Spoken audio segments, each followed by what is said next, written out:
Mother! Mother! She's awake.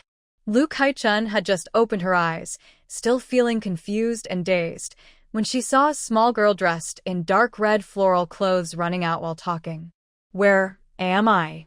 She struggled to sit up with her weak body, looking around at a shabby bedroom with no proper furniture and peeling walls, filled with confusion.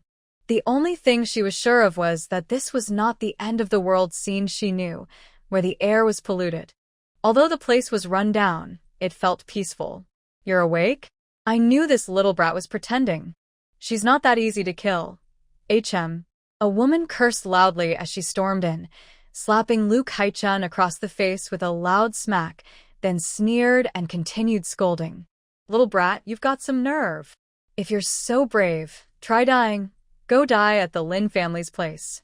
Why did you disobey and be unfilial, causing the Lin family to kick you out and hang yourself back home?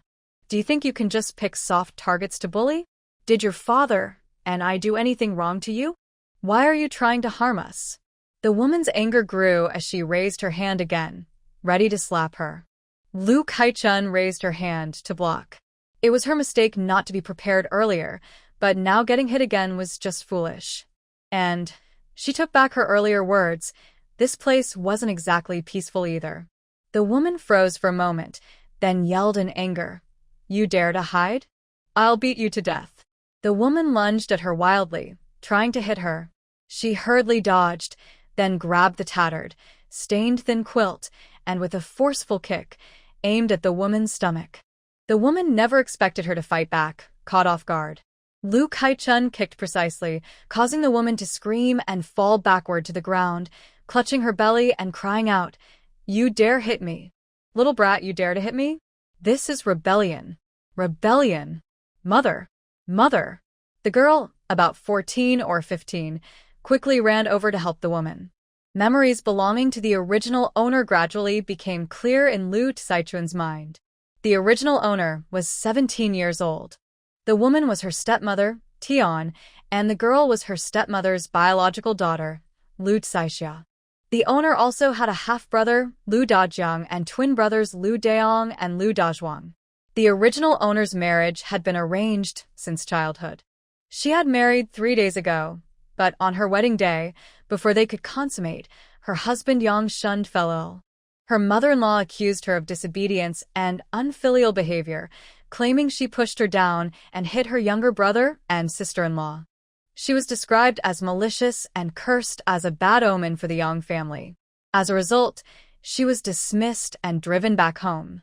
The original owner returned home crying and complaining about her unfair treatment. Her father, stepmother, and older brother all scolded and blamed her. The stepmother even gave her an ultimatum. She must leave and return to the Yang family today. A daughter who leaves her family is like water spilled on the ground. She was just married and already being dismissed, which was a huge shame. Her brothers and sisters hadn't even found their own partners yet. With her gone, what would happen in the future? She had to go back to the Yang family to ask for forgiveness and hope they would keep her. Anyway, the Lu family definitely wouldn't allow her to stay. Feeling scared, helpless, sad, and hopeless, she tried to hang herself. Lu Kaihua found her just in time and hurriedly called for help, saving her life. But what they didn't know was that the original owner had actually died. Now only a person with her name was still alive. Lu Kaihua closed her eyes and took a moment to feel. Everything was fine.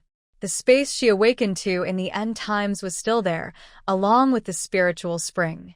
But the spiritual spring pool was dry now. That's okay. She could wait 3 days. In 3 days, a drop of the spring water would form. Don't underestimate this one drop.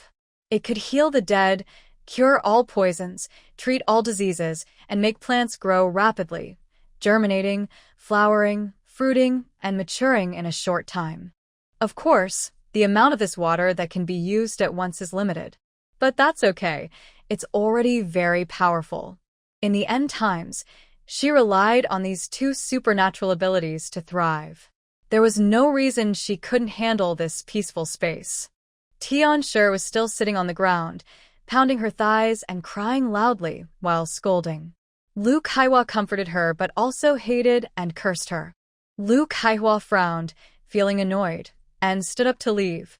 Mother and daughter were stunned, staring blankly at the direction she left, forgetting to cry or curse for a moment. Lu Caihua's eyes widened. She actually just left like that? The usually gentle, obedient, and hardworking stepdaughter completely ignored her. Tian sure couldn't stand this humiliation. Her anger exploded, and she quickly got up from the ground to confront the girl. Rebel! How dare you disobey your elders? You little brat with no respect for your elders, I'll teach you a lesson. Tian sure searched the front yard and the backyard, finally finding Lu Kaihua in the kitchen. Lu Kaihua was eating a simple egg pancake. Although it was made with coarse flour, with little oil and salt, and Tian Shure's cooking skills weren't great, Lu Kaihua, who had endured many hardships in the end times, didn't mind. She ate eagerly and happily. She was starving and needed to fill her stomach.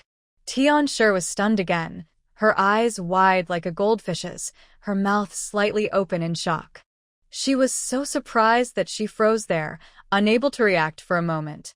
Before she could react, Mrs. Tian's heart ached so much that it felt like her heart was bleeding. Her eyes flashed with anger as she rushed forward.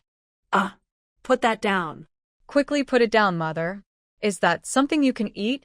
Oh, heavens! What did I do to deserve this? Why did I raise such an ungrateful, white-eyed wolf? Lu Kai-chun forced herself to swallow the last bite, clapped her hands, and pushed Mrs. Tian away. Shut up, you're so noisy. What are you?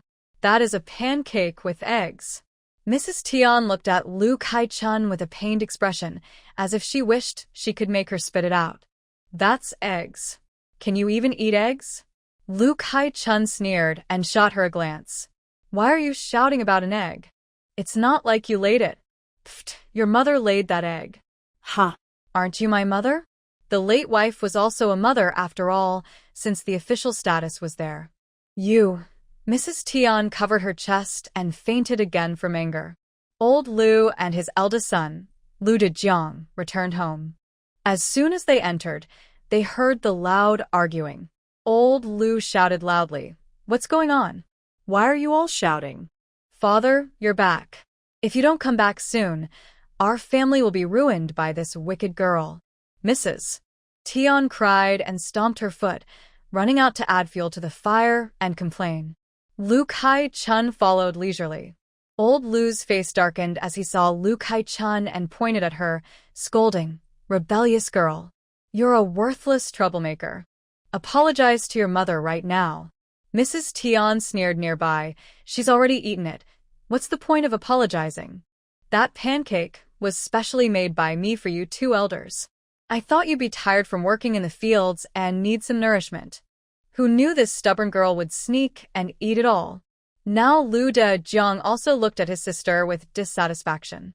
Kai-chun, how can you do this? Why are you still at home? Why aren't you leaving? Lu Kai-chun smirked mockingly. This was her biological brother. Lu Kai-chun looked at Lu Dejiang with a teasing smile. Big brother, you're really so stupid, so easy to fool. Do you think our mother made the first egg pancake just for you?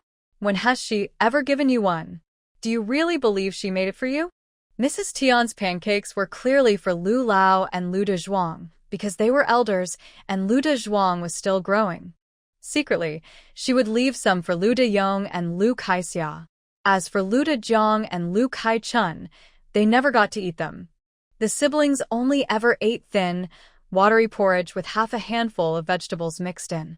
Lu Kai-chun didn't believe that after so many years, old Lu didn't know about the tricks the Tian family played. He was just pretending to be deaf and mute. Lu Dajiang's face turned red as he stammered, "Why you can't say that about my wife? That's unfilial." Tian sure looked at Lu Kai-chun proudly. Her father, this lazy and greedy girl, has started fighting with me. She talks like that right in front of you. If we don't teach her a good lesson, she might rebel in the future. Lu Kai-chun denied, "I haven't refused to do any work since I was little. I haven't been lazy or greedy. I haven't even fought with you, mother. Please don't accuse me unfairly." What did you say? Say that again. Tianxia was shocked and shouted in disbelief. Lu Saixia ran over and yelled, You hit my mother. You're lying. Lu Kaichun felt wronged. Of course, she's just defending herself. Lu Saixia was so angry she shouted, That's right. I didn't. You did. You did. Lu Saixia was about to cry with anger. Father, she's lying. Why is she still staying here? She refuses to leave and keeps lying. Father, you must send her away now. Tianxia no longer cared whether she was telling the truth or not. This girl staying at home was just a nuisance. It was better to send her away quickly. She immediately said, Yes, since she got married, she's no longer part of our family. She should go to the Yang family. Others returned home 3 days after their wedding, but she was divorced after just 3 days. This won't do. People might think we can't teach our daughter properly. How will the children find spouses in the future? She must go back to the Yang family. This was indeed the case. Old Lu immediately frowned with disgust and said to Lu Kaichun, Your mother is right. You should go back to the Yang family and find a way to admit your mistakes and ask your mother-in-law and husband for forgiveness. You absolutely can't come back. I can't bear to have such a person in our family. Tianxia smugly snorted. That's right. Kaichun, you can't be so selfish.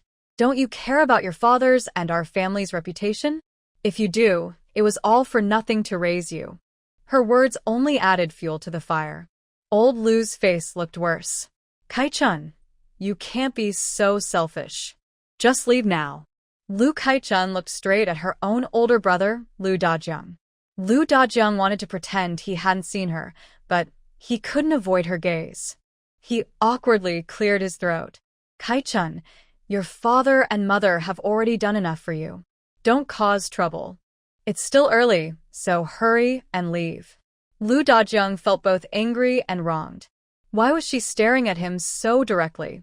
Was she hoping he would plead for her? He wanted to help, but could he really do that? So, didn't the father and mother also blame themselves? Living under the stepmother's roof was already hard enough, and he still hoped the stepmother would arrange a marriage for him. How could he offend her? She truly doesn't understand how to be considerate of her older brother at all. Mother was right about one thing. She is selfish. Lu Kaichun chuckled at herself mockingly. That's fine. Having seen through people's true nature in the end of world, Lu Kaichun didn't feel very disappointed.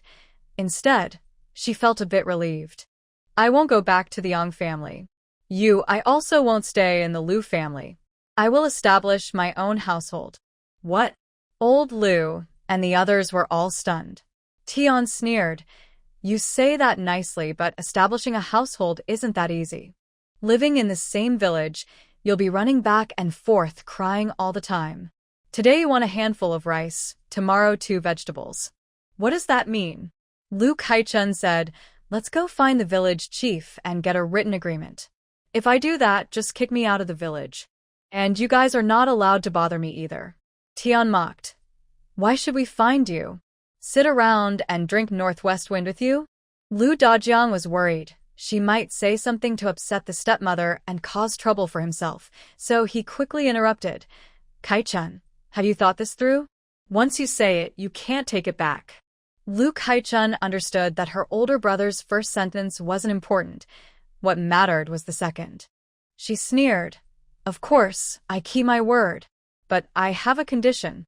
You must accompany me to the Yang family and all my dowry must be returned. Once returned, it belongs to me. Her dowry was all prepared by Tian, consisting of some old, worthless items, 2 sets of coarse cotton clothes, 2 pairs of shoes and socks, a mosquito net, a poor-quality quilt, a pair of camphorwood chests, and a few basins, buckets, bowls, and chopsticks, nothing valuable. It's important to note that Lu's family was among the top 3 wealthiest in Lu Bei village. They had over 20 acres of rice fields, raised more than 20 chickens, a cow and 2 pigs, lived in a large brick and tile house, and their yard was also built with bricks. Given such a modest dowry, it was considered very stingy. Without such a solid family background, Tian wouldn't have agreed to marry Lu Dadiang as a concubine. Tion was the village flower after all. Her eyes turned, and Tion snorted. This establishment of a household is your own decision, not something anyone forced you to do. Lu Kaichun sneered. Don't worry, I will make it clear to the village chief and others, as long as I can get my dowry back. Then it's settled. Although they kept pushing this stubborn girl to return to the Yang family, since the Yang family had already divorced her, they probably wouldn't want her back. Actually, that's good. Yang Shund is a learned man. If he happens to get lucky and become a scholar or a talented student, wouldn't that mean this stubborn girl would enjoy happiness? That must never happen. Because Yang Shund might become a scholar, Tion tried to test and break off the marriage, but she was scolded by Old Man Lu. She dared not cause trouble again and had to accept her situation reluctantly. Unexpectedly, things took a turn. The Yang family divorced Lu Kaichun, and she was very happy inside. She encouraged her husband to send Lu Kaichun back to Yang's house, but she knew it was unlikely. Her real plan was to force Lu Kaichun to die. If Lu Kaichun died, they could go to Yang's house and accuse them of causing her death. They could demand money and also protect their reputation. However, Lu Kaichun tried to commit suicide, but not by going to Yang's house or jumping into the river. She hanged herself at her own home, almost making her so angry she could die. If she died at home, how could they blame Yang's family? That was impossible. Now, it seemed she was no longer willing to die, which was good. Fearing delays, Tion encouraged her husband and Lu Dajiang to take Lu Kaichun to Baiyang village to find the Yang family. Yang Shun's house in Baiyang village. After divorcing, Yang Shun recovered from his illness. He was a diligent student and had returned to the county town to study at the academy. His younger siblings, Yang Xuanfa and Yang Xiaoyan, were not at home now. Only Yang's mother was there. Seeing the Lu family, Yang's mother changed her face and scolded angrily. What are you doing here?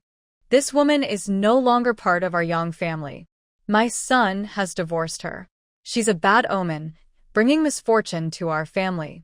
We can't keep her. Get out, and hurry up and leave.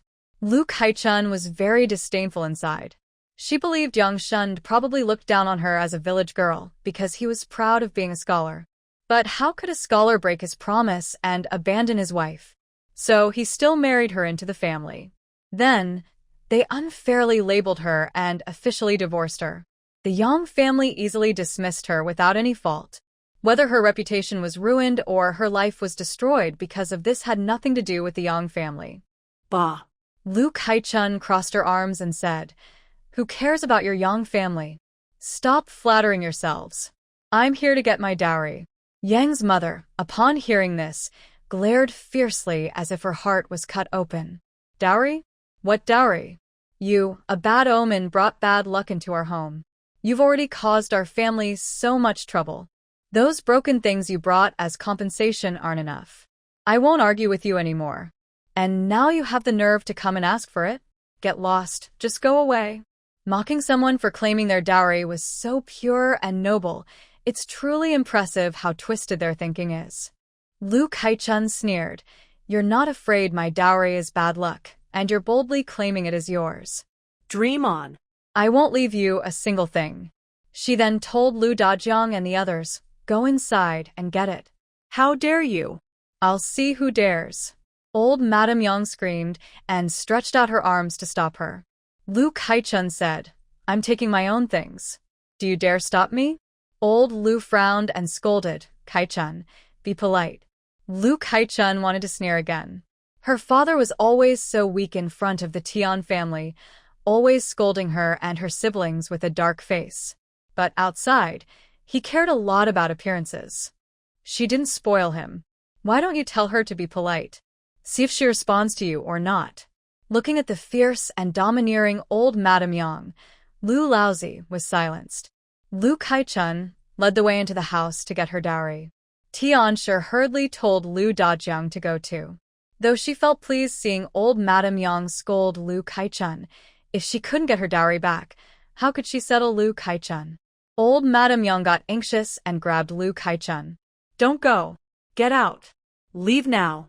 Lu Kaichun looked at her and said, Didn't you say I broke my leg? Isn't it healed now? I don't see any broken parts. Old Madame Yang was startled. Lu Kaichun sneered coldly. Your son is a scholar. If he's greedy for my dowry and talks about it outside, it's not shameful? Just go ahead and stop me. By the way, I also want to ask, what are you planning to do by pretending to have broken your leg and slandering me? Old Madame Yang froze, stammering as she tried to explain, I just sprained it that day. It was serious. I didn't say I broke my leg. It's not fully healed now. I just got out of bed today. I don't care, Lu Kaichun snorted. Once I take my dowry, I'm done. I'll have nothing to do with your Yang family. Get out of my way and don't delay me from moving my things. You. Old Madame Yang was furious, but too guilty to stop her. She could only watch helplessly as they carried all Lu Saichuan's belongings away, feeling heartbroken. The Lu family left proudly, while old Madame Yang cursed under her breath. A jinx, you're not fit to be my Yang family's daughter-in-law. Get lost. Hurry up and leave. When I teach you a lesson, you'll regret it. My son has passed the imperial exam and will be a scholar next year. Humph. If it weren't for this, she wouldn't have hurried to divorce Lu Kaichun. Unfortunately, she found out too late. Otherwise, she never would have married her into the family. Let her have her way.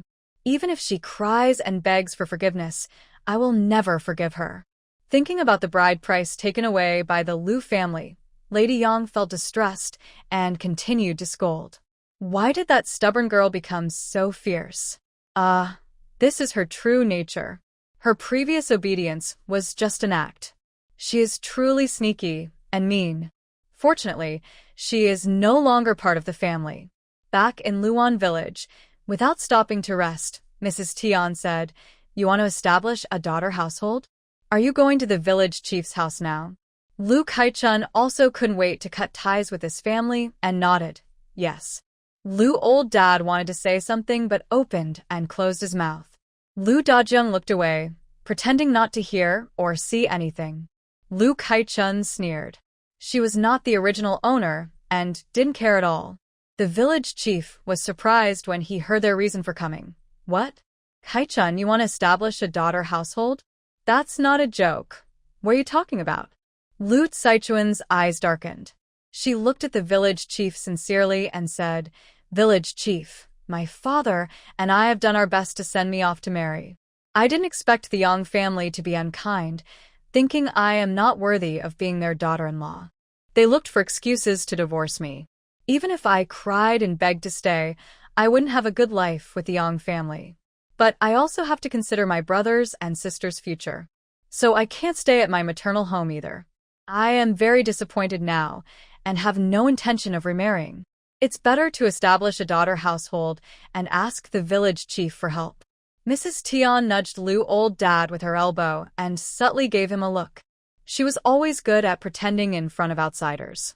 Lu old dad quickly smiled and said, Village chief, look, this girl has made up her mind.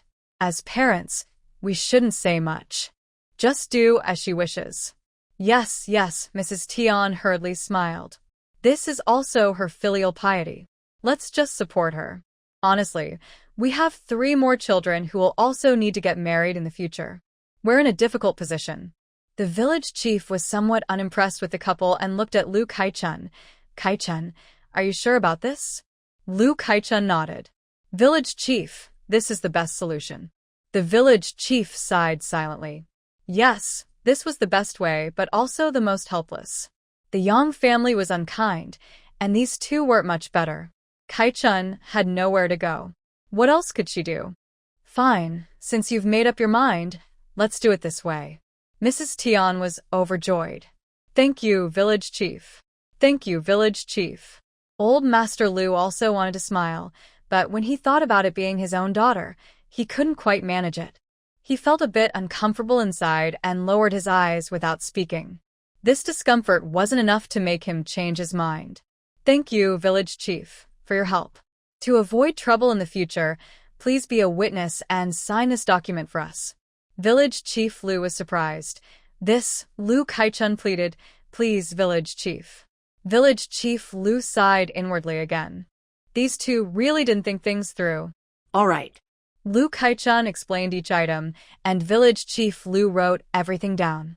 She officially established her own household, severing ties with the Lu family. Both sides became independent, managing their own affairs.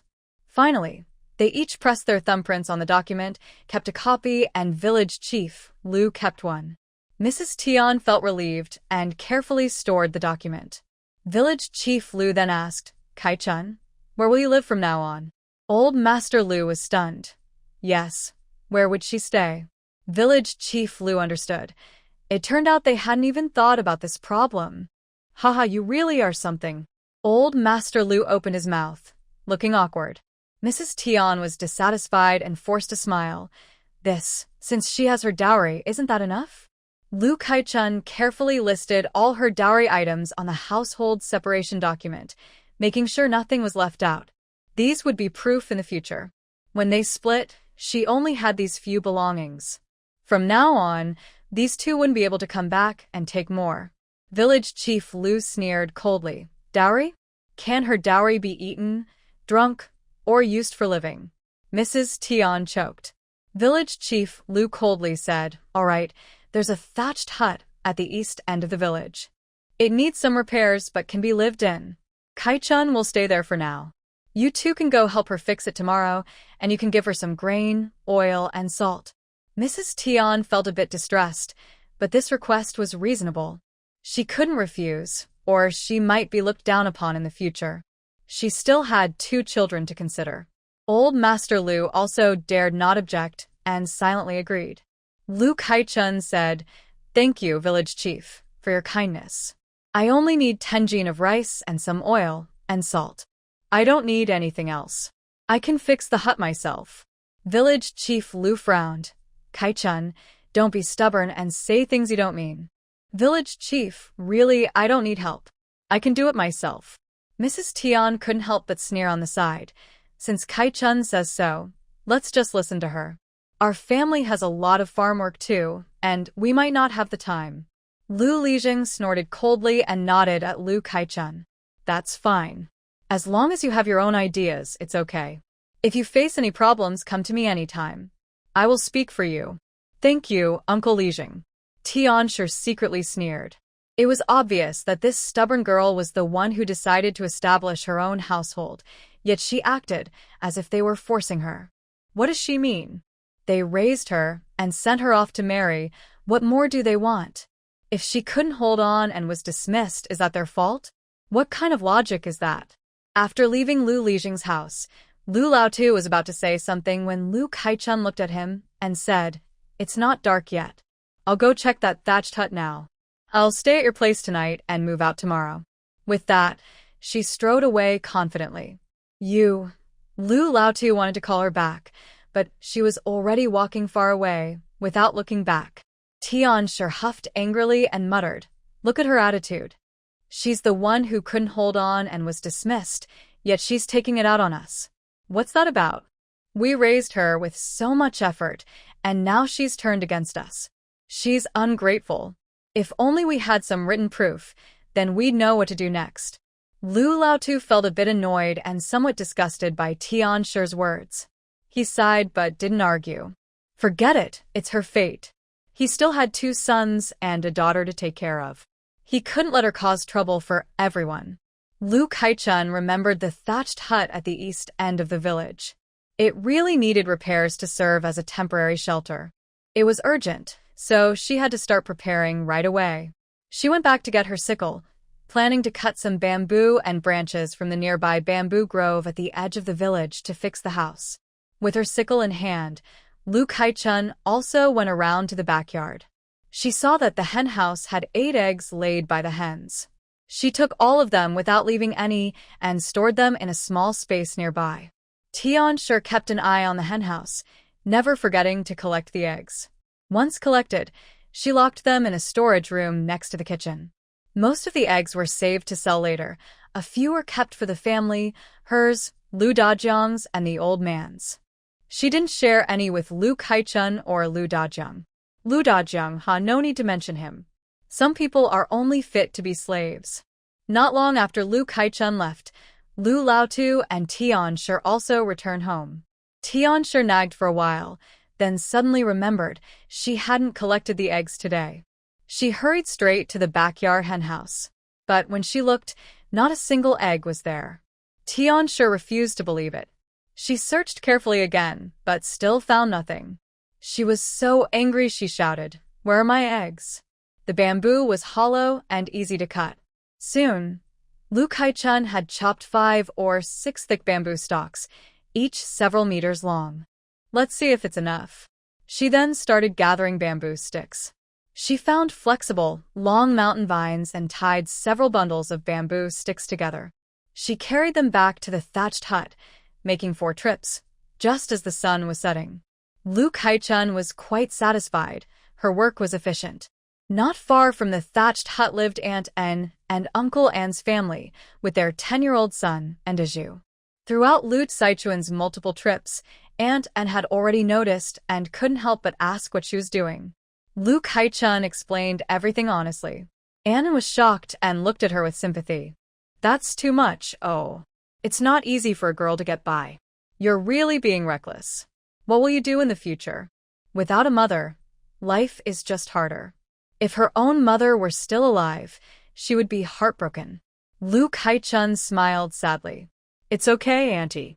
Life is something we make ourselves. Slowly, we can get through it." Aya. Aunt sighed. "If you need any help, just say so. I'll do what I can to help. If things get really tough, I can go with you to see the village head. He's the fairest person around. He can talk to him, and I don't believe your parents are really so cruel as to refuse to let you go back." To Anton, a 17-year-old girl with nothing seemed hopeless, like she had no chance of becoming a household head, and it was probably better to return to the Lu family. Even though life might not be easy there either, it was still better than trying to become the head of her own household. Lu Kai-chun didn't say much, just thanked her gratefully. She returned to the Lu family as the sunset cast a warm glow. Lu Saixia snorted sarcastically. "You're just in time for dinner, and you're back already, like you're counting the minutes." Lu Kai-chun ignored her lazily. Cooking and household chores weren't really her job. Those were for Tian and Lu Saixia. Lu Kai-chun had to go to the fields, plant in spring, harvest in autumn, chop wood, and fetch water. Of course, sometimes Tian and Lu Saixia would be too busy, and Lu Kai-chun, just returning from outside work, would be asked to help. As soon as Tian saw Lu Kai-chun, she immediately asked, "Did you pick the eggs today?" Lu Kai-chun asked, "What eggs?" Tian sneered, "The eggs in the backyard." Don't pretend with me. Lu Kai-chun said, "What does the backyard eggs have to do with me?" Tian choked on her words. Yes, eggs are precious. The family could only afford a few to satisfy their cravings. Tian always valued them highly, and Lu Kai-chun never dared to touch them. Even though the Lu family is doing well, they can't eat meat often. During busy planting and harvest seasons, they might have a couple of meals with meat, and during festivals, they can enjoy a few more, which makes the villagers quite jealous. Most families only manage to eat plain rice a few times a year, usually watered down with vegetables. However, Mrs. Tian always feels that after her daughter was dismissed and went through a tough time, she became very reckless. She believes there's nothing her daughter wouldn't do, so she questions her. "Did you really take it?" No. Mrs. Tian raises her voice. "Where could that good egg have gone?" Lu Kai-chun responds, "None of my business. You Lu Kai-chun, I and my older brother have never eaten that egg. Officially, only you, Dad, and my younger brother ate it. But secretly, you also gave some to Saixia and Daong. Did I not notice? Now that it's gone, you don't ask them. You ask me, what's the point?" Old Lu also came back. Facing Mrs. Tian, he was both angry and embarrassed. "What are you talking about?" Lu Kai-chun spat. If you're talking nonsense, you know in your heart whether it's true." Old Lu felt a bit awkward, coughed, and said, "Forget it. Maybe the hen didn't lay eggs today. Let's eat. Hurry up and eat." Mrs. Tian snorted, thinking there should be 8 eggs. 8. How could all 8 hens not lay any eggs? That's strange. It must be that reckless girl causing trouble. Forget it, I can't bother arguing with her. Lu Kaichun, drinking her watery porridge with little rice, reached out and grabbed a piece of egg and scallion pancake. Mrs. Tian stared wide-eyed and blurted out, "That's for your father and Dazhuang to nourish themselves. Put it down quickly." Lu Kaichun sneered. "Really? Dazhuang and Saixia have already eaten some. Look, Saixia's clothes still have a piece on them." Saixia instinctively looked down, then confidently glared at Lu Kaichun. "Nonsense, I didn't eat anything." Lu Kaichun. "Then you ate very neatly." "Of course I did." Saixia reacted quickly, furious. "I didn't eat it." Don't talk nonsense. Lu Kaichun rolled her eyes and started eating, too lazy to bother with her. "People say if you slip up and deny it, you're just stupid."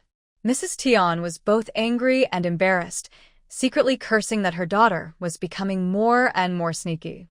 She didn't want to argue anymore, so she ate silently with a dark face. Old Lu also stayed silent, eating quietly. Lu Dajiang looked at his father, his stepmother, and his younger sister. His gaze kept drifting to the small basket with the scallion pancake with eggs. He wanted to eat it too, it looked delicious. Mrs. Tian suddenly lifted her eyelids and glared fiercely at Lu Dajiang. Lu Dajiang was startled and hurriedly lowered his head to eat his porridge, not daring to think too much. Mrs. Tian was satisfied, silently sneering with a slight curl of her lips. Who did they think they were? Did they think he was someone special enough to eat egg and scallion pancakes? Dream on. Lu Dajiang ate his porridge, which had little rice and vegetables, but the taste grew duller and duller.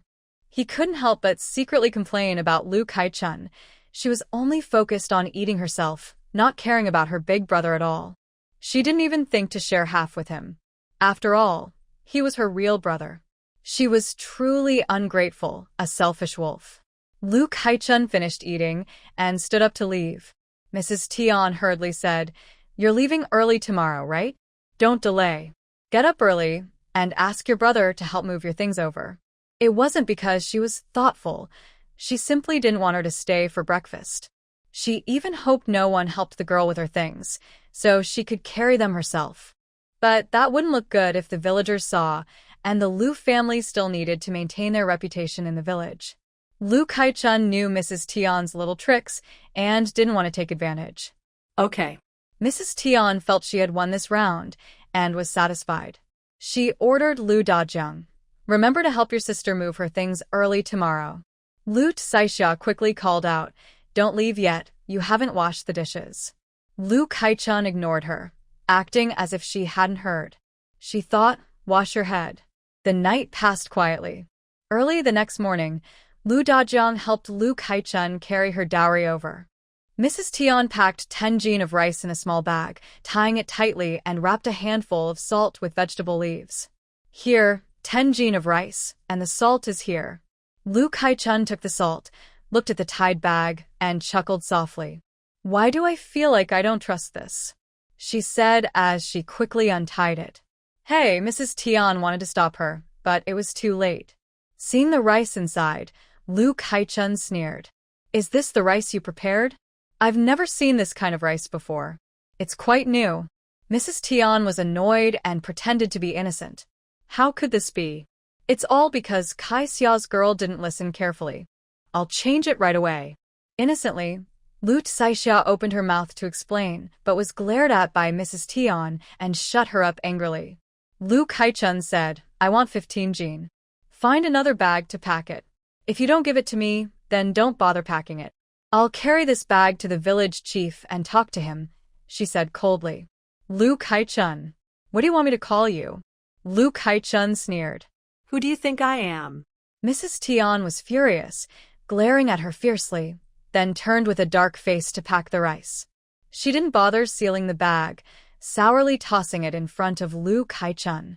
15 jin of plain rice. Lu Kaichun was too lazy to pay attention to her. She reached out to stir and check, then decided everything was fine and took her leave. The Lu family had many fields. Even though she was a girl, she only needed a little rice to register as a daughter of the household. Was that too much to ask? Her thatched hut was not yet livable, so she temporarily stored all her belongings at Aunt Anne's house. Aunt Anne agreed without hesitation and even helped with Uncle Anne to assist.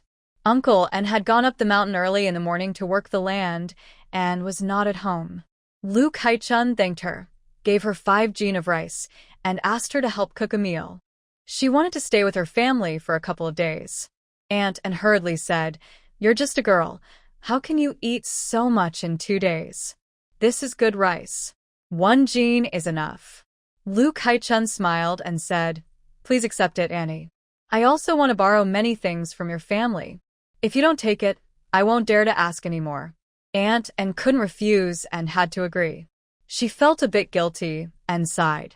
This girl clearly didn't know how to live frugally, spending so freely. What should she do? Forget it. She would definitely return to Lu's house after a while. Could those two really be so heartless? Lu Kai-chun borrowed Aunt Anne's axe and sat at the door, starting to chop bamboo and split bamboo strips and splints. Aunt Anne curiously asked from beside her. Lu Kai-chun explained while working steadily. She planned to weave a few bamboo mats for the roof and cover them with layers of bamboo branches to at least block the wind and rain. The thatched hut was also quite dilapidated. 2 of the walls were still intact, made of packed earth, but the other 2 had collapsed almost completely. She had to cut bamboo and stand it upright close together to form a frame, then weave bamboo mats as walls from the inside to block the wind. The yard also needed a fence. Fortunately, the weather was gradually warming, and the village was safe for now. It was fine to leave it like this temporarily. When it got colder, she should have enough money to build a proper house. Aunt Anne watched her quick and skillful movements, feeling pleased and full of admiration. "Good job, Kai-chun. I didn't expect you to have such skills." Lu Kai-chun smiled and said, "It's quite simple. If you want to learn, I'll teach you when I have free time." Aunt Anne was delighted and quickly nodded. "Great. Have Uncle De Zhu learn too. It's not a waste of time. When the time comes, I'll give you eggs and rice. This is a skill after all." How could she teach it so casually for free? The girl was really bold. Aunt Anne couldn't help but remind Lu Kai-chun again. Lu Kai-chun smiled and expressed her gratitude for the lesson. She didn't really think much of it. After all, she didn't plan to make a fortune from this. She could only earn a little money, but it wouldn't make her rich. However, Auntie Anne is well-meaning, and she is right. It's not worth casually teaching others without thought. As for Lu Kai-chun, why does she behave this way? When the end of the world came, almost all modern technology and civilization were destroyed. Handmade skills became more valuable and useful. To survive, she learned many skills, not just this one.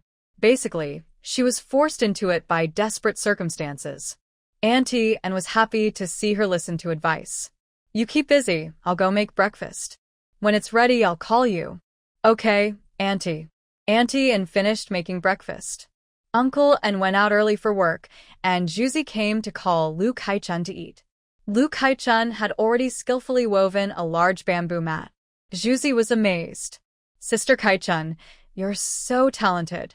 This looks really nice." Lu Kai-chun smiled warmly. "Later, watch me from the side. I'll teach you. Once you learn, you can weave bamboo mats, baskets, and other useful things for the family." Juzi's eyes lit up. He scratched his head and nodded eagerly. Okay. When I learn, I'll weave for Sister Kai-chun too." Once he learned, he would be her apprentice.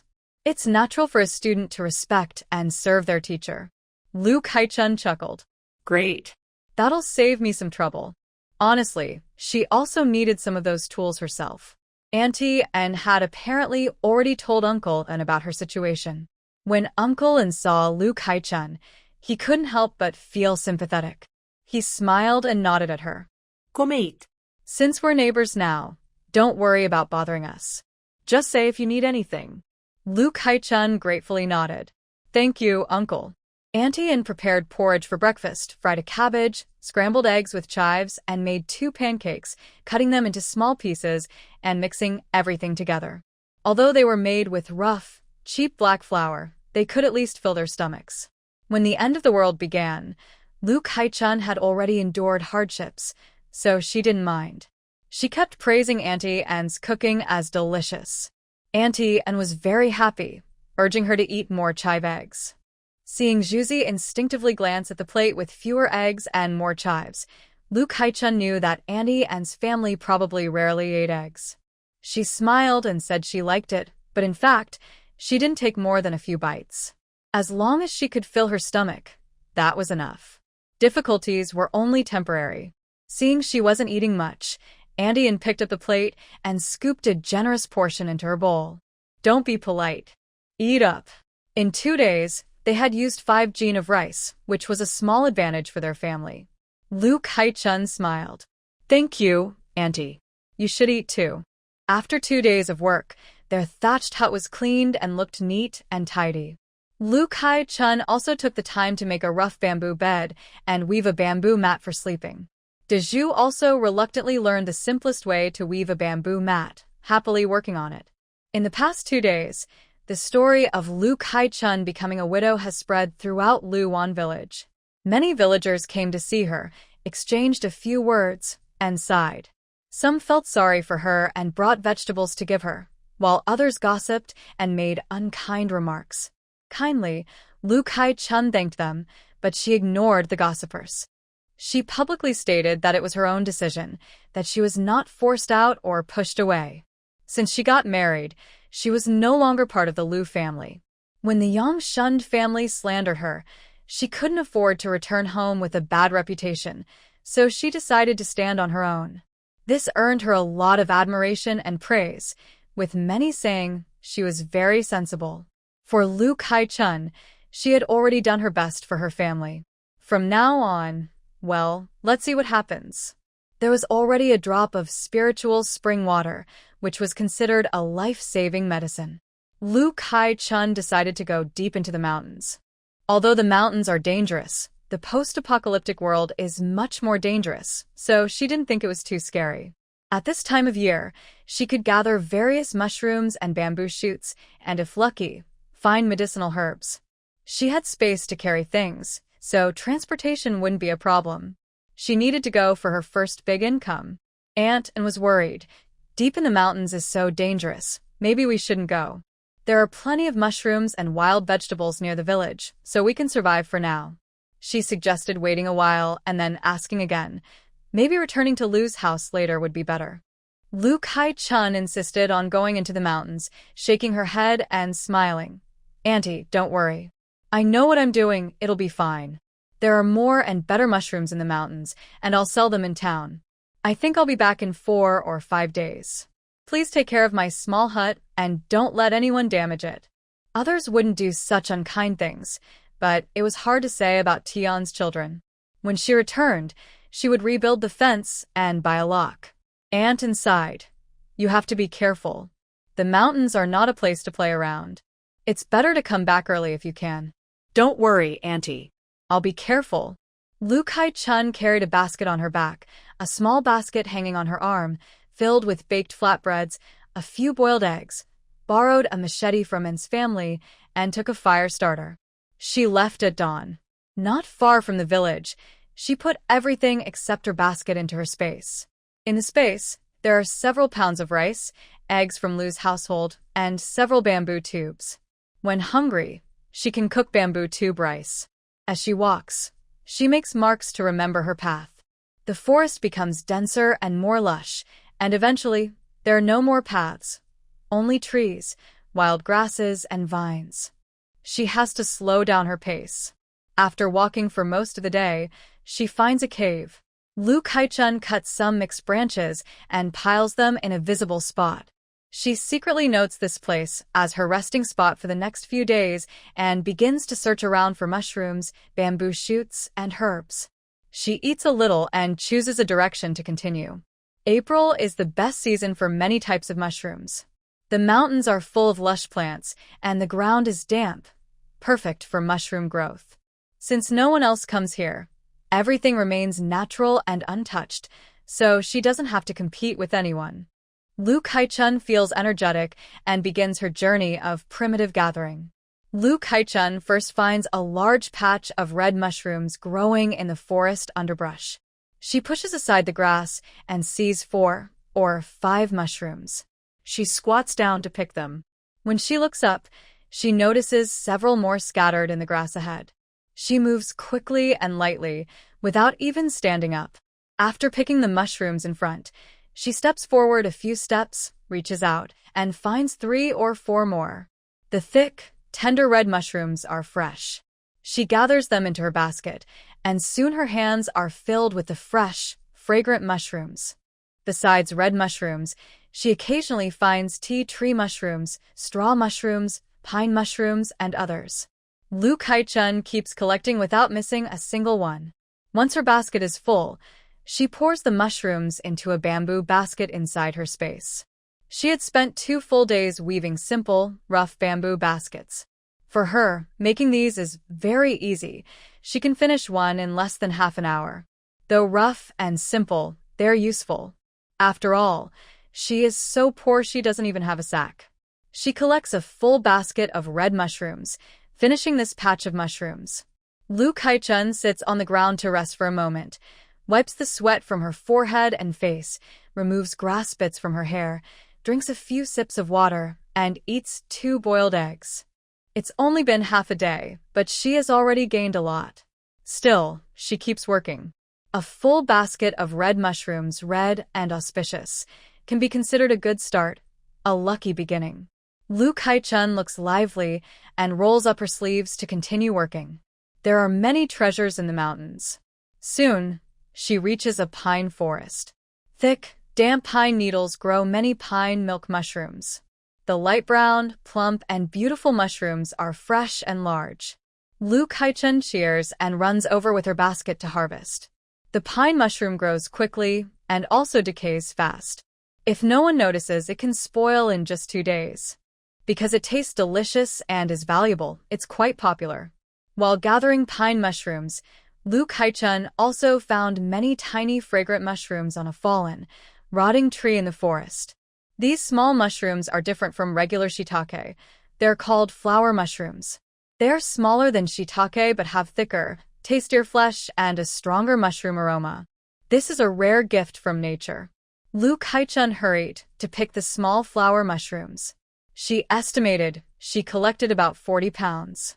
There were also many tiny new mushrooms, about the size of a fingernail, on the rotten wood. She didn't want to pick those, so she decided to store the whole piece of wood, about 3 meters long, in her space to let the mushrooms continue to grow. When she returned home, the small flowers wouldn't grow as well in a different environment, but they would still be good to eat. Lu Kai-chun spent the whole day busy in the forest, harvesting a lot. As the sun set and the forest grew darker, the sounds of birds returning to their nests and their wings fluttering grew louder. This was the time for the birds to go home. Lu Kai-chun quickly headed back to her mountain cave for the night. On her way, she was lucky to find 2 wild lemon trees, over 2 meters tall, with thick trunks about the size of a bowl, full of lush leaves and white flowers and many yellowish fruits still hanging on the branches. The fruits looked almost ripe. If she didn't pick them soon, they might fall to the ground. These would make excellent seasonings. Lu Kai-chun took her from her space and dug up both lemon trees, putting them into her space. Then she hurried back to her cave. She cooked some bamboo tube rice and ate it with a few pickled vegetables given by Annan. After that, she extinguished the fire, blocked the cave entrance with branches and thorny bushes, laid down a bamboo mat and a quilt, and went to sleep peacefully. Through the gaps in the leaves covering the entrance, she looked outside. It was almost completely dark. Strange bird calls and insect sounds echoed one after another. The bird calls, especially, suddenly became sharp and eerie, echoing through the forest. The background sounds of the wind rustling the trees made it even more frightening. For someone easily scared, it might have been enough to make them shiver and clutch their heart. But Lu Kai-chun was unfazed and slept soundly. Just joking, what apocalypse? Haven't seen monsters or heard strange noises. What's there to be afraid of? The next morning, at dawn, Lu Kai-chun started another busy day. The resources in the mountains are truly abundant. With her experience and sharp senses from collecting supplies in the apocalypse, Lu Kai-chun feels completely at ease in the forest. Luckily, her space can store things, so she doesn't need to choose what to take. She gathers various mushrooms, fresh wild vegetables, seasonal wild fruits like those in March, wild lemons, wild Sichuan pepper, gardenia trees, and other useful wild trees. She also harvests a good amount of yam and bamboo shoots. She sees many wild animals such as pheasants, rabbits, muntjac, wild goats, deer, and wild boars. Unfortunately, her special ability isn't good for hunting, so she can only watch longingly as the delicious meat runs away happily. But that's okay. She has mountain delicacies to exchange for money to buy meat. Luke Haichun also finds a wild Polygonum multiflorum that looks about 40 to 50 years old and a small wild ginseng. She thinks for a moment and decides to store the ginseng in her space for now. She drips a drop of spiritual spring water onto the Polygonum multiflorum. The flesh visibly swells, growing from the size of a fist to a large bowl, weighing about 11 or 12 jin, around 5.5 to 6 kilograms, and then stops. She doesn't know exactly how old it is, maybe 200 or 300 years. A Polygonum multiflorum of that age is considered a rare treasure. The ginseng in her space is too small, probably less than 10 years old. With just one drop of spiritual spring water, it can only grow to about 40 or 50 years old. The growth of crops after adding the spring water is roughly proportional, but not always exact. Some crops only increase 2 or 3 times, or less. Luke Haichun isn't sure what the standard for judging this is. Also, the first drop of spring water is effective, but subsequent drops have little to no effect. Still, this is valuable. A rare Polygonum multiflorum that is 200 or 300 years old can fetch a good price. She finally gets her first big reward, her first bucket of gold. After spending 4 days in the mountains, Luke Haichun finally leaves reluctantly. She plans to go to the city first, sell her mountain harvest in Ningyan City, and then buy some food, clothes, shoes, socks, blankets, pots, bowls, chopsticks, oil, salt, soy sauce, vinegar, and other daily necessities. Then she will return. Since she has her space for storage, she can buy everything, go home, and stay inside to eat and use them without attracting attention. This is the freedom and happiness of living alone. It took her almost a day, but Luke Haichun finally arrived in Ningyan City at sunset, exhausted. She needs to stay in an inn for the night, to rest and wash up properly. Plus, it's late, and she can't go back now. The problem now is that she has no money. She must find a way to get enough to pay for her stay. Luke Haichun thought for a moment, holding most of a basket of small mushrooms, and went to find a big restaurant in the county town. The diners at Jichuan restaurant were very lively, and the aroma of cooking food wafted through the air, entering the nose. For those hungry, it was simply a tempting torment. Luke Haichun licked her lips, endured her hunger, and walked straight into the restaurant. A sharp-eyed waiter hurried over with a smile. "Miss, are you here to dine?" A successful big restaurant owes its prosperity not only to good food, but also to well-mannered staff. Most of the waiters are decent, rarely fools who judge by appearance or have eyes on top of their heads. Luke Haichun politely shook her head, asked the waiter to step aside so as not to disturb the guests, and spoke quietly. "Young man, look at these small mushrooms I have. I just picked them from the mountains and am rushing to sell them in town. They are still fresh. If your restaurant wants to buy, I can sell them to you. I can also find more fresh mushrooms later and deliver them.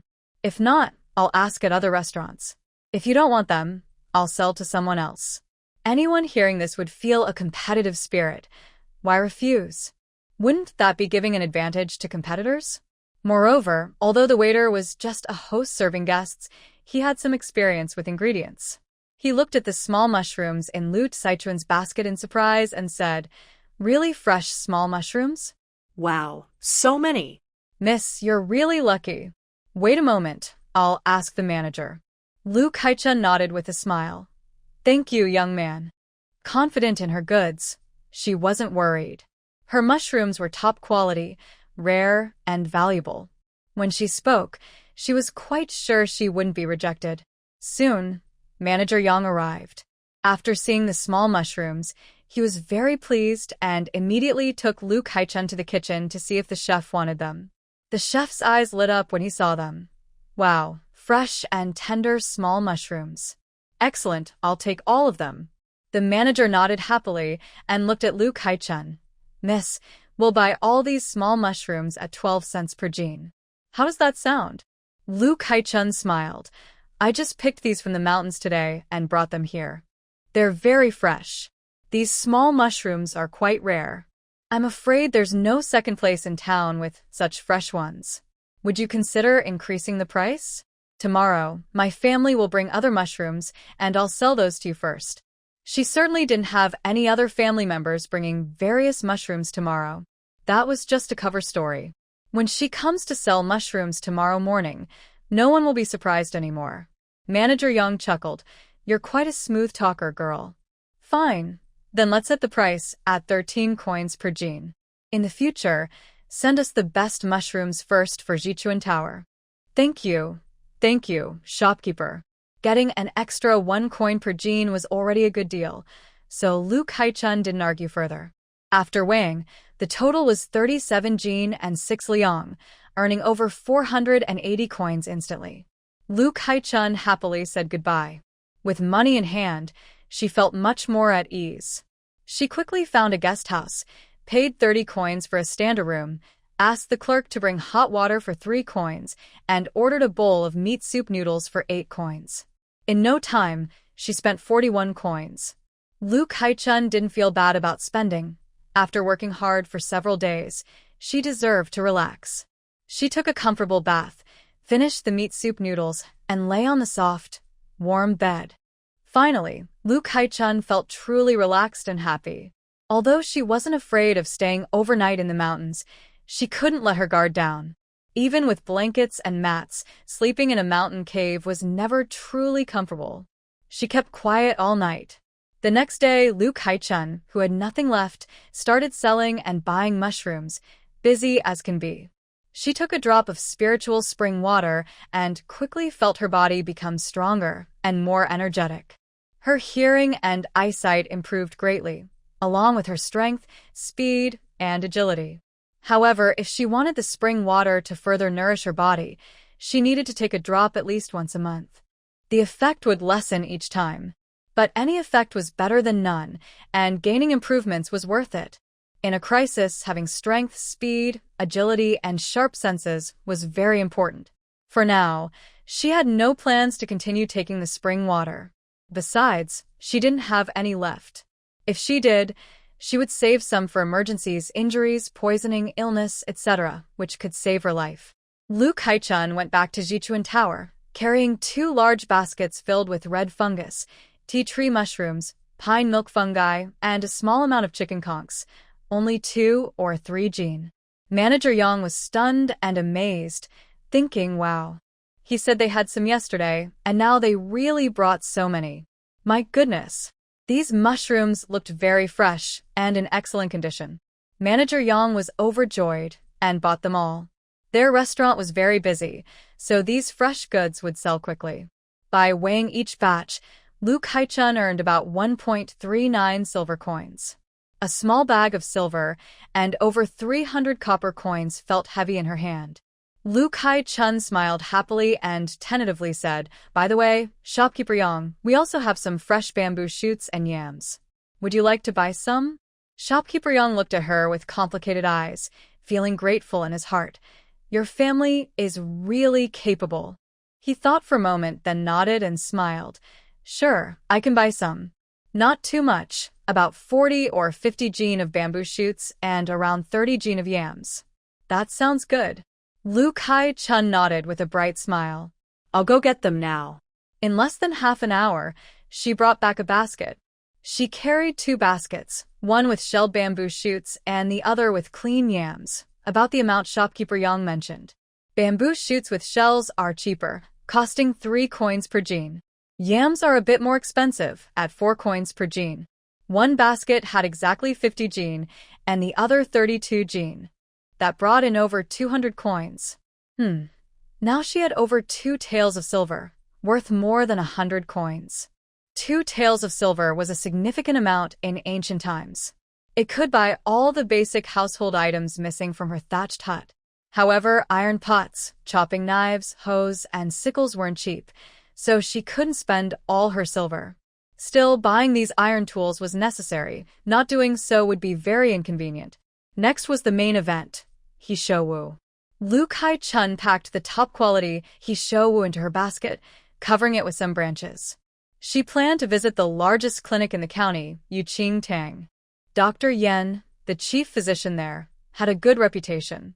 When he heard Lu Kai-chun wanted to sell top-quality Hishowu, he found it a bit amusing. It was rare for a girl from the countryside to know about Hishowu, but she probably didn't know what made Hishowu top quality, he thought. Honestly, he had never seen top quality Hishowu in his over 40 years of life. But when Dr. Yen casually glanced at the basket Lu Kai-chun lifted the corner of, his eyes suddenly widened in shock. This is top quality Hishowu. Dr. Yen quickly invited Lu Kai-chun into the back hall, rubbing his hands nervously. Mississippi, could you let me take a closer look at this Hishowu? Lu Kai-chun smiled and nodded. Of course, Dr. Yen. Thank you. Dr. Yen carefully took the Hishowu out of the basket, his eyes shining with excitement. He kept praising, this is truly top quality Hishowu. Excellent stuff. Really good. Lu Kai-chun did not want to appear inexperienced, so she smiled confidently and said, this centuries-old polygonum root is not easy to find. I knew that Dr. Yen would recognize its value. As soon as I dug it up, I sent it over right away. Dr. Yen was pleased by her praise and nodded with a smile. This polygonum root is about 300 years old. Are you planning to sell it, young lady? Of course. Such things are only useful in Dr. Yen's hands. Our farmers don't need them.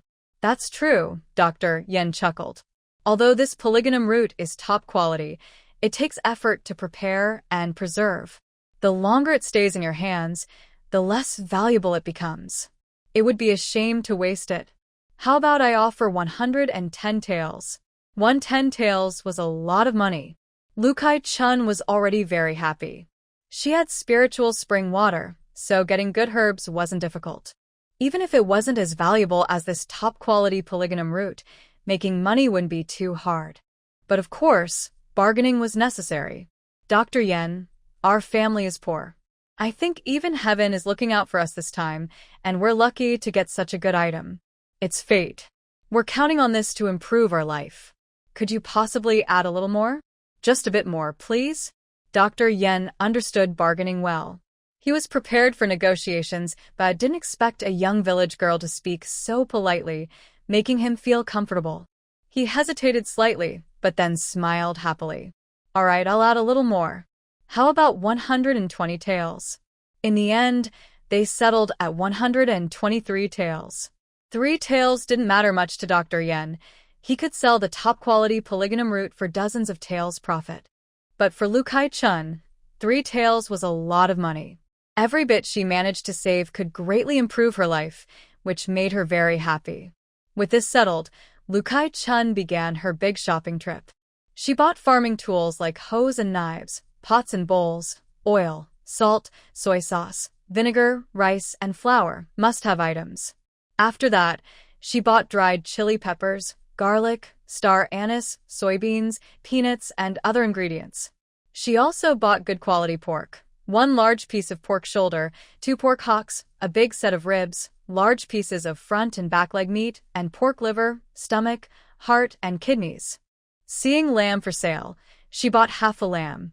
Fresh river shrimp looked good, but she didn't buy any. She turned around and bought a fishing net to catch them herself at home. I bought 20 blocks of tofu, 50 eggs, and 30 steamed buns. I thought about it and decided not to buy vegetables since the neighbors have plenty, and someone always gives some. She doesn't eat much, and I can also start planting my own vegetables. I bought everything and carried it in 2 baskets, filling the space on my back as I headed toward the village. I kept shopping. After finishing, I went to a clothing shop to buy clothes, shoes, socks, and also pillows, sheets, blankets, and mosquito nets. Summer is coming soon, and the mosquitoes in the countryside are big and fierce. A bite can cause a big swelling, so a mosquito net is essential. Once everything was done, Lu Kai-chun packed all the items into a basket and headed home. The basket was stored in the space inside, waiting until I was close to the village before taking it out to carry on my back. Looking at the sky, I guessed I could be back in the village by dusk. For now, I decided not to go into the mountains and focus on settling my home affairs. Lu Kai-chun didn't know that at Aunt Anne's house at the village entrance, a big scene was about to unfold.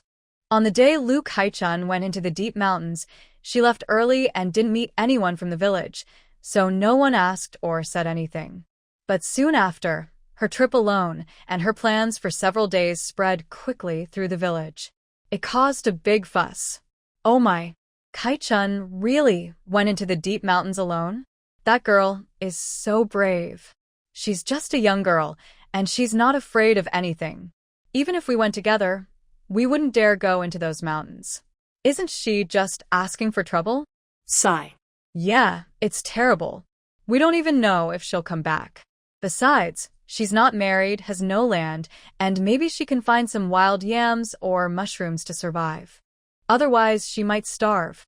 There's no other way. The Lu family's 2 people are not good people. Haha, she's a stepmother. How many stepmothers are good people? Sigh. Everyone in the village sympathized with Lu Kai-chun. Even Aunt Anne, known for her sharp tongue, didn't blame her and instead started criticizing Tian. Tian was furious, shouting at home and claiming publicly, "This isn't our fault. We gave her away in marriage, and that's enough. She disobeyed us and was disowned. Who's to blame? She herself wanted to establish a household, and this is very clear. We didn't force her. Now that she has her own household, she's another family. Whatever she does is her own decision and has nothing to do with us. That girl's mouth is so sore and raw, don't go biting people randomly." Although she said this, when Lu Kai-chun was expelled from the household, it was basically like she was disowned. Even though she had become independent on her own, did the Lu family do nothing wrong? They are truly heartless. Everyone has to say a few words of disdain or contempt. Tian sure couldn't accept this. Even if she tried to argue, she couldn't, so she turned her anger at home, scolding old Lu and Lu Dajung. Both father and son were cursed so badly they looked terrible. Old Lu didn't care much. He was also feeling wronged. No wonder his wife was unhappy. Lu Dajung felt very wronged and secretly blamed his sister for causing trouble, making their family look bad inside and out. After Kai-chun left, the villagers unintentionally kept watching the village entrance, especially in the evening, counting the days to see when she would return. 1 day, 2 days, 3 days passed, but she didn't come back. So the villagers started talking more and more, convinced she had died deep in the mountains. They sighed and felt sorry for her, saying she had bad luck and was pitiful. Anton was at home talking with her husband and couldn't help but shed tears. This girl was so good, straightforward and quick, even teaching her son how to weave baskets. How could she just disappear? Juzi also felt sad. Kai-chun had taught him how to make things, and he remembered it all. Aunt Anne was still sighing over how Lu Saichuan's remains were missing and how she couldn't even arrange a proper funeral. Unexpectedly, Tian Shi and old Lu came to their door. They came to ask for Lu Saichuan's dowry. Although it wasn't much, every little bit counts. Her bedding and 2 sets of new clothes were all bought recently. The boxes, basins, and buckets could be useful too. Why not take them? It wouldn't be good for Aunt Anne's family. When Aunt Anne heard this, she got very angry and sneered. "So, sister-in-law, you're saying that since Kai-chun became independent and had nothing to do with your family anymore, you're here to take her things?" Tian Shi sneered back. "No matter what, she's still our Lu family's daughter. Even if her bones are broken, her tendons are still connected. If she left things behind, they shouldn't go to outsiders." Oh, who's so shameless to be greedy for other people's belongings? Do they have no shame? Tian Shi had been feeling angry and mocked by others for days, and when Annan made her sarcastic remark, she couldn't hold back and responded sharply. Anton was also furious. Broken bones and connected tendons? Bah. That's just greed written all over her face. You came too early. Sai Chuan said she would take 4 or 5 days to return, and only half that time has passed. Why are you in such a hurry? Also, the matter of entering the mountains is uncertain. A few days' delay is possible. I can't give you what you want right now. Just wait. Aunt Anne's words left Old Man Liu and Mrs. Tian speechless. Mrs. Tian sneered, if you wait a few days, so be it. Humph, anyway, you can't run away. I have everything counted. Don't miss anything or let anyone secretly damage or lose things. I won't accept that. Just watch and see. Bah. Aunt Anne retorted. She drove the couple out. I'm so angry. What kind of people are they? Cold-blooded, ungrateful, and not afraid of karma. Uncle Anne hurriedly comforted her. Forget it. Don't get angry with them. It's not worth it. If Sai Chuan really sighed, those things can be given to them. There's no need to provoke them. And we all know what kind of person Mrs. Tian is. Anne sighed, I know this too. It's just not worth it for Sai Chuan. Even if we want to give them something, it should be after half a month or a month. I can't give it easily. Maybe Sai Chuan will come back then. But both of them felt heavy-hearted, knowing deep down that Sai Chuan probably wouldn't come back. It's in the deep mountains. Aunt Anne thought Mrs. Tian and her husband would just leave, but unexpectedly, Mrs. Tian spread rumors around the village, saying Aunt Anne wanted to steal from her family. Aunt Anne was furious. If Uncle Anne hadn't stopped her, she would have gone to the Liu family to argue with Mrs. Tian. Many villagers, who had finished their chores and had nothing to do, gathered around to watch the commotion. After all, there's little excitement in the countryside. Who doesn't like to see some drama? Aunt Anne felt disgusted when she saw Tian's petty attitude. She refused to give her the items easily. Madam Tian, you can't just eat the food recklessly or talk nonsense. What do you mean by your family's things? I didn't take anything from your family. Kai Chun entrusted me, and I must keep it safe. It's only been a few days. How can I give it to you now? Maybe she's delayed in the mountains. You don't need to be so impatient. Let's wait a bit longer. Rest assured, our family doesn't want to take what isn't ours. When the time comes, I will hand everything over to the village head. If you want it, ask him. Tian spat and shouted, refusing to back down. You still dare to say you're not greedy? I think you just want to steal. It's been so many days. There are many dangerous animals in the mountains, and even strong young men wouldn't dare go there. How can a girl like her come back? You're just making excuses to hide the things. You're shameless. Aunt Anne was not convinced. Kai Chun was at least your daughter. Do you really want her to die? Didn't we agree on something? Who wants her to die? Stop accusing us. I'm telling the truth. You're just being stubborn. You're the stubborn one. No, it's you. They argued loudly, glaring at each other. If not for many villagers watching, they might have fought. The villagers saw them fighting and tried to mediate. Some even spoke fairly, making the scene lively. Most of the villagers sided with Tian. Oh, Aunt Anne, just give the items to the Liu family. You're going to give them anyway, so why argue? Yes, yes. Tian may not speak nicely, but her reasoning is right. Kai Chun is gone, and the things should go to the Liu family. That's true. It's a pity about that girl. The Liu family is getting a freebie. Listening to these words was upsetting, even though they were supposedly helping her. It made Tian furious. The more she heard, the more she insisted on taking the items back. Otherwise, she'd feel she'd lost too much and been talked down to. Aunt Anne was stubborn and refused to give in. Uncle Anne and Juzi didn't want her to suffer losses and argued for her. It had only been a few days. They were too anxious and lacked conscience. Tian got anxious and shouted loudly, "These are our family's things. What's wrong with us taking them? Even if she comes back, we'll return them later. Why are you meddling? I think you're the ones with no conscience.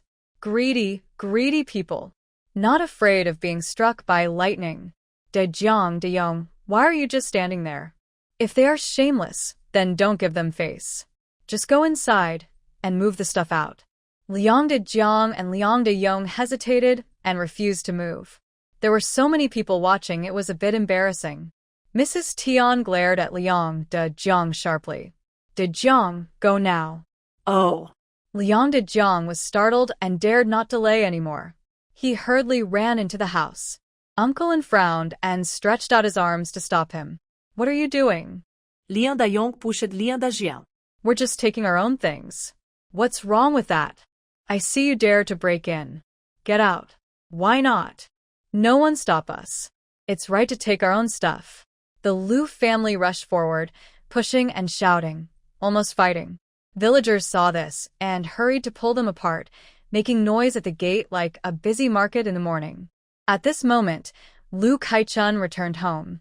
Seeing a crowd of villagers gathered at Aunt An's house, chattering loudly and lively, she was stunned. She also heard voices of Mrs. Tian, old Lu, and even De Jiang shouting. Lu Kaichun was confused. What's going on? Why are the Lu family fighting with Aunt An's family? The Lu family was big and strong, but not very kind-hearted. Aunt An's family was just a small family of 3. If they fought, they would definitely suffer. Lu Kaichun pushed through the crowd and called out, Anton! Anton! Anton! Then she heard exclamations. Ah! Kaichun! It's Kaichun! My God, it's really Kaichun! Kaichun is back. Heaven, she's really back. Stop arguing, stop arguing. Kaichun is back. Lu Kaichun couldn't help but glance at everyone.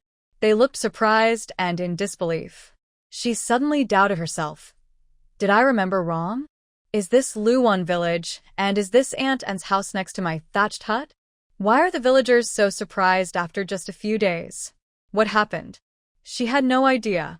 Mrs. Tian, Aunt An, and others saw her too, and were all stunned. Mrs. Tian was even more shocked and shouted in surprise. How can this be? Aunt An was overjoyed. She hurried over, grabbed her arm, and cried happily, Kaichun. Kaichun, I knew you would come back. I knew it. This is so wonderful, so wonderful. Aunt and Lu Kaichun forced a stiff smile. Of course she came back. What else could she do? Just come back, just come back. Aunt An smiled happily, giving Tian a sharp look with some sarcasm. Some people are hoping you'll have trouble. Look, someone is causing trouble at my house, insisting on taking back what belongs to you that I've been keeping. Ugh, what a big face. I thought I couldn't give it to them, and I knew you'd come back. But they say it's impossible, and now they want to force their way into my house to it. So shameless. Their hearts are so cold. Lu Kaichun suddenly understood. No wonder the Lu family came here to cause trouble. The Lu family members blushed with embarrassment, too ashamed to look Lu Kaichun in the eye. But Aunt Tian quickly pouted and said stubbornly, Who's shameless? We all have the surname Lu. It's rightfully ours to take back what belongs to her. As for you, refusing to give it back, no matter what, I don't know what you're thinking. I think you're the shameless one, trying to hide something, and now you're turning the blame around. Ugh. Aunt An was very angry. You're the shameless one, turning the blame around. Uffed. Humph. Everyone knows what's in their own heart. Yes, everyone knows what's in their own heart.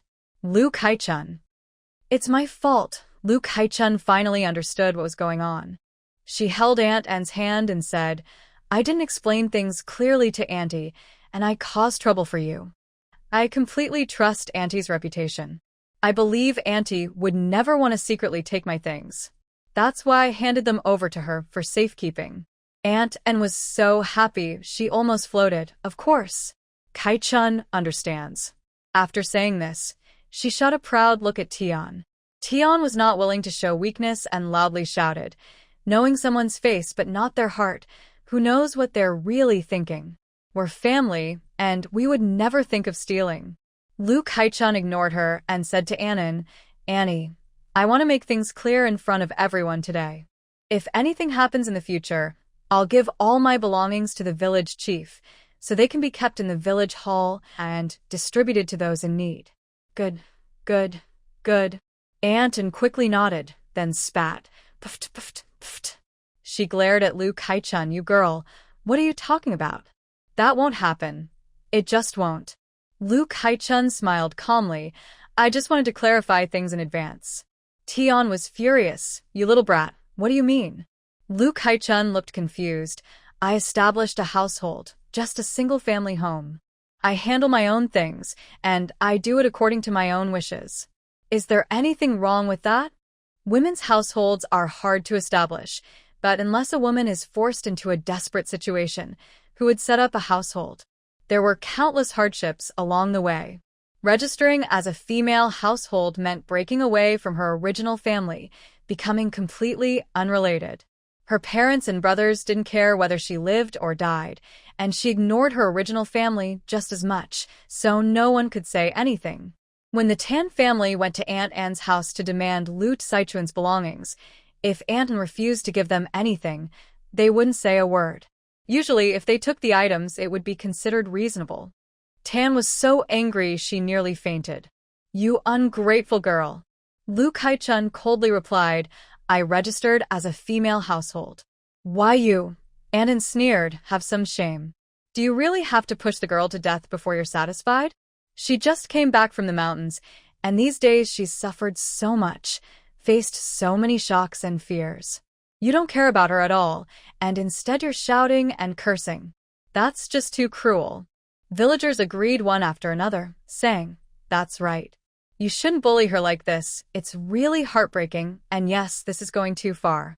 Tan was so furious, she almost exploded. She wanted to say more, but old Lu pulled her sleeve hard, shame on his face, shaking his head at her to stop talking, warning her not to embarrass herself further. Although Tan usually acted arrogantly and was the head of the household, the real decision-maker was the man of the house. When old Lu got serious, Tan dared not complain. And in this matter, she was clearly in the wrong. Fuming with hatred, Tan had no choice but to shut up angrily, secretly cursing in her heart, calling the girl a murderer, and vowing to settle the score later. Aunt Anne's words successfully drew everyone's attention to Lu Saichuan's basket. At first, they didn't realize how many things she had, but once they looked, they were shocked. Wow, so many things. "Did you buy these in the county town?" Cast iron pot, sickle, oil, salt, soy sauce, flour, needles and thread, rope, headscarf, shoes. There are really a lot of things. It looks like Kaichun really managed to get some supplies from the mountains. Exactly. This girl is really lucky. Kaichun, what did you find in the mountains? Why did you buy so many things? As soon as they asked, countless eyes lit up, all staring at her eagerly. Feeling a bit overwhelmed by so many curious gazes, Lu Kaichun understood how important curiosity was. If she didn't explain clearly today, rumors might spread, which wouldn't be good. She then said, "I found quite a few red mushrooms, pine milk mushrooms, and some chicken mushrooms in the mountains. These mushrooms are quite valuable. Oh, I also got a few valuable medicinal herbs. I sold them in the town to get some money, and with that I bought these things." Someone immediately asked loudly, "How much money did you sell everything for? How much did you get?" Yeah, how much money did you make?" Mrs. Tian and old Lu also couldn't help but listen carefully, staring at Lu Kaichun intently. Aunt Anne said, "How much I sold for is not easy to say." Don't ask about that. "Do you think you would tell others how much wealth your family has?" "Never mind how much I sold for. Kaichun here has no land or property, and who knows what will happen to her in the future. It's quite pitiful. It's getting late. Everyone, let's disperse." The villagers thought it was just some mushrooms and a few medicinal herbs. She even knows about herbs. She really got lucky. But they figured she probably didn't make much money. Without land or property, life is indeed hard. Thinking this way, they didn't ask further and soon dispersed. Mrs. Tian pouted. She still wanted to ask more, but Aunt Anne had already pulled Lu Kaichun into the house. Mrs. Tian sighed in frustration. She wanted to ask more but gave up, and her family tiredly headed home. On the way, Mrs. Tian didn't complain. Sometimes she scolded Lu Kaichun for having no conscience, sometimes mocked her for being stupid, probably because Anna was busy soothing her, which was just as well. Other times, she blamed Lu Dajiang for being useless and timid. Lu Dajiang felt very wronged. How could she blame him for that? Everyone had left, and Lu Kaichun also said goodbye and went home. Her bedding and clothes were packed in a box. Aunt Anne hadn't opened it, so she didn't know that Luke Haichun had stored a blanket in her space. Tomorrow, I'll come back to chat with Annie again. All right, go home and rest well. Aunt and smiled warmly, knowing she was probably tired. Even if she was curious and eager to ask questions now, she held back and didn't press further. Luke Haichun returned home and felt comfortable. Tonight, she was too lazy to cook. There were steamed buns in her space, still warm when she put them in and still warm when she took them out. She ate 2 buns and planned to make something nice to reward herself tomorrow. But some things couldn't be delayed. She took 2 white flour buns, 2 pieces of tofu, and about 3 or 4 jean of mountain yam, and went to Aunt Anne's house next door. Fortunately, Aunt Anne kept her belongings safe. Even if they weren't worth much, they were still useful. She didn't want to let the Liu family have them cheaply. If Mrs. Tian and the others really took them back, she knew they wouldn't return them to her. Aunt Anne was surprised to see her bring so many gifts and quickly waved her off, saying, "Oh no, that won't do. You've only earned a little money. Keep the things for yourself to eat. Don't think about us. Please accept them, Aunt." "I'm poor, but not that poor," Luke Haichun insisted, setting the items down. "If it weren't for you, my stepmother and father would have already taken my things away. It's only right. Besides, I might need your help again someday." Aunt Anne smiled and said, "We're neighbors. Helping each other is what we should do. It's no big deal. You're just too polite." Seeing she was persistent, Aunt Anne happily accepted the gifts, told her to wait, then turned and went into her room. Soon she returned with 6 eggs. "Here, take these and eat. They're from our own chickens. We have 5 hens laying eggs." But Luke Haichun refused politely. "No. Aunt, keep them for Juzi. I bought some eggs too, so I really don't need them. Since you're so kind, I'll be honest, I don't have any vegetables to eat right now. Could you send me some? I plan to start planting tomorrow, and in 10 days or so, I'll have vegetables to eat." Aunt Anne nodded cheerfully. "No need to wait 10 days or half a month. Our vegetable garden has plenty. You can eat as much as you want. You're just one person, after all. I'll find some seeds for you, so you can plant once the garden is ready." Luke Haichun was even happier and quickly nodded. "That's great. Thank you so much, Aunt." "Haha, no need to thank me." "One more thing, I want to buy some chicks to raise. Your family has plenty of chickens. Do you have any chicks for sale?" "You're asking just right," Aunt Anne said with a smile. "I have a hen sitting on a nest now. In 3 or 4 days, the eggs will hatch. When that happens, I'll give you some." Luke Haichun thanked her with a smile. After chatting for a while, she took her leave. Aunt Anne divided a steamed bun made of plain flour in half, giving 1/2 to Juzi and sharing the other half with her husband. The family of 3 ate it very carefully. Juzi, with a big smile, looked delighted and said, "This plain steamed bun is so delicious. It's soft and fragrant, with a bit of sweetness. Sister Kaichun is so kind." Aunt Anne sighed with a smile. "Your sister Kaichun isn't easy either. Since we live nearby, we often help watch out for things so the Liu family doesn't cause trouble behind our backs." Juzi patted his chest confidently and said, "Don't worry, Mother. I'll definitely help." Luke Haichun packed 1/2 a jean of brown sugar and 4 or 5 jean of yam into her basket and then went to the Li Zheng family's house. Establishing a household for a woman is not just a simple matter. It also requires registering the household and handling property deeds. Additionally, if she wants to clear land, she must first buy the land. Her house is located at the eastern edge of the village, next to and behind some wasteland and mountains.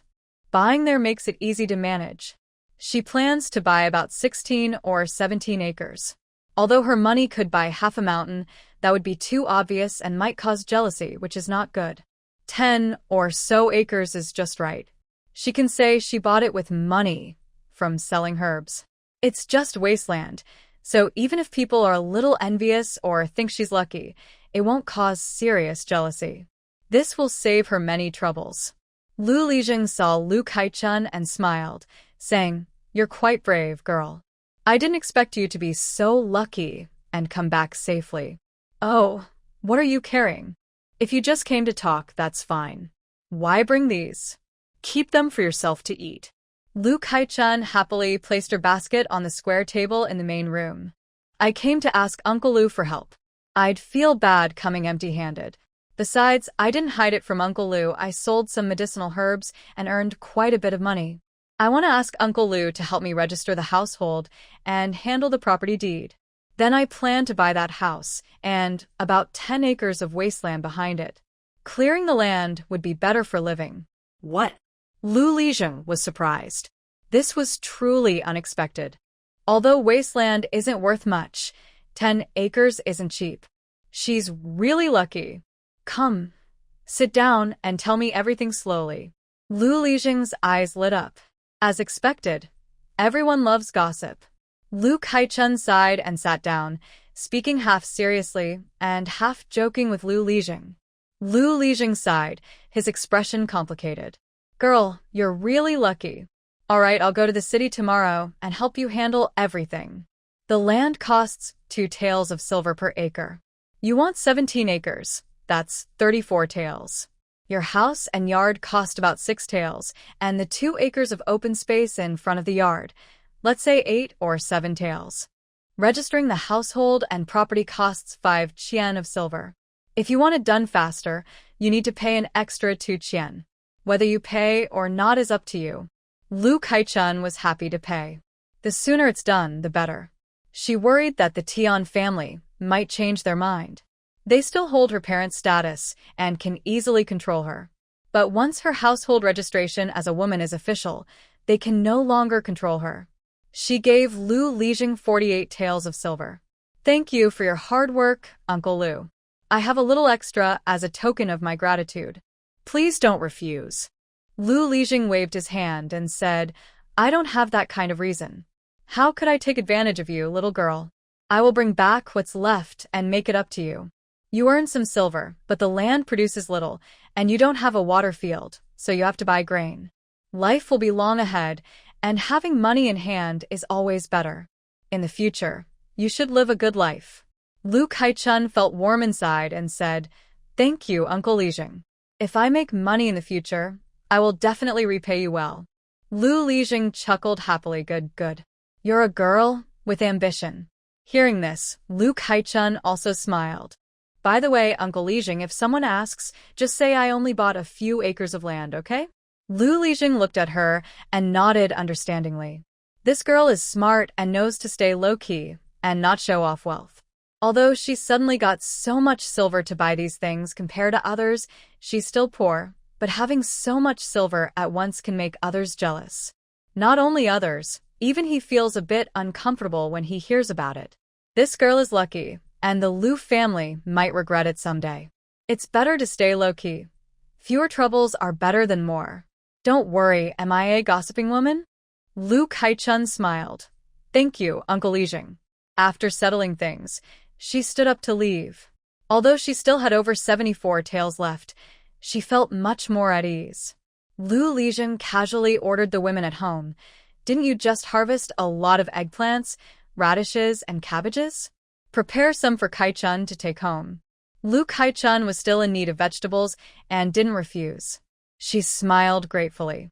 Lu Lijing's second daughter-in-law, Bai Shi, agreed and took 2 white radishes, 3 eggplants, and a bunch of cabbage, placing them into Lu Saichun's basket while smiling. Our radishes are big and juicy. They're good.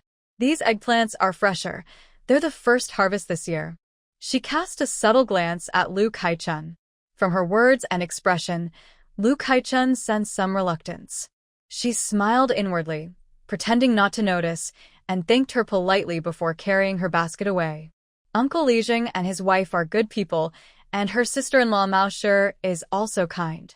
She just accepts their kindness. This second sister-in-law had been known to be a bit petty and loved to poke around in her family's affairs. Her brother was quite something, almost like he was destined to inherit the throne, an only son, very precious. All 4 of her married sisters were devoted to supporting their brothers. With the matter settled, Lu Kai-chun felt a wave of relief in her heart. Back home, she relaxed completely, ate a steamed bun, and went to bed. The bed was covered with a new mattress, sheets, pillows, and a quilt, so she slept comfortably. While sleeping, she thought about making something delicious the next day. She had a good night's sleep. Luke Haichun woke up quite early the next morning and hurried to fetch water. She carried back a load that was enough to keep things hidden, as there were 5 large water jars in the space, enough for use. She was thinking that someday she still needed to go to the city to buy more jars, large and small pots, wardrobes, tables, and chairs. These big items could only be brought back after she had a proper way to carry them. Otherwise, they wouldn't be usable. Fetching water was also very tiring. She planned to wait until the space's spiritual spring water accumulated 3 drops, just 3 drops, to create a mountain spring. Then she would mark a spring on her land, using a bamboo tube as a water pipe, burying it shallow underground to lead straight to her door, digging a pond, and lining it with clean river sand and pebbles. She would buy some bricks to build around the pond, making it easier to access water in the future. For now, after washing up, she focused on making food. She used a rice cooker to cook half a pot of porridge. When it was almost ready, she chopped some meat, cut a small bunch of cabbage, and added them to make a cabbage and lean meat porridge. Yesterday's eggplant was really tender, so she decided to fry eggplant slices into eggplant fritters. In the space, there were also many vegetables sent by villagers earlier, including green peppers, eggplants, cabbage, radishes, chives, celery, lettuce, endives, and green onions. She thought she could also make stuffed green peppers. She bought some tofu too, so she decided to make stuffed tofu. After preparing everything, she packed it into a large bowl and stored it in the space. When eating, she took it out, still hot and fresh as if just cooked, feeling very happy. Luke Haichun was getting more and more tempted by the smell, so she immediately started cooking. She chopped meat, mixed it with chopped chives, soy sauce, and salt for seasoning, then sliced the eggplants and tofu, splitting the green peppers in half. After stuffing them, she poured half a bowl of oil into the pot, heating it while mixing a thin batter of flour and water in a bowl. Once the oil was hot, she dipped an eggplant fritter into the batter and put it into the oil. The oil sizzled loudly as she added more, frying over 10 fritters. The bubbling in the pot turned golden brown, filling the air with the rich smell of meat, eggplant, flour, and oil, an irresistible aroma that made her drool. Luke Haichun couldn't help but swallow hard, feeling very hungry. Finally, when she thought they were cooked enough, she quickly picked one up with chopsticks, blew on it, and couldn't wait to take a bite. The entrance first has a crispy, fragrant skin, then the savory meat and eggplant flavors explode in the mouth. The outside is crispy, inside tender, so delicious that it makes you want to swallow your tongue. It's so fragrant and tasty. Luke Haichun ate 4 eggplant boxes in one go before stopping. They are so delicious, incredibly tasty. After frying the eggplant boxes, she simply cut a bowl of pork tenderloin, coated it with flour, and fried small crispy pork pieces. These are also good things, crispy outside, tender inside, very delicious. Stuffed tofu and stuffed green peppers don't need to be fried, they should be pan-fried. The excess oil is collected in a clay pot, and she begins to fry. Tofu is already very tasty, and when stuffed with meat and fried, it's even better. Stuffed peppers are tender and spicy, perfect to cut through greasiness. That's enough. After eating these, she can't drink any more porridge. So she didn't make meat porridge, just drank half a bowl of plain porridge to soothe her stomach, and at noon, she added minced meat and vegetables to make vegetable and meat porridge. Luke Haichun closed the door. Anjia has a yard, separated by about 20 meters, so she's not worried about the smell drifting over. Even if it does, Anjia isn't someone else's house, so she wouldn't say anything. She didn't send them any food. That would be too wasteful. She's still poor now, and eating so well would sound strange if she told others. She doesn't plan to repay them right now. By the way, frying stuffed tofu and stuffed peppers isn't very convenient. Tomorrow, she plans to go to town and talk to the blacksmith about ordering a flat-bottomed pan, which will make frying much easier. She also wants to order a slightly larger milk pot for boiling noodles. With so much food prepared, Luke Haichun and Qin Sheng feel a great sense of achievement. Chun Sheng is forging iron, washing a jar to make pickled vegetables. She cuts white radish and lettuce into pieces, puts them in a jar, adds salt, 5 or 6 dried chili peppers, and fills it with spring water. She also slices a bright yellow lemon and puts it in, then covers the jar. That's the joy of being single, doing whatever she wants, eating whatever she wants. She hasn't received the land deed yet, so Lu Kai-chun plans to wait until she gets it before starting to farm. Today, she plans to go up the mountain again to cut some bamboo and bamboo branches to build a chicken coop. She'll also gather some firewood.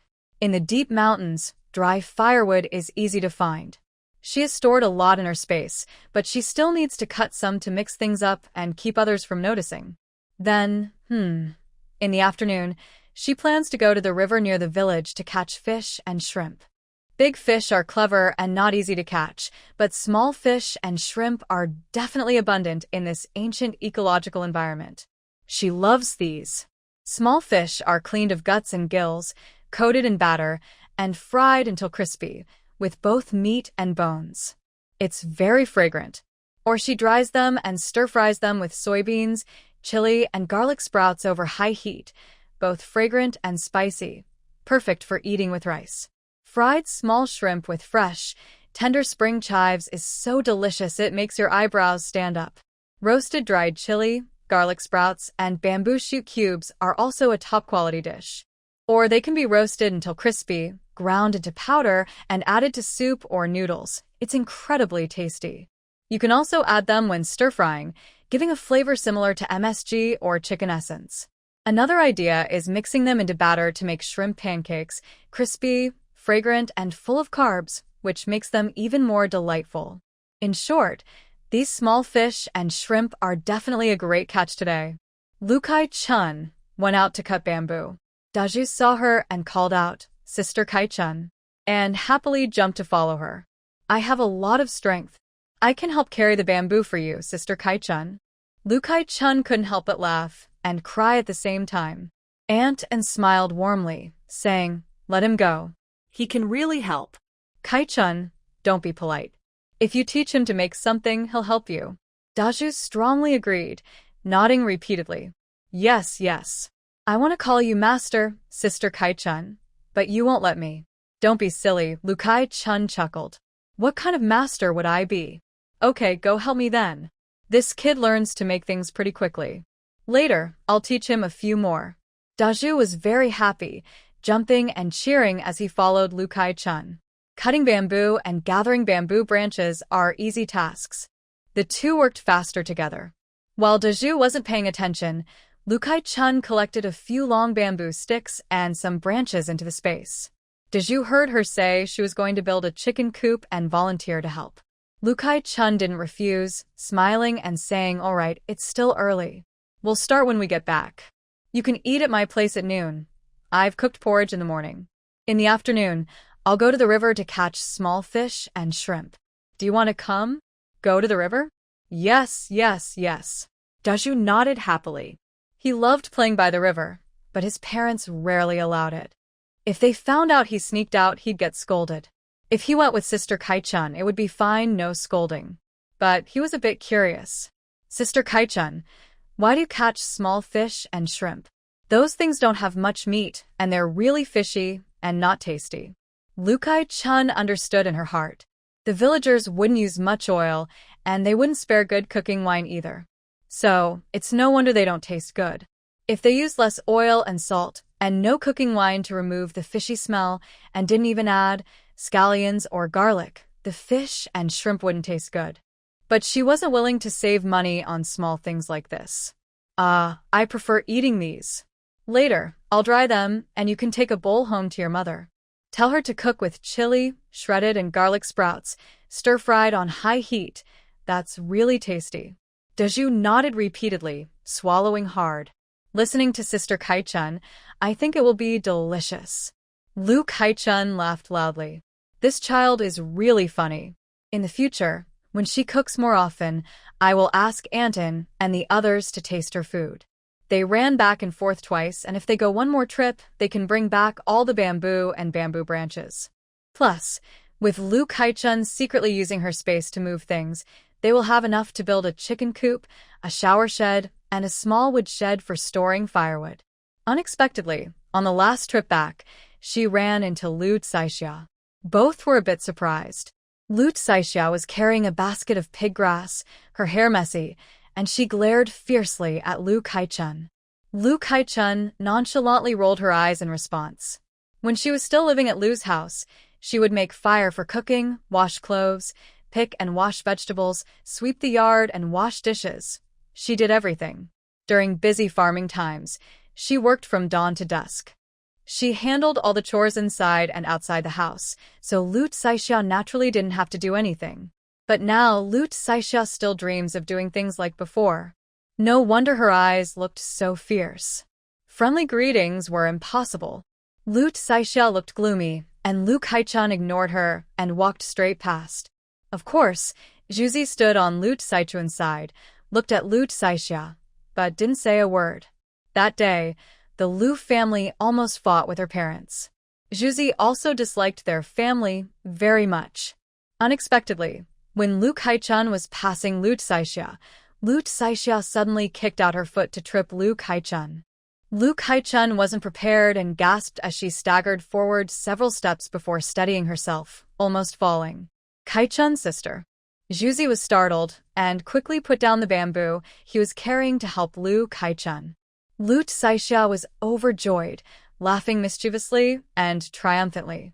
Lu Kaichun put down the 2 big bundles of bamboo branches she was carrying, turned to look at Lu Caixia, her heart still pounding. Lu Caixia sneered. "What are you looking at me for? Serves you right for not watching where you're going." Lu Kaichun hurried over and pushed her hard. Her basket was full of pig grass, and Lu Caixia lost her balance, screamed as she fell backward heavily, and shouted angrily, "Ah! Lu Kaichun! How dare you push me?" Juzi burst out laughing. Lu Kaichun sneered. "What are you yelling about? Who told you not to watch where you're walking? You what? Say that again if you dare. Just you wait." Lu Caixia yelled angrily, struggling to get up, but her basket was too heavy. She waved her arms trying to stand, but couldn't. Her funny attempt made Lu Kaichun and Juzi laugh out loud. Lu Caixia's face turned red with anger, and she shouted, "Ah! Ah! Ah!" while cursing loudly. Lu Kaichun rolled her eyes at her and carried her basket to greet Juzi. "Juzi, let's go." "Okay." Juzi looked a bit worried. "Kaichun, do you think she will go and complain? Aunt Lu Boshan and the others are very fierce. Da Yong is also fierce. If they find you, you won't be able to fight back. Remember to call me if that happens. My parents will definitely help you." Kaichun chuckled softly and nodded. "Yes, I will definitely ask you guys to help me feel braver." "Hee hee, Kaichun, don't worry. I promise I'll block them for you." Juzi knew well how the Lu family behaved, and Kaichun was even more aware. Back home, she tidied up a little, then sat on a small stool in the yard. She started weaving and pointed at Juzi, guiding him on how to make a bamboo basket, waiting for the Lu family to come.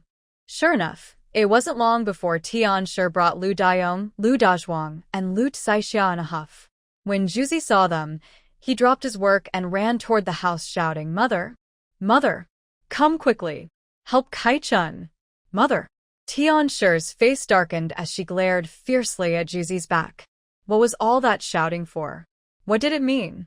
"Lu Caixia, I really look down on you. You're so quick to complain first." "What? You can trip me for no reason and almost make me fall, but I can't do the same to you? Who do you think you are?" Before Tianshi could scold her, Kaichun spoke first. Caixia was furious and shouted, "You didn't fall, but you caused me to fall." Kaichun sneered, "So you're admitting you tripped me? I didn't fall because of my own skill. Don't you know how loudly you were laughing at that time? Your fall was because you couldn't handle it. No wonder I fell." Caixia was so angry she glared fiercely and stomped her foot, turning to Tianshi. "Mother!"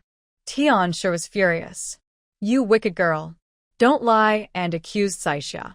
She's so honest. How could she trip you? You pushing her and making her fall is a fact. You're a cruel girl." If I don't teach you a lesson today, won't you rebel against me? Dayong Dazhuang, you two are men. Hurry up and teach her a lesson to stand up for Caixia. Although Dayong was 15, he was Tianshi's favorite and couldn't do much work. Dazhuang, only 9, was even less capable. Both brothers were at home, so Tianshi had brought them along. Hearing this, the brothers cursed loudly. Wicked girl. You bullied my sister. Watch me beat you to death. And rushed toward Kai-chun.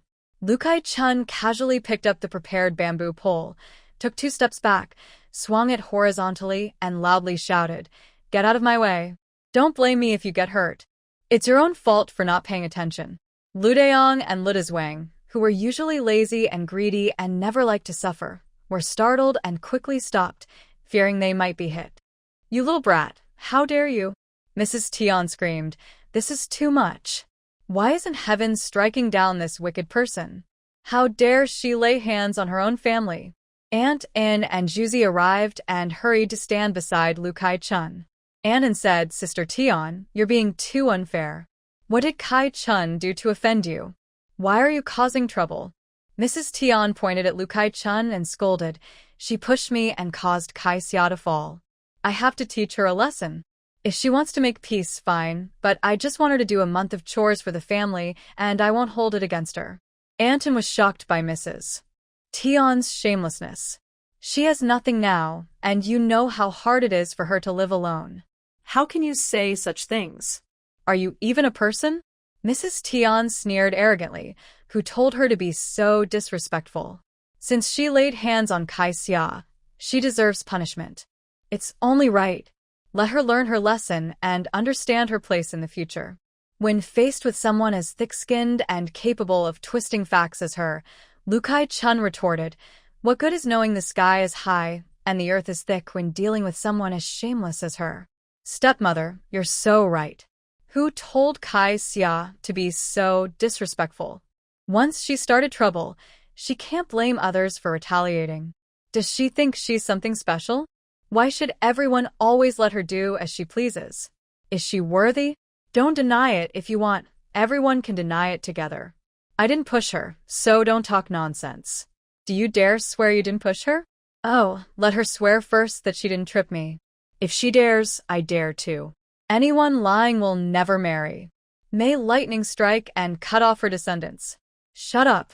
Mrs. Tian and Kai-xia were both stunned by Lu Kai-chun's harsh words and vicious tone.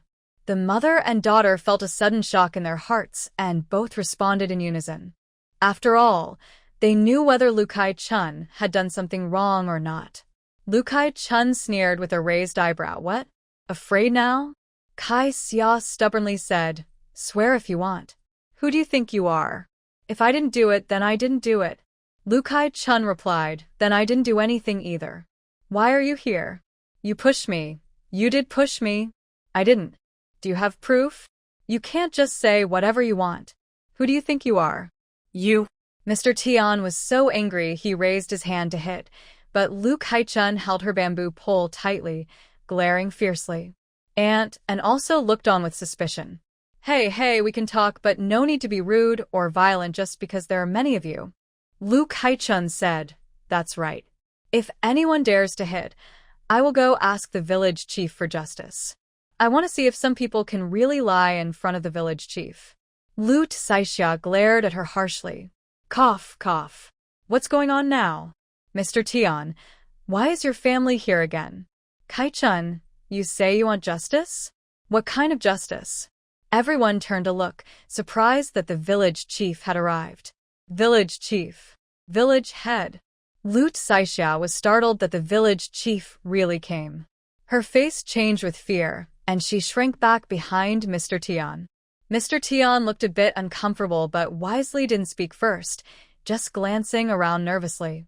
Lu Kai-chun, the stubborn girl, wouldn't admit anything. Caixia was honest, but what if she was tricked into saying something wrong?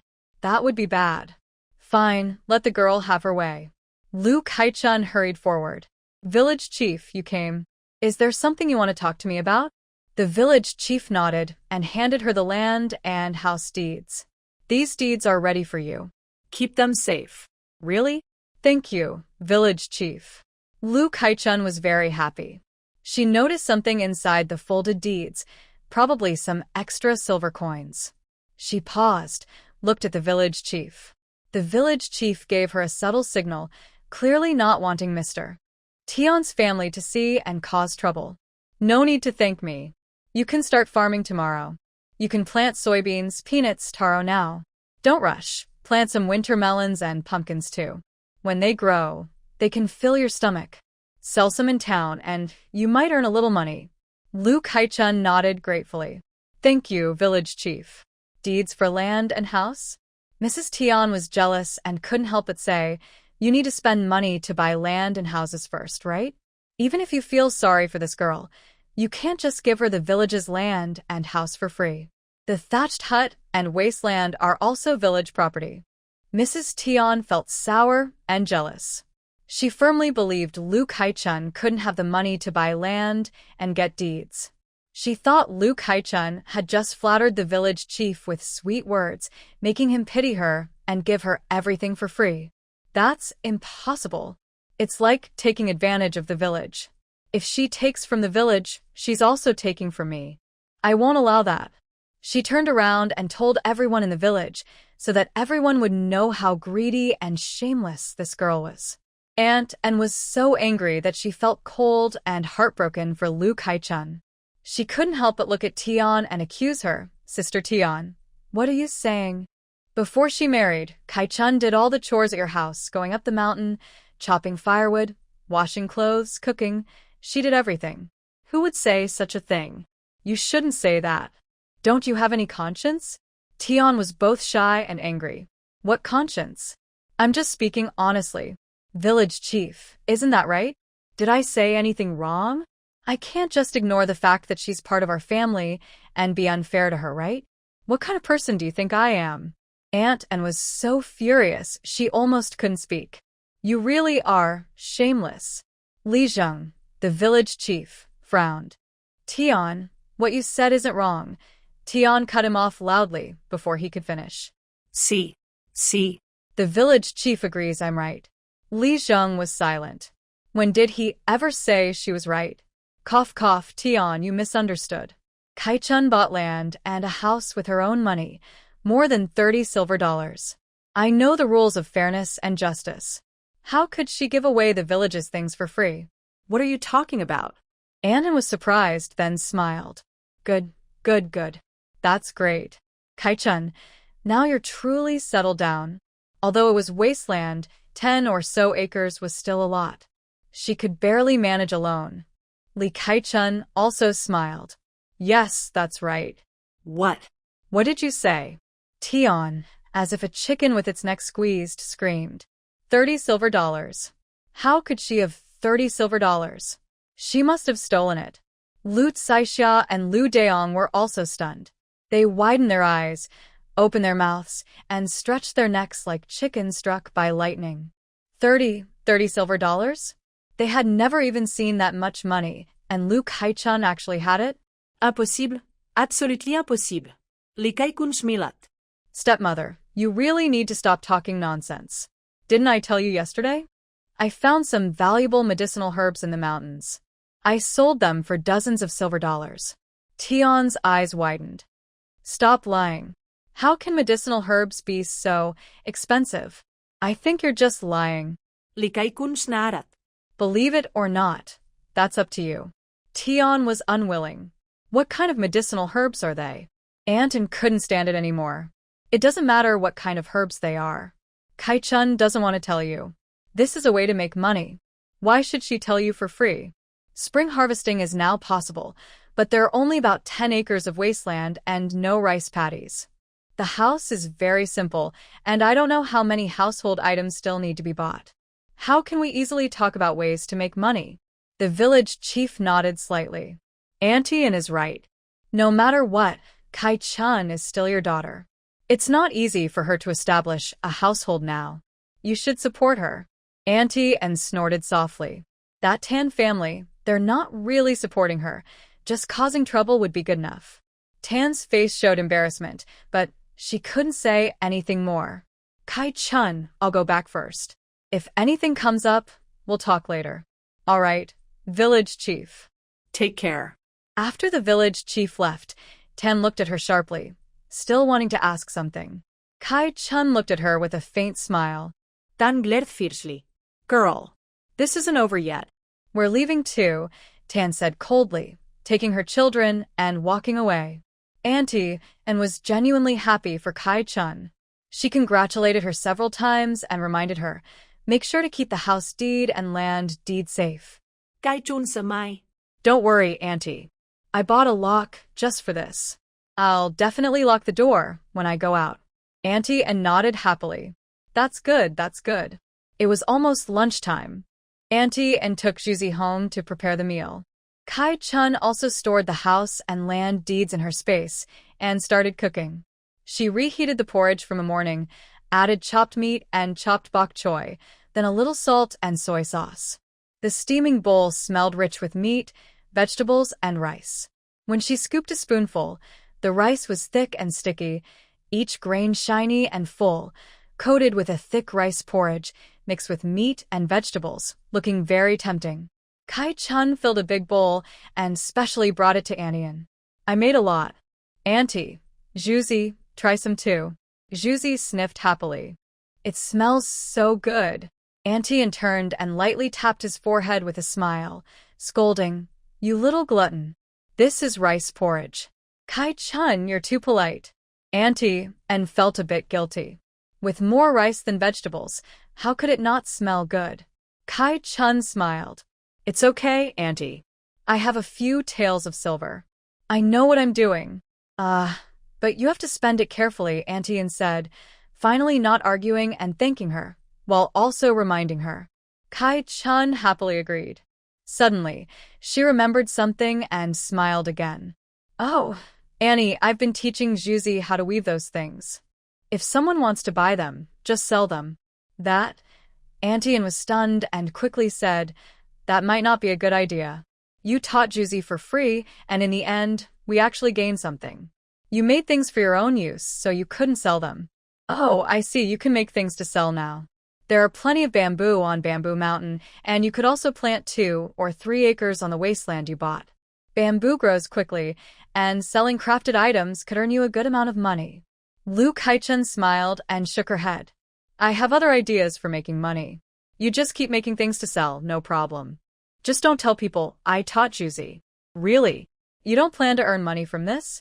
Yes. Aunt hesitated for a moment, but couldn't bear to refuse, so she nodded. All right, then let Juzi make things. We can sell them in our village, neighboring villages, or even in the city.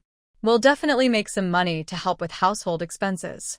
When we earn money, I'll give you half. Aunt, don't refuse or we'll feel bad about it. Lu Kaichun had no choice but to agree. Fine, that's settled. That's right. Aunt cheered happily. She laughed and said, Yesterday, someone asked about baskets. I told them I made them for our own use and don't sell. Later, I'll ask if they want to buy some. Lu Kaichun also smiled. That's great.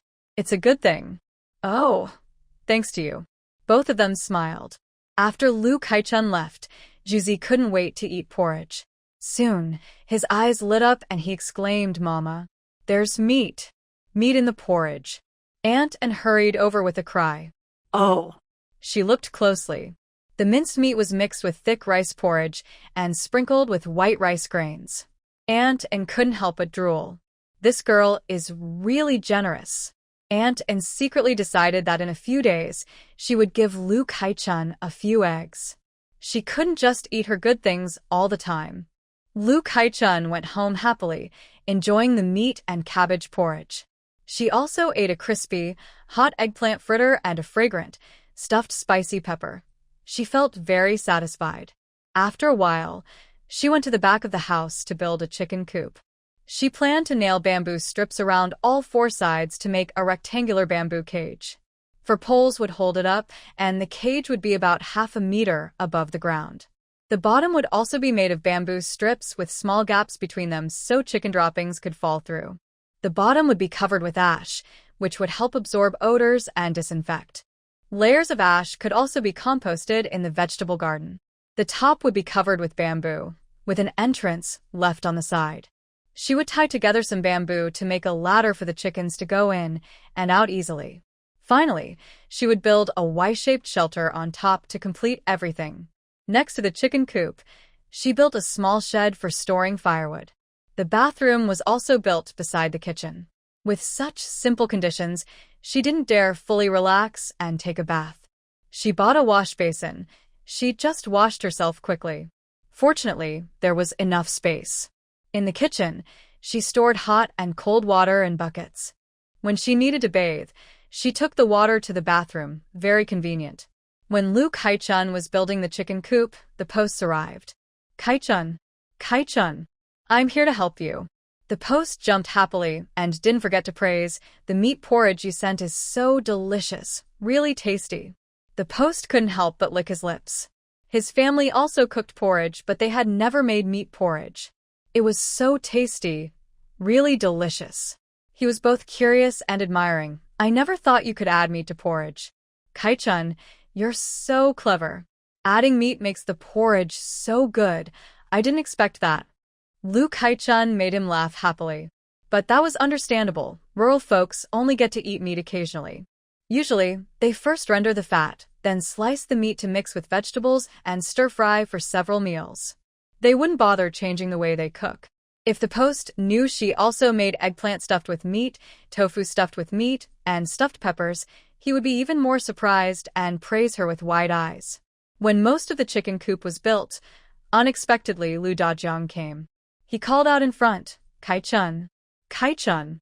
Lu Kai-chun was too lazy to respond. The post was very obedient. Seeing Kai-chun not making a sound, he also stayed silent and diligently helped, chatting and joking with her. Lu Kai-chun was sharp-eyed and clearly heard Lu Dajiang trying to push the door. She sneered. Isn't there a lock on the door? Why push? What does he want? Lu Dajiang found the house from behind and frowned as he scolded. Kai-chun, why didn't you answer when I called you? Lu Kai-chun focused on her work and didn't look up. I didn't want to answer. Lu Dajiang choked, feeling annoyed, and after a while, said angrily, I'm your older brother. Yes, so what? Lu Kai-chun looked up and smiled at him. I've registered as a woman. Lu Dajiang immediately looked away, feeling guilty. If her older brother truly treated her as a sister and was willing to protect her, she wouldn't have registered as a woman. A girl in her teens registering as a household alone. How hard must life be? Who would think of that? Lu Dajiang felt frustrated and said, Who told you to disobey your in-laws? Shut up. Lu Kai-chun snapped. You don't know what kind of person I am? If you don't even know that, how dare you call yourself my older brother? Just say it. What are you here for? Lu Kai-chun sneered. Don't say you're worried about me or that you came to see if I'm doing well. Lu Dajiang looked uncomfortable and even more awkward. I'm your older brother. Of course I care about you. You just bought land and a house, so you must be doing well. My parents and I are also at ease. Lu Kai-chun stared at him with a blank expression, her clear, bright eyes making Lu Dajiang feel strangely guilty. Lu Kai-chun said, Go on, keep talking. After he finished, he hurriedly left. Lu Dajiang suddenly lost his courage. But thinking about his fiancée, who was in charge of the household, he knew he had to toughen up and face it, even if he was scared. Well, you probably still have some money, right? It's not good for you to keep it yourself. What if you lose it? It would be better to give it to our parents to keep, and you can ask for it when you need it. That's about right. Lu Kai-chun thought to herself, this is pretty much what I expected. Zhuzi, who had been silent, couldn't hold back anymore and blurted out, but Aunt Tian is so strict. If Caichun's money ends up with her, she definitely won't give it back to Kai-chun. Lu Kai-chun chuckled softly, looking at Lu Dajiang with a half-smile. Kids understand this much, but you don't? Are you stupid? It's not wrong to say such things. Lu Dajiang's face turned bright red, his cheeks flushing and his neck thickening with anger. Impossible. Don't talk nonsense, kid. Our parents wouldn't want to take your money. Oh, if the stepmother refuses to return it or makes excuses to keep it, what then? Can you guarantee she'll give it back? Fine, if you can guarantee that, Let's go to Uncle Li Jing's house and talk this out. We'll ask him to witness it, and you can promise me. I only have about 5 or 6 coins left, and I'll give it to her for safekeeping. What do you think? Lu Dajiang was furious and embarrassed. Our family's business. Why do I need to tell Uncle Li Jing? Having Uncle Li Jing witness makes me feel better. I'm a woman with a household. Who are you calling our family? Lu Dajiang got even angrier. No matter how you look at it, you just don't trust your own family. Exactly. Which part of you do I trust? I'm a woman with a household. Lu Caichuan's chest rose and fell rapidly. She gritted her teeth and said angrily, Kai-chun, you're so cold and heartless. Li Kai-chun coldly said, when I registered as a woman, what did we say at the village chief's house? How was it written on paper? Now you're regretting? Just a few coins and you're trying to cheat? Fine, let's go. I'll go with you to the Lu family, call my father and stepmother, and go to the village chief's house. The village chief said I should give you money, so I will. Let's go now. Li Kai-chun pulled Lu Dajiang and headed outside. Let go of me. Lu Dajiang struggled hard to break free. All right, I get it. You're just a heartless person. Lu Dajiang ran away quickly. Li Kai-chun called out, don't come back again. I don't tolerate you. Lu Dajiang nearly tripped and ran without looking back. Zhuzi couldn't help but laugh out loud. Li Kai-chun also smiled. She kept working. No one could disturb her daily routine. Lu Dajiang sighed and looked sad as he returned home. When Tianshi saw him like that, she knew he hadn't succeeded. Although she didn't have high hopes, she was still angry and sneered coldly. You're useless. You can't even handle small things. I think you're a good-for-nothing as the eldest brother. Besides eating, what else can you do? You can't even control your own sister. What's the use of having you? When Lu Laotu arrived, Tianshi glared at Lu Dajiang fiercely and stopped talking. Lu Dajiang lowered his head, afraid to speak, feeling secretly resentful. He did all the work and never slacked off, but his stepmother was never satisfied and always scolded him. Was he really that bad? And Kai-chun, knowing how hard life was under her stepmother, never thought about her brother or tried to understand him.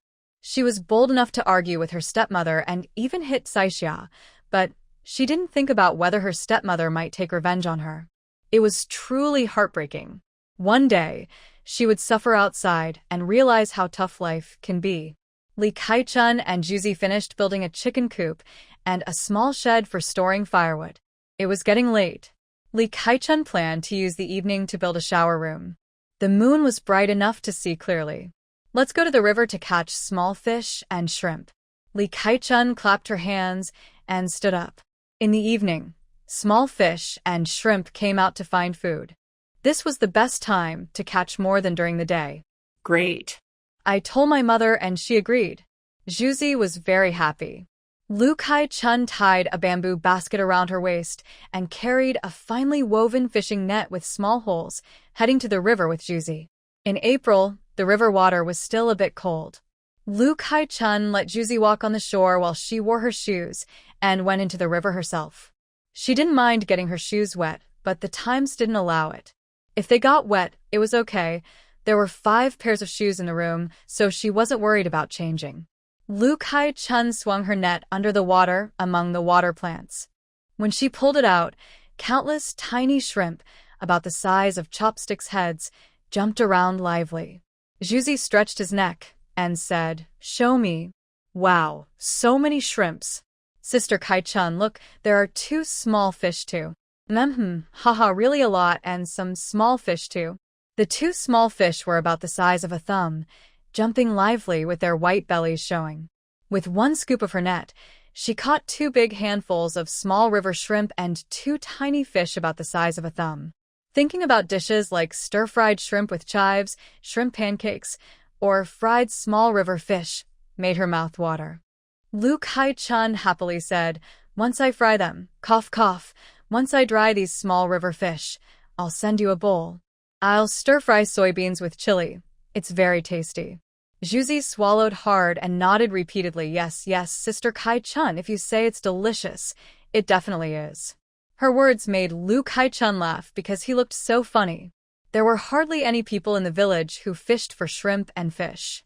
The water plants were thick, hiding many fish and shrimp. Every time she cast her net, she got a good harvest. In less than half an hour, she had a basket full of fish and shrimp. There were many small river fish, loaches, and even 4 or 5 tiny crucian carp about 3 fingers wide, yellow perch, catfish, and 2 fat yellow eels. There were also about 20 small shrimp. All right, let's go home. Lu Kai-chun felt very satisfied. When passing under the big locust tree in the village center, she saw a group of aunties chatting loudly and happily. When they saw Lu Kai-chun, their eyes lit up. Lu Kai-chun looked confused. What news could she have? She didn't know anything. But immediately she found out. It turned out that news from her ex-husband's family in Baiyang village had arrived. Her ex-husband Yang Shun had passed the imperial exam and become a scholar. Lu Kai-chun suddenly understood. No wonder the original bridegroom's family wanted to find an excuse to divorce her right after she married in. That's why they had done it. It's likely that Yang's family already knew Yang Shun had passed the exam and deliberately kept it a secret, then divorced her to hide it. They couldn't hold back their pride for long. Haha, such a clever plan. They even plotted to take her life. Relying on schemes and plotting people's lives for fame and success would surely bring retribution someday. Even if she didn't have it, she would find a way to get it. Aunties and grandmothers all spoke at once. Such a pity, Kai-chun's so unlucky. Exactly. If she had stayed at the Yang family, she would be the wife of a scholar, so glamorous. Is it because she's unfilial? She just got married and pushed her mother-in-law, also scolded her younger brother-in-law and sister-in-law. No family would tolerate that, right? The crowd suddenly fell silent.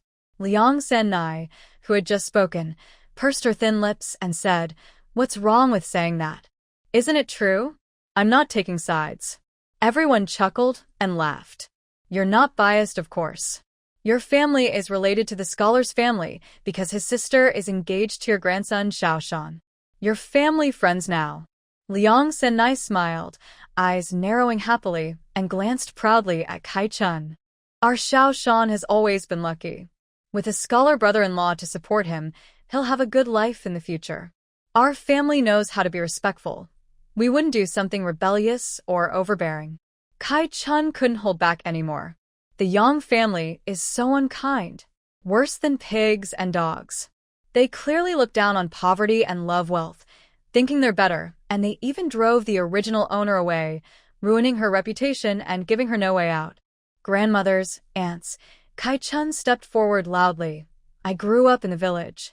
Everyone here has seen it with their own eyes. Do you really think I would push my mother-in-law and scold my younger relatives just after getting married? Everyone was stunned. In fact, the village was so small that everyone knew each other's families well. No one kept secrets behind closed doors. It's impossible to hide the truth. A person can pretend for a day, 2 days, even a year or 2, but can they pretend their whole life? There's no wall that keeps secrets forever. Yes, Kai-chun has been diligent and honest since she was little. I don't think she's that kind of person. I agree. But Tian sure said. Haha, that's the stepmother. Liang San-nai was displeased, pouting her lips. Can the Yang family still be wronging her? Why would they do such a thing? What are they after? Everyone was stunned again. This made some sense too. Kai-chun felt very pleased. Because our 2 families had already arranged the marriage long ago. If they changed their mind and refused to marry me, it would be considered immoral. Yang Shun is a scholar. If people accuse him of being immoral, it could harm his future prospects. Liu Sanmai was a bit confused by her words. Then, if he marries you, and then leaves you, what's the point? Why make trouble? This isn't just making trouble. If the scholar's status rises and he becomes successful, he can marry a better wife. He might not want me anymore, so he would leave me. Everyone was stunned. Really, can it be like that? But upon thinking carefully, it does make some sense. Suddenly, everyone's eyes looked a bit strange. Although they didn't dare speak badly of the scholar, they all believed Liu Saichuan and felt sorry for her. Liu Sanmai was angry and said, I think you're just upset because you haven't behaved well and got abandoned. You're here talking nonsense. If you dare to slander the scholar, that's a big courage. When he was abandoned, he hadn't even passed the imperial exam. Don't spread false rumors about him. Liu Saichuan sneered.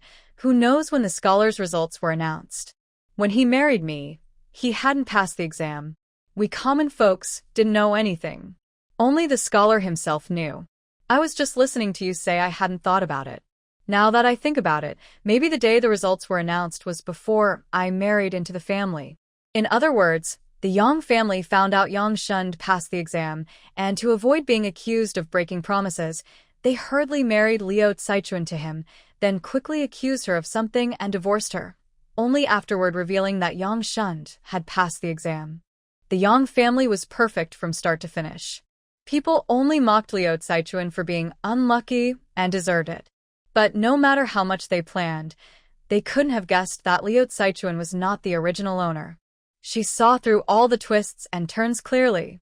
The opportunity was right in front of her. Why not take this chance to give the Yang family a hard lesson? Liu Sanmai was even angrier. Nonsense. You're just talking. Liu Saichuan remained calm. I'm not talking nonsense. Just ask around in the county town. On the day the results were announced, many people knew about it. Even street vendors knew. Liu Sanmai sneered.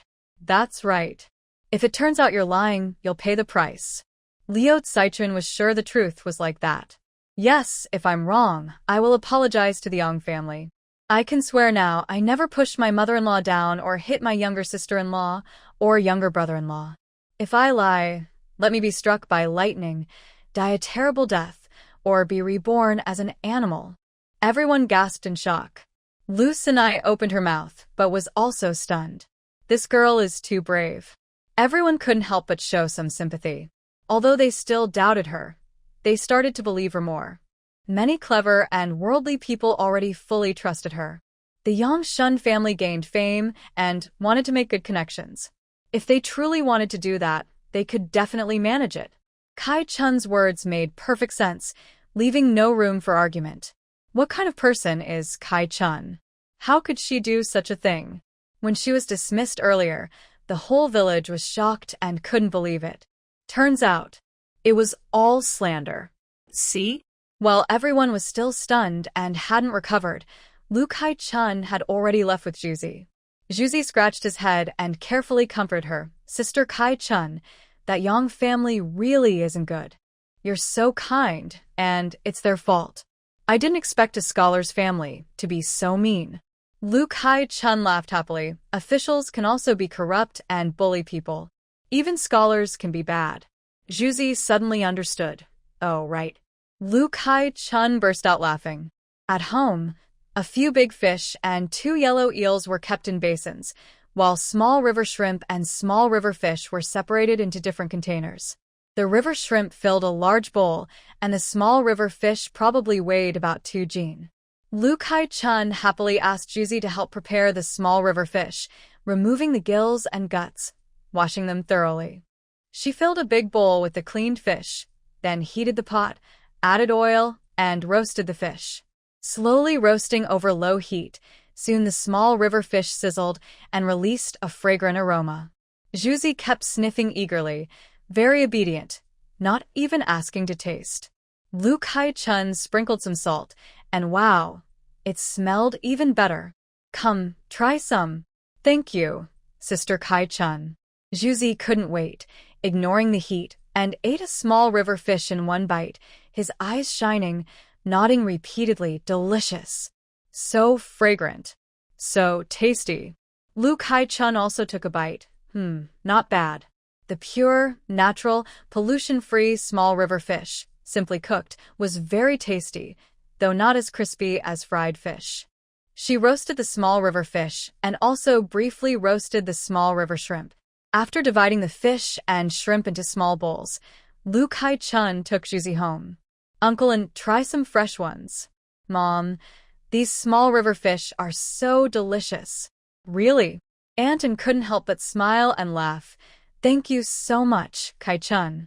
Lu Kai Chun smiled and showed her how to cook them. Juzi kept urging his mother to listen carefully. Just follow what Sister Kai-chun said. It'll definitely be delicious. And listen closely to Lu Kai-chun's words as if they were true, and couldn't help but stop to listen. She nodded repeatedly, saying, "All right, I'll give it a try.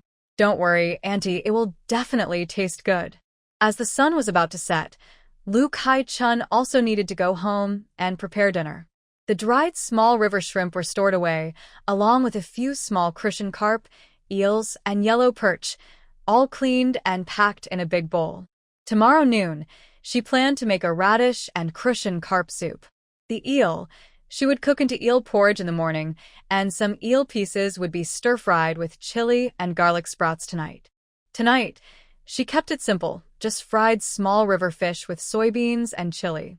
She heated the pan, added dry-fried yellow soybeans, stirring slowly over low heat until they turned fragrant and slightly charred. When it looked ready, she poured in a splash of cold water.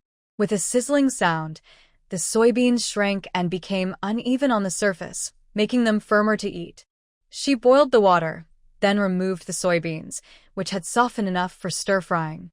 After cleaning the pan, she heated it again, added oil, shreds, minced garlic, and chopped dried red chilies to stir-fry. She added 2 big handfuls of dried small river fish, stir-fried them, then tossed in sliced green peppers. Once cooked, she added the soybeans, stir-fried vigorously over high heat, then seasoned with salt and soy sauce, added a bit of water, and the aroma exploded.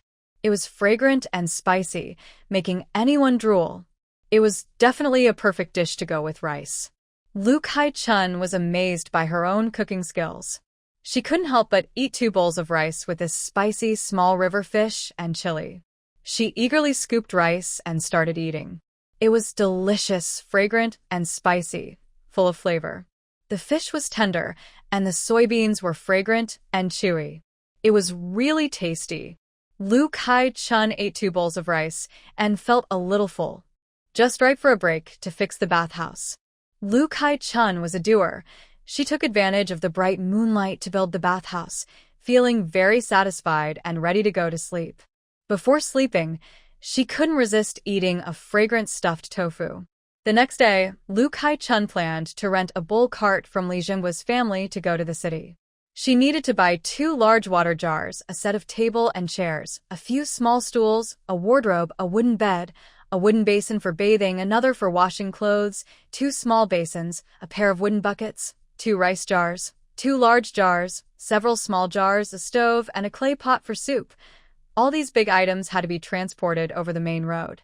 She also wanted to buy some ducks, if available, and over 100 jean of rice bran to mix with chopped vegetable leaves to feed the chickens and ducks. She also needed to buy a small dog. A small dog, when raised patiently, becomes very loyal.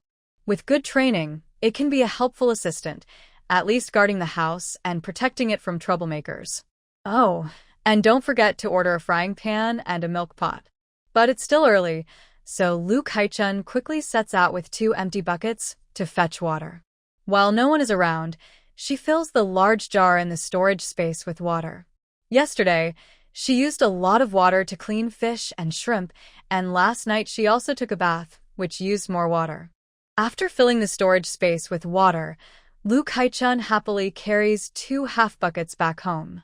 She is a girl who works her own, and anyone who sees her can't help but feel a little pity. The porridge on the stove is already cooking. While waiting for it to be ready, she sets up the oil pan, prepares the batter, and plans to fry small river fish, radish balls, and some shrimp cakes. Oh, it smells so good. The fried food is crispy and fragrant, making your mouth water. When the fried items are ready and the porridge is just right, she adds pieces of eel marinated with scallions, cooking wine, and salt into the porridge. After cooking, she sprinkles chopped green onions and cilantro on top, making it even more delicious than plain vegetable and meat porridge. The eel is tender and sweet, the rice porridge is soft and smooth, and the added scallions and cilantro bring extra flavor. The whole dish is full of aroma and taste. Lu Kai-chun drinks a large bowl of porridge, and the rest is packed into a bowl and stored in the storage space. At noon, She plans to eat in the county town. In the evening, she probably won't need to make fish and radish soup anymore. She can just keep eating porridge, some fried radish balls, and small river fish. She locks the door and goes to the Liu family to ask about renting a car. Liu Lijing says, "Rent a car? There hasn't been much farm work lately.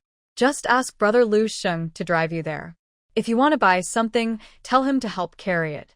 Liu Kaichun feels a bit shy and says, "Well, I might need to rent a car again in the future, so I don't want to trouble Uncle Lijing all the time." Liu Lijing waves his hand and says, "That's for later. Don't worry so much, kid. Just go ahead and use what you need." Hearing this, Liu Kaichun smiles. Liu Lijing's wife also laughs. "That's right. Just go ahead and use it. No worries." Liu Kaichun thanks them and doesn't say much more. She remembers their kindness in her heart. Liu Sheng is a good and steady driver. When they arrive in the county, he patiently accompanies Liu Kaichun to buy things and helps carry them onto the car. Seeing Liu Kaichun buy so many things at once, he can't help but be surprised. It looks like she has really come into some money. But all these are everyday items, and she really needs to buy them. At the blacksmith shop, Liu Kaichun clearly explains what she wants. After making her decision, she feels very happy. Luckily, she finds someone selling little ducks, and she buys 20 at once. Liu Sheng was startled and quickly said, "Kaichun, are you buying too many things? Don't underestimate those ducks when they're small. When they grow up, they might be very tasty." Liu Kaichun smiled and replied, "It's okay. Once I clear the wasteland, I'll plant some vegetables to feed them." Liu Sheng nodded and didn't say anything further. Liu Kaichun then went to find the puppy. She immediately liked a small local dog with fluffy, brownish-yellow fur that looked soft and nice to touch. Its eyes were moist and looked at her, making soft whining sounds that were adorable. She trusted her instinct and bought the puppy without hesitation. The puppy indeed seemed to be destined for her. As soon as she held it, it kept snuggling into her arms, making gentle whining sounds, and was very cute and lovable. By noon, Liu Kaichun invited Liu Sheng to eat a big bowl of shredded meat noodles. Liu Sheng declined politely, feeling a bit embarrassed to refuse. Liu Kaichun also ate a bowl herself. The noodles were chewy and tasty, even if the cooking was simple. She bought 10 meat buns before heading back home. A bullock cart passed under the big locust tree, where a group of elderly women were chatting. "Hey, Sheng, Kaichun went to town, huh? Bought so many things. Did your family buy all this?" Liu Sheng was honest and truthful. Hearing the question, he shook his head sincerely. "No, Kaichun bought everything." Everyone was surprised. What? Wow. All these full carts of things were bought by Kaichun? My goodness. She must have spent quite a bit of silver.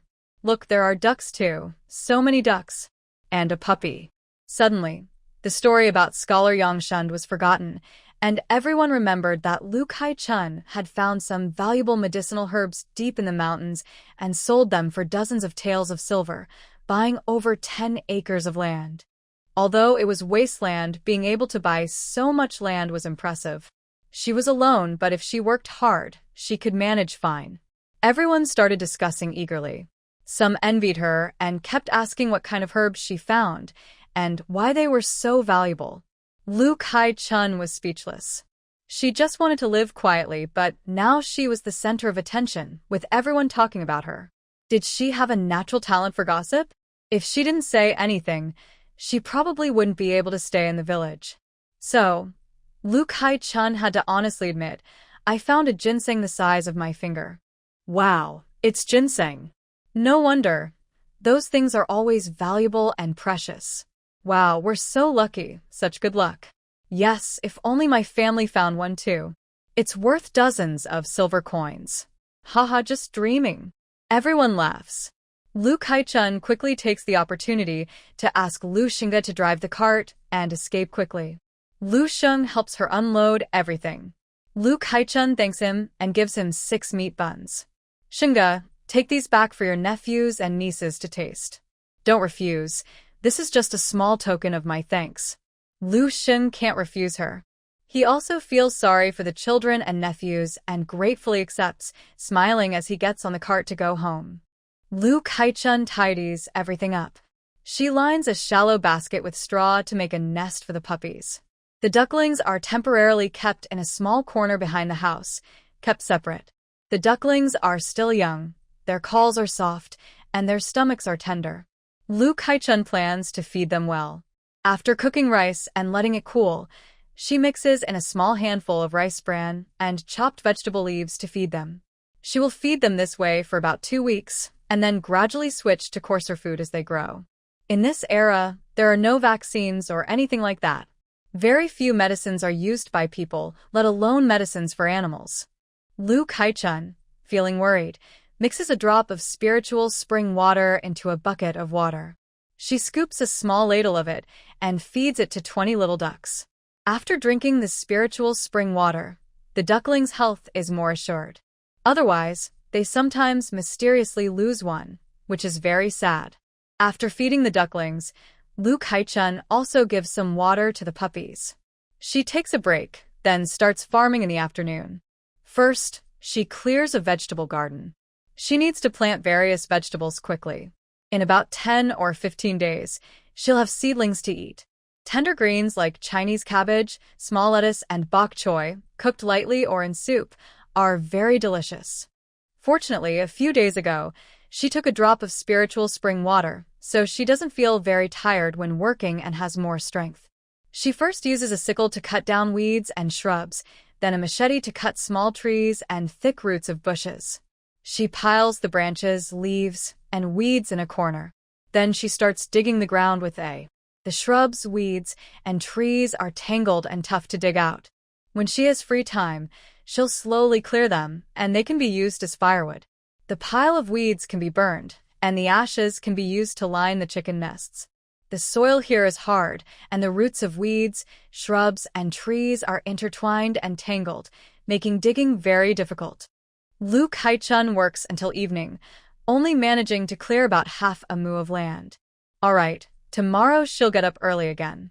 She needs to cook rice and feed the puppies and ducklings. Covered in sweat, she takes a quick bath, then eats and goes to sleep. Just as she finished cooking, Lu Dazhuang ran over hurriedly, leaving behind a sentence. "Dad wants you to go back. Hurry up," then ran off again. Lu Kaichun paid no attention. First of all, the word go back is wrong. This is her home. Where would she go back to? Moreover, when old Lu calls her back, she already knows what he wants, probably another scheme by the Tian family, just because she bought a lot of things today. Dream on. Lu Kaichun fed the little ducks with rice mixed with bran and chopped vegetable leaves, then started making fish soup. Slices of cooking wine and salt marinated 2 small crucian carp, fried until golden on both sides, then poured in a splash of clear water. She added white onion pieces, sliced radish, and small cubes of tender tofu, then simmered on high heat. Soon, the soup turned a milky white, looking very nice and fragrant. She added chopped green onions and cilantro. Done. The little dog probably smelled the aroma too, wagging its tail at Lu Saichun's feet, whining and looking up as she moved around excitedly. Greedy little dog. Lu Kaichun chuckled, scooped soft rice into a dog bowl, poured 2 big spoons of milky fish soup over it, mixed it up, then picked out 2 tender pieces of fish belly and placed them on top. She set the bowl at the door. Be good, eat up. She served her own meal and sat at the central table in the main room to eat dinner. The tables and chairs had finally been bought, making it look more like a real home. Though the crucian fish were small, she was alone, just 2 little fish, a big bowl of fish soup, tender tofu, and radish strips made for a delicious meal. There was also some fried small river fish and stuffed chili in the space, which she ate together for more flavor. Working so hard today, I'll cook a big pot of lamb stew tomorrow to reward myself. The cooked large chunks of lamb could also be braised in sauce, wrapped in gravy. It would be very tasty.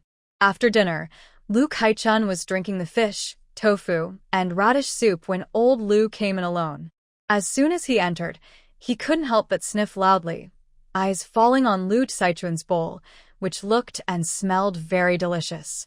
Lu Kai-chun pretended not to see him, calmly continuing to sip her soup. Dad, what's the matter? Old Lu sneered.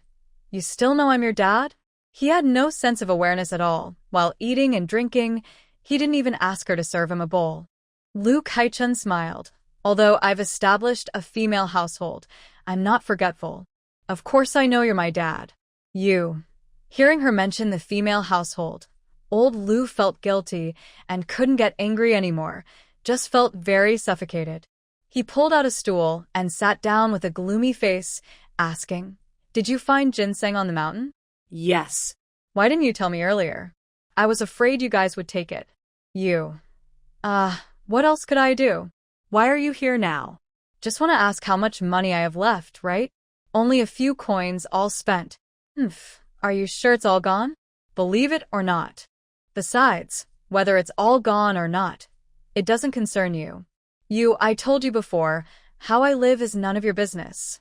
I won't come asking for a handful of rice or 2 vegetables. It's only been a few days and you think I forgot? Dad gave up on me? This is unfilial. How new is that? Why don't you go complain to Uncle Li Zheng? Look at how unfilial I am, being driven out of the house, becoming a single woman, no land, no house, but I still risk my life and luck to find ginseng to survive. I should be respectful to my parents. Why am I so unfilial? Shut up. Old Lu Dad stood up angrily and embarrassed, his face turning red. Fine, you're getting worse and worse. Let's see how long you can keep acting like this. From now on, don't come to us with your problems.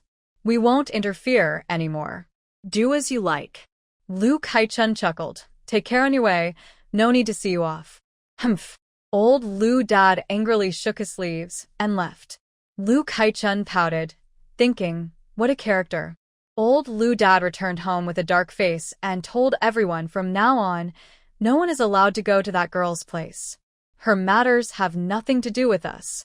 No one is to bother her or get involved. Let her handle her own life. Mrs. Tian was very disappointed. Is that all? Not a single coin gained? Lu Dajong moved his lips, but said nothing.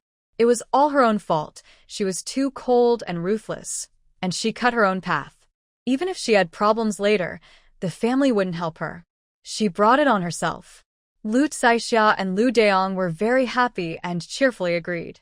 It seemed they already imagined Lu Kai-chun coming to beg for mercy, crying and pleading to stay, only to be driven out by her own family. The next morning, as soon as dawn broke, Lu Kai-chun got up to farm. The sun was extremely hot that day, so working early was much easier. Around 8 a.m., she returned home to rest for a while, then went to Uncle Li Zheng's house again. This year, the weather was unusually hot. The clear sky was dazzling, and even in April, the scorching sun made people feel like they might peel. There was thunder crashing across the sky, shaking the earth, yet not a single drop of rain fell. Based on Lu Caichun's experience in the end times, this year is likely to be a severe drought. Lu Kai-chun needed to remind the village chief, Li Jingbo, to see if he had any ideas or plans. He should call on the villagers to prepare early. Otherwise, with no water in the fields, the rice wouldn't grow, and this year would be very hard. Li Jingbo's face changed when he heard Lu Kai-chun, and he felt a pang of worry inside. He had lived longer than Lu Kai-chun and was more experienced. This year's weather was unusually hot. Recently, villagers have been complaining about the heat, joking that a drought might happen, but no one took it seriously. If a real drought came, it would be a big problem. Kai-chun was right. They needed to prepare early. Li Jingbo slowly said, You're right. We should get ready. Even if nothing happens, it's better to be safe. Kai-chun, do you have any good ideas? Lu Kai-chun was surprised. Asking her? That didn't seem appropriate. She knew her limits in village affairs and wouldn't speak up unnecessarily to avoid trouble. Li Jingbo smiled. You can think of things others haven't. I'll see who dares to disagree. Tonight after dinner, come over. I'll call some elders from the village, and we can discuss it together. That sounds good. Lu Kai-chun nodded. Okay. Then it's settled. Yes. By the way, Li Jingbo, I have something else to discuss. Go ahead. It's like this. I want to buy some mushrooms in the village. Red jin, pine jin, shiitake, straw mushrooms, and chicken mushroom. The chicken mushroom costs 8 won per jean, and the others 6 won per jean. I want to buy for about 7 days. Can you help tell the villagers? I also want fresh bamboo shoots as long as they still have shells, 2 won per jean. Since she had space to store goods, why not take the opportunity to start a business? These mountain products could be sold in the provincial city without losing money. She still had over 67 taels of silver, so this should be fine. The 7-day period was chosen because she planned to go to the provincial city in 5 days. As for the money for the purchase, she had already exchanged it into copper coins when she went to the city. The village chief was stunned, unable to respond for a moment. Outside, Bai's wife, who had been secretly listening, brightened her eyes and hurriedly stepped in, saying, Kai-chun, are you collecting for someone in the city? Is what you said true? Mushrooms and bamboo shoots are plentiful at this time of year. If you look carefully, you can find some, especially bamboo shoots. If you're lucky and find 20 or 30 jin of mushrooms in a day, you'll make a lot of money. The village chief also came back to himself and quickly asked, Chun, is this really true? Of course it's true. Lu Kai-chun nodded and smiled. Everyone should think it's a good deal. No, how could it be? This is the right season, and everyone can earn some money. Should we start today? I'll tell everyone right now. All right. Thank you, village chief. You're welcome. Lu village chief rang a copper bell and called Lu Kai-chun to go with him toward the big locust tree in the middle of the village, walking and ringing the bell along the way. Everyone in the village heard it and knew something important was happening, so they all came over. Mrs. Bai couldn't wait and called her sister-in-law, Mao, and the two hurriedly ate half a bowl of porridge before rushing to look for mushrooms in the mountains. The village chief's wife decided to wait and take her grandchildren to dig bamboo shoots later. There are plenty of bamboo shoots. They sell for 2 coins per jean, and they can gather over 100 jean in a day. Under the big locust tree, many villagers quickly gathered, chatting excitedly and wondering what was going on. Why did the village chief suddenly call everyone together without warning? Lu village chief stood on high ground, saw most people had arrived, waved his hand, and loudly shouted, Everyone be quiet. Silence. I have good news, a very good thing. Those who want to make money, listen up. He called out several times, and finally everyone quieted down, all looking at him eagerly. Lu Kai-chun stood slightly behind Lu village chief. Everyone saw her, and although they were a bit puzzled, they didn't pay much attention. After all, everyone cared more about earning money. Only Mrs. Tian was there, sighing and complaining to someone nearby, Look at Kai-chun, she's grown up but still so clueless. The village chief has something serious to say, and she's just standing there. Doesn't she have eyes? Can't she see everyone below? What is she doing? No matter how much she's been taught since she was a child, she's still so stupid, born that way. Lu San's mother strongly agreed with Mrs. Tian, saying, Exactly. Some people are just like that, not sensible. No wonder they have no luck. And she always talks back and babbles nonsense. One day she'll get what's coming. That's right. Not wrong at all. Above, Lu village chief continued loudly, Kai-chun has arranged with the shops in the city to buy mushrooms and bamboo shoots in our village. Bamboo shoots with shells will be 2 coins per jean. Mushrooms like red fungi and usung jin are collected. Everyone suddenly burst out in surprise. Mr. Tian and Granny Lu San were stunned and suddenly felt a bit awkward. Lu San Mei forced a smile and deliberately teased Mr. Tian. Hey, when did your family start having such a way of collecting? Such a big thing, don't you know about it at home? Mr. Tian blushed deeply, full of anger. He knew nothing. It was as if he had been tricked by that reckless girl, Lu Kai-chun. Lu Lijing said calmly, Everyone quiet down, listen to me. I want to say this first. The bamboo shoots must be tender and free of bites. Good quality. Mushrooms also need to be good. If anyone brings bad ones to sell, we won't buy them. The villagers were very happy and agreed quickly. Of course. Who would sell bad stuff? That's not honest. Exactly. 6 coins per jean. My goodness, if you work hard and are lucky, you can earn a lot. Uncle Lijing, this is true, right? You're not tricking us? Go away. What are you talking about? Uncle Lijing is lying? Exactly. Ha ha ha. Lu Lijing waved his hand. That's how it is. Okay, everyone disperse now. All right. Let's go find mushrooms. Hurry up, or others will them away if we're late. Everyone rushed home, lively and bustling. Lu Lijing smiled and said, That's enough about Kai Chun. You should go back now. Don't forget to visit your family tonight. Okay, Uncle Lijing. Lu Lao and Mr. Tian hadn't left yet. They looked at Lu Kai Chun with unkind eyes. Lu Lijing glanced at them indifferently. Scared, Lu Lao shivered and tugged Mr. Tian. Let's go home. Mr. Tian was a bit unwilling. Lu Lao sternly scolded. Go. Don't bother with her. From now on, our two families won't have anything to do with each other. Lu Lao felt cold inside and was sad, angry at Lu Kai Chun, who was so ungrateful. Lu Lao felt cold inside, thinking, such a big thing, such a big thing. This reckless girl didn't say a word, didn't discuss it with the family, and just went to the village head. Does she still care about me as her father? Since she's so heartless and unfaithful, fine. From now on, the two families will never have contact again. Old Lu deliberately dawdled and stayed until the very end before leaving. He quietly showed generosity by giving that stubborn girl one last chance. If she now came over to apologize, explain herself clearly, and ask for forgiveness, he would forgive her. But Lu Kai-chun had no time to pay attention to him. She still had to rush back to farm. Since a big drought was likely this year, she needed to start farming early and plant crops as soon as possible so they could grow sooner. Shouldn't she prepare early? The spiritual spring water, which has incredible effects, can't be used without limits or freely. There are many restrictions. For example, if she uses 3 drops of spiritual spring water to draw mountain spring water near her home, she won't be able to use it again for a year. Relying on the space's spiritual spring water to survive the drought isn't realistic. Old Lu finally gave up and left quickly without looking back.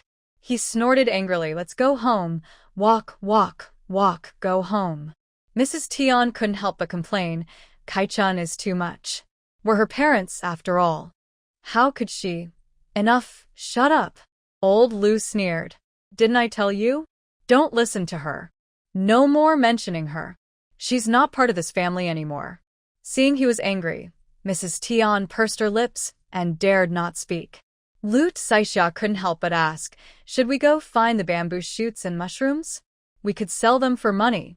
Lu Dajiang's eyes brightened. "Yeah, that's money." Old Lu was in a bad mood and scolded impatiently. "Go where? Our family doesn't lack those few vegetables and fruits. Stay away from that stubborn girl's matters." Lu Dajiang hung his head, too discouraged to speak. After breakfast, old Lu took Lu Dajiang to work. He was in a bad mood today. Before leaving, he glanced at Lu Daong and said, "Daong, grab A and come along. You're old enough to work in the fields." Lu Daong was stunned. Huh? He also had to work? He looked to his mother for help. Couldn't the chores at home be done by Dad and his older brother? Look at what your mother is doing. I told you to go, so go. Lu Daong shrank back and mumbled. Mrs. Tian felt sorry and couldn't help but complain, "Dad, why are you taking your anger out on the kids? What did Dajiang do wrong for you to say that? The firewood is almost gone, so I need him to help split wood.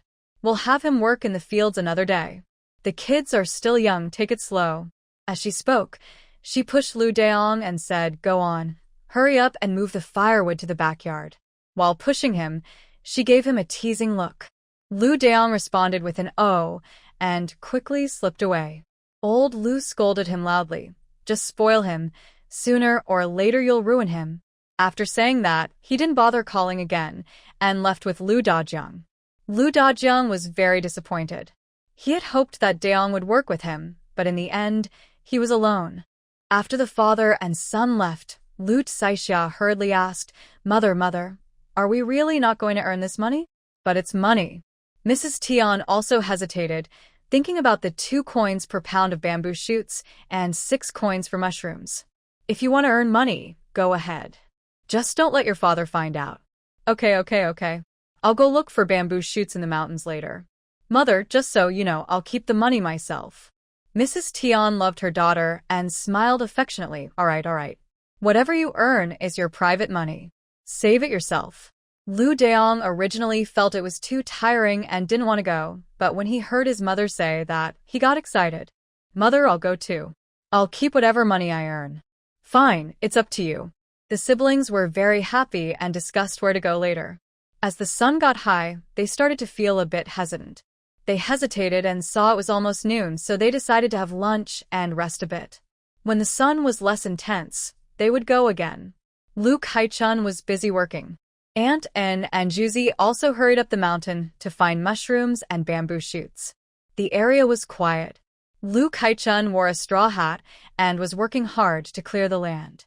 Some small, sparse trees provided some shade, so Lu Kai-chun decided to cut down a few more small trees. Today, she had a good harvest. In the morning, she continued to clear the land, covering about an acre. In the afternoon, she carefully tidied up the cleared land into several small vegetable plots, planning to sow seeds and plant seedlings tomorrow morning. An acre of vegetables was enough for her to eat alone.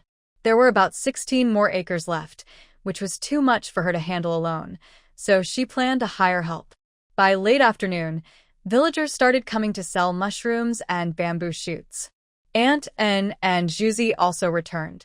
The mother and daughter had good harvests, collecting 36 jin of red mushrooms and on the way back, grabbing a big bag of bamboo shoots weighing over 30 jin, earning more than 280 coins, which made them very happy. Kai-chun, thank you so much. Thank you very much. Aunt En held the heavy coins, smiling happily with shining eyes. The pillar also smiled and said, "My dad hasn't come back yet. Today, he's out looking for mushrooms too. When he returns, we can still earn money at home." Sister Kai-chun is really a kind person. This made Aunt En and Lu Kai-chun both smile. Lu Kai-chun kindly asked the 2 women to stay and help, and they happily agreed. Soon, Lu Lijing, along with his grandson and granddaughter, also arrived. Lu Kai-chun quickly went forward to greet them. Lu Lijing smiled warmly and waved his hand, saying, You're busy. I just came to take a look." Lu Kai-chun moved a small stool for Lijing to sit on. "The village chief is here. I feel much more at ease now." "Ha!" Lu Lijing laughed heartily, thinking to himself that Kai-chun was getting smarter and smarter. He understood that Lu Kai-chun's actions showed her appreciation for him. With him managing the situation, no one dared cause trouble. Today was the first day, and he was still worried, so he came over especially to check. Sure enough, seeing Lu Lijing and the people returning from selling mushrooms and bamboo shoots, everyone was honest and orderly. Lu Kai-chun told them to queue up, and they did so, without complaints. Most people understood the situation, but there were still some like Lu San's grandmother who didn't. Now everyone was behaving well. Each person received a heavy copper coin, some as little as 50 or 60 cents, and others as much as 300 or 400 cents. The crowd was so excited, their eyes shining, constantly praising Lu Kai-chun. Lu Kai-chun spoke kindly and smiled as she talked, making everyone like her even more. At this moment, if Lu Kai-chun had argued with the Tian family, more than 90% of the people would have supported her. Only a very few oddballs would have sided with the Tian family. Lu Kai-chun's small courtyard was bustling with activity. It wasn't just Aunt En and her children helping. Lu Lijing and his grandchildren joined in, along with Aunt Lu and her daughter. Until it was almost dark, no one else came. Inside the house, heaps of mushrooms and bamboo shoots were stacked. Thanks to Lu Lijing, Aunt Lu, and Aunt En for your help today. After these days, I'll definitely visit to thank you properly. The villagers helped each other, and since it was a short-term effort, it didn't seem appropriate to discuss wages. It was better to buy some gifts later and visit to show gratitude. Lu Lijing and the others smiled and said, It's just a small favor. No need to be so polite.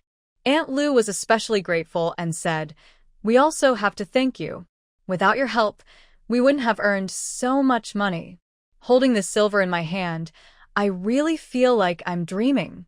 Everyone laughed at her words. Lu Kaichun said, Madam, life will get better in the future.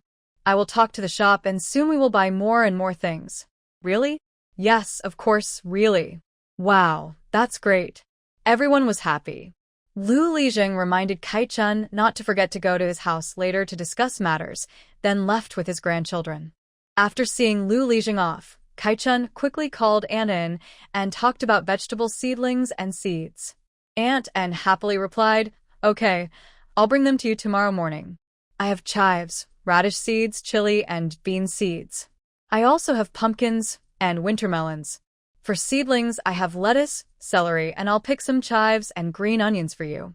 Daughter Lu also smiled and said, I have some at my place too.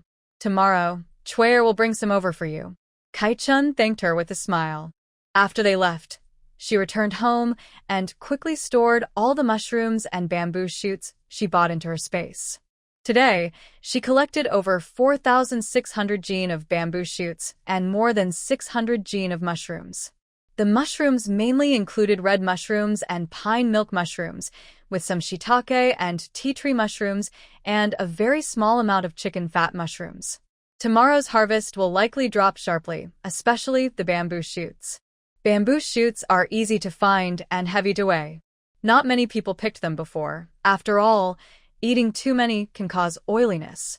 City folks like to stir-fry them with meat or chicken, or chop them up and mix with meat for dumplings or buns. But rural folks don't usually like them. Since no one was picking today, the harvest was large, but tomorrow there probably won't be much. It takes 2 or 3 days for new shoots to grow. The mushroom supply should also decrease day by day. But that's okay. Buying at a few cents per gene and selling for over 60 taels of silver means she can at least double her money, probably even more. When she gets to the provincial city, she will use spiritual spring water to stimulate the ginseng to grow, which should be about 50 or 60 years old, considered quite valuable. Today, she also found a small polygonum root, smaller than the last one she sold, but after using the spring water to grow it, it should be around 100 years old and worth a good price. Life is looking promising. She cooked rice, fed the chickens and the puppy, then started preparing dinner. It was already dark, so she lit an oil lamp and cooked under the dim yellow light. It felt strange, but there was no other choice. She fried 2 poached eggs, sliced some green peppers, and stir-fried the eggs. It was simple but tasty, and with rice it filled a big bowl. While cooking and eating, she thought about Lu Dania's family. Kaichun felt both sympathy and admiration.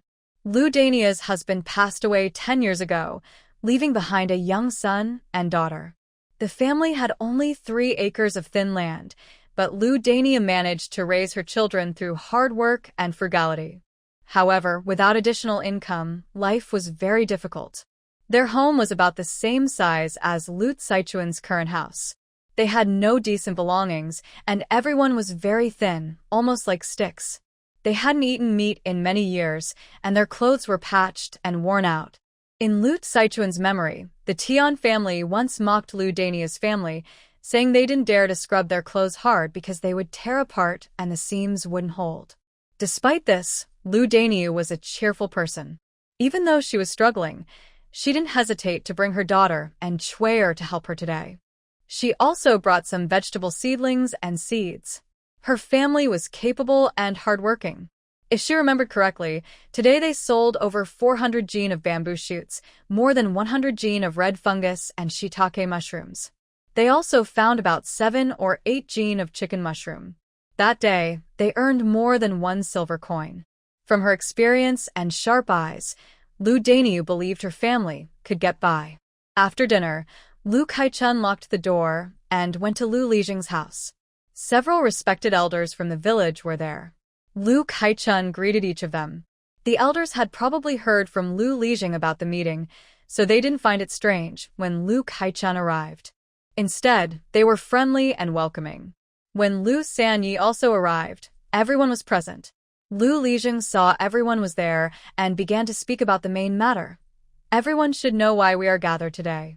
This year, The weather has been unusually hot. Have you all felt it? The villagers had been discussing this earlier and nodded in agreement. Yes, it's only April, but the sun is scorching like it's July or August. It's really too hot. It shouldn't be this hot in April. Wow, it hasn't rained for nearly 2 months. That light rain over a month ago doesn't count. Usually by now we've had several heavy rains. The drought is so severe that even thunder sounds like it's exploding in people's chests. It might really be a big drought.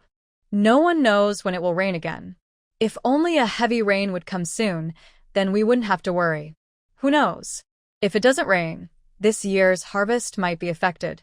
Everyone's mood grew heavy when talking about the harvest. Farmers rely on the weather to grow crops, and life is tough during such times. If heaven still intends to make things difficult for us, life will become even harder.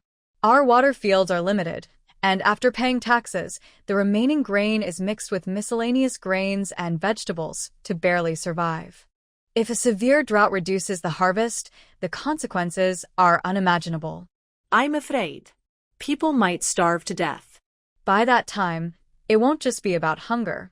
There will be theft, robbery, disputes, fights, and selling children.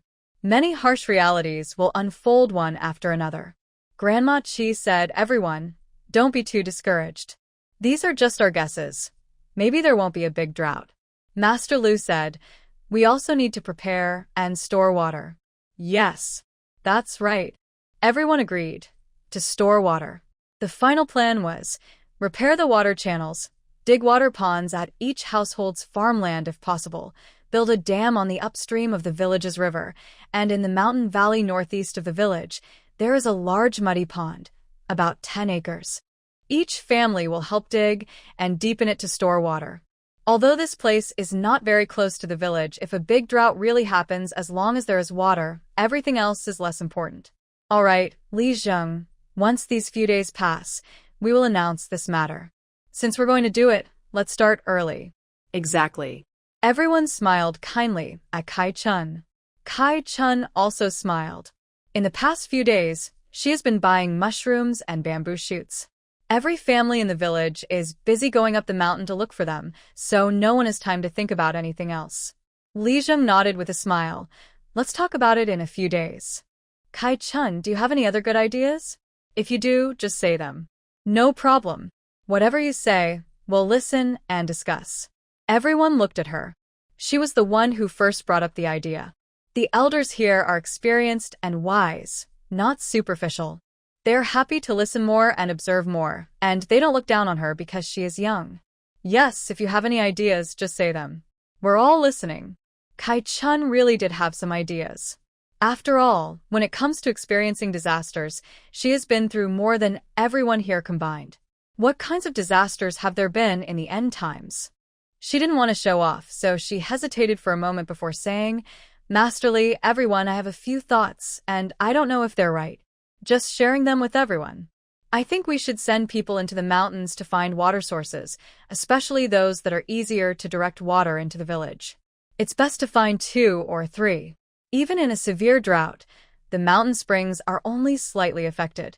Additionally, should the village chief warn neighboring villages to prepare as well? Also, if the drought becomes serious, prices might rise.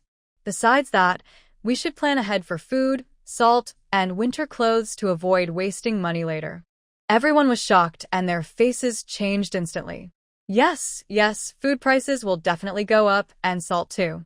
Oh my, we should buy some early. Exactly, storing food at home won't spoil. We should start buying now. Chun Kai is right. We should tell other villages and warn them. Otherwise, people will have a hard time and there might be more sneaky tricks. We'll also be affected. After all, everyone in the village hopes for everyone's well-being. That's right, that makes sense. I think we also need to find a new water source. We should prepare, just in case. If there's a real water shortage, we might have to bring water from the mountains. Planning ahead will save us a lot of trouble. Yes. Everyone agreed with the 3 suggestions made by Lu Kai-chun. At first, many people thought Lu Kai-chun was quite capable, but only as a good person. Now, they saw she was thinking so thoroughly and carefully, something not everyone could do. She outshined them all. She's so clever. She's thought of everything, covering all aspects. Yes, thanks to Kai-chan's reminder, we all appreciate it, and our village is grateful. Exactly. Child, if you face difficulties in the future, don't always look for your village chief. Go to Grandma Chi. She can also help you make decisions. Everyone couldn't help but laugh, and said they could do the same. Lu Kai-chun smiled shyly and politely responded. In fact, she wanted to suggest that they should start preparing a patrol team early, practice together, and store weapons if possible. Swords are unlikely, but sticks or bamboo swords could work. She also wondered if the village's defenses should be improved. She hesitated, thinking these ideas might be too extreme or frightening. Still, she believed that most preparations could wait until the drought actually happened. There was enough time because the village was large. Seeing her so obedient, modest, and humble, and hearing many elders praise her, she didn't seem proud. A few elders nodded quietly in agreement. Thinking of old Lu's family, I can't help but sneer inwardly. Those two fools probably don't even realize what they did wrong. Such a good girl was driven out, forcing her to register as a household head. They'll regret it someday. No, they probably regret it now. After all, since Kai-chun became the head of her household, life has been gradually getting better. Things will only improve in the future. It's getting late, so everyone finished their business and dispersed. Lu Zheng sent Lu Sheng to take Kai-chun back, and she thanked him politely. The next morning, at dawn, Kai-chun got up early. She first used water stored in her space to thoroughly water over an acre of vegetable fields. Then she stored the water in the kitchen's water jar back into her space. She carried water buckets, walking carefully, and during a quiet moment, filled all the water jars and buckets in her space. Fetching water is really troublesome. Once she gathers enough spring water, she plans to draw a clear stream nearby for her home. Not long after she returned with water, and Chue arrived, timidly calling outside the fence, "Sister Kai-chun, Sister Kai-chun." Kai-chun responded with an "oh" and came out of the house, smiling in surprise. "You're here so early? Come in quickly." And Chue smiled and entered the yard, handing Kai-chun a bunch of vegetable seedlings. "My mom just pulled these from the vegetable garden. There are chili seedlings, eggplant seedlings, celery, lettuce, and 2 bunches of green onions and chives. The seeds include radish, cabbage, small oilseed, lettuce, coriander, cucumber, green beans, bitter melon, loofah, and more. My mom said we can also plant bitter melon, loofah, and hyacinth beans along the fence here, climbing on it. Thanks for the reminder. It makes sense to plant some along the fence. Thanks a lot." Kai-chun happily took the seedlings and seeds, curious. "I see that eggplants, chilies, and beans are already producing fruit. Why do you still have seedlings?" And Chue smiled. "Our family is big, so we plant these things twice a year in 2 rounds. We already have eggplants, chilies, and beans ready to eat. Oh, and my mom said we should plant these seedlings quickly, or it will be see the sun rises. I'll go pick some chili, eggplant, and loofah to bring to Sister Kai-chun. I have to go now." Kai-chun felt a bit embarrassed. "Oh, that's not necessary. Of course, you must take them. Sister Kai-chun, just take them," and Chue said with a smile. "You don't know how grateful our family is to you. Yesterday, we earned so much money, more than ever before. If we work a little harder these days, maybe we can save enough for my brother's marriage gift." Lu Kai-chun just remembered. Oh yes, and Chue's older brother and Lei should be about 22 years old now. Keep it up. Don't worry, life will definitely get better in the future. Thank you, Sister Kai-chun. And Chue's eyes sparkled. Lu Kai-chun decided not to rush cooking, and instead started planting vegetables and sowing seeds. Seedlings need to be planted one by one or a few at a time, which takes some time. Planting the seeds is manageable. Just after she finished planting the chili and eggplant seedlings, and Chue brought a basket of vegetables. Lu Kai-chun thanked her and gave Chue 2 steamed buns. And Chue refused, but Lu Kai-chun insisted, and she shyly expressed her thanks, carefully taking the buns and leaving. Not long after, Aunt An also brought seedlings and seeds. Seeing she had planted quite a few, she smiled and said, "Luda Saw is so hardworking. Her vegetables look healthier than others. If you water the land thoroughly, the seedlings will survive by tomorrow, and they will grow quickly." Lu Kai-chun also felt proud and nodded with a gentle smile, saying, "Yes, once these are planted, I feel at ease." "You're just overthinking," Anne chuckled. "Our vegetable garden has plenty of vegetables. You can pick some anytime. No need to worry." Lu Kai-chun also smiled. "I should plant some too. If I don't do well, I can always pick from your garden." "That sounds good." Anton laughed again. Zhuzi and the others just went out to find mushrooms and bamboo shoots. "I see many families in the village leave at dawn." "Kai-chun, you've really done a great thing for our village. Is it okay to harvest so much?" "It's fine, Auntie, don't worry." Lu Kai-chun had already thought it through and said that the shop people came with ox carts to take the goods overnight. Why didn't they come during the day? Because during the day, they were busy with other business and had no time. The bamboo shoots and mushrooms collected that day had to be transported immediately so they could be processed quickly. Of course, no one asked her about it, so she said nothing. Since they only bought for a few days, they could just go along with it. If it was too obvious, they would use a rented ox cart to carry a load into the city as a cover. Anton smiled and said, "That's great. Our village is really going to prosper." Both of them laughed. "By the way," Anton winked, showing a bit of gossip and curiosity, "why didn't your dad and stepmother come to sell anything yesterday? Their life is pretty good, but aren't they earning enough money from the sales? Who still complains about having too much money?" Speaking of Lu Kai-chun, she was a bit surprised and smiled. "I'm not sure either. Maybe they really don't value such a small amount of money." "Well, that's really... Forget it. I won't talk about this anymore. I need to go home." Since they were Lu Saichun's parents, Aunt An didn't complain. But she then mysteriously said, "I'll find out more and tell you when I know." Lu Kai-chun also smiled and nodded. "Okay." Aunt An left, and Lu Kai-chun continued planting vegetables. After planting the seedlings, sowing became much easier. For lettuce, Chinese cabbage, and coriander, just evenly scatter the seeds.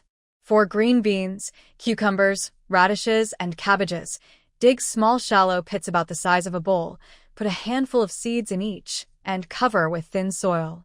Once the seedlings sprout, only keep the 2 or 3 strongest plants in each shallow pit and remove the rest.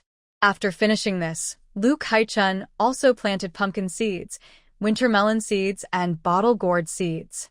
She also took out the lemon and gardenia trees from the space and transplanted them to the corner, where she stuck about 30 wild goji berry cuttings. Goji cuttings can grow well, and the berries are very good, great for stir-fry and soups. All done. Rubbing her slightly sore waist, Lu Kai-chun planned to have breakfast and then go up the mountain to cut some thin bamboo. Green beans and cucumbers need thin bamboo frames. As for winter melons and pumpkins, she was too lazy to build frames, and there were some leftover bamboo branches she could just toss around casually. Next, Lu Kai-chun used half a bottle of spiritual spring water to water all the seedlings, seeds, and cuttings. After watering, the earliest planted seedlings, which looked a bit wilted, visibly straightened their soft stems and stretched out new, tender leaves, looking very lively. The newly sown seeds started to sprout, take root, and grow 2 tiny new leaves. Lu Kai-chun smiled happily. "Very good, a 100% survival rate. And they will grow faster. Other people's vegetables take about half a month before small seedlings can be eaten, but hers only need about 9 days." As for the newly cut goji cuttings, they will be ready to harvest tender shoots in a couple of days. As Lu Kai-chun expected, today's harvest compared to yesterday's was a dramatic drop, especially the bamboo shoots, which were almost all gone yesterday. After all, Luan village has about 60 households and over 500 people. Not everyone, but most people went up the mountain. Bamboo shoots are easy to break, and very few survived yesterday. Today, Aunt N and Juzi still came to help. Soon after, Mother and daughter Lu also returned and helped out as usual. They collected over 30 jin of bamboo shoots, more than 20 jin of red fungi, and some pine mushrooms. And collected a bit less. Everyone go look for more. Things in the mountains don't grow that fast, someone said. That's right, they'll grow back in a few days. Not as many as before, but still quite a lot, another replied. No matter what, we've earned quite a bit. I feel pretty satisfied, someone said. Haha, that's true. Yesterday, everyone was so busy they didn't sit down, but today they could chat and laugh happily. A few more villagers came back to weigh their finds, so everyone got busy again. Lu Kai-chun gathered all the items and stacked them in the main room. The little dog happily ran around her feet, occasionally whining and acting cute. The Lu family, who hadn't appeared yesterday, came today. Lu Daong and Lu Saixia, the siblings, arrived empty-handed, looking around eagerly, probably just here to watch the fun. Lu Kai-chun just glanced at them lazily and paid no attention. Someone joked with a smile. Daong, Saixia, are you here to help your sister? The siblings immediately looked upset. Lu Saixia glared fiercely at Lu Kai-chun, while Lu Daong sneered. Bah! Why should we? The villagers burst into laughter, enjoying their discomfort even more. Hey, why are you guys talking like that? Your sister is busy buying these fungi and bamboo shoots. Since you're here, why not help her?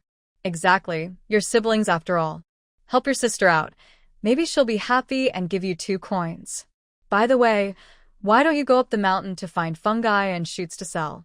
Lu Saixia and Lu Daong looked more and more upset. Seeing Lu Kai-chun take out a lot of copper coins from her bag and count them out for the villagers, the siblings' faces turned jealous and red with envy. In the past, Lu Kai-chun had no money at home. She wasn't even worthy of touching the family's money. But now, she was grabbing money in handfuls, something they'd never experienced before. Did Lu Kai-chun deserve this? Lu Daong rushed over to try to grab the money. Give it to me. Hey. Aunt En and Mother Lu quickly stepped in to stop him. Daong, what are you doing? If you don't give us anything, when you're old, my brother won't care about you. Just wait and see what you'll do then.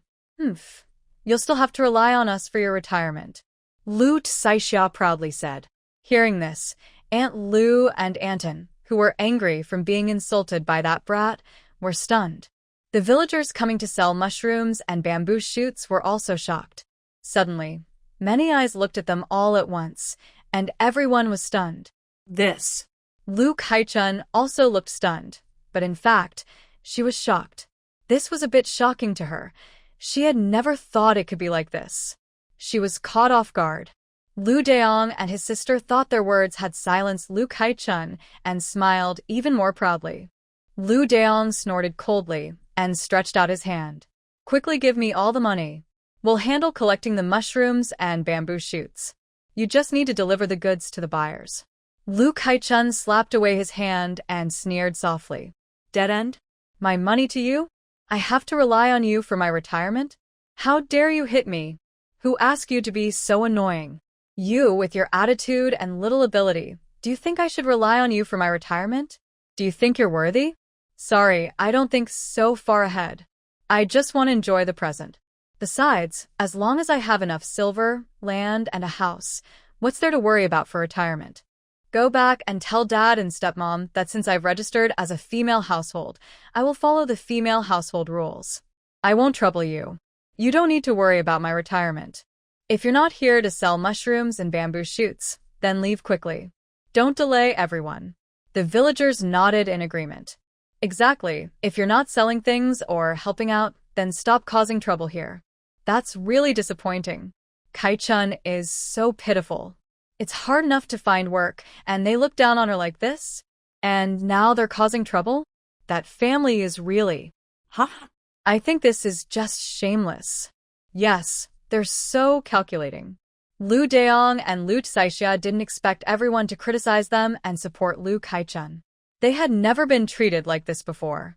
They had always bullied Lu Kai-chun at will. In their eyes, Lu Kai-chun was just dirt under their feet, step on her and call her dirty for ruining their shoes. When did it all turn around? These people are all bad, and they're supporting Lu Kai-chun. They're all jerks. Lu Daong shouted angrily. You poor folks who've never seen money. Fools. Isn't it just about watching this girl take your things? One by one, they all help her talk, ignoring reason, all blaming me. Ugh. The villagers are all furious. Oh my goodness. How did old Lu and the Tian family raise their children? We may be poor, but we didn't come to your house to borrow money. So who are you to talk? Why is your mouth so rude? Ugh, what a disgrace. We're not being fair, but you're the most unfair. Tell us, what kind of reason do you have? Chun's family is so admirable. Look at this whole family. What kind of people are they? Living with them, you'd be bullied to death. Exactly. Lu Daong and Lu Saixia didn't expect to be scolded even more harshly. Their faces turned red and white, and they became very nervous. Lu Saixia stepped back, clearly trying to distance herself. It's all his fault. I have nothing to do with it. Lu Daong was so angry his chest heaved heavily. He dared not provoke the angry villagers anymore, only glaring with spiteful eyes at Lu Kai-chun. Lu Kai-chun was secretly happy. But, especially in times like this, she needed to show her good manners, patience, humility, and generosity. She hoped Lu Daong's angry look would get even more intense, so everyone could see what kind of person he was. Two fools. They have so little ability, yet they dare to cause trouble. They used to bully Lu Kai-chun terribly, thinking that since she was now a girl in charge, they could bully her at will. Lu Kai-chun would make sure to get back everything owed to the original owner. I'll say it again. I am in charge now. My affairs are my own. If you have nothing to do, just leave. Just wait and see. Lu Daong left with a harsh word and ran away in a sorry state. Seeing this, Lu Saixia hesitated, glancing longingly at Lu Kai-chun's money pouch, then quickly left in embarrassment. Everyone continued weighing and counting money. What kind of people are these? They really have no manners. Chun, don't be sad. If anything happens in the future, just tell us. Yes, yes. If you need help, just say the word. Chun, you're so capable. Your days will definitely get better and better. If they try to bully you again, just speak up so everyone can judge. Our village values fairness. Exactly. Lu Kai-chun gratefully replied, Thank you, uncles, aunts, sisters-in-law, and brothers. If anyone causes trouble in the future, I will definitely ask everyone to judge fairly. They are almost furious. On the way, the two of them kept cursing. But they were very careful not to show their anger in front of Mrs. Tian.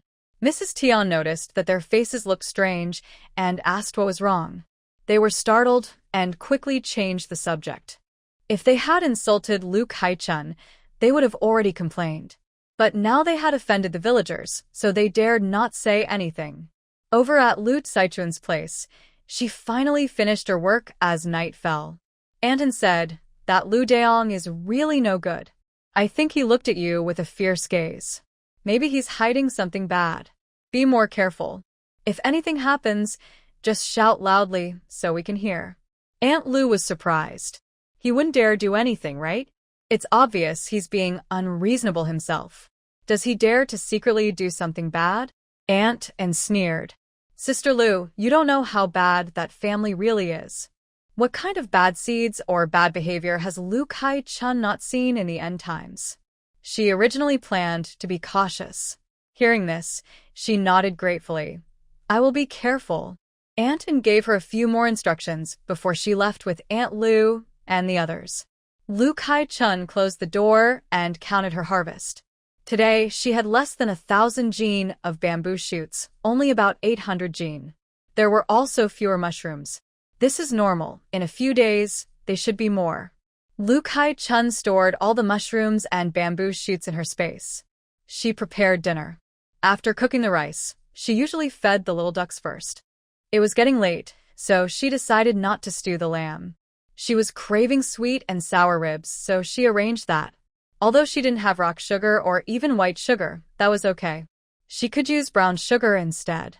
Lu Kai-chun decided that when she went to the provincial city in a few days, she would visit different places to buy some white sugar and maybe some honey, if she could find it. It would probably be expensive, but she refused to let her cravings go unmet. Life should have pursuits, and eating and drinking is one of them. If she couldn't even enjoy what she wanted to eat, what was the point?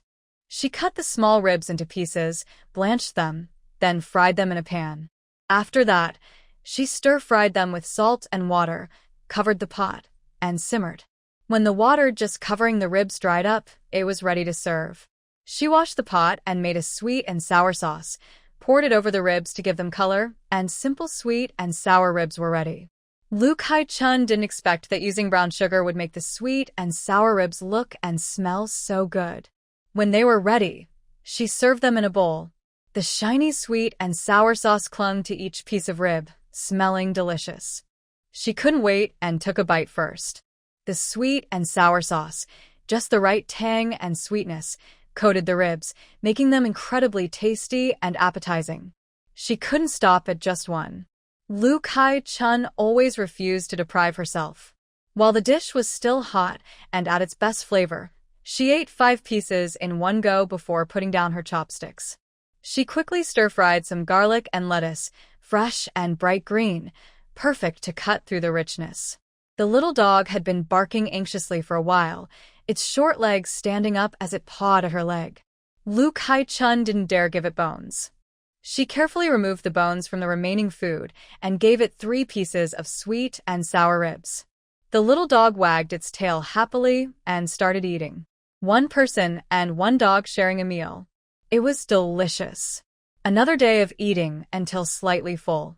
The next morning, Lu Kai-chun slept a little longer before getting up. She had wanted to sleep more, but the little ducks and the little dog were making a lot of noise. Now that she was no longer alone, she had no choice but to get up. After cooking the rice, she took a walk around the vegetable field behind the house.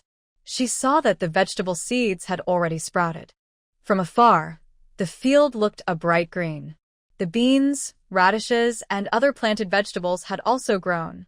The eggplant and chili seedlings had grown quite tall and looked healthy. Lu Kai-chun was very pleased. With the spiritual spring water and her space, she could get through any day. Since she decided to hire someone to help with clearing the land and had already planted the vegetables, Lu Kai-chun didn't go to clear the land anymore. There were still many bamboos in her space, so she started weaving things. She made several large baskets, which she stored in her space. When she needed to carry things, she could take them out easily. Maybe she would go to the deep mountains again someday. She was very focused when working, so she didn't think about anything else while weaving. She kept at it for a long time, until her stomach growled. Looking outside, she saw the sun was high in the sky. It's time to make lunch. What should she cook today? She decided to make noodle dumpling soup. She would use a few small ribs to make the broth, then add eggs, green onions, and some small cabbages. In her space, she had crispy, fragrant fried pork and small river fish. She also had a fresh batch of kimchi, which was a perfect match. After lunch, she rested for a while. Lu Kai-chun then slowly continued weaving baskets. Aunt and hurriedly called her from outside. Kai-chun, Kai-chun. Since there were fewer mushrooms and bamboo shoots on the mountain, Aunt no longer went up there. Only Uncle En and Uncle Zhu went farther away, bringing dry food, and would return in the afternoon. Hearing her gossiping tone, Lu Kai-chun got interested and quickly went out. Auntie, what's the matter? Kai-chun, your Aunt Lu Daegu has come back. Your father and stepmother are causing trouble at home. The villagers are all going to see the excitement. Come on, let's go take a look. Lu Kai-chun was surprised. Before she could say anything, Aunt En had already pulled her, and they ran together. Auntie? The original owner had an aunt who married in Baishur village, which was not close to Luan village. This aunt didn't marry well, just like Tianshur. How could she have found a good family for Lu Daegu? When Lu Daegu got married, the original owner was still young, so many things weren't clear in her memory. Lu Kai-chun and Aunt then arrived at Lu's house. The yard was already crowded with people. Lu Daegu was crying, arguing with Tianshur, and Lu's father was shouting and scolding angrily. all the sounds carrying far away. Look at you, you're already so old, and you're still causing trouble? Life isn't that hard. Why are you making a fuss? Since Xiaoman was adopted by you, he is now your son. If you raise him well, he will be respectful to you as his mother. When he gets married, you will enjoy happiness. What's wrong with that? You're overthinking everything. Go back quickly, or it will be late. Aunt Lu sneered sadly, tears streaming down her face. She said bitterly, "What happiness? Big brother, do I look like I am enjoying life?" I didn't want to adopt Xiaoman back then. He was almost 8 years old and could remember things. His real parents were right there. What was I supposed to do? It was you and your wife who persuaded me. Your wife said it was better for him to be a bit older so he could help with chores, that he was a good boy, and that the Bai family was willing to give him to me because they thought I was pitiful. I couldn't refuse you, so I had to agree.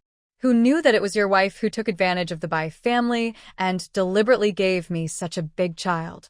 The villagers gasped in shock. Is that true? Aunt An also looked surprised and whispered to Lu Kaichun, "Back then, you were still young and probably don't remember. Many people in our village wondered why your aunt adopted such a big child. Turns out it was the Tian family causing trouble. TSK, that Tian family is really mean." Tian, under the watchful eyes of everyone, was so angry she stomped her feet. "Hey, stop talking nonsense. You're slandering your own sister-in-law. Do you have no conscience? You can't teach the child well, so you ran back to your parents' house to cause trouble and bite people? If you keep talking nonsense, I'll tear your mouth apart. Come on, try it. Do you think I'm afraid of you?" Aunt Lu cried and laughed at the same time, her voice hoarse. It was the Bai family's daughter-in-law who blurted out that she gave you 2 taels of silver. Do you dare to deny it? Do you dare to swear to the sky that it's not true? Old Lu suddenly looked at Tian. Tian panicked instinctively and forced herself to say, "Nonsense. You're the one slandering me." Aunt Lu cried out, "Xiaoman is 8 years old now and remembers things. He has his own real parents. How could he be close to me? No matter how good I am to him, it's useless. He steals whatever he can, food from his real parents' house, eggs from the hen house, vegetables from the garden. Over the years, I don't know how much he's eaten. He even stole the money I earned from raising pigs and chickens. I had to buy a lock to lock up my room and stay alert all the time. I made new clothes for him, but the next day, he wore them himself. When I turned around, he asked me to make more. I refused, and his mother went to the local official to say I was mistreating him. These things I could talk about for 3 days and nights. Every time I go back to my parents' house, I ask my brothers and sisters-in-law to help, but they don't take it seriously. Instead, they blame me for not caring enough for the children, saying that's why the children don't get close to me. They tell me to be nicer to the children, and one day, I will move their hearts. What can I do? I've already adopted him legally, so I can only keep going like this. But even his marriage is being interfered with. His biological parents want to decide everything. They didn't even ask me before arranging his marriage, and they chose a girl from his mother's family.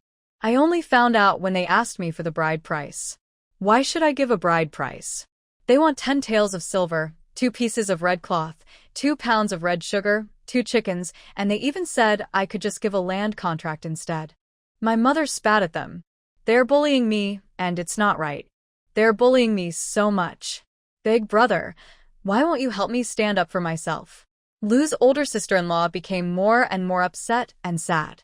She sat down on the ground and cried, saying, "This marriage was arranged by you and my sister-in-law. My poor husband was sick and not expected to live long. You all wanted the bride price. Shut up." Old Lu's father was furious, his eyes full of anger. He was angry at Lu's sister-in-law for talking about family problems in front of others. He thought people should not spread family secrets. But Lu's sister-in-law didn't care. She shouted, "Why should I shut up? You took advantage of me, threw me out, and don't care about my life or death. Why should I stay silent? My husband was good to me, and so was my mother-in-law.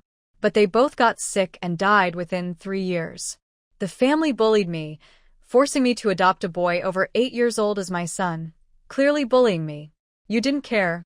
They took half of the land my mother-in-law left me, and you didn't help. I've endured for so many years. Why should I keep suffering? This time, I won't give in. The daughter-in-law from Bai's second family's relatives won't marry Bai Xiaoman. I don't want this daughter-in-law. Can she be my daughter-in-law? Can she be respectful to me as her mother-in-law? Only a fool wouldn't see they don't want me to succeed. They want me to die. If I give in again, I will have no place to live. Just say it. Are you going to help or not? Old Lu frowned and remained silent for a while before saying, This is your family matter. How are we supposed to get involved? Over there, they say we are overstepping, which isn't right. You should think about us too. I see you're unable to stand on your own. Who can we blame? If you could stand firm, this wouldn't happen. You're an elder, and Bai Xiaoman is your son. After so many years, you still can't control him. Do you still have the face to talk about it? How can I help you? Do you want us to move into your house? Big Sister Lu was furious and stunned. You're so heartless. Are you really my older brother? Are you really my older brother? She cursed loudly and cried bitterly. Their marriage was arranged because they wanted the bride price. When she was adopted, they forced her to agree by pressure. Now everything is completely reversed. It's all because she is useless. Fine, fine. That's just great. But she was alone, while they had a big family. Bai Xiaoman had been spoiled by his biological parents. She couldn't tie him up. Over the years, he kept running to his parents' house, and they kept stirring trouble. What could she do? She had scolded him before, but whenever she did, his mother would cry and make a fuss, and the whole village would call her mean for her stepson. She would threaten to ask the village head or the local official to settle the matter. She was alone. How could she fight against their whole family and village? She was an outsider. They were family. Even her own brother and sister-in-law from her maiden family couldn't be trusted, let alone others. The villagers knew the situation and looked at her with sympathy and sighs, whispering among themselves, This kind of thing. Who's unlucky? Who's to blame? What could she do? Old Lu and Mrs. Tian, her brother and sister-in-law, didn't care, and outsiders wouldn't interfere. There was no reason for outsiders to get involved. And who would willingly get involved in such trouble without reason? Big Sister Lu really has a hard life, someone said. What can we do? It's just bad luck. Sigh. Perhaps Big Sister Lu had already foreseen her fate. She almost collapsed to the ground, covering her face and crying loudly. A few aunties and sisters-in-law looked on with pity and tried to help her up, offering weak comfort. How could she be comforted in such a situation? Although Kai Chun didn't like meddling, she couldn't help but clenched her fists when she saw old Lu and his wife being so shameless and shameless. Some people are just born bad from the start. Kai Chun stepped forward and looked coldly at old Lu. Dad, are you really not going to do anything about your sister? What does that have to do with you? Old Lu was feeling uneasy, and as soon as Kai Chun stepped forward, he snapped at her. You little girl, what do you know? Stay out of it. Go away. Go away. Lu Kai Chun still looked at him. Just tell me, are you going to take responsibility or not? Shut up. What does this have to do with you? Are you going to take responsibility or not? I'm not forcing you to take responsibility. I just asked if you will or not. Taking responsibility or not. Why is that so hard to answer? Old Lu glared at her fiercely, his face cold and silent. Does he have no shame? How should he say it? Tian was right. This brat really isn't a good girl. Tian sneered sarcastically at Kai Chun. Do you really have such a daughter? Why are you pushing your father so hard? Once married, a daughter is like water spilled, gone. And your aunt is already quite old, almost a grandmother, yet she still has to ask her brother for help with household matters. If this got out, wouldn't people laugh to death? Aunt Lu was furious and scolded through tears. I trusted you too much. I've lived half my life, and only now realize you've all hurt me badly. You're not afraid of being laughed at, but I am. Tian also got angry. Stop talking nonsense. So, you mean you won't take responsibility, right? Kai Chun grew impatient and interrupted Tian, looking only at old Lu. Everyone was losing their minds. Old Lu shouted in anger. What responsibility? How do you manage other people's family affairs? Why are you asking so much? Thinking you're so capable? If you've got the guts, go take responsibility. You mean you won't take responsibility, right? Yes. Is that enough? That's enough. Father, remember your words.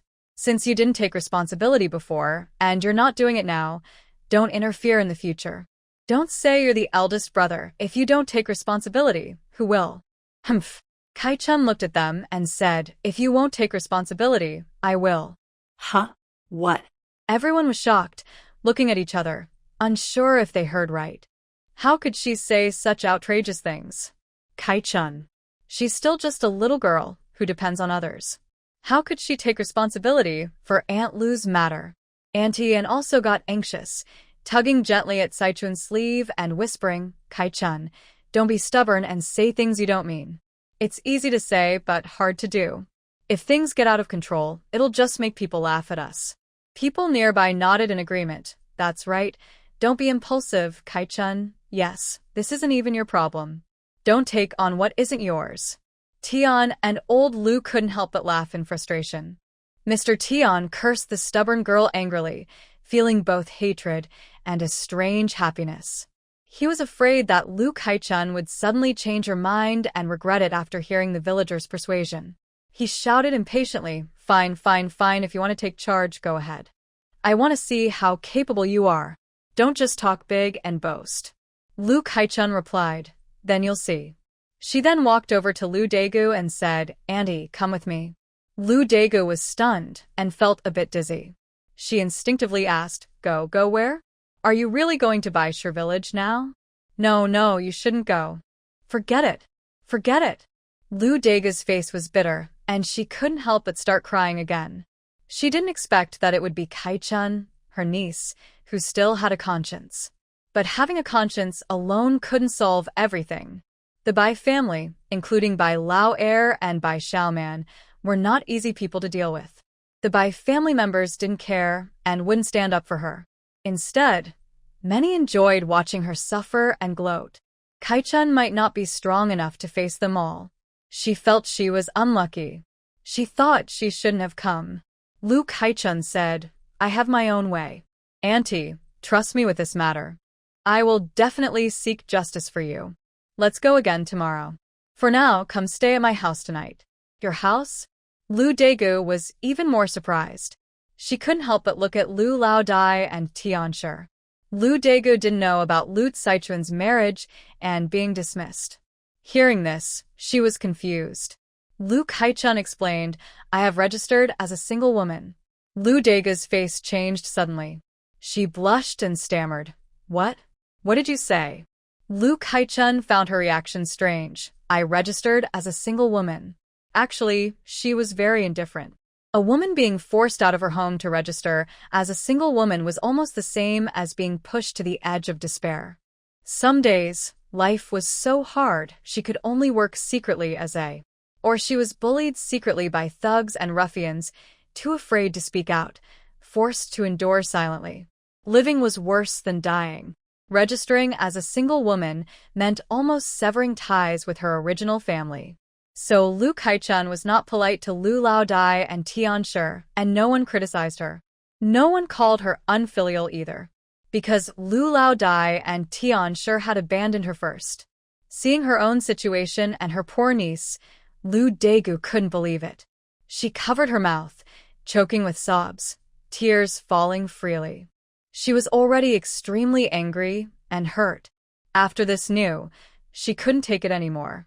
She rushed madly toward Mr. Lu, slapped him across the face, and viciously grabbed his hair, pulling hard. She slapped his face and scratched at it, as if she wanted to vent all her anger and resentment for her niece. While hitting, she cursed, heartless scoundrel, wicked woman, poisonous woman. How can you be so cruel, so ruthless? You've ruined my life already, and now you want to harm Kai-chun too. What did our Lu family's girl do to deserve this treatment from you? Poisonous woman. Poisonous woman. Aunt Lu seemed to want to release all her pent-up frustrations from years of suffering. She went mad, hitting, scolding, pulling, and kicking. Although Mr. Lu struggled to resist, he was no match for Aunt Lu's fury. She almost tore off a piece of his scalp while pulling his hair. His face had already been slapped and scratched countless times, leaving him in pain and disheveled. He cried out loudly, cursing and shouting as he tried to defend himself. Everyone was stunned. They hurried forward to try to separate the two. "Hey, don't fight, someone said. Yes, let's talk slowly," another added. "Quick, let go." Oh, Mr. Lu's face looks like a soy sauce shop sign now. If they keep fighting, something bad might happen. Exactly. Lu Kai-chun did not step forward. There were too many people, and it wasn't her turn. Besides, she thought it was unfair for Mr. Lu to suffer, so she didn't feel the need to intervene. Her aunt had done what she wanted but couldn't do openly, and she felt quite pleased about that. This made her impression of Aunt Lu improve significantly. Indeed, only sharing a common enemy can make people feel close quickly and intensely. After finally separating the two, Mr. Lu's face was swollen and covered with scratches, his nose bleeding. His hair was disheveled, looking like a ghost, and his clothes were wrinkled.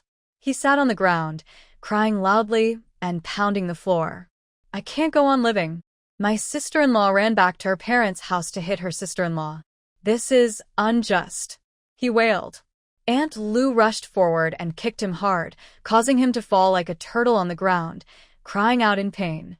Aunt Lu spat angrily at her. "How dare you call out? How dare you say you still have a face after ruining my life? What's wrong with me hitting you? Every time I see you, I hit you. You deserve it." Mr. Lu, furious and desperate, got up and glared fiercely at Aunt Lu, ready to rush forward. Aunt Lu raised her eyebrows and looked fierce, eager for him to come. Surprisingly, Mr. Lu was so frightened by her that he stopped. Enraged and humiliated, he turned around and charged at Lu Dejiang, raising his hand to slap him. "Heartless fool. Coward. Did you see someone bullying your mother and do nothing? You unfilial son. What use are you to me?" Lu Dejiang, with a slap mark on one side of his face, looked very wronged. What does mother mean? Is she asking him, as the nephew, to fight with his aunt? Mother is an elder, and so is the aunt.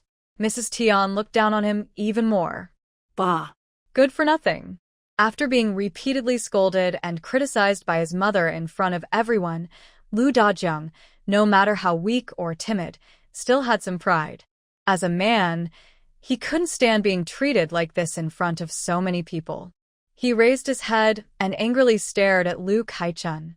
Lu Kai-chun hadn't paid attention to him before, but her instincts were sharp. Seeing Lu Dejiang glaring at her with clear resentment, she couldn't ignore it. She suddenly turned her head and looked back at him, locking eyes. At first, Lu Dejiang was startled. Then he continued to glare at her with a justified and resentful expression. Lu Kai-chun was too lazy to bother with him and looked away. She didn't fully understand what Lu Dejiang was trying to do, but she understood some of his strange logic. Because he had to listen to Mrs. Tian, who was in charge, he also had to listen to her, his younger sister. Otherwise, Mrs. Tian would blame him, the older brother, and it would all be her fault. What nonsense! Auntie, let's go. Lu Kai-chun helped Lu Dejiang prepare to leave. Lu Dejiang thought she was guilty and afraid to look at him, but suddenly, with some courage, he shouted at her, "Lu Kai-chun." Lu Kai-chun stopped and turned to look at him, raising an eyebrow in surprise. Wow, even the sick cat is showing some strength? But is he targeting the wrong person? The one who slapped him was Mrs. Tian, and she insulted him too. Why is he yelling at her? Seeing that he had silenced Lu Kai-chun, Lu Dejiang felt a bit proud and scolded her more fiercely. "Look what you've done to your parents. Do you know you're being unfilial? Hurry up and kneel to apologize to your father and mother." Lu Kai-chun found this extremely disgusting. She hated Mrs. Tian and Lu Laodi, but she hated Lu Dejiang even more, completely. She was about to reply, but saw Lu Dejiang's older sister pointing at Lu Dejiang and angrily scolding him. "Dejiang, who are you? You're Saichuan's real brother, born from the same mother. How can you be so cruel to a girl just 10 years old? Others might be more ruthless, But you're her brother. Not only do you not protect her, but you help bully her. Have your conscience been eaten by dogs? Are you even a person? Lee Dajiang didn't expect his aunt's anger to target him. She dared to hit even her stepmother. What was he supposed to be? When he fought with his stepmother, she could fight back. But if she came at him, he would only have to accept being hit without retaliation. He didn't dare fight back because she was an elder. Frightened, Lee Dajiang took 2 steps back and stammered, "You can't blame me. If she hadn't been so unfilial, she wouldn't have been divorced by the Yang family." Bah. Lee Dajiang's aunt was even angrier. "Don't you know what kind of person your sister is? Do you think she's unfilial? Do you believe that nonsense? Do you just believe whatever they say?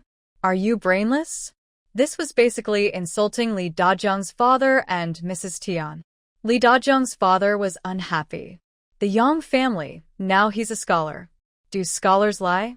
Lee Dajiang's aunt sneered. A scholar wouldn't lie? Officials are more powerful than scholars, right? But officials can be corrupt. So why can't scholars lie? You all just pick on Kai Chun because she has no mother.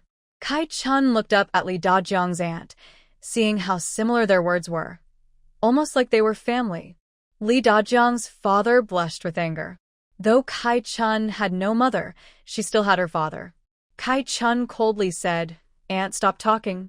Anyway, we won't have anything to do with them in the future. Come with me." Lee Dajiang's aunt kept wiping her tears, crying, You child." Kai Chun wanted to say she wasn't that miserable, but she hesitated. It seemed awkward to say that now. And besides, her aunt's act of pretending to be pitiful wasn't a bad thing. She said nothing and just helped her aunt walk away. And hurried to follow. Seeing this, others either discussed quietly, shook their heads in regret, or glanced at the Lee family and then dispersed. Mrs. Tian couldn't hold back her anger. She slapped Lee Dajiang across the face again. Good-for-nothing coward. Lee Dajiang's face was swollen like a bun, hot and painful. He was fed up and covered his face, looking at his father with a grievance. "Father, why did mother hit me? I'm already so old. Am I shameless? What did I do wrong?" Mrs. Tian spat and cursed as she stormed into the house. Her face and neck burned with pain, her skin torn in many places, and her hair was a mess, probably torn out by that crazy woman. Lee Dajiang's father looked at her disheveled figure and felt a twinge of pity and concern. How could he blame her? Instead, she scolded Lee Dajiang, saying, "You're the oldest, and you saw your mother being beaten, but didn't go to stop it. You didn't try to protect her at all. She really spoiled you for nothing. Isn't it heartbreaking? What's wrong with hitting or scolding you to vent? As a son, shouldn't you be more considerate of your mother?" Lee Dajiang felt even more wronged. Enough. Hurry up and fetch water. What are you standing around for? Can't you see the water in the well is running low? You really lack awareness and aren't quick enough. Old Lu gave him a disapproving look and quickly went inside to see Mrs. Tian. Lee Dajiang was left standing there, heartbroken. He looked around the house, wiped his face, and silently carried the empty bucket to fetch water. This shows that some people are too confused or unable to stand up for themselves, and they don't deserve others' sympathy. Lu Kaichun was returning home with her aunt. When they were close, she suddenly stopped. She thought of a very practical problem. If she brought her aunt back, she wouldn't be living alone anymore. She wouldn't have the freedom to indulge herself or use the spiritual spring as she wanted. Other things aside, wouldn't she have to compromise on eating and drinking? Thinking of this, Lu Kaichun felt very upset. Survivors in the end times cared most about food and drink. They had to eat well and drink well. Not eating good food was unacceptable. After all, in an era where today might be good but tomorrow uncertain, enjoyment had to be taken early. Otherwise, what was saved might just be wasted on others. Lu Kaichun was already used to this way of life. Her Aunt Lu was a bit sensitive and secretly observed Lu Saichun's expression, thinking she might dislike her, although she felt a little sad inside. Although Aunt Lu was sad, her reason told her that Kaichun was still a child and not her responsibility. Her own life was already difficult enough. Now that she was here, Just sharing a meal meant one less for herself. Aunt Lu endured her sadness and said, Kai-chun, I'll leave tomorrow. I'll leave early in the morning. Don't worry, I won't trouble you. When I go back tomorrow, I'll bring you 2 bags of grain. She would also catch a few chickens and bring them to her. Anyway, not giving her anything would just be helping the ungrateful. Lu Kai-chun frowned, turned to face Aunt Lu, and asked, Aunt, you're leaving tomorrow? What do you plan to do in the future? Aunt Lu gave a sad smile, her eyes staring blankly, as if she were already dead. No plans. Just live day by day, until the day it ends. She said angrily, I won't easily do as they want. Even if I end up agreeing with them in the end, I will make a big fuss. From now on, I won't let them have peaceful days. If they have the courage, they can kill me. Only after I swallow this anger will I let them go. Old Lady Lu gave up and decided to fight back. She thought, at worst, she would just stop living normally. She had worked hard and done her best for many years, but it was all a joke. Since it was like that, she decided to cause trouble and not live peacefully anymore. Lu Kai-chun saw that her mother was heartbroken and abandoned by her family. She felt she didn't want to live anymore. Why could those loud and fierce old women cause trouble? Because they had obedient children. Old Lady Lu had nothing, so even if she wanted to cause trouble, she couldn't make much of a fuss. She would soon be suppressed or falsely accused, and in the end, she might be forced to die. Since Lu Kai-chun thought of this, she couldn't just ignore her mother's life or death. She felt even more upset. But she still said, maybe you should divorce and come back to live with me. Huh? Would you like that, mother? No. Old Lady Lu felt warm inside, and her eyes turned red again.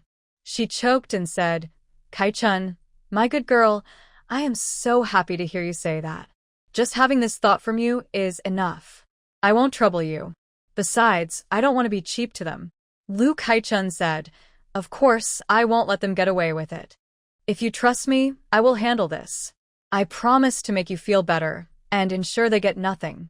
Old Lady Lu was stunned and looked at Lu Kai-chun carefully. She believed her niece genuinely wanted to stand up for her, but how could she possibly do it? Don't worry, mother. If I say I have a way, I definitely have a way. Do you trust me? Do you trust me? Reason told Old Lady Lu this was impossible. But emotionally, Lu Kai-chun was so confident that she couldn't doubt her.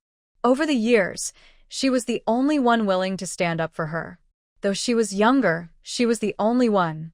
And she spoke so firmly, maybe she really had a plan. She couldn't let her heart grow cold. Old Lady Lu nodded. I trust you. Fine, I will listen to you on this. You take charge. Kai-chun, I am very grateful for your kindness. Just do your best. No matter what the outcome, I will be fine. A few years later, my aunt will help you find a suitable man.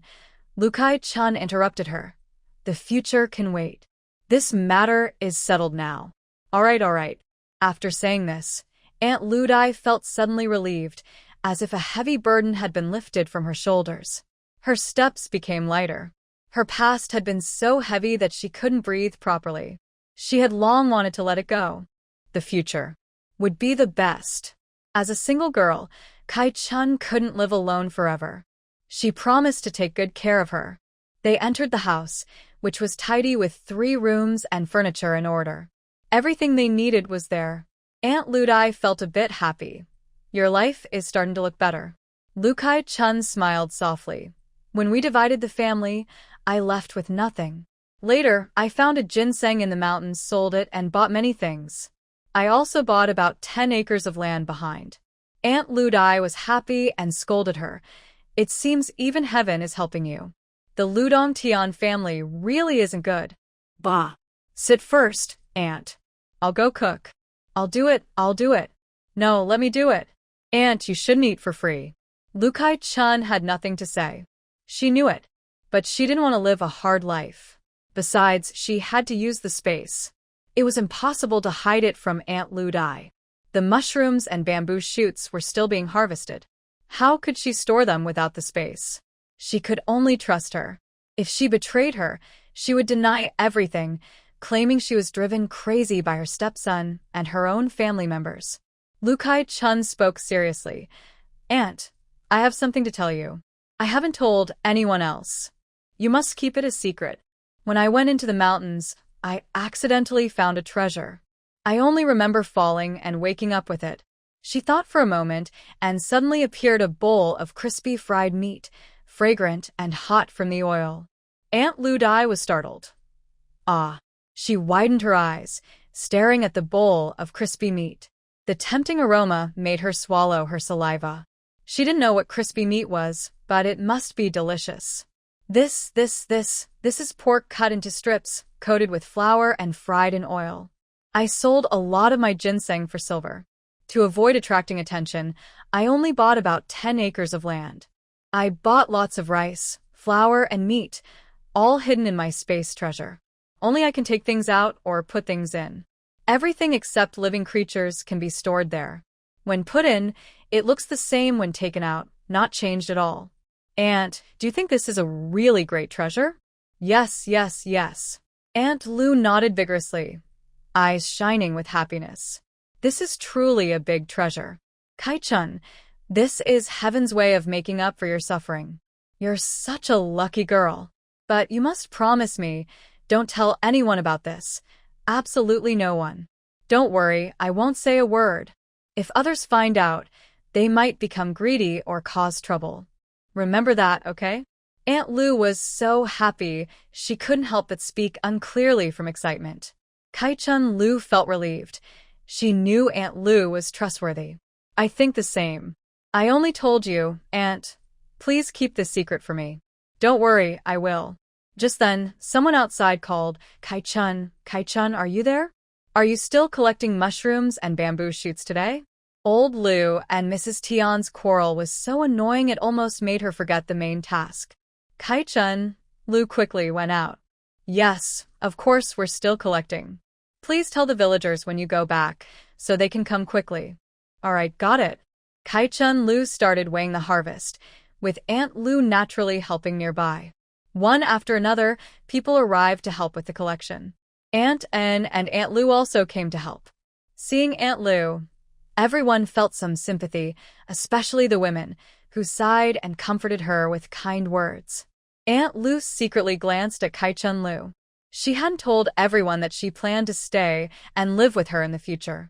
Aunt Lu guessed Kai-chun might have her own plans, so she didn't say anything. But since she would eventually live in the village, Aunt Lu wanted to make friends with everyone. She was also a pitiful person who was often pitied, and her polite, kind words made everyone feel comfortable and liked her more. Kai-chun Lu watched coldly and nodded secretly. Aunt Lu was indeed thoughtful, which made her feel more at ease. This year's mushrooms and bamboo shoots were similar to yesterday's, with more mushrooms and fewer bamboo shoots, but combined they still weighed over 1,000 jin. After finishing work, Annan lingered until the very end, then pulled Kai-chun Lu aside and whispered proudly, Kai-chun, I have to tell you, yesterday Uncle Bei and sister from those two families wanted to buy things from our Daju.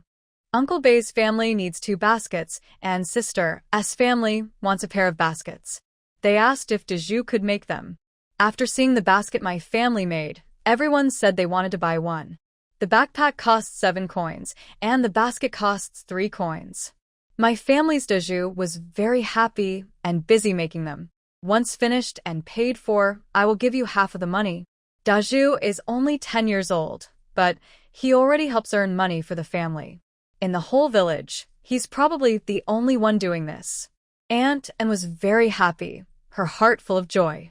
Unfortunately, the timing isn't right. If it weren't for the recent days when Lu Kai-chun was gathering mushrooms and bamboo shoots, and other families in the village also made good money, Daju's work would definitely cause a big fuss. Aunt Anne felt a little regretful, but she thought, that's okay. Life is long, and someday it will be a big deal. She was proud of him. Lu Kai-chun also felt happy for her. Having a good start means things will go smoothly later. When people see how well Daju's made things, they'll definitely want to buy from him. Yes, that's right. Once I get the money, I'll bring it to you, she replied. Actually, Lu Kai-chun didn't really want to take the money, but Annan wouldn't feel at ease if she didn't. She nodded with a smile. Okay, I'll go back first, Anton said, about to leave. She accidentally saw the bitter melons, loofahs, bean pods, and mung beans she planted under the fence, all of which had already climbed over 1/2 meter. She was surprised. Wow, your vegetables are growing so fast. Why are they climbing so high? Lu Kaichun smiled. They grew early, Auntie. Maybe you didn't notice. And also smiled, thinking that was probably the case. All right then, I'm leaving now, she said. Take care, Auntie, Lu Kaichun replied. After finishing these chores, the sun was about to set behind the mountains. The uncle and niece hurried to cook dinner. Having an extra person really has its benefits. With Lu Daegu being diligent and quick at work, Lu Kaichun almost couldn't help. They steamed some plain rice and made a simple egg custard with 2 eggs, topped with 3 or 4 chopped shrimp they had caught earlier. They added a few pieces of lamb and lamb bones along with tofu, and when it was almost ready, they added a few slices of tender cabbage. They chopped green onions and sprinkled them on top of the egg custard. They also served a plate of crispy, tasty small fried pork pieces and a dish of stir-fried goji berry sprouts with salt and oil. The meal was colorful, fragrant, and delicious. Lu Daegu kept sighing in amazement and said, "This food is too good. Kaichun, we should think about the future too." Lu Kaichun smiled. Don't worry, Auntie. Eat well and happily. When we enjoy good food, life feels better. I have a treasure, and soon we'll have good days. You don't need to worry. Look at these mushrooms and bamboo shoots. In a few days, I'll sell them in the city and make several times more money. We'll earn even more in the future. After all, nothing is more important than eating well and living happily. No one can stop her from eating well and enjoying life. Thinking about her special item, Aunt Lu finally calmed down. You're right. I don't know why, but hearing you say these things makes me feel happy inside. Li Kaichun smiled. Of course. Aunt Lu couldn't help but ask, you've collected so many mushrooms and bamboo shoots. Isn't anyone curious about when someone will come to take them away? Li Kaichun replied, no one asks. Everyone hopes I collect more. Who cares about others? If someone does ask, I'll just say they come to collect at night. Aunt Lu nodded. It's okay to brush them off for now, but if something unexpected happens in the long run, people might start to doubt. Li Kaichun said, I've thought about that too. Let's wait a bit longer. I'll find a way to hide it. Aunt, let's eat first. All right. They were both hungry, and the delicious food on the table made their mouths water. The aunt and niece quickly started eating. The dishes weren't in large portions, but they both finished almost everything. After eating well and drinking happily, they both felt satisfied. Aunt Lu sighed, don't laugh at me, but after so many years, this was the best and most comfortable meal I've ever had. Thinking about how I used to scrimp and save for that ungrateful person, not wanting to eat or wear nice clothes, it was all pointless. Kaichun, if I've been kind to that ungrateful person and his parents, I never forgive myself in this life. Don't worry, I won't be kind to them. Li Kaichun said, after I clean up the dishes, we'll go to Uncle Li's house. Huh. Will Uncle Li mind? He will. Collecting mushrooms and bamboo shoots to help villagers and reminding everyone about the drought, she was a hero in the village. As long as Uncle Li isn't too narrow-minded, he wouldn't refuse her request easily. Plus, she only needed them to stand guard, support her, and say a few words to help boost confidence. She didn't need them to do anything difficult. Aunt Lu was nervous, but went with Li Kaichun to Uncle Li's house. When Uncle Li saw them coming together, he understood the reason and sighed quietly. Kaichun really knew how to give him a hard time. He could handle this, but he couldn't take charge himself. The head of the Li family had to be the main person in charge. Those two wouldn't be reliable. Unexpectedly, Li Kaichun was very straightforward. Uncle Li just needs to bring a few people to boost my confidence. I'll need your help to speak some reassuring words and support me. As for everything else, I can handle it myself. Uncle Li was stunned. Kaichun, this isn't a joke. Are you serious? Don't worry, Uncle Li. I'm sure I can do it.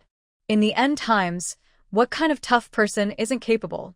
If Lu Kaichun had no skills, Even with her awakening of space abilities and spiritual spring water, she wouldn't live long. Could a traitor be as ruthless as those in the end times? During the end times, Lu Kaichun didn't have combat abilities, but she studied many fighting techniques, trained her body hard, and used spiritual spring water to improve her health. Even 5 or 6 ordinary men couldn't get close to her. Her current body is still weak, but after drinking the spring water, she can easily handle 2 or 3 normal men.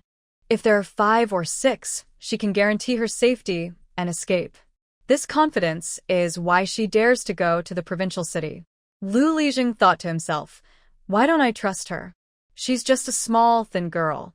But her expression didn't seem fake. Moreover, Lu Degu is truly too pitiful. Sichuan's willingness to bring her back shows she has feelings and loyalty. Even she stepped forward. As the village chief, how could he refuse? All right, let's act according to the situation. Thank you, Uncle Village Chief. You're welcome, you're welcome. The next morning, Lu Lijing gathered about 10 people, both men and women, young and old, ensuring there would be someone to argue, someone to fight, and someone to reason with.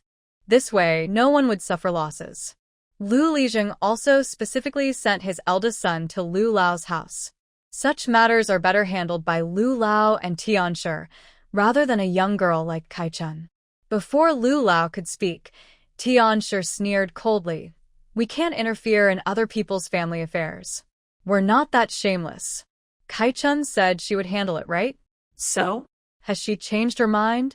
If she can't do it, she shouldn't boast or lie. We help her clean up the mess because she said she could do it. If she can talk, let her do it. Why come to us? Our little sister-in-law is also a troublemaker.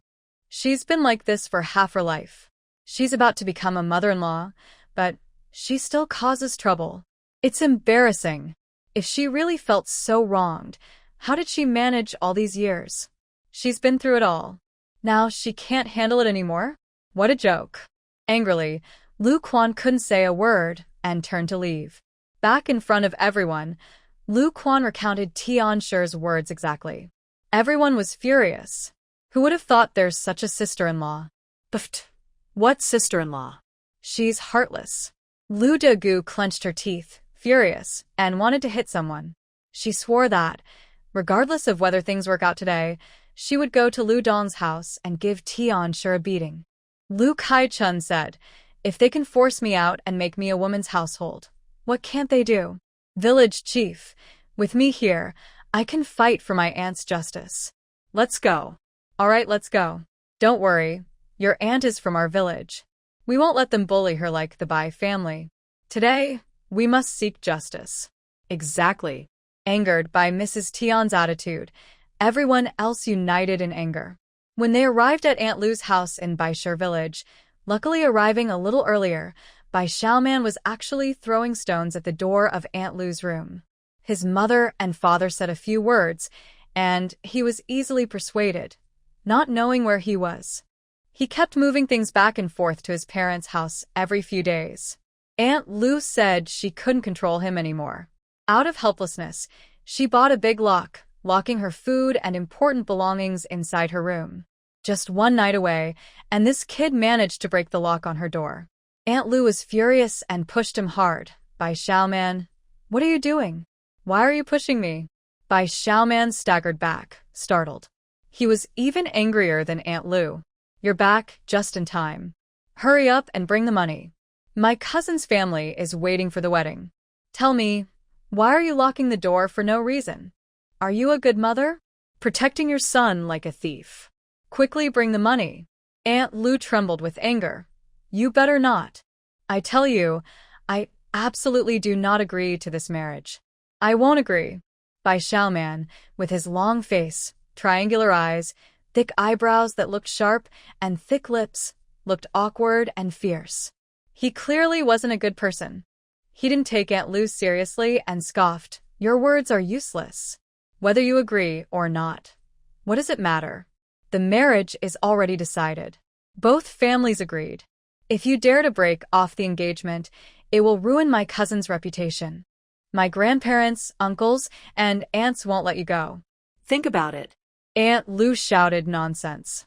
If I don't agree to this marriage, it won't happen. Don't forget you are my son. I have the final say. Bai Xiaoman pointed and cursed. You shameless woman. Shut up. Do you have such a cruel mother? You know I like my cousin and want to marry her, but you keep blocking me. Are you jealous because you don't want me to be happy? Since you're so vicious, why should I listen to you? The elders of the Bai family can decide everything.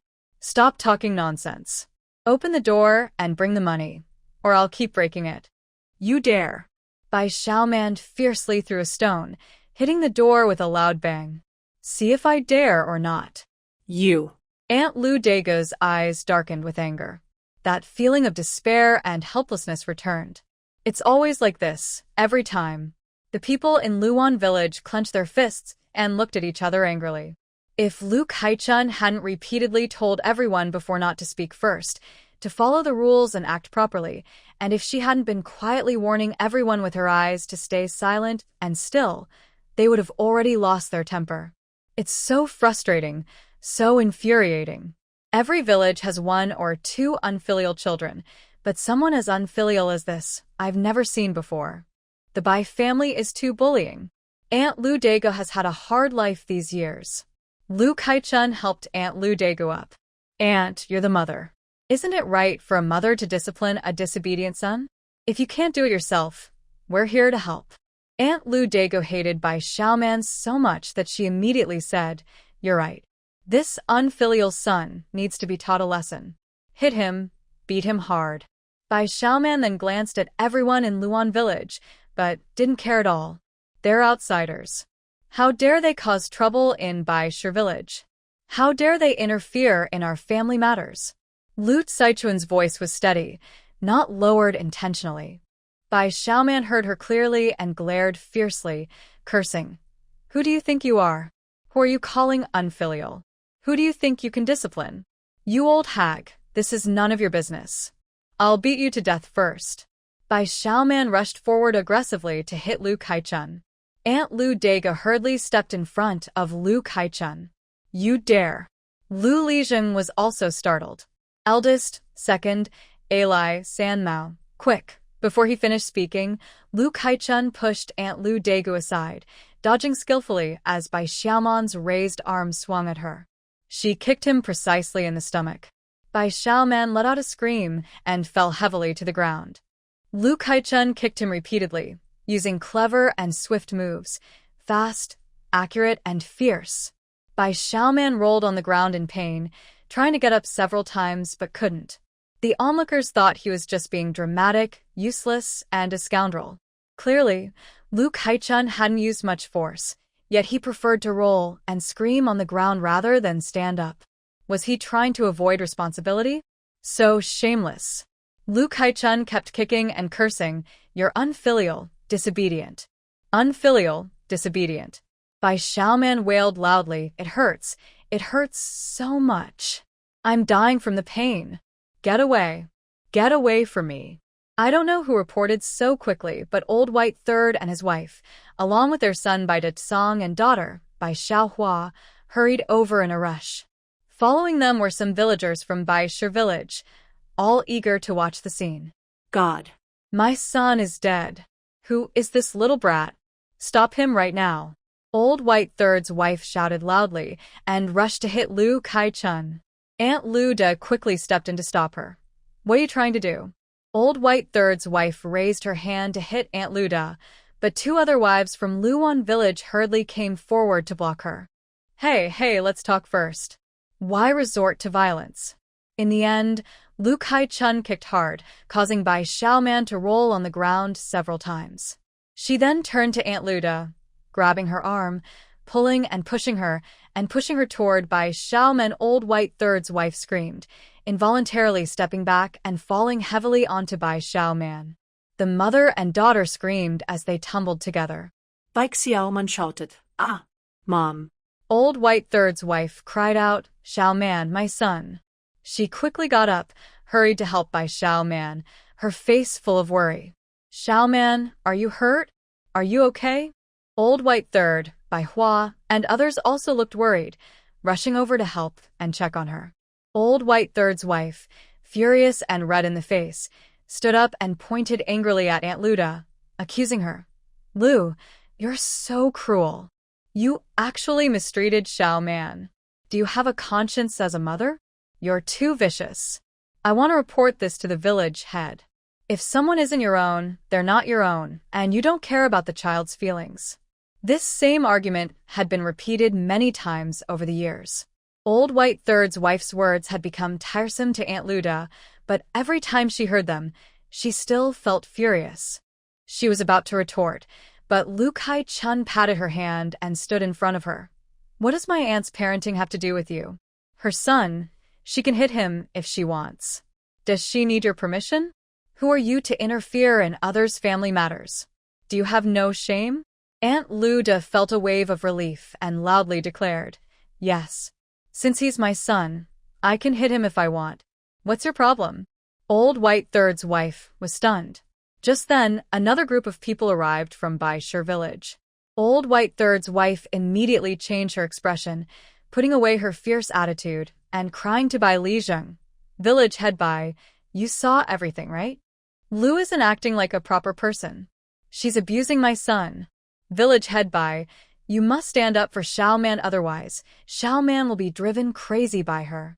Xiao Man is so young, and with such a mother, what will happen to him in the future?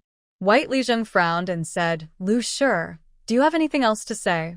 How can a mother be so cruel? Since the head of the other side stepped forward, Lu Lijeng also had to come forward. He cleared his throat and stepped ahead, saying, Brother Bai, you're being a bit too biased. You haven't even figured out the whole story and are blaming Lu Shi? White Lijeng didn't expect the head of Luwan village to come too, and was momentarily stunned. But not everyone in Baishur village knew Luwan village's head, like Bai Lao San's wife. She glared fiercely at Lu Lijeng and shouted, You old man, are you deaf or blind? Did you see that poisonous woman from Lu Shi beating my son to death? Did you hear her curse my son and say she wanted to hit him? This is Baishur village. Do outsiders like you have the right to speak here? Everyone in Luwan village was angry. Lu Quan and Lu Sheng were so furious they almost went to fight. Shut up. How dare you be rude to our village head? Try insulting my father again, you old hag, and see what happens. White Lijeng also had to scold by Lao San's wife, then politely smiled at Lu Lijeng, saying, This by Lao San's wife doesn't know you, brother Lu. Don't mind her, haha. Lu Lijeng naturally didn't want to argue. I'm generous, so I won't bother with her. But Brother Bai, as elders, you should teach the younger generation. Otherwise, it's easy to cause trouble. People might think all Bai family women are like this. The villagers of Baishur village were unhappy. Someone couldn't help but sneer, saying, in my opinion, it's all Lu Shi's fault. If she hadn't hit and cursed, would Bai Lao San's wife be angry?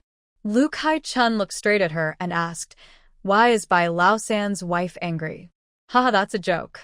Can she not be angry when she sees Xiaoman being bullied? Which mother can stay calm? Lu Kai-chun sneered, Really? Bai Xiaoman was already adopted by my aunt long ago. Has she ever worshipped at the ancestral hall or changed the family tree? Who is Bai Xiaoman's real mother? The person felt guilty and fell silent, shrinking back into the crowd, knowing they were in the wrong. The villagers of Baishur village were also stunned. Yes, Bai Xiaoman had been adopted by Lu family long ago. Although this was true over the years, Bai Lao San's family had always been very close to Bai Xiaoman. When Bai Lao San's wife talked about him, she always said, My Xiaoman is doing this and that, showing great care and concern. Everyone instinctively still thought of her as Bai Xiaoman's mother. Under her exaggerated and distorted accusations, everyone believed that Aunt Lu was cruel and vicious, not treating Bai Xiaoman as her own son and not liking him at all. Even if some wise people know the truth, who would bother to stand up and speak for Aunt Lu? Forget whether it's worth it. Are Bai Lao San and his wife easy to deal with? Bai Lao San looked angry and scolded Lu Kai-chun. Is it your place, a young girl, to interrupt when elders are speaking? I think your Lu family has no manners at all. Lu's mistreated Xiaoman, and now we can't even say a fair word? Bai Lao San's wife confidently said, Yes. Xiaoman is part of my family. If I don't care for him, who will? He shouldn't be tortured to death by others. Lu Kaichun sneered. If you care so much, why did you adopt him in the first place? We didn't know Lu's family was so cruel, they replied. Really? Then I don't want this son anymore. I give him back to you now. Village chief, please help me. Have Bai Lijing open the ancestral hall, tell our ancestors, revise the family record, and send Xiaoman back to Bai Laosan's family. Bai Laosan and his wife look shocked. What are you saying? That won't do.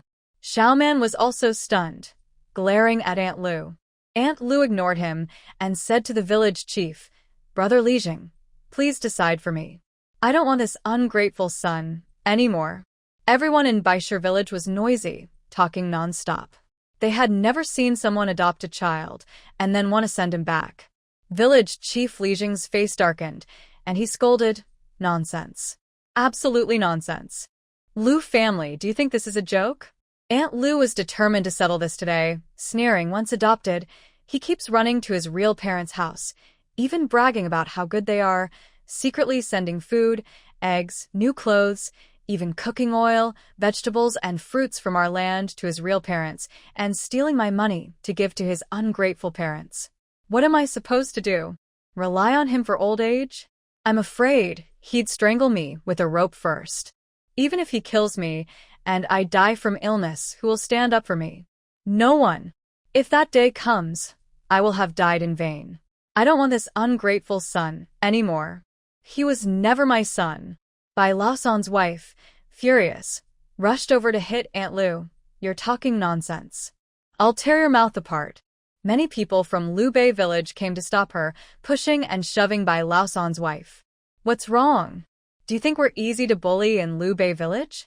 How dare you hit someone in front of us? You're clearly a unreasonable and fierce woman. Just you have hands, huh?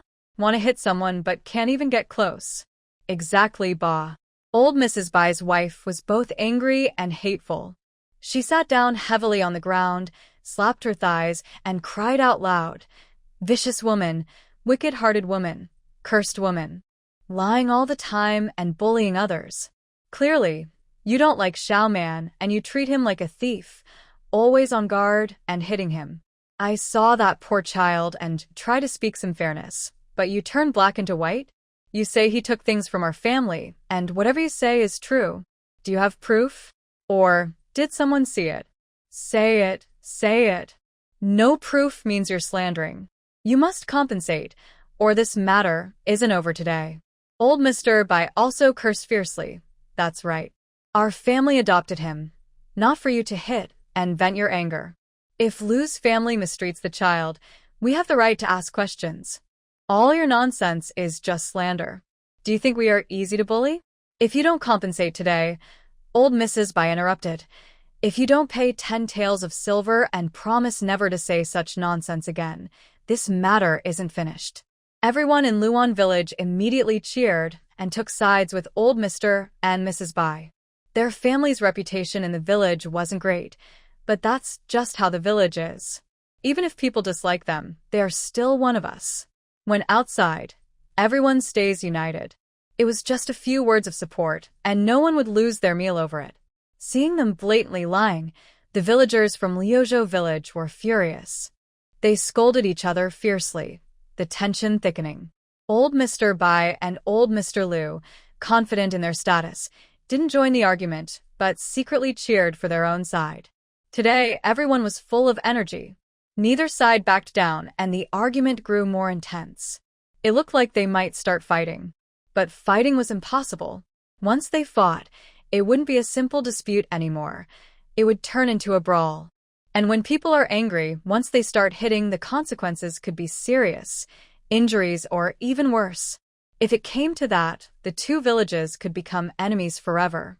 Experienced elders exchanged a quick glance, silently agreeing.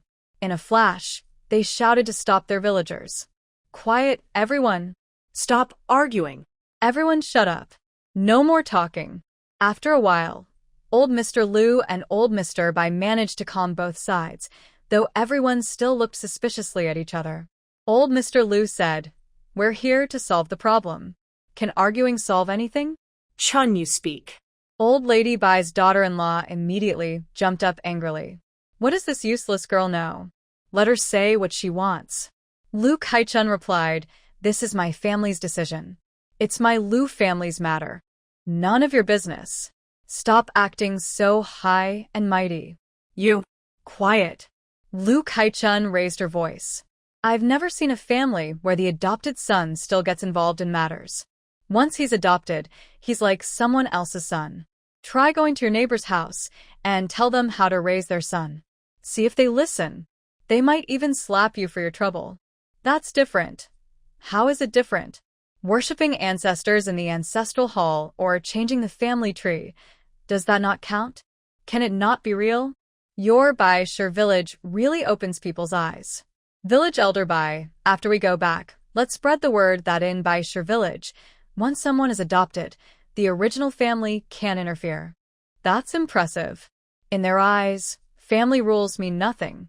Bai Lijing and the villagers from Bai Shur village clenched their fists. Shut up. Useless girl. What are you talking about? So, this is nonsense? Lu Kaichun sneered.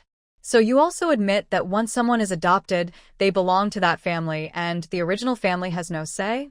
Old Lady Bai's daughter-in-law caused a fuss. Who told her to hit and scold my son, Xiaoman? So what?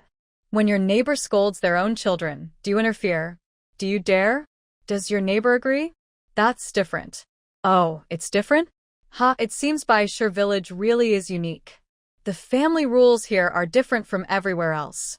Don't worry, our whole village will help spread this news.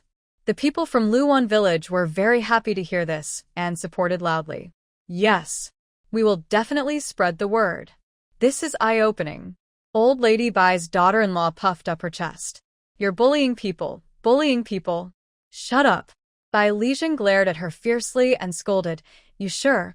Don't bring your family's bad habits to Bai Shur village. We don't follow those loose family rules here. This matter was indeed your family's fault. I, as the village elder, also made a mistake. Lu Shur, be lenient when you can. Let's put this matter behind us. Rest assured, from now on, you just focus on disciplining Xiaoman. Anyone who dares interfere again, I will stand up for you. Lu Dagu's wife, Lu Kaichun, sneered but didn't speak. Who do you think is right or wrong? Bai Lijing knew. He just saw himself as easy to bully, while Old Lady Bai and her family were used to being dominant and overbearing, so he turned a blind eye. Lu Kaichun mocked, What's the point of talking about this now? My aunt said not to be so ungrateful. Do you think this is a joke? Bai Lijing glared at Lu Kaichun with dislike and scolded him coldly. Lu family, as an elder, are you really listening to what the younger generation suggests? You've raised Xiaoman for so many years. Don't you have feelings for him? If you don't want him, I won't adopt him as my son anymore. Have you thought about how you'll live in the future? Aunt Lu responded without hesitation, You don't need to worry about my retirement. I really don't want this ungrateful person anymore. Not only that, but I also want compensation for the things Bai Lao San and his wife secretly took from our family over the years. I don't need much, just 10 taels of silver. What did you say? Bai Lao San and his wife almost jumped up. If it weren't for the fact that many people from Luan village had come today and clearly supported Aunt Lu, they would have already rushed forward to fight. They are not easy to provoke. Especially Bai Lao San's wife, who looked at Aunt Lu with a venomous gaze, full of hatred, as if she wanted to eat her. It was as if Aunt Lu was her child-stealing enemy. What are you dreaming about? Still want silver? Did Xiaoman really take the things? Did anyone see? Do you have proof? If not, you're just accusing us falsely. If you're wrong, you have to pay us. I don't want much, just 10 taels of silver. Hand it over. Lu Kaichun sneered. Isn't that simple? Since you can't clarify, just report to the authorities. In court, I want to see who dares to lie before the county magistrate. What? Report to the authorities? How can that work? Not only Bai Lao San and his wife, but also many people from Bai Shur village were shocked and gasped. Apart from Lu Lijing in Luan village, others also gasped in surprise. Apparently, they didn't know about this beforehand. Aunt Lu forced herself to stay calm despite her racing heart and loudly said, "That's right. If you won't admit it, then report to the officials. I'd rather do that than suffer this injustice. After all these years, I've had enough. Why should I take your abuse? Did you two really do this? Do you think you can hide it?" Xiaoman was furious and shouted at Aunt Lu, "You old witch. If you dare report to the officials, I swear I won't let you go. Do you want to ruin me? My mother didn't say anything wrong. You're just a wicked, scheming woman." Everyone in Baishur village gasped, looking at each other with mixed expressions. Some frowned, some shook their heads. Even those with a conscience felt their faces burning with shame. So they truly deserved to be exposed. Don't they know what kind of people Bai Laosand and his wife are? They don't know if these two have let Bai Xiaoman move things into their house over the years. Why are they defending them so strongly? Lu Kaichun definitely wouldn't miss the chance to step on Bai Xiaoman. She sneered, "Everyone in Bai Lijiang and Baishur village heard me, right? Did I call them a traitor? Is that wrong? Such a traitor. Can he take care of my aunt's old age?" Old Third Bai's wife shouted, "That's because Lu's family didn't raise the child well. Can we blame the kid?" Someone kept stirring trouble, saying, "Someone keeps meddling. My aunt is alone and weak. Your whole family is here. How can she manage? If you like to interfere so much, isn't it enough that Bai Lijiang is a traitor? Bai Lijiang, 10 taels of silver. If you don't give it, we'll report to the authorities right now." Bai Lijiang sighed. "Bai Lijiang, I really can't stand this anymore. We can't tolerate this in Lu Baiyu village. If you keep protecting him, we'll have to go to the officials."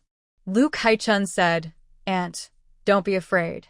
When we go to court, just tell the truth about how this traitor has treated you and Old Third Bai over the years, and how much you've lost. The officials will find out. I don't believe they can't handle this." Old Third Bai's wife nodded firmly. "Good." Bai Xiaoman was shocked, angry, and scared. Seizing the moment when no one was paying attention, he suddenly rushed at Old Third Bai, grabbing her neck and shouting, "No reporting. Poisonous woman. Do you hear me? No reporting. Do you want to kill me? Do you want to kill me?" Everyone in Lu Baiyu village and Baishur village was startled, panicked, and shouted as they rushed to pull Bai Xiaoman away. "Let go quickly. Stop, you little brat." People struggled to pull Bai Xiaoman off, and he still glared fiercely at Old Third Bai, yelling, "Did you hear me? No reporting. No. Poisonous woman, try reporting and see what happens." Old Third Bai coughed desperately, her face flushed, with 2 bright red marks on her neck. It was shocking to see. Everyone looked at Bai Xiaoman as if he were a demon. So cruel. Truly cruel. This was his foster mother, the one who raised him. Lu Kaichun sneered, "Rebellious. What will happen if you report to the authorities? You all know, right?" Everyone in Baishur village, and the crowd looked very uncomfortable, embarrassed, ashamed. Did they just lose their minds? Defending such a person. They also looked anxiously at Bai Lijiang, thinking, "We can't let this kind of person ruin Baishur village." Old Third Bai's wife screamed, "Rebellious? Rebellious? Even if he's rebellious, it's because Lu's family raised him badly. If Lu didn't raise him poorly, how could he turn out like this? Mrs. Lu, I am entrusting my good son to you, but you have turned him into this. You have ruined his life, and you must take responsibility. Do you have no shame?" Lu Kaichun scolded angrily. "This ungrateful person has spoken for himself. You secretly incited him, telling this ungrateful person that my aunt is a wicked woman. Besides that, there must be more. When Bai Shizhong was adopted at 9 years old, he understood everything. If someone is to blame for corrupting him, I want to know who it is. Bai Lijiang, if you don't give us an explanation, we will go to court. Our Lu family and my aunt will not accept this injustice." Lu Lijiang also responded, "Kaichun is right. You villagers of Baishur cannot keep bullying us. We won't tolerate this anymore. Will Luan village still have the face to carry on? Can the girls from Luan village still hold their heads high when they marry out? As the village head, I also feel ashamed to continue." At this point, If the people of Baishur village still think Luan village is just talking empty words to scare them, they are too foolish and overconfident. By Lijing's side, Mrs. Liu, I promise to make Bai Lao-san and his wife compensate you with 10 taels of silver and make Bai Xiaoman kowtow and apologize. I also want him to promise to be filial to you in the future. Let's put an end to this matter. Do you agree or not? You've been here for so many years. Now, in your old age, you end up alone. Why suffer like this? Bai Lao-san and his wife were anxious and angry, glaring fiercely at Lu Daegu, wishing they could tear her apart. But deep down, they were scared and heartbroken.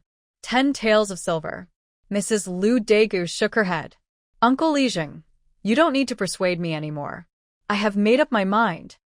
I definitely don't want this ungrateful person anymore. Mrs. Lu Daegu, not only do I not want this ungrateful person, but I also want Uncle Lijing to give me a divorce paper. From now on, I will return to Luan village and will no longer be a wife of the Bai family. I only want the 10 taels of silver that Bai Lao-san's family will pay me, along with the household items, grains, chickens, and pigs I have now. The house and a few acres of land will be handed over to Bai's public son. I hope Uncle Lijing will agree. After the divorce, the house and land are very likely to be reclaimed by the Bai family, and it's impossible for her to keep them. She might as well speak openly and honestly. When she said this, the people of Baishur village, including Bai Li, felt a bit more relaxed, and their gazes toward Aunt Lu became more friendly. Bai Lao-san's wife was very angry and shouted loudly, "You wicked woman! What nonsense are you talking about? If you're divorced, get lost from Baishur village. Everything belonging to our Bai family belongs to us. Do you want it? Dream on. Lu Kaichun sneered, if you say that, then we'll fight for it. How many years has my aunt suffered? If they don't share anything with us, we'll report to the officials. Let's make a fuss and see who ends up losing face." Bai Li immediately turned around with a dark face and scolded Bai Lao-san's wife. "Calm down and shut your mouth. Uncle Li, if you say one more word, Lu's family will pay whatever compensation they owe you, and if they don't, you can go see the officials." Bai Lao-san's wife's face alternated between red and white. She was so angry she looked like a soy sauce shop, glaring fiercely at Kai-chun, but her husband pulled her back, so she dared not speak. Bai Li was about to be furious with this foolish woman. It's not that she was just foolish. Even a simple-minded person would behave themselves, but this woman was both foolish and wicked and aggressive. Bai Li regretted that he had turned a blind eye these past years. He knew their family's quarrel with Lu's family was not good, but he hadn't cared. But who would have thought that the people of Luan village would suddenly start meddling in Lu's affairs? They hadn't cared for so many years. It was because he saw that Lu's relatives, her brother and sister-in-law, wouldn't interfere, and he didn't want to get involved with Bai Lao-san and his foolish wife. Talking to fools was very frustrating. So, he hadn't paid attention. But then Lu's family caused a big fuss, and her cunning brother and sister-in-law didn't show up, instead sending a fiery and fierce girl from their household. With so many people from Luan village present, Baishur village's reputation was seriously damaged today. Bai Lao-san's wife, that wicked woman, would be severely taught a lesson later. Bai Li sighed and said, "It's admirable that Lu's family is so understanding. Fine, since you're leaving, you can take your things and go. The 10 taels of silver compensation from Bai Lao-san's family, I'll have them give it to you now. From now on, you will have no more ties with Baishur village. If there's no urgent reason, I hope you won't come back." Seeing her reminded him of today's shame, and he felt truly embarrassed. Aunt Lu said, "Bai Li, don't worry. After I leave, I will never come back to Baishur village." White Li Zheng said, "Okay, I believe you're a person who keeps promises." Both sides finally reached an agreement. White Li Zheng spoke, and old man Bai and his wife, despite their worries about money, had no choice but to go and get the silver. The couple looked dejected, with drooping heads and worried eyes, muttering as they went to fetch the money. 10 taels of silver. Over the years, their family had saved up through careful spending, only about 13 taels, and a few hundred copper coins. This was almost like losing everything all at once. Old Man Bai's wife started crying, crying and cursing at the same time. Heartless, wicked woman. Why should she take our money? Uncle Li Zheng is always looking out for himself, bullying us. Old Man Bai slapped her face and angrily cursed, enough. Shut up. If it weren't for your greed and endless desire for more, wanting everything and never satisfied, even the matter of little man getting married was done behind Lu's back. Could Lu cause trouble? It's all your fault. Now that Uncle Li Zheng has fined us so much silver, don't eat at my place anymore. Go out and enjoy the wind. His wife cried even harder. Lu Shi asked everyone in Luan village for help to move all their belongings, grain, household items, clothes, pots and pans, oil, salt, vinegar, chickens, pigs, and vegetables from the garden. All moved away. Fortunately, many people came. Lu Kai-chun had asked in advance how much stuff her eldest aunt's family needed to move, so she specially hired 2 ox carts. When they arrived, everyone rode in the ox carts. When returning, they loaded the belongings, making everyone walk a bit harder. Lu Kai-chun said to the crowd, "Today, I want to thank everyone for helping my eldest aunt. Tomorrow, we'll go to the city to buy some meat and slaughter 2 chickens. At noon, please come to our house for a meal. Everyone must come. Since my aunt and I will be cooking, we won't visit each family separately. Don't be shy. If someone doesn't come, we'll have to visit your home instead. Eating and drinking together can strengthen bonds and promote unity, much better than giving a few coins." After speaking, Lu Kai-chun looked eagerly at Lu Lizheng. Lu Lizheng chuckled. Did everyone hear that? This is Lu's and Kai-chun's good intentions. Everyone should go. Today's visitors, tomorrow's visitors, remember that. Lu Lizheng meant that everyone could go on their own the next day, without bringing children. The Lu family's cousins and nieces might also face tough days ahead. Their kindness was already rare. They could afford to host everyone, but they probably would have to endure hard times again. Would they really risk bringing children along to eat for free? That would be unkind. Everyone was very happy, smiling and thanking them, busy helping to move things. Eldest Aunt Lu was very diligent, and her household belongings were indeed quite numerous. 2 fully loaded ox carts could not carry everything, and about 10 or so chickens were carried in cages. 2 men carried 2 baskets filled with small items and vegetables. Aunt Lu carried a basket on her back, filled with clothes and other things. 3 or 4 people herded 2 pigs along the way. More people mean more strength. Once everything was packed, Bai Lizheng also brought the divorce papers. Lu Lizheng carefully looked over the papers, nodded, and Aunt Lu signed with her fingerprint. 1 copy for each, and the matter was settled. With so many people present, how could Bai Lizheng dare to cheat? As for Bai Xiaoman, Aunt Lu had already divorced him, so she had no more ties to him. Bai Shizhuan could handle him as they wished. Bai Laosan and his wife didn't come. But could they really avoid it just because they didn't show up? They clearly didn't take Bai Lizheng seriously at all.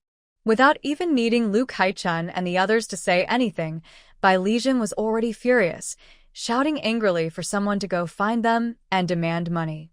Reluctantly, the couple came and handed over 10 taels of silver, as if cutting flesh. Bai Laosan's wife was heartbroken, clutching her chest, and sarcastically said, 10 taels, enough for you to live half your life. Lu Kai-chun originally didn't want to bother with Bai Laosan's family anymore, but they kept pestering her, so she decided not to be polite. Lu Kai-chun snorted. Over the years, how much did you take for my aunt's house? Isn't it worth more than 10 taels? No wonder you 2 secretly arranged a marriage with Bai Laoling behind my aunt's back. It's clear you already took enough bride price for my big aunt. TSK, truly your own parents so scheming. Bai Laosan's wife was so angry she jumped and shouted, What are you talking about? She was involved in Xiaoman's marriage, but she never said she would pay the bride price. The eldest son's bride price had just been paid, and the daughter-in-law hadn't married in yet. The second son hadn't even found a match. They had no money to pay Xiaoman's bride price. Originally, they planned to force Aunt Lu to give a large bride price, then take some for themselves to leave for their second son. But everything went wrong. They didn't plan for this, and instead, they lost 10 taels of silver. If Xiaoman insisted they pay the bride price, they'd be done for. That stubborn girl from the Liu family, she always brought up issues that shouldn't be mentioned. Lu Kai-chun saw Bai Xiaoman staring intently at Bai Laosan's wife. Having achieved her goal, she snorted with a smile and returned to Luan village with the villagers. They returned loaded with goods, leaving behind a mess. Bai Laosan's wife quickly stepped forward, smiling politely at Bai Lijing. Uncle Lijing, it's good that the toxic woman from the Liu family has left. That inheritance now belongs to Xiaoman. Once Xiaoman gets married, life will be easier. Bai Laosan's eyes lit up. Yes, I think that's perfect. Xiaoman will soon be the head of the family. Is Xiaoman still listening to everything they say? They own a house and several acres of land, and their family can live more comfortably. Wouldn't that be better? Bai Laosan's wife was calculating in her mind. This way, Xiaoman's marriage wouldn't need to be rushed. They would wait until the second son married first. Without an older brother, the younger brother would marry first. While thinking this, she also felt resentment. Lu's niece and nephew were like locusts, taking everything from the house, plates, utensils, even the vegetables in the garden were pulled out completely. Such greed. Everyone in Baishir village saw Bai Laosan's wife and her husband looking proud and scheming. Their faces showed their plans clearly. Who didn't know what they were thinking? Bai Xiaoman had already heard their plans. Now these fields and houses might all belong to them. Just thinking about it made people feel upset and frustrated. So, why did they help them argue with the people from Luan village before? Were they just being foolish? Bai Lijing was also angry. Did he look like a fool? Were these two really so scheming that they didn't fear retribution? Bai Lijing sneered. The property left by Lu has nothing to do with Bai Xiaoman. She divorced and was disowned before leaving Lu's family. The things she left behind are definitely not Bai Xiaoman's. You two should stop scheming. Huh. The villagers felt relieved. That's right, that makes sense. Bai Xiaoman is no longer Lu's adopted son, so he has no right to inherit any property. Yes, I think so too. Exactly. How can someone unrelated inherit someone else's property, just like that? Everyone couldn't help but think again. Lu could have asked for a divorce when she left. After all, people don't stay where they don't want to be. If she insisted on leaving, the Bai family wouldn't refuse. But she didn't. Instead, she caused a fight with Bai Laosan and his wife, and drove Bai Xiaoman out of the house. It seems she did this to cut off Bai Laosan's family and Bai Xiaoman's hopes. Liu Shi probably couldn't think of such an idea himself, nor do I know who came up with it. It's quite harsh, but it's also very satisfying. Bai Laosan's wife got anxious. This won't do, Uncle Zheng. This just won't work. What about Xiaoman later? Bai Lijing sneered. What about him? He's your son. Of course, he will still go back to your house. No way. Bai Laosan and his wife spoke together, both worried. He's been adopted, worshipped at the ancestral hall, and the family tree has been changed. How can he go back to our house? Bai Lijing's smile grew colder. It's simple. Just change it back. No. Adoption isn't a joke. We can't just play around with it. Anyway, he's no longer our son, so he can't come back. Exactly. Someone couldn't hold back anymore.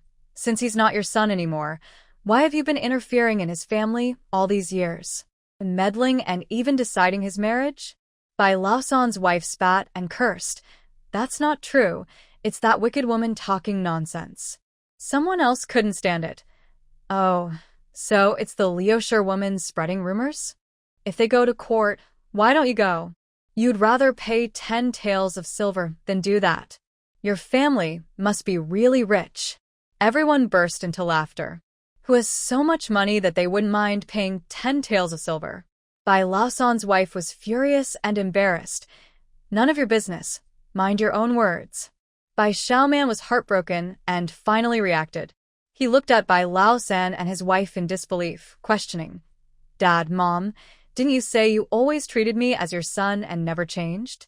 Didn't you say that if Liu Shi hadn't insisted on adopting me, You wouldn't have been able to part with me? Didn't you say in your dreams that you wanted me to come back so we could be a happy family again? Why don't you want me now? Why? Have you been lying to me all along? Huh. Have you been lying to me? The crowd suddenly erupted in chaos. Oh my God. What kind of people are these? This is terrible. So bad. Ugh, shameless. How can they say such things? No wonder Liushir calls that kid a white-eyed wolf. I said before that Liushir was too ruthless and cold-hearted. TSK. Anyone in her place would be angry. Exactly. These two, TSK. Ha, I think Bai Xiaoman is also a fool. He was already so old when he was adopted. Why didn't he use his brain? Doesn't he know who treats him well and who doesn't? He's their biological son.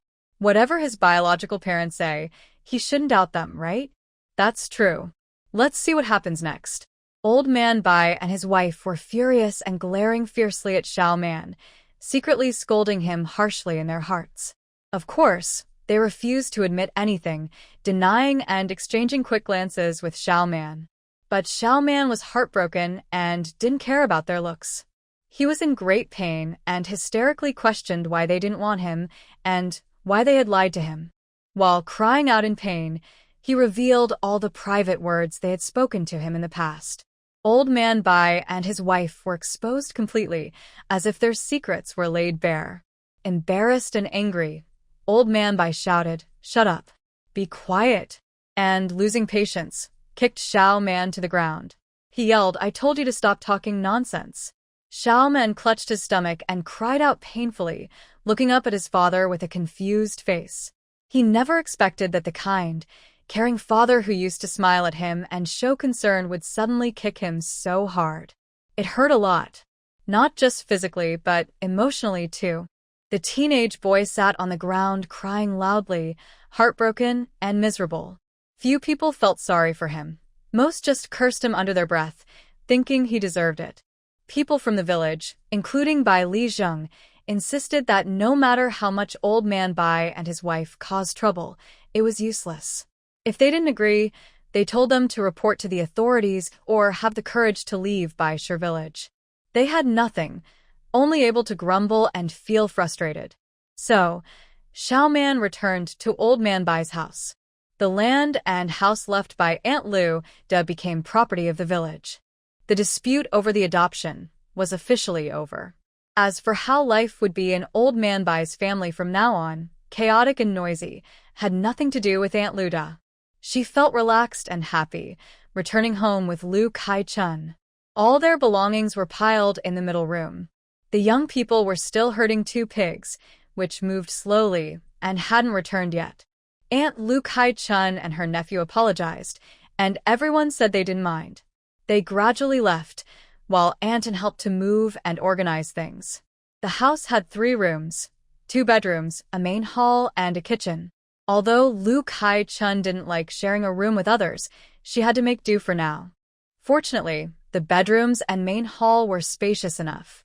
The bedroom had 2 beds, along with cabinets and jars, which were enough. The mosquito net hanging over Lu Kai-chun's bed was made of opaque cotton fabric, providing some privacy. Aunt Lu Da's bed was dismantled and reassembled, just 2 wooden boxes stacked together. Bai Xiaoman's belongings in her room were all rejected by Aunt Lu, who called everyone to smash them on the spot. Heavy jars and pots that couldn't be taken away were also broken. The villagers either took pleasure in her misfortune or watched coldly. None treated her kindly. Her belongings, even when smashed, were not cheap. Now there wasn't much grain left. 2 large pockets of rice, about 20 jin of rice, a small pocket of various beans like red and green beans, and half a small pocket of dried vegetables from last year.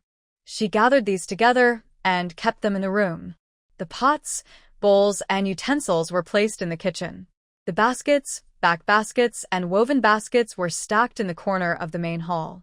There were no large items left, only some smaller, easy-to-organize things. About 10 chickens were put into the chicken coop inside the house. The chickens didn't recognize the home yet, so they needed to stay locked up for a while. In the evening, she would try to let them out to eat. After a few days of this, they would recognize the place and could be let out during the day to roam freely.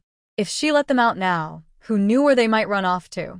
Anton smiled and sighed, saying, Lu Mei, it's good you came back now. Kai-chun might have finished her work. In the future, you and your aunt can live together and take care of each other. Our home is close by, so if anything happens, just ask us for help. Big Aunt Lu nodded gratefully and said, it's mainly thanks to Kai-chun. Otherwise, I wouldn't dare take this step. Honestly, I feel so relieved now. After seeing Anton off, the aunt and niece went to a corner of the backyard to set up a pig pen. Although Lu Kai-chun planned to raise pigs, she wasn't ready yet, so the pig pen wasn't finished. For now, she just needed a place to contain the pigs.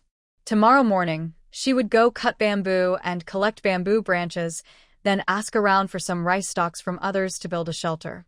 Big Aunt Lu insisted on giving Lu Kai-chun the 10 taels of silver compensation from Bai Lao-san and his wife, along with the 12 taels and 6 chien she had saved over the years. Aunt, what do you need silver for? From now on, this family will be run by you. I know you're capable and hardworking, so I trust you. You should keep this money, Lu Kai-chun said. But Big Aunt Lu refused to take it. Aunt, keep the silver for yourself. Without money, things aren't good. Don't worry, I have money now and will earn more soon. I won't just refuse your silver, I'll give you some in the future too. You can spend your silver however you want, buy whatever you like without saving. Big Aunt Lu's eyes welled up with tears again, and she smiled, nodding repeatedly. All right, I'll listen to you. Since you say so, I'll keep it for now. When you need money, don't hesitate to ask me, just take it. Yes, I will, Lu Kai-chun replied. Lu Daegu was restless and couldn't help but go to see the vegetable field behind. Seeing the well-grown vegetables, lush and green, made her very happy. She smiled and said, these vegetables are really good, healthy and strong. Look at these peppers, eggplants, radishes, beans, and cucumbers, so sturdy, better than mine. In a few days, the eggplants and peppers will bloom, and the beans and cucumbers are the same. Lu Kai-chun smiled. Of course, since they were watered with spiritual spring water, they grew twice as fast and healthy. Soon, villagers who sold mushrooms and bamboo shoots came one after another. The aunt and nephew both got busy. Everyone heard that Lu Daegu and Lee had gone home, so they decided to stay with Lu Kai-chun. They comforted her. They said it was for the best, as the aunt and nephew had each other's company. But some people spoke harsh words, like Lu Xuantian's wife and Lu San's mother, who smiled falsely and sneered secretly. They said, is your family's luck bad?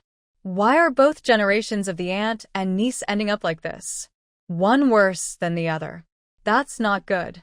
I think you should invite a fortune teller to check your grave. Exactly. The way the aunt and nephew are living, it's not a good look for others to hear about. Lu Daegu was very angry but dared not speak out. What they said was harsh but mostly true. She had just returned and was already distant from the village. She didn't dare argue with people. If she caused trouble, she would be seen as stubborn. She didn't want that reputation. What about Kai-chun? How would they deal with the villagers in the future? Lu Kai-chun was not gentle. She threw half a bag of red mushrooms onto the ground at Lu Xuantian's wife, who was weighing something, and coldly said, apologize. Lu Xuantian's family changed their faces. They shouted and scolded her, hey, Kai-chun, what are you doing? Everyone saw. If you spoil the mushrooms, it's on you. You can't blame me. Kai-chun sneered. Everyone's listening. You're earning my money and making sarcastic comments. Do you think I'm easy to bully? Apologize and shut your mouth. Or else, take your mushrooms and bamboo shoots and get out. I won't sell to your family anymore. Why won't you sell to us? I decide whether to sell or not. If I don't want to, I won't. What? Are you going to go to the city and buy by force? Lu Xuantian's family blushed with anger. We're all from the same village. That's not fair. Kai-chun sneered. We're all from the same village, but other families aren't as rude as you. You, Lu San's mother, standing nearby, sneered sarcastically. Oh, Kai-chun, you're too stubborn. Xuantian's family's words may be harsh, but they're the truth. Why are you so bossy and unreasonable? Lu Kaichun hummed. My silver is my own. I decide who to buy from and who not to. What's the problem? Not only her, but you too need to apologize. I shouldn't have to give you money just because you're being rude. Dream on. Don't use your age to pressure me. Older people should be kinder, not bossy and pointing fingers at others. And don't say you're doing this for me. Do you think your words are kind? Lee San-nai was so angry, she said, all right, I was just trying to help. Lu Kaichun sneered, you know whether you're really trying to help or not. Just then, the wife of the village head came with her grandchildren to sell mushrooms. Seeing her, Lee San-nai started complaining, and Lu Kaichun watched quietly. After she finished, Lu Kaichun said, my way of earning money is for everyone in the village, for neighbors to share, and make some cash together. But some people take advantage and act innocent. It makes me really upset. So I decided not to sell to anyone anymore to avoid this frustration. They also try to boss me around because of their age, saying they're doing me good, but who do they think I am? Can't you tell their words aren't kind? Lee San-nai, just say it. Do you think everyone in the village considers your words kind? A few other women, who thought Lu Kaichun was too sharp and didn't like her attitude, wanted to speak up for Lee San-nai, to say she shouldn't argue with the elders. When they heard Lu Kaichun say she wouldn't sell to anyone anymore, they were shocked. The village head's wife also sighed, San-nai, Kaichun, and Daegu are trying hard. It's not easy for them. It's better not to say such harsh words. Why hurt people's feelings? Dagu's eyes filled with tears. It's my fault. I caused trouble for Kaichun. Lu Kaichun said it's not Dagu's fault. The people in Baishir village are not easy to deal with. You can't blame her. Seeing Daegu crying, everyone felt bad and tried to comfort her. Li Xuantian's family couldn't hold back and, blushing, apologized and kept quiet after that. Lee San-nai was both angry and embarrassed. She didn't sell her items anymore, grabbed her sack and turned to leave. They're all bullying me, old and unkind. Lu Kaichun shouted loudly, if you want to leave, go. Don't let your family come to sell. Even if they do, I won't buy. I refuse to be bullied. Lee San-nai staggered, nearly falling. Lu Kaichun sneered, it's not that easy. Eat your rice, then curse. Do you think I'm easy to push around? If you're brave enough, come to my door. I'm not afraid. If you have the ability, just beat my niece and nephew to death. Everyone looked at each other in shock, their hearts pounding with fear. Unknowingly, they felt a bit intimidated. That girl Kaichun is not someone to mess with. Suddenly, everyone stopped underestimating her and became more polite to her and Aunt Lu. After all, who did she and Aunt Lu offend? Why would they go around mocking and provoking others? That's just bullying. Since her intentions are not good, it's no wonder people are angry. Everyone comforted her and sold some mushrooms and bamboo shoots. Kaichun acted as if nothing was wrong and continued her usual work. More people gathered, including Aunt Lu's mother and her helper, and Daegu also arrived.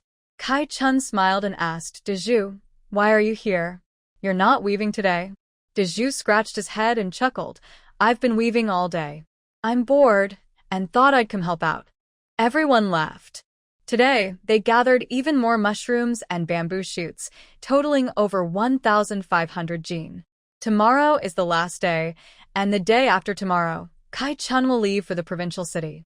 She'll be back in 3 days. The young men who were driving pigs finally arrived.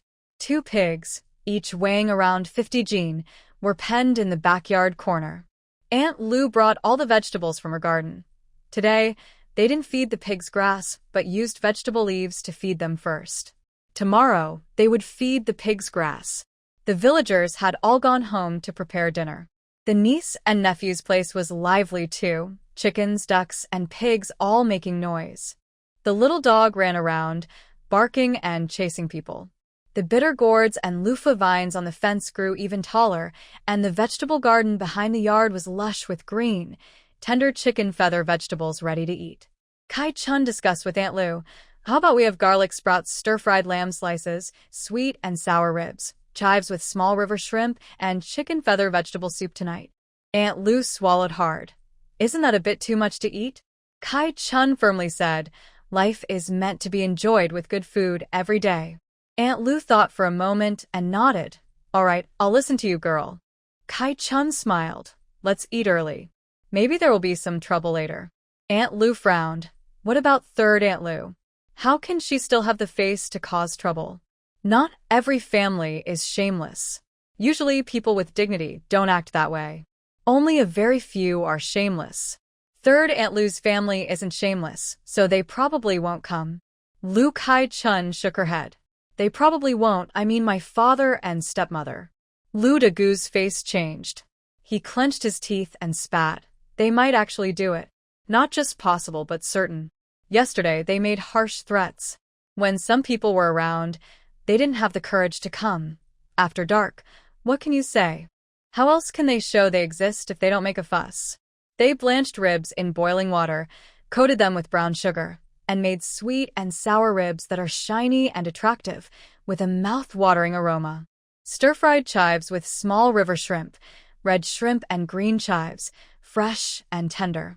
Thinly sliced mutton fried with shreds and dried chili peppers, then quickly stir-fried with garlic shoots and green peppers, delicious and fragrant.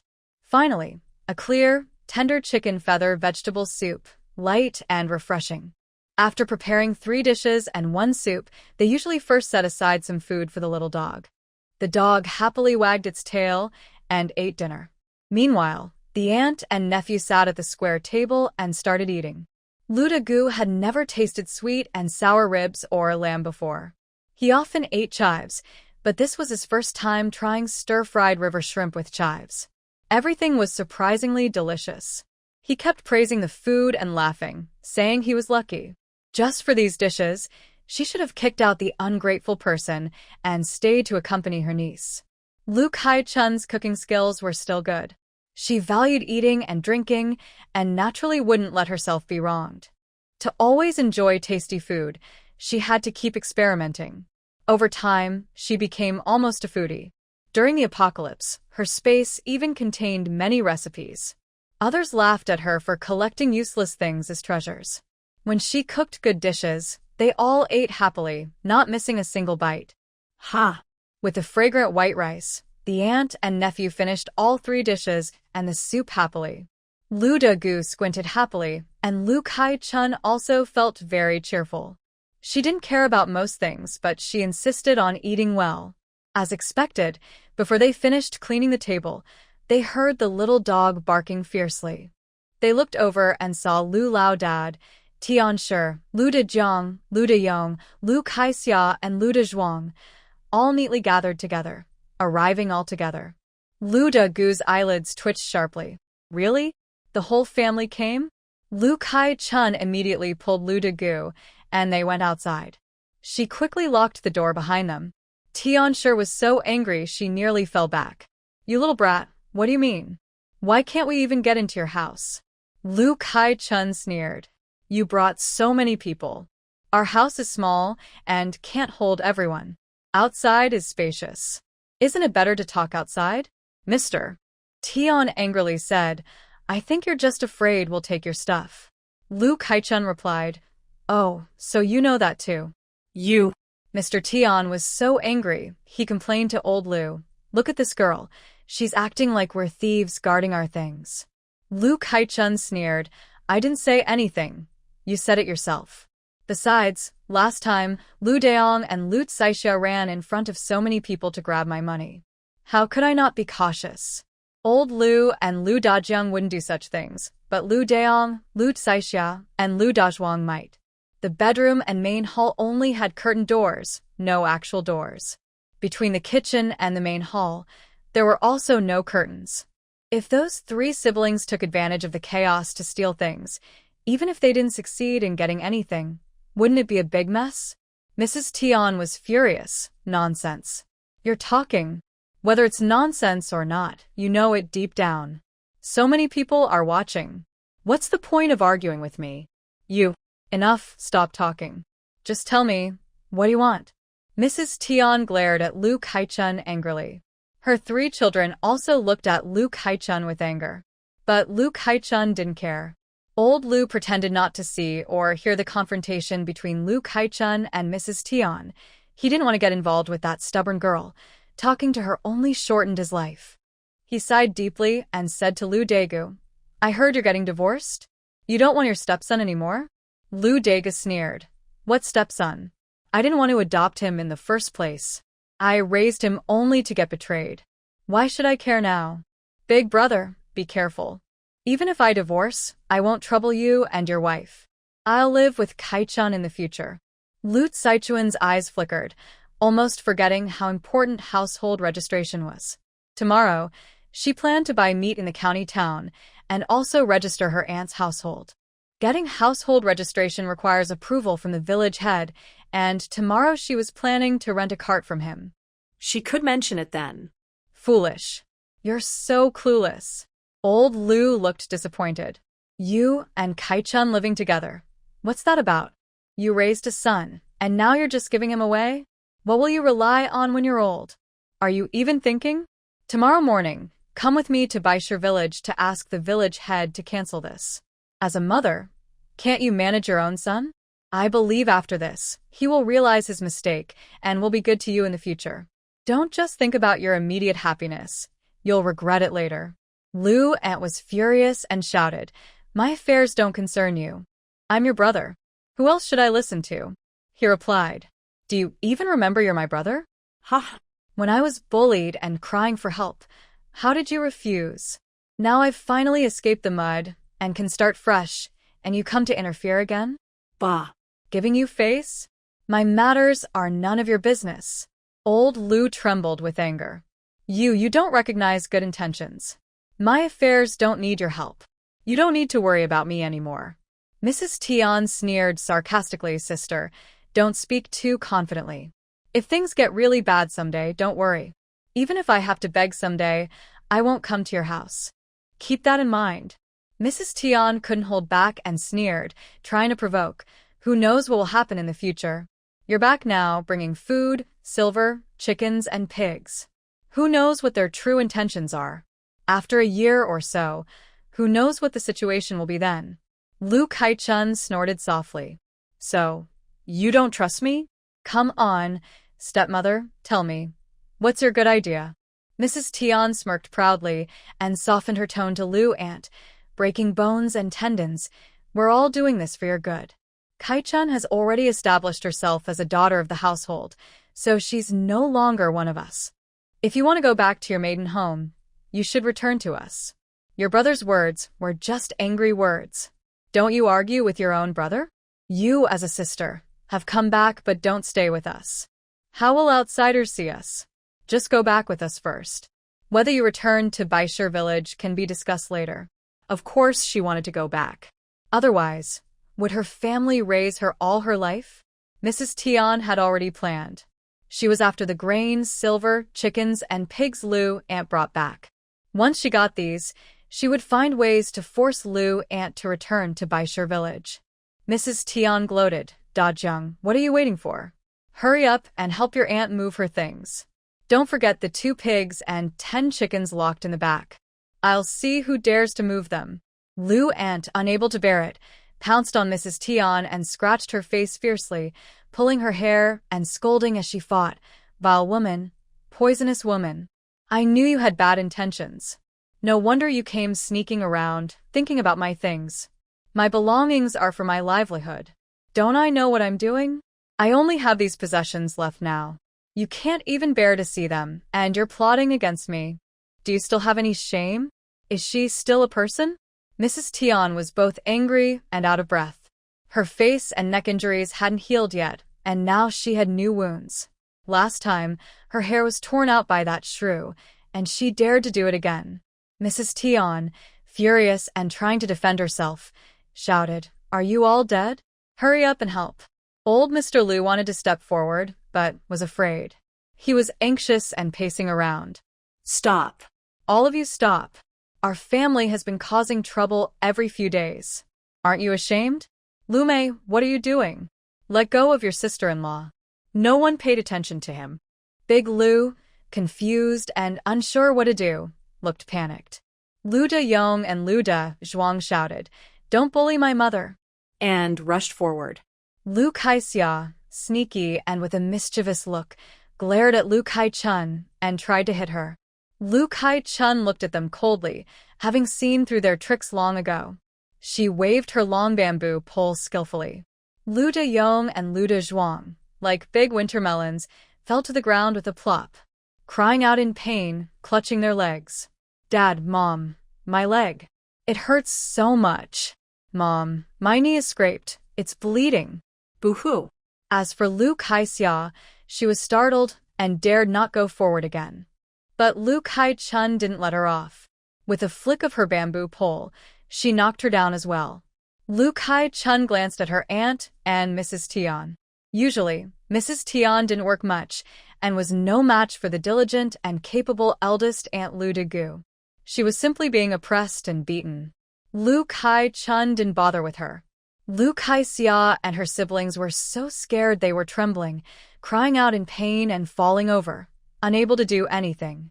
Lu De-jiang looked anxious, wanting to step in but afraid, wanting to retreat but feeling it wouldn't be right. He was sweating all over, nervously clenching his fists. Stop fighting, please stop." Lu Kai-chun couldn't help but glance at him. Seeing his tense expression and concern for Mrs. Tian, she sneered inwardly. Truly a filial son. Mrs. Tian completely ignored him, often hitting and scolding him to vent her anger. He was generous and forgiving, still treating Mrs. Tian with respect. Since that was his choice, Lu Kai-chun could only respect and wish him well.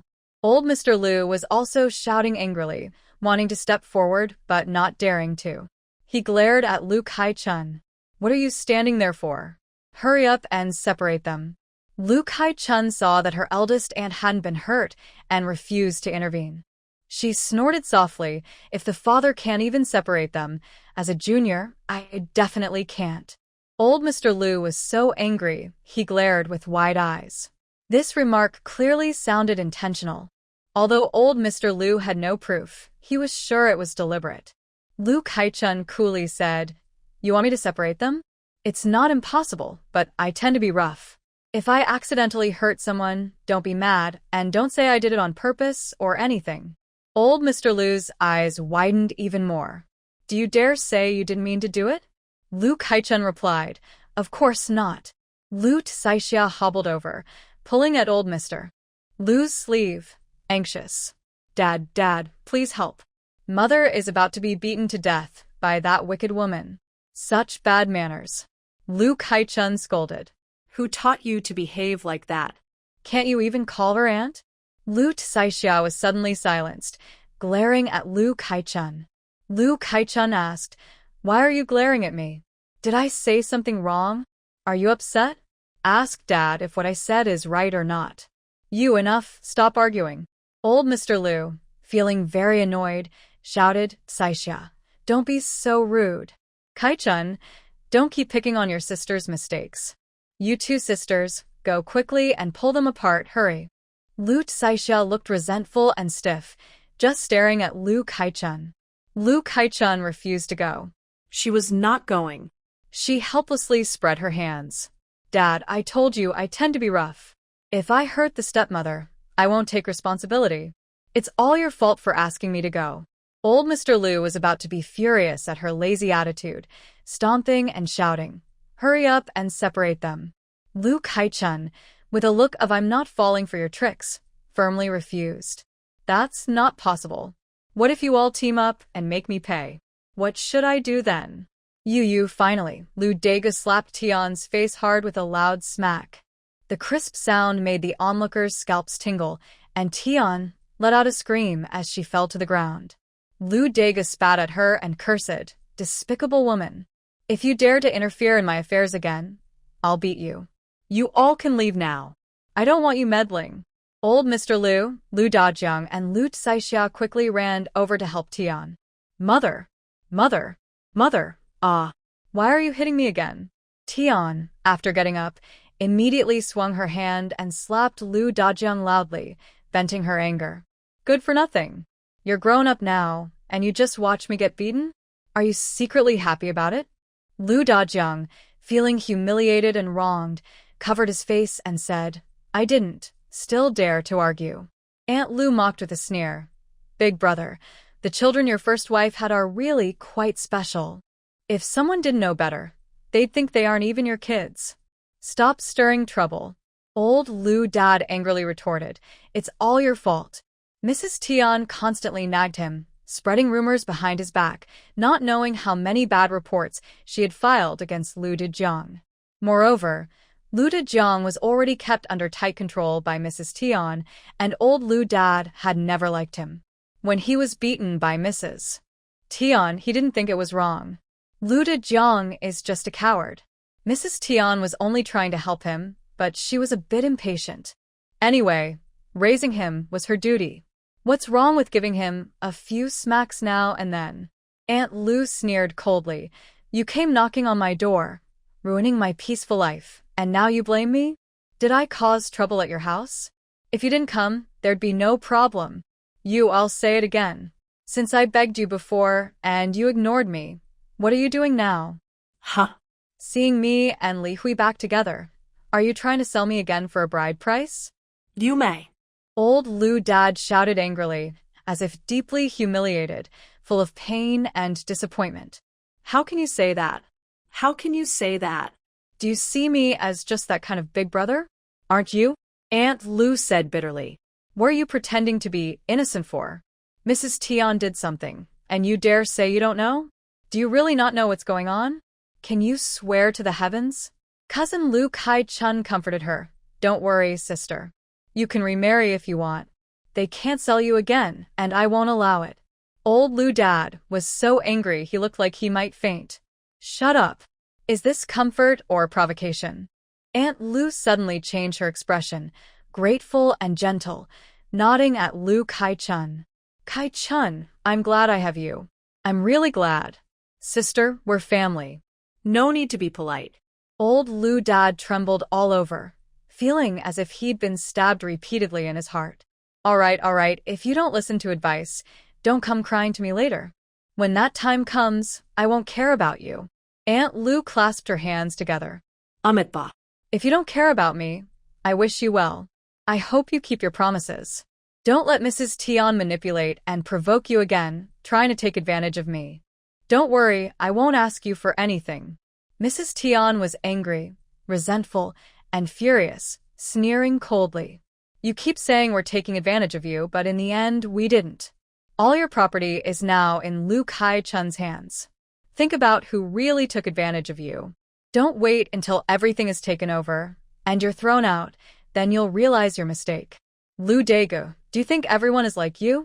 Lu Kai-chun, TSK, people with bad hearts see, everyone is bad. That's right. Even if Kai-chun takes advantage of me, I'm happy. Do you have the right to say anything? Just admit you're angry, okay? You. At this point, Madame Tian was almost so angry she was about to faint. Old Lu's head was buzzing, his index finger trembling as he pointed at this one and that one. All right, everyone. Stop arguing. Let's go. Old Lu, furious and head buzzing, left quickly. Lu Dajiang took a few steps, then stopped and turned to walk toward Lu Kai-chun and Lu Daegu. Daegu instinctively stepped in front of Kai-chun, alert and glaring at him. What do you want to do?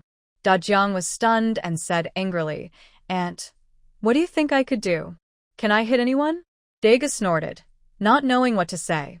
Dajiang looked hurt and angry, then accused Kai-chun, Dad and Mom are elders. They've been through a lot. They definitely won't make mistakes. They only want what's best for Aunt. Why are you causing trouble inside? If you hadn't stirred things up, Aunt wouldn't have left. She used to have a family and a son, and was about to marry and become a mother-in-law. After all these years of hardship, she finally made it out. But because of you, everything's gone. No son, no future. Who will take care of her in old age? You're so unreasonable. Daegu was so angry she couldn't speak. She looked at Dajiang for a while, then sneered. Dajiang, you weren't like this when you were a kid. How did you become like this? Madame Tian is really good. She raised you well. Listen to what you're saying. Are you even a person? If you keep going like this, you'll ruin yourself someday. Think about your own mother.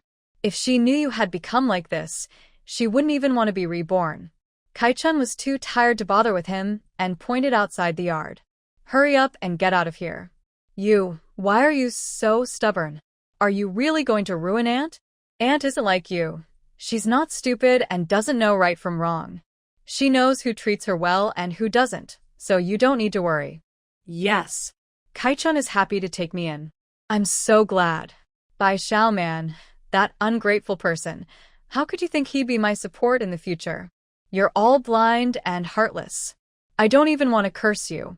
Kai-chun smiled again. Dajiang, you keep saying you respect Madame Tian and think she's good, but I remember you're 20 this year, right? Has Madame Tian talked to you about marriage?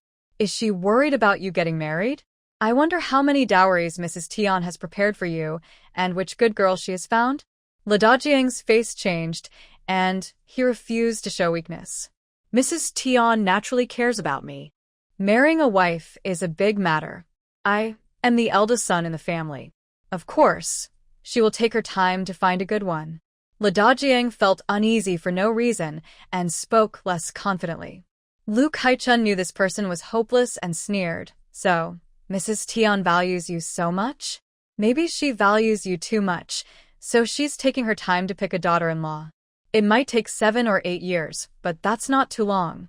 Well, you just wait patiently. Liu Dagua chuckled softly. What a fool. You can't even tell good from bad. Do you think Mrs. Tian will marry you off? Huh. Do you think you're the main son? She eats the good stuff, you get the leftovers. She works herself to exhaustion every day while you're just a fool. Don't you see what she's like with her own children? Forget it if you think she's good, then so be it. Le Dajiang was both angry and anxious. He felt humiliated and furious, turning away in silence. Lu Kai-chun sighed softly. What a fool. Lu Kai-chun snorted. Don't bother with him. He brought it on himself. That's true. Le Dajiang faintly heard this and nearly tripped. That night, Le Dajiang couldn't sleep at all. He had always been careful and hardworking, never daring to upset Mrs. Tian, for fear she wouldn't give him a good wife. He kept thinking that once he married a good wife and had children, life would be better. But if even that couldn't satisfy him, what was the point of all his efforts over the years?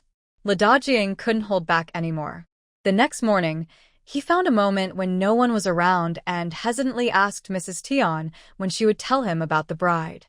Mrs. Tian couldn't satisfy Lu Kai-chun, and the 20 taels of silver, along with so much grain, a bunch of chickens, and 2 pigs, all went cheaply to Lu Kai-chun. The two of them, aunt and niece, made her so angry she felt a pain in her chest. She hadn't slept all night and was feeling uncomfortable. Le Dajiang kept approaching her and asking about this, as if he was actively trying to provoke her. Mrs. Tian, who never saw him as a person, raised her hand and slapped him fiercely, cursing, "Marry you? What's the point? Does the family have money to marry you? Look at yourself, you're useless. You eat what's left, do nothing right. Who would want to marry someone like you? Get lost." Le Dajiang immediately felt like he had fallen into an icy pit. His heart was cold. He even ignored the pain from the slap on his face and stared at Mrs. Tian in a daze. "Mother, what did you say? You don't plan to tell me marry me?" Mrs. Tian had vented her anger and no longer felt so frustrated. Her mind was somewhat clearer now. Her slender eyes flashed with a cold light as she looked at him and said calmly, "Of course I will say it. We need to take our time to find out. Good girls are hard to find. You're still young, so why rush? Many people in the countryside marry late." Lu Dajiang felt even colder inside. Wasn't it just like what Kai-chun said? If Mrs. Tian took 7 or 8 years to find someone, wouldn't he become an old bachelor? He felt angry, resentful, and wronged. Over the years, he had worked hard and endured silently. Wasn't he already very filial to Mrs. Tian? His younger sister Kai-chun was even against her, but he still stood by Mrs. Tian. He just wanted to marry a good wife. Why wouldn't Mrs. Tian agree? When he married, he would surely respect Mrs. Tian along with his wife. Why wasn't she happy about that? Lu Dajiang clenched his fists tightly. Mrs. Tian scolded sharply. "What are you still standing here for? Go fetch water. Can't you see the water in the jar is gone? If you don't fetch water, Dolly and Dajwang will wake up and have nothing to wash their faces with. Hurry up and fetch water, then chop firewood early. After breakfast, there's more than an acre of land too. All day long, all you do is slack off. With someone like you who would marry you. Ha! No good person would marry you. Lu Dajiang's fists tightened even more. He lowered his head, hiding his anger, and silently went to fetch water. No matter how angry he was, years of suppression made him afraid to oppose Mrs. Tian's words. Even with anger, he had to work. In despair, Lu Dajiang hated himself for thinking that if she wouldn't find him a wife, he would find one himself. He wouldn't let himself remain an old bachelor. Early in the morning, Lu Dajiang's older sister couldn't sit still. She got up to make porridge, gather pig feed the chickens and pigs. In April, wild vegetables were fresh and tender, perfect for pig feed. After drinking the porridge, Kai-chun went to town to buy meat. Today at noon, she planned to cook a meal to thank the villagers who supported Lu Dajiang. Their stored meat was almost gone, so this trip was well worth it. Kai-chun bought ribs, pig's trotters, bone sticks, pork belly, pork liver, pork kidneys, and tofu. She was a little hungry, so she also bought 2 jin of snacks. Today at noon, she planned to cook pork belly stewed with tofu and a dish of pork braised with green beans. The rest would be kept for her and Lu Dajiang to eat.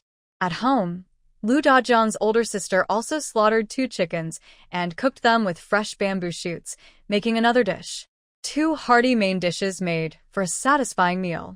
They also stir-fried a bowl of wild mushrooms, a bowl of chives and eggs, and made a chicken feather vegetable soup, 6 dishes in total. Yesterday, they agreed that Anton and Aunt Lu would come over to help. There weren't enough tables and stools, and the bowls and chopsticks were a bit short, so some were brought over from Aunt Anne's house. When it came to food, Lu Kai-chun never held back.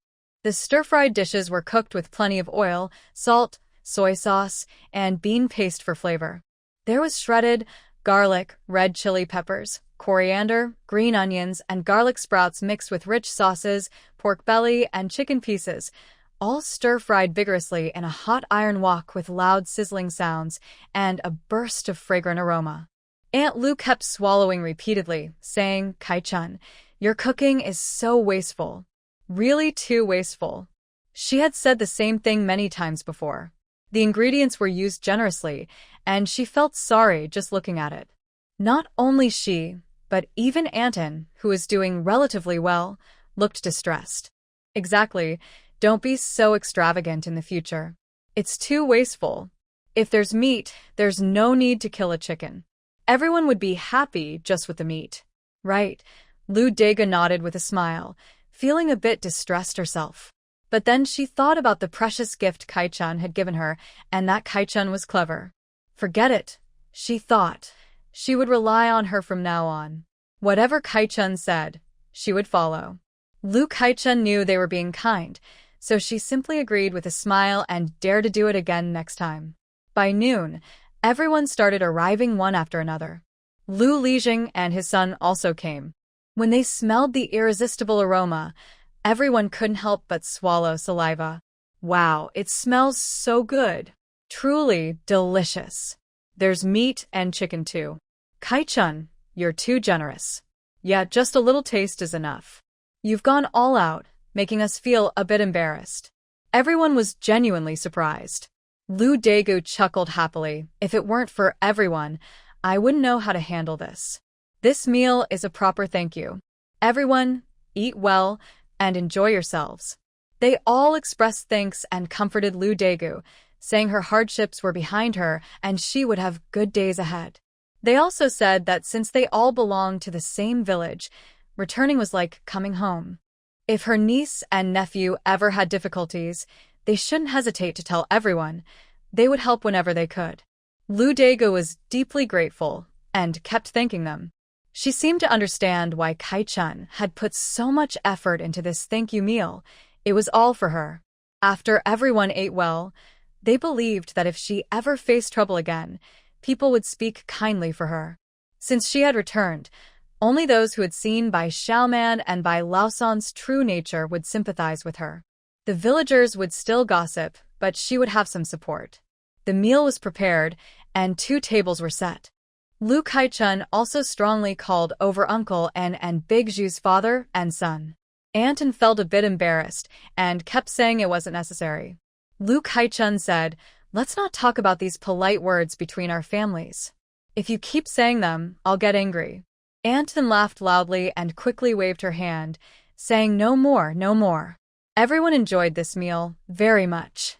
There was not only meat and chicken, but the main dish was plain white rice with a small amount of beans mixed in. Usually, they wouldn't eat such plain rice often at home, but Lu Kaichun and her nephew were very sincere. Those who liked to gossip and watch the fun without helping might regret it later. After eating, Lu Kaichun mentioned again her plan to hire people to clear a few acres of land. "I want to hire 6 people for 3 days to clear all this wasteland. If they can't finish in 3 days, the workers will have to finish the job themselves without getting paid.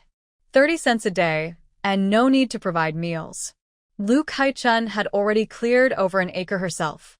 Originally, Lu Lijing had calculated her land contract at 17 acres, but when marking the boundaries, he added about 1 more acre, making the practical area about 18 acres. Now, she still needed to clear about 17 acres. 6 people working for 3 days would be enough, about 18 person days. Although clearing land isn't easy, with so many people, 3 days should be enough. As soon as she finished speaking, everyone was very interested. "Count me in. I'll come, Kaichun. I want to join too." "Me too, I'll help." 30 cents a day for 6 people working 3 days is quite easy. They would earn 90 cents, which was a good deal. What are we waiting for? Lu Kaichun immediately decided on the workers. Uncle An and Lei, the eldest son of Aunt Lu, Lu Sheng, the second son of Lu Lijing, Lin Guang, Old An, and Shan Lu. They agreed, and work would start the next day. Tomorrow, Lu Kaichun would stop buying mushrooms and bamboo shoots for a few days. They would discuss it again later. Once everything was settled, everyone gradually dispersed. Aunt N and Aunt Lu stayed behind to help wash the dishes, and Big Zhu helped sweep the floor. Aunt N smiled at Lu Kaichun and said, "My little chick has hatched, 20 of them. They all look healthy, fluffy, and strong. I let the mother hen take care of them for 3 days, and they're no longer so delicate. They're loud when they call. Want to see them later?" Lu Kaichun nodded and said, "Yes, I'll come to your house later." 20 chicks growing up is quite a big flock. If you want to eat one, just kill one. That's so good. Great. Aunt N smiled happily. Dazhu sold his handmade items, earning about 20 coins in total, and decided to split half of it with Lu Kaichun. Talking about raising chicks, Aunt Lu said, "Lucy's piglets will be ready to sell in a few days. I plan to catch one and raise it. By next year, it should sell for some money." Raising pigs on wild vegetables and leaves is hard. They need rice bran to grow well, or they won't gain weight. Aunt Lu saved about 3 to 4 taels of silver by selling mushrooms and bamboo shoots. Lu Kaichun said they would also collect other things in the future. Their family has many people, and they are hardworking, so they can earn more. Aunt Lu also plans to buy a pig. She won't need to sell rice bran anymore, as she can keep it to feed the pigs. If that's not enough, she can buy more rice bran, and when they sell the pig, they will make some money. Anton smiled and said, "Let's go together. I also want to catch a pig."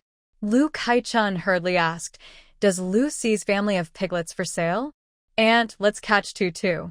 Annan laughed. Lu Da's family just brought back 2 pigs. "If you want to catch 2 more, that's 4 pigs in total." For pigs eat a lot. Lu Kaichun waved her hand. "That's okay." She had space to store plenty of wild vegetables and pig feed while the season was good.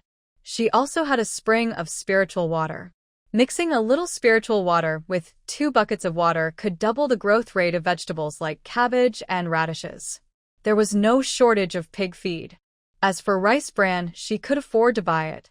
Lu Da's aunt smiled and said, "If you think you can raise pigs, then let's catch some. Raising a few more is good too. When they sell the pigs, it will bring in money." Anton and Aunt Lu didn't say anything more. They agreed to go together later. There were 18 piglets in Lu Si's family. She planned to keep one for herself and sell the other 17.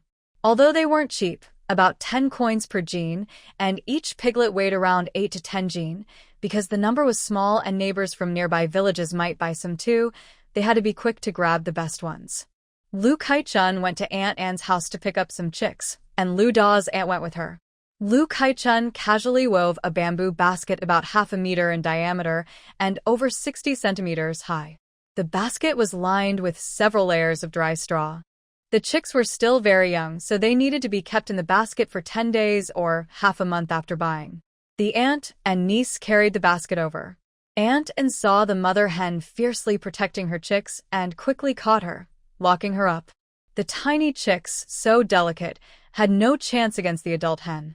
Soon, all the chicks were caught and placed in the basket. The little chicks, panicked and squealing, made a loud noise. "It's okay, once we go back, I will feed some rice grains and it will get better quickly." 1 coin per piece. Lu Kai-chun counted out 40 coins for Aunt Anne. Aunt Anne initially wanted to sell them for 1 coin each, but Lu Kai-chun obviously refused. Aunt Anne took the 40 coins, then counted out 14 more, smiling proudly. "My big Zhu has sold all the baskets and containers he made. We agreed to split the money with you." As Aunt Anne casually mentioned this, Lu Daegu realized that her niece was skilled in many crafts, and she had even taken Zhu as an apprentice. Yes, even though Lu Kai-chun didn't think so, Aunt Anne and Lu Daegu both believed Zhu was her apprentice, and Zhu himself thought so too. Lu Kai-chun couldn't understand this, so she just went along with them. After receiving the 14 coins, Lu Daegu hugged the small chicken in the bamboo basket, and the aunt and niece headed home. Lu Daegu felt very hopeful. She had over 10 acres of land, a useful skill, and a treasure that could store things. The more she thought about it, the more she believed her days were looking up. Tonight was the last day to buy mushrooms and bamboo shoots, totaling about 2,500 to 2,600 jin.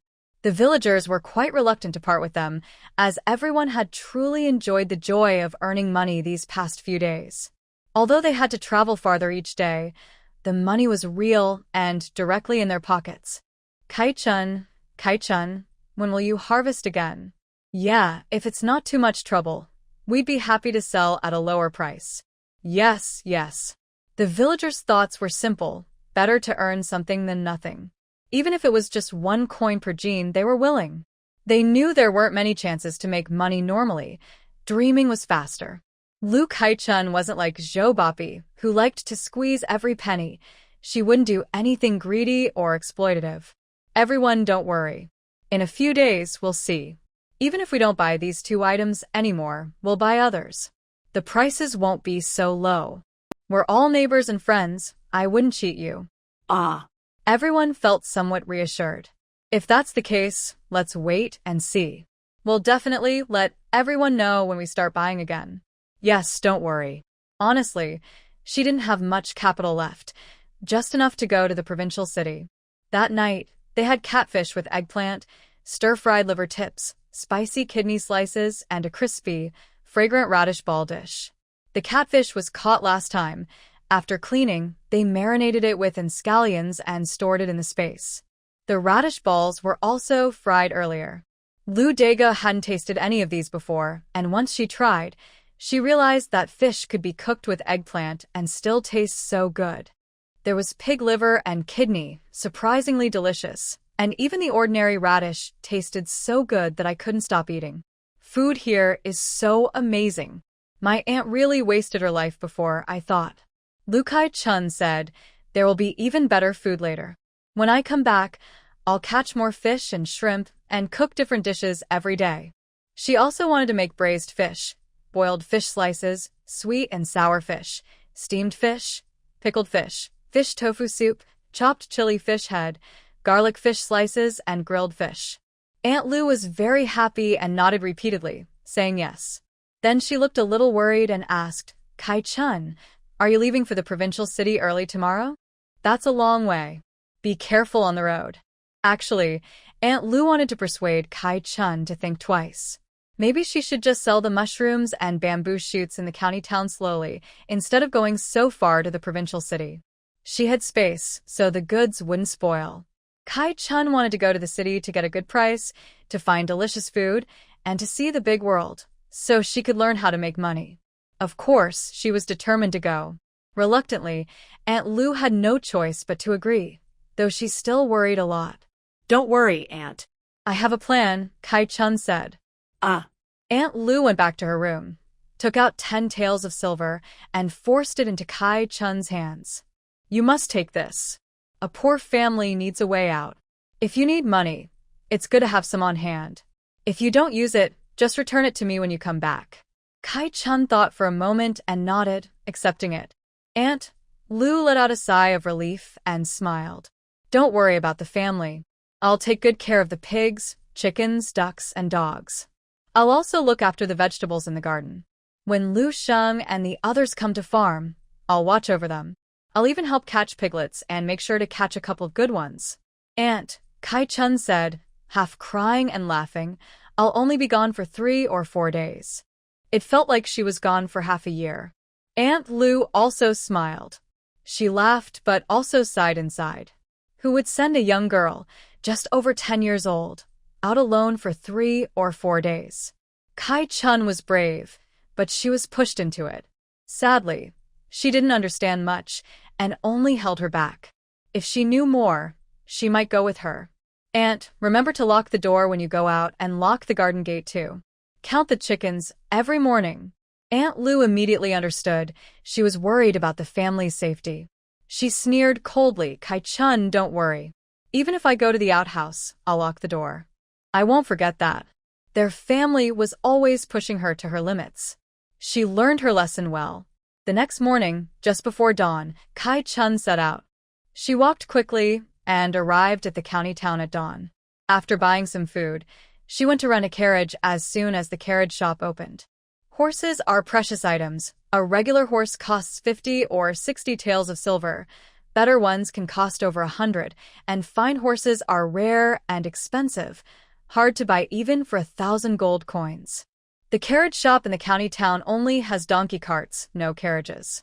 A round trip to the provincial city costs 2 taels of silver, including the driver's food and accommodation and the donkey's feed.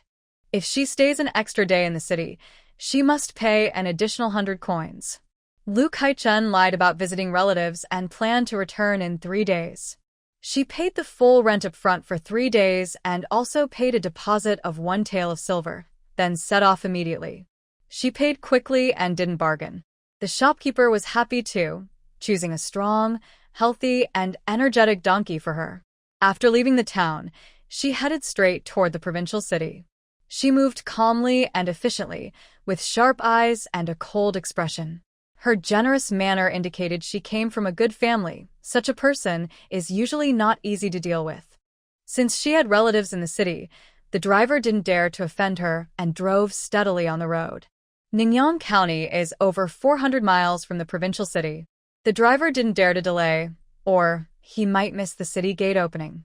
They hurried along, and by around 5 in the evening, as dusk fell, they finally arrived. Fortunately, Lu Kai-chun had enough food and water in her space, along with some tasty cakes. She could eat a little along the way, or she'd be bored to death. Traveling long distances in ancient times was really no fun. She arranged with the driver to meet at the city gate early the next morning at a specific time and place, then jumped down from the donkey cart and strode confidently away. The driver, who often traveled between the county and the city, knew familiar places to stay overnight. As for Lu Kai-chun, she had no relatives to visit. She needed to find a guest house first. The prices in the city were much higher than in the county. Lu Kai-chun didn't want to save on food and lodging. She chose a decent guest house, paying 60 coins per night, while similar rooms in the county only cost 25 coins. She booked 2 nights in advance, and each night they offered a free pot of hot tea and a basin of hot water. Since she planned to stay 2 nights, she paid up front for both. From the window of her room, she looked out as it was getting dark. Most shops had closed, with only a few food stalls, taverns, tea houses, and grocery stores still lit. At night, everything was very dark outside, except for the Chin and Chu buildings, which still had some lights. Most common people didn't go out shopping late at night, after all. There are still some hot meat buns, eggplant boxes, and fried crispy fish left in the space. Dinner will be made from these. She ordered a pot of tea, specifically instructing not to add tea leaves, as the free tea provided by the inn was definitely made from poor-quality leaves. In her space, she has lemons and sugar. She plans to make a sweet and sour lemon tea with hot water, much better than the cheap tea. After eating and drinking enough, she washed her face with hot water, wiped herself, washed her feet, and then put down her bed and curtain. Not in a hurry to sleep, she checked that her space now had 3 drops of spiritual spring water. She plans to use 2 drops to help grow the ginseng she previously obtained and the polygonum she found during the land clearing. It was hard to come to the provincial capital, so now that she was here, she definitely wanted to sell these 2 plants as well. After absorbing the spiritual spring water, both the ginseng and polygonum grew rapidly, visibly larger, until they stopped after a while, each now twice as big as before. They looked like good quality, valuable items. Satisfied, Lu Kaichun stored them in her space and went to sleep. She slept well and woke up the next morning. For breakfast, she bought sesame pancakes and tofu pudding. After eating, she asked around where to sell mountain produce, then went shopping. Her space had over 10,000 jin of fresh bamboo shoots and more than 4,000 jin of various mushrooms. She needed to find a big buyer. There were many merchants in the city, especially those who regularly bought mountain products. They rented large yards for drying and had their own warehouses for storage. The fresh bamboo shoots, after being peeled, didn't weigh much. There were many part-time workers in the city, so she wasn't worried about handling them quickly. The mushrooms were even easier, just spread out to dry. Even thousands of jin weren't a problem. Big cities have always been more tolerant than small towns. Lu Kaichun went alone to negotiate business. The shopkeeper wasn't surprised and was even more interested in her goods. She carried a basket with her, bringing some fresh bamboo shoots, red mushrooms, pine mushrooms, straw mushrooms, and chicken mushrooms for samples. The shopkeeper was satisfied with the freshness of the samples and said if all the goods looked like that, he would definitely buy them all. Since the quantity was large, she couldn't just deliver and then negotiate the price. If he tried to lowball or refused to lower the price, who would carry all that back? She would have to accept it reluctantly. After some bargaining, Lu Kaichun agreed to sell the bamboo shoots at 5 won per jin, chicken mushrooms at 20 won per jin, and all other mushrooms at 13 won per jin. She had to ensure the quality matched the samples, otherwise, the shopkeeper had the right to refuse the goods. Of course, if the shopkeeper deliberately looks for faults, Lu Kaichun can ask the merchant's manager to handle it or directly report to the government office. A contract has been signed with the authorities. The shopkeeper gave Lu Kaichun an address to deliver the goods.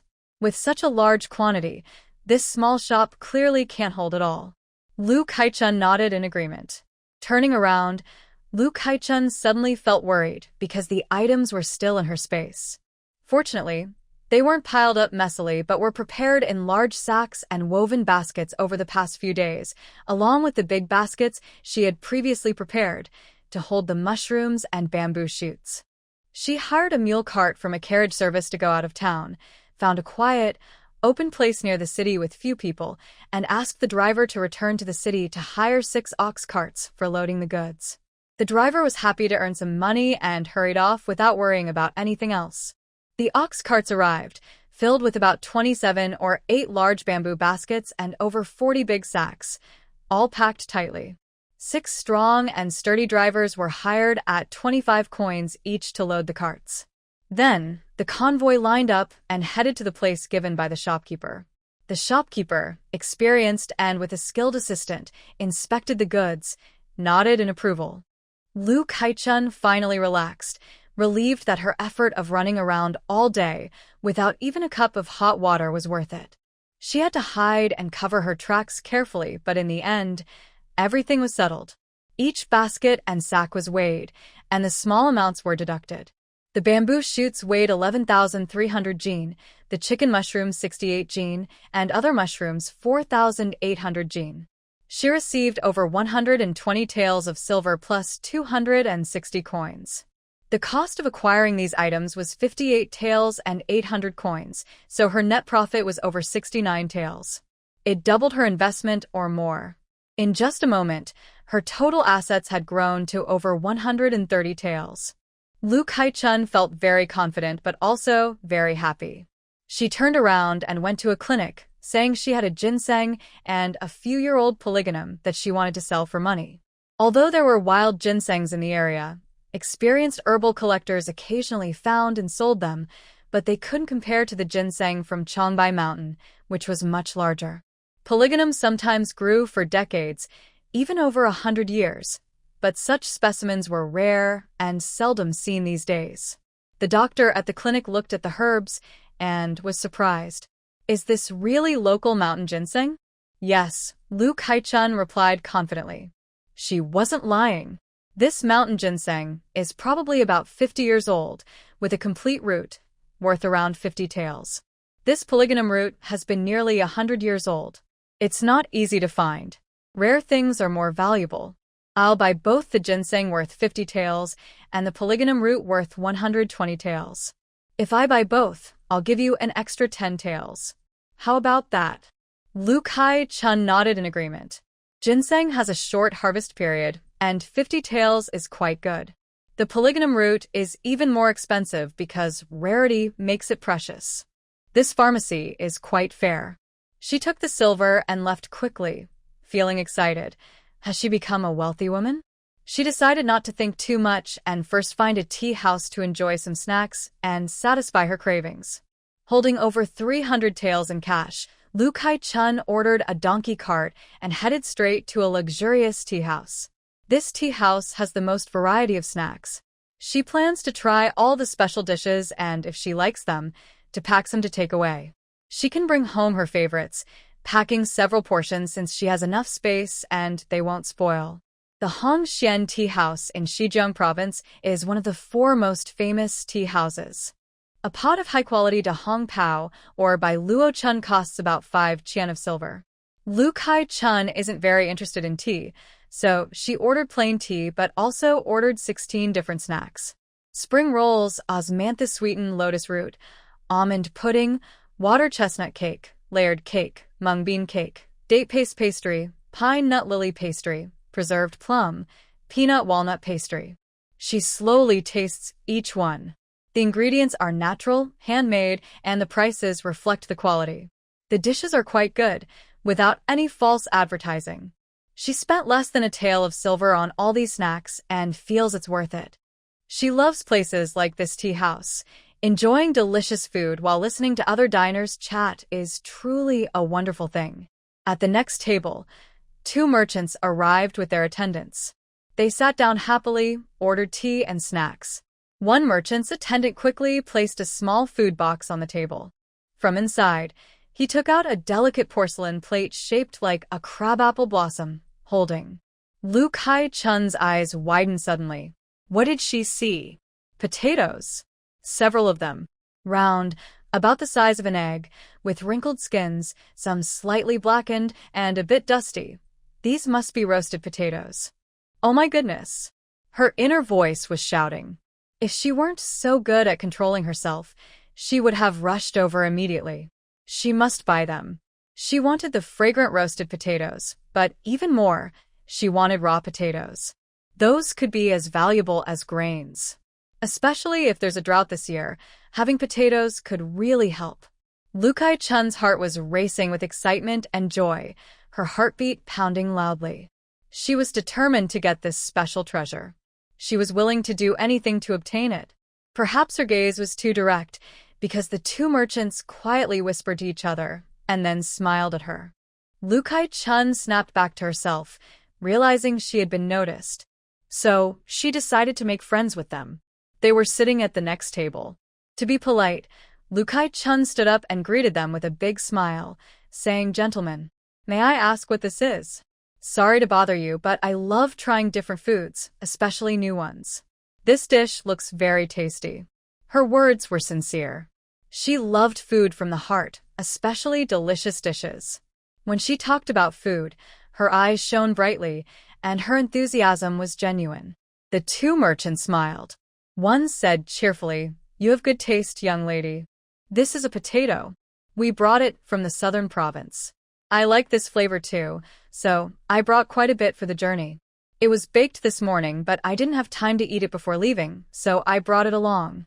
It would be a shame to waste it, so I put it out here. If you like, take two and try." "Thank you very much." Lu Kai-chun was straightforward. Her attendants brought over a plate, and she took 2 pieces without hesitation. The tea house staff brought a tray and efficiently served tea and snacks to the 2 merchants. Lu Kai-chun asked the waiter to bring a pot of high-quality Bilyuakan tea to their table, charging it to her account. The 2 merchants looked a bit surprised. Before they could say anything, Lu Kai-chun smiled and said, "I can't eat for free, after all. Please don't be shy. It's a matter of mutual courtesy."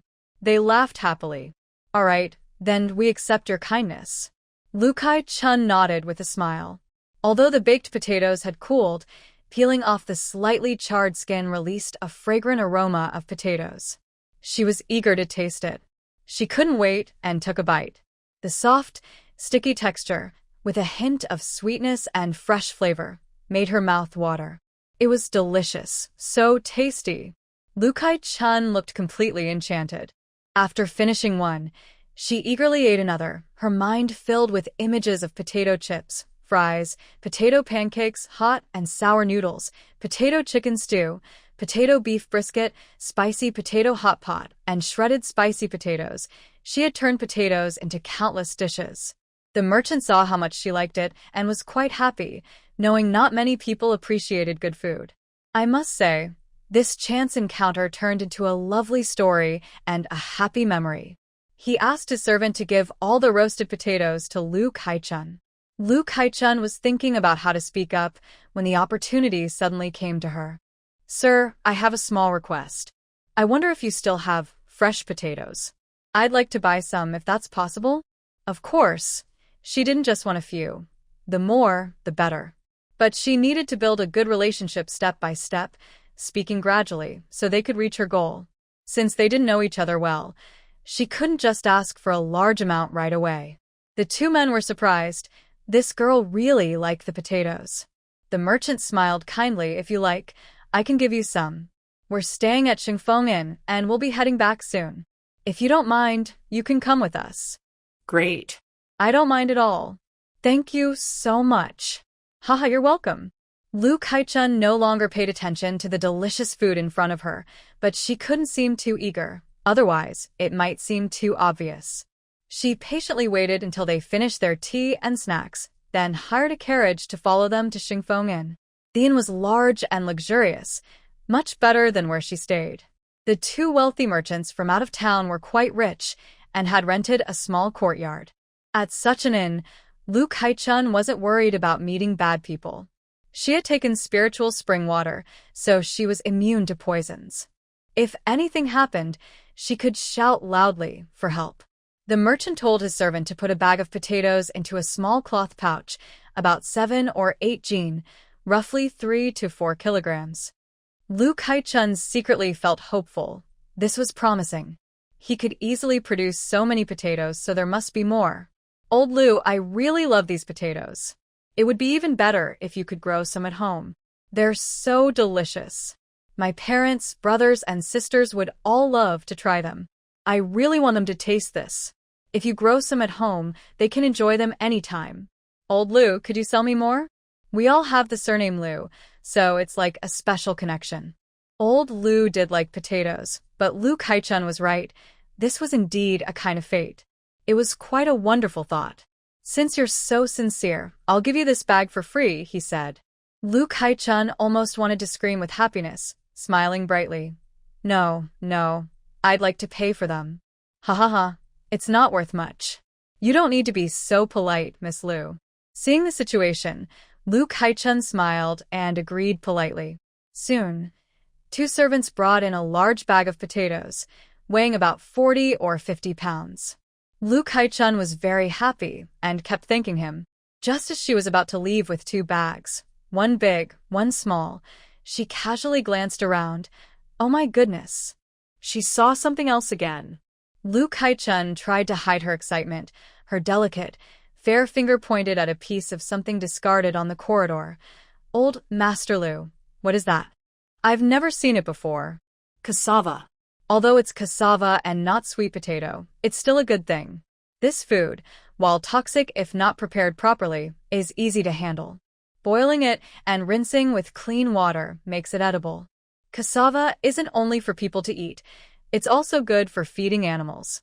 The leaves, after simple cleaning, can be used to feed livestock. Plus, cassava flour can be used to make delicious, sticky desserts. Most importantly, it grows easily in many types of soil, survives well, and produces a high yield. Old Master Lu couldn't help but smile and said, "Young Lady Lu, you have a good eye." This, too, was brought from the southern regions. It's called cassava. You can eat it, but it's a bit troublesome. Peel off the skin, slice it, soak overnight in water. Whether ground into flour for various foods or stir-fried, roasted, or braised, it tastes good. The leaves can also be used to feed animals, but they need to be washed or boiled first to remove toxins. I brought 2 sacks of it, mainly for the animals. They like it, and it helps them grow strong. I haven't had time to process it recently, so I just kept it aside. Young Lady Lu, would you like some? Lu Kai-chun nodded eagerly and smiled, saying, I love trying new things like this.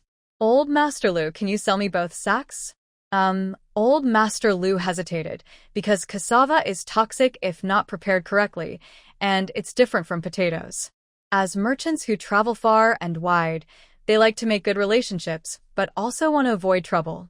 No one wants accidents when they are away from home. Lu Kai-chun looked sincerely and earnestly at Old Master Lu. I understand. It's rare to see this, and missing out would be a shame. I value my health very much when it comes to food. She repeated exactly what Old Master Lu had just explained about how to remove the poison from the cassava. Seeing her sincerity, Old Master Lu was touched and smiled. All right, it's not worth much. I'll give it all to you. Thank you very much, Old Master Lu. Lu Kai-chun had a full harvest, 2 large bags of cassava and 2 bags of potatoes, one big and one small. Her trip to the provincial city was definitely worth it. She took the goods back to the inn in a carriage, then stored everything in her space once she returned to her room. She finally relaxed completely, feeling steady. Tomorrow morning, she had to hurry home, so she rested briefly before heading out again to buy supplies. Honestly, the food in the provincial city was much richer than in the county town. She bought many kinds of snacks and over 2 jin of various spices for stewing meat. She bought fresh mandarin fish, perch, a large green fish, and a fathead fish, 4 of each, already cleaned by the stall owner. She carried them in a big basket, and when no one was around, she stored the fish and basket together in her space. The smell of roasted chicken was so good that she ordered 5 chickens at once. She bought many snacks while shopping and also bought quite a lot of fabric.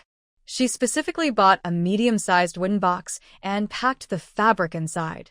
Cotton wasn't expensive right now, and since she'd need it in winter, buying out of season was very affordable.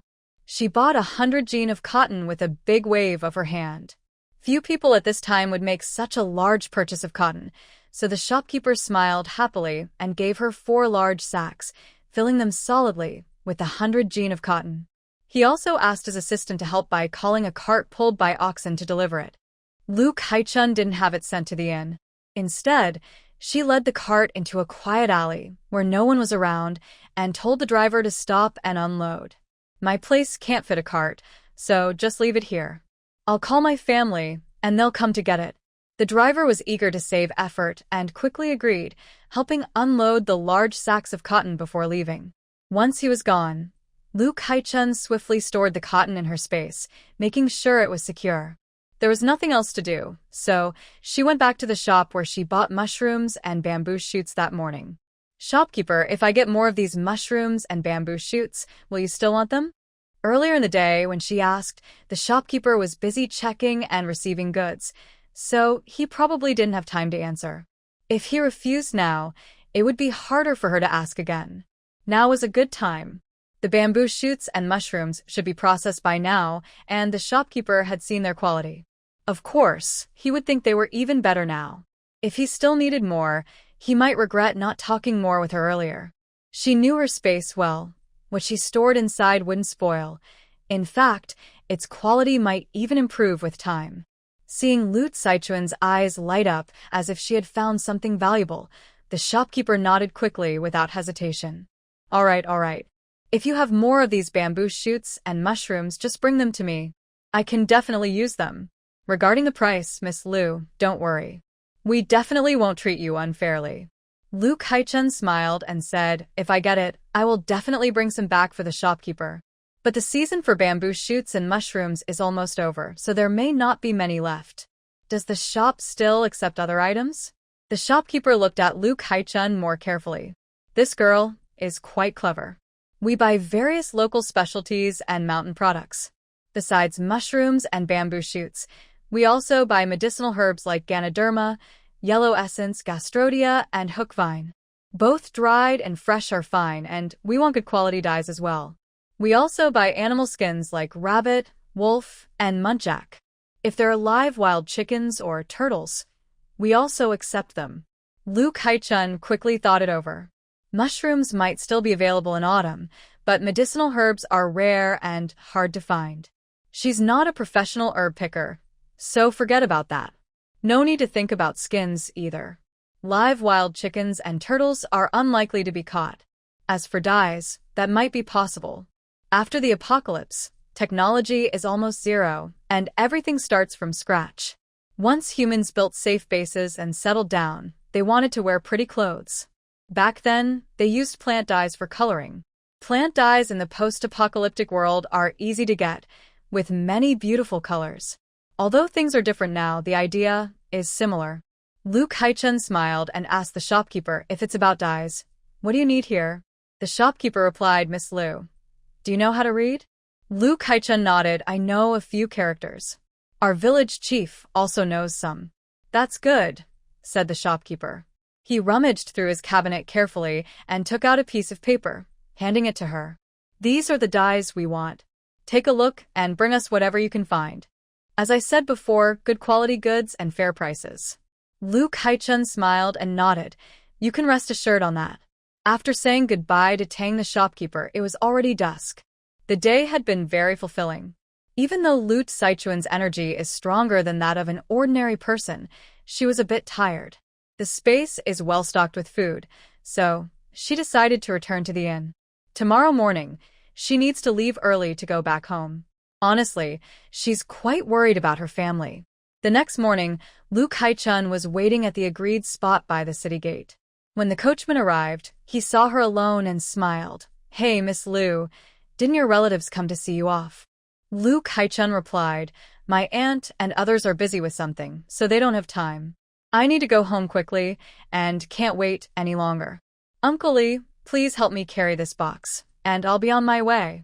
Uncle Lee saw that she came empty-handed but returned with a brand new, locked red lacquered box. It was filled with many good things, and nearby there were 2 large bundles and a finely woven basket covered with a lid, barely visible, filled with snacks, candied fruits, and dried fruits. Looking at Lu Kaichun, she was wearing old clothes when she arrived, but now she had changed into a new light blue dress embroidered with lace. Uncle Lee's attitude immediately became more friendly and polite.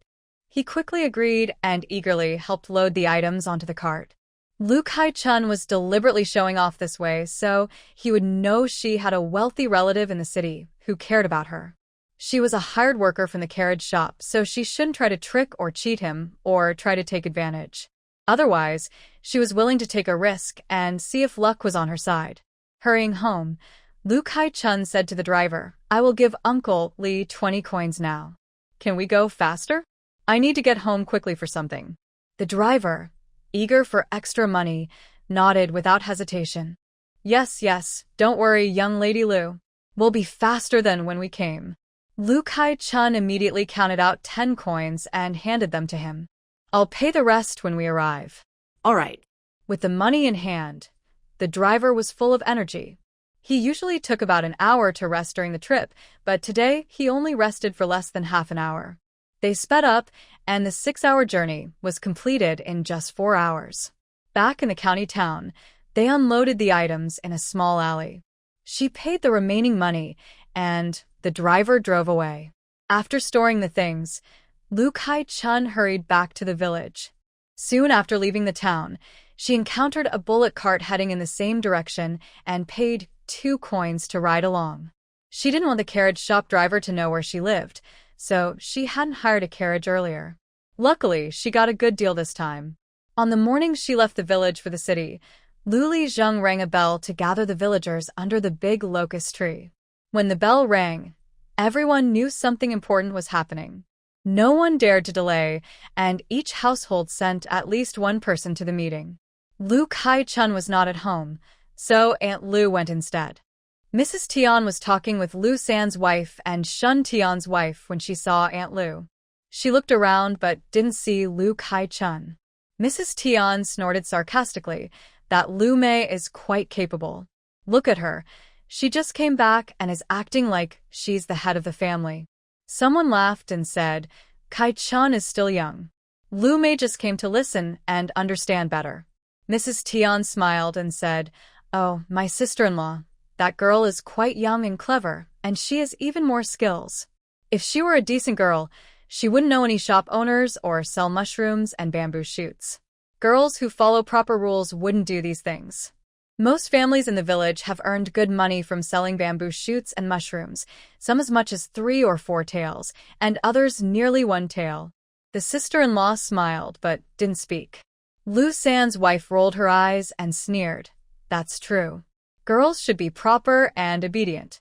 It doesn't sound good if people hear otherwise. Even though she's officially a girl of the household, aren't you, as parents, elders? Can't you manage her? Even for the children who haven't been betrothed yet, you should keep an eye on them. Mrs. Tian sighed and waved her hand. Enough, enough. You don't know how rebellious that girl is, full of defiance, not someone who listens to advice. When she insisted on becoming a girl of the household, I knew she wouldn't be obedient. I just hope she doesn't cause trouble or drag us down. I can't control her. There were many people crowded together, pushing and shoving. Lu Daegu, not paying attention, was pushed next to Mrs. Tian. The 2 women looked at each other with disdain and turned away. Lu Daegu was too lazy to bother with Mrs. Tian. Seeing her, Mrs. Tian suddenly felt a tingling pain on her scalp, as if her head was burning, and she even thought she was going bald because of Lu Daegu. Lu Daegu ignored her, which made Mrs. Tian unhappy. When she was unhappy, she liked to cause trouble. Mrs. Tian then said sarcastically, Isn't she your niece? Why are you here? That girl Kai-chun is getting lazier and more bossy. When the village chief rings the big bell, how can she, as the head of the family, not move at all? It's really shameful.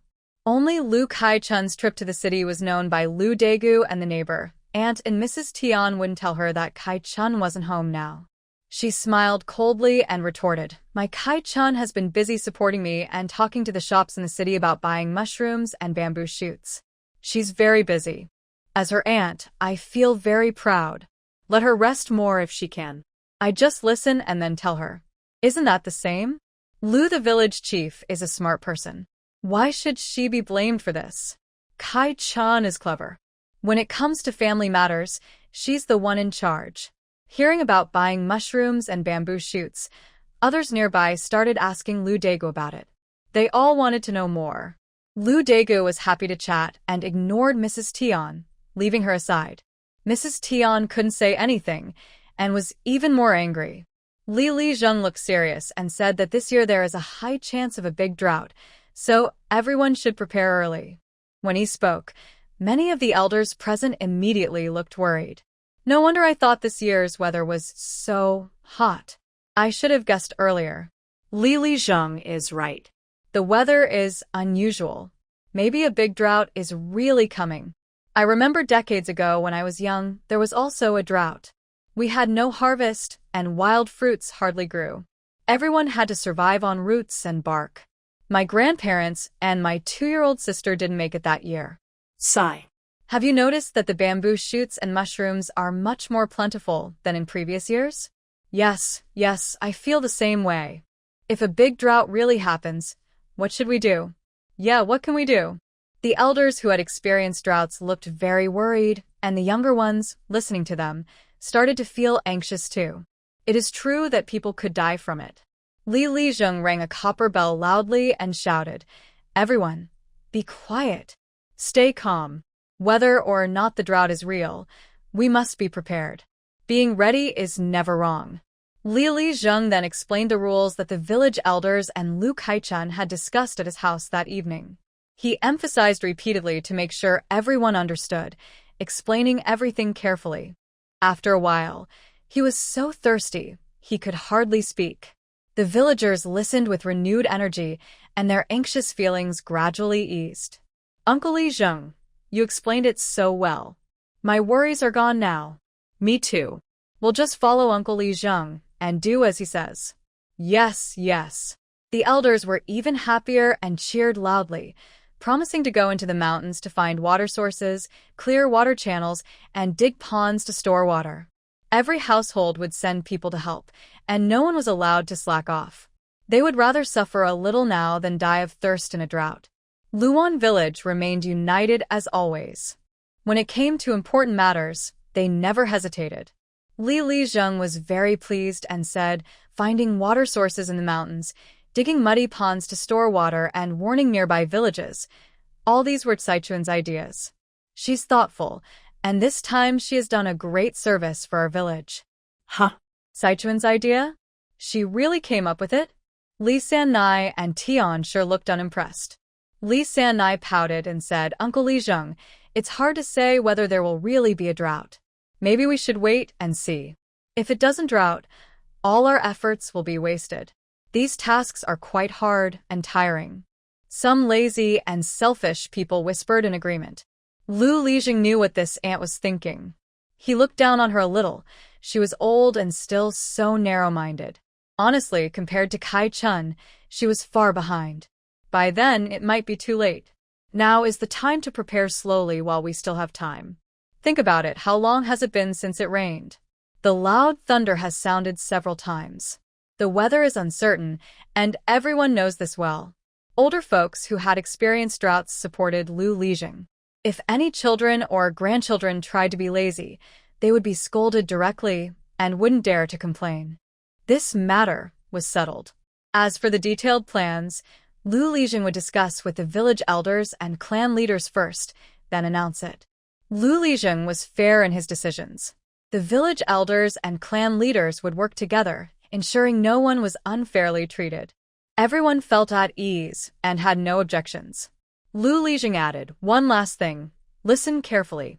When you sell mushrooms, bamboo shoots, or anything else for money, try to save some. Don't spend it all. Save some in case we need to buy grain later. Also, if anyone has extra food, don't sell it yet, keep it. Plant more drought-resistant crops like beans and peanuts that can fill you up. Overall, listen to the advice. Let's get through this year first."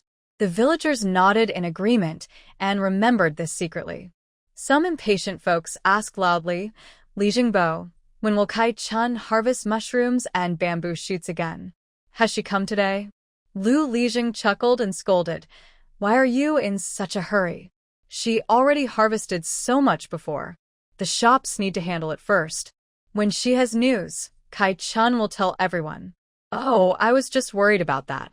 Yes. Lu Lijing said, "She's already earned quite a bit. Everyone, stay calm and be content. No matter what, we should thank Kai Chun." Everyone laughed and said, "That's right. Otherwise, she wouldn't be a good person." Tian's family and Lu San's family were both very angry. Villagers discussed quietly as they left. Drought relief and earning money were both very important and couldn't be ignored. If it weren't for Kai Chun, everyone wouldn't have made so much money. Having some extra savings gave everyone more confidence, even if a drought came. Who wouldn't be grateful to Kai Chun? Mrs. Tian, with a stern face, didn't want to hear anyone thank Lu Kai Chun. However, The repeated calls of Kai-chun were especially harsh and kept ringing in her ears, almost making her lose her composure. She deliberately caught up with Aunt Lu, who was sneering mockingly, and said, "If you really dig up the muddy pond and repair the dam to hold water, what can Lu Kai-chun do with her small body? By then, she will probably have to work hard for her aunt again. You're really lucky to be here just in time," rushing to be her servant. She was so mean. Aunt Lu barely held back from rushing to scold her. Kai-chun was right. Since she wasn't at home, she couldn't compete with the large Lu family alone. If she really wanted to fight, she had to hold back first and save her strength for next time. As an aunt, it's natural to protect my own children. I'm not that heartless or careless to treat children as mere objects. I'm happy to do things for Kai-chun. Do you have the right to interfere? Or are you, as a stepmother, finally realizing your conscience after all these years and planning to help? You, ba. Aunt Lu glared at her and strode away. Mrs. Tian was so angry she scolded her and then reluctantly went home. The next day, they caught piglets. Aunt Lu, Anton, and Aunt Lu went together and successfully caught 2 chubby piglets, which made her very happy. Now, they had 4 pigs, 2 big and 2 small. When grown, they would all be meat. Kai-chun loved meat and had stored some, which wouldn't spoil. When the time came, they could kill 1 pig and keep half the meat. What a good plan. Sometimes, people came to ask about buying mushrooms and bamboo shoots. Aunt Lu had no choice but to tell them that Kai-chun had gone to the city to talk about it and wouldn't be back for a few days. Everyone was relieved to hear that. They all hoped Kai-chun would persuade her employer to continue buying mushrooms and bamboo shoots. They eagerly waited for her return. Mrs. Tian was at home, counting her family's belongings. Although they had some money, she still felt uneasy after thinking about Lu's words. Their family was well off, but they had many mouths to feed. If they truly had no harvest, they still needed to feed everyone, every day. That was no small matter. After some hesitation, Mrs. Tian finally told old Lu, "Next time, we should go to the mountains to find mushrooms and bamboo shoots to sell. We need to plan for the future. Besides, this money is basically free. Others earn it, so why shouldn't we?" Old Lu still felt a bit uncomfortable but thought, why argue with money? That's fine. Let their siblings all go. No matter how much they get, selling it will bring in some money. It's good to buy a few more kilos of rice. All right. How much grain do we have left now? About 1,000 to 1,500 jin, right? Mrs. Tian's eyes looked a bit evasive, and her smile was a little stiff. Yes, our grain is all in the granary. There's enough stored, don't worry. That's good. We need to save food, and also, don't sell any more. All right. After hearing old Lu's words, Mrs. Tian told Lu Dajiang and the others that when Lu Kai-chun returned, they would continue collecting mushrooms and bamboo shoots and send everyone up the mountain to find them. They couldn't let the villagers get the benefits for nothing. No one objected. Lu Dajiang was even more moved and decided to secretly save some money to get married later. Lu Daong and Lu Saixia each had their own thoughts. Who doesn't want to save some secret money?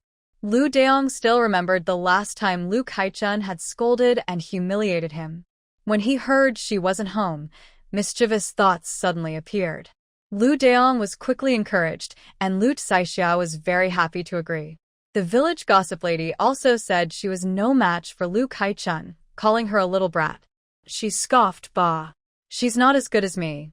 I have loving parents, enough food and clothes, and our family is well off. I look good, so I have no worries about marriage. I don't need to bother myself over food and clothing like that little brat." Clearly, that little brat was no match for her. If she had the chance to cause trouble for her, she would be happy to do so. They took the 9-year-old Lu Dazhuang with them. If everything went smoothly, good. If not, they would just push Lu Dazhuang aside. What does a kid know? Who would bother arguing over a child? Do they care about face? Lu Daong and Lu Saixia sneaked to Lu Saichun's house. Seeing no one there, not even the dog, they were very happy and headed straight for the house. But they found the door locked and couldn't open it. Angrily, Lu Daong kicked the door and cursed. Who locks their door for no reason? Who are they guarding against? The siblings muttered angrily, but, unwilling to leave just like that, they circled around to the backyard. The small ducks they bought earlier had grown quite big and were swimming in the nearby water channel every day. The chicks were still too small.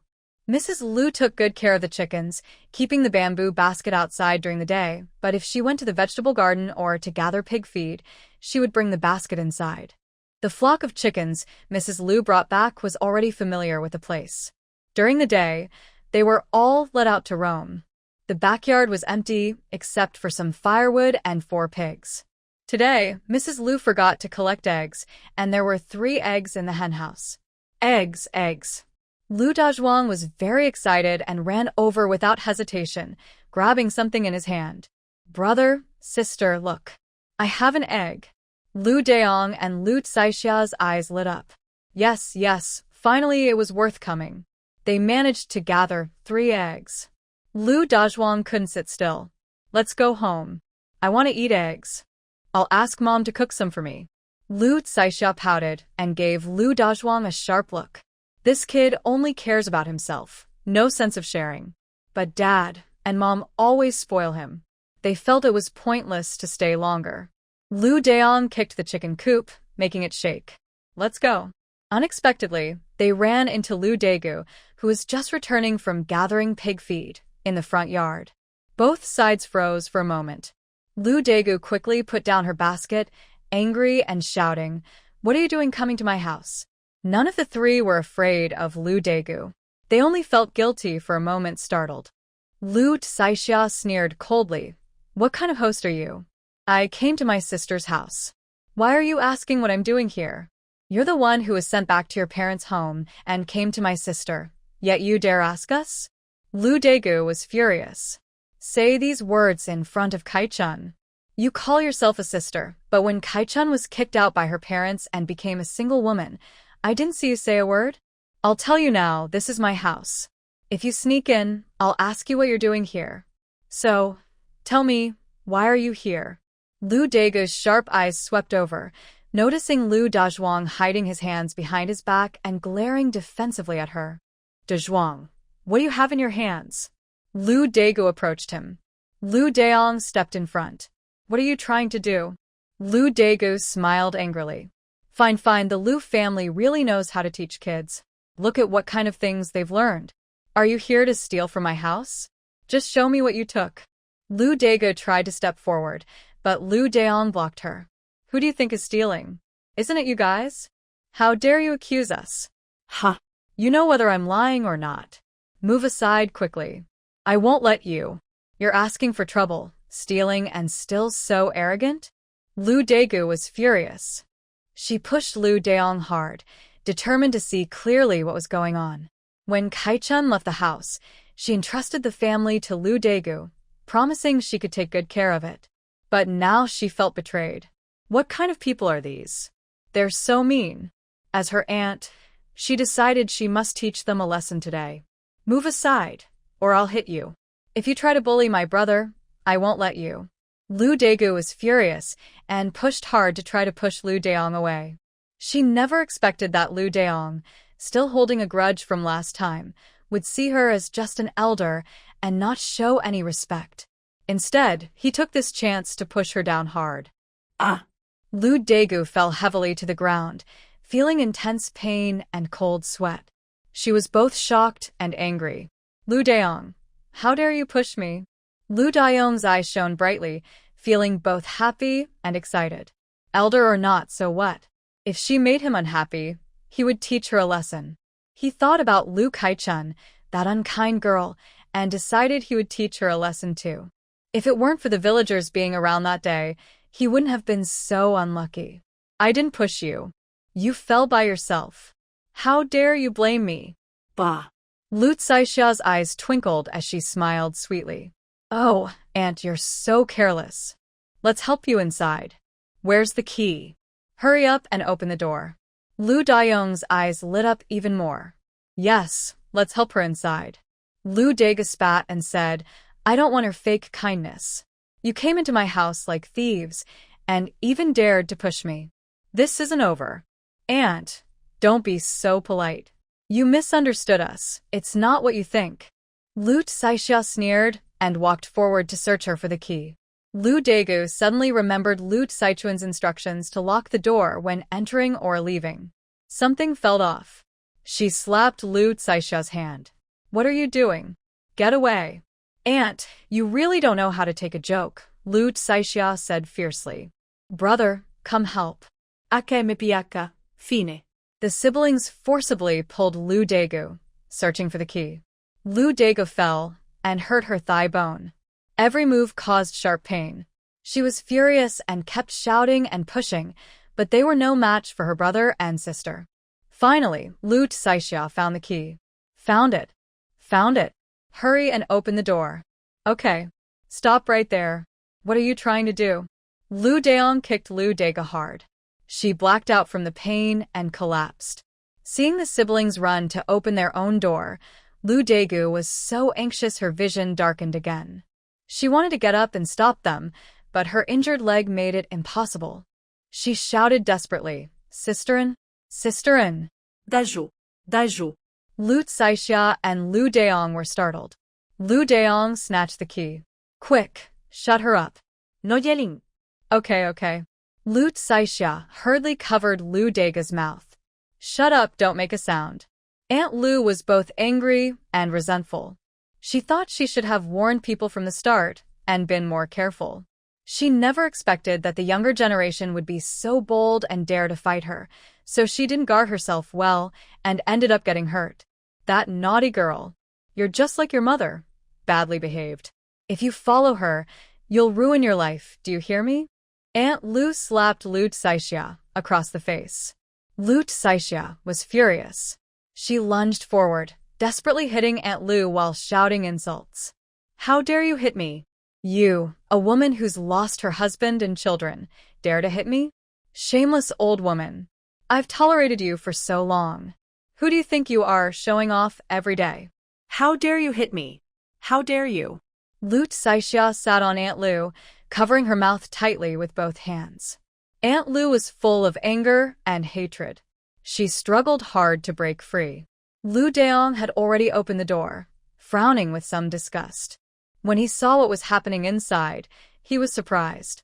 He didn't expect such a shabby house to be so tidy and clean.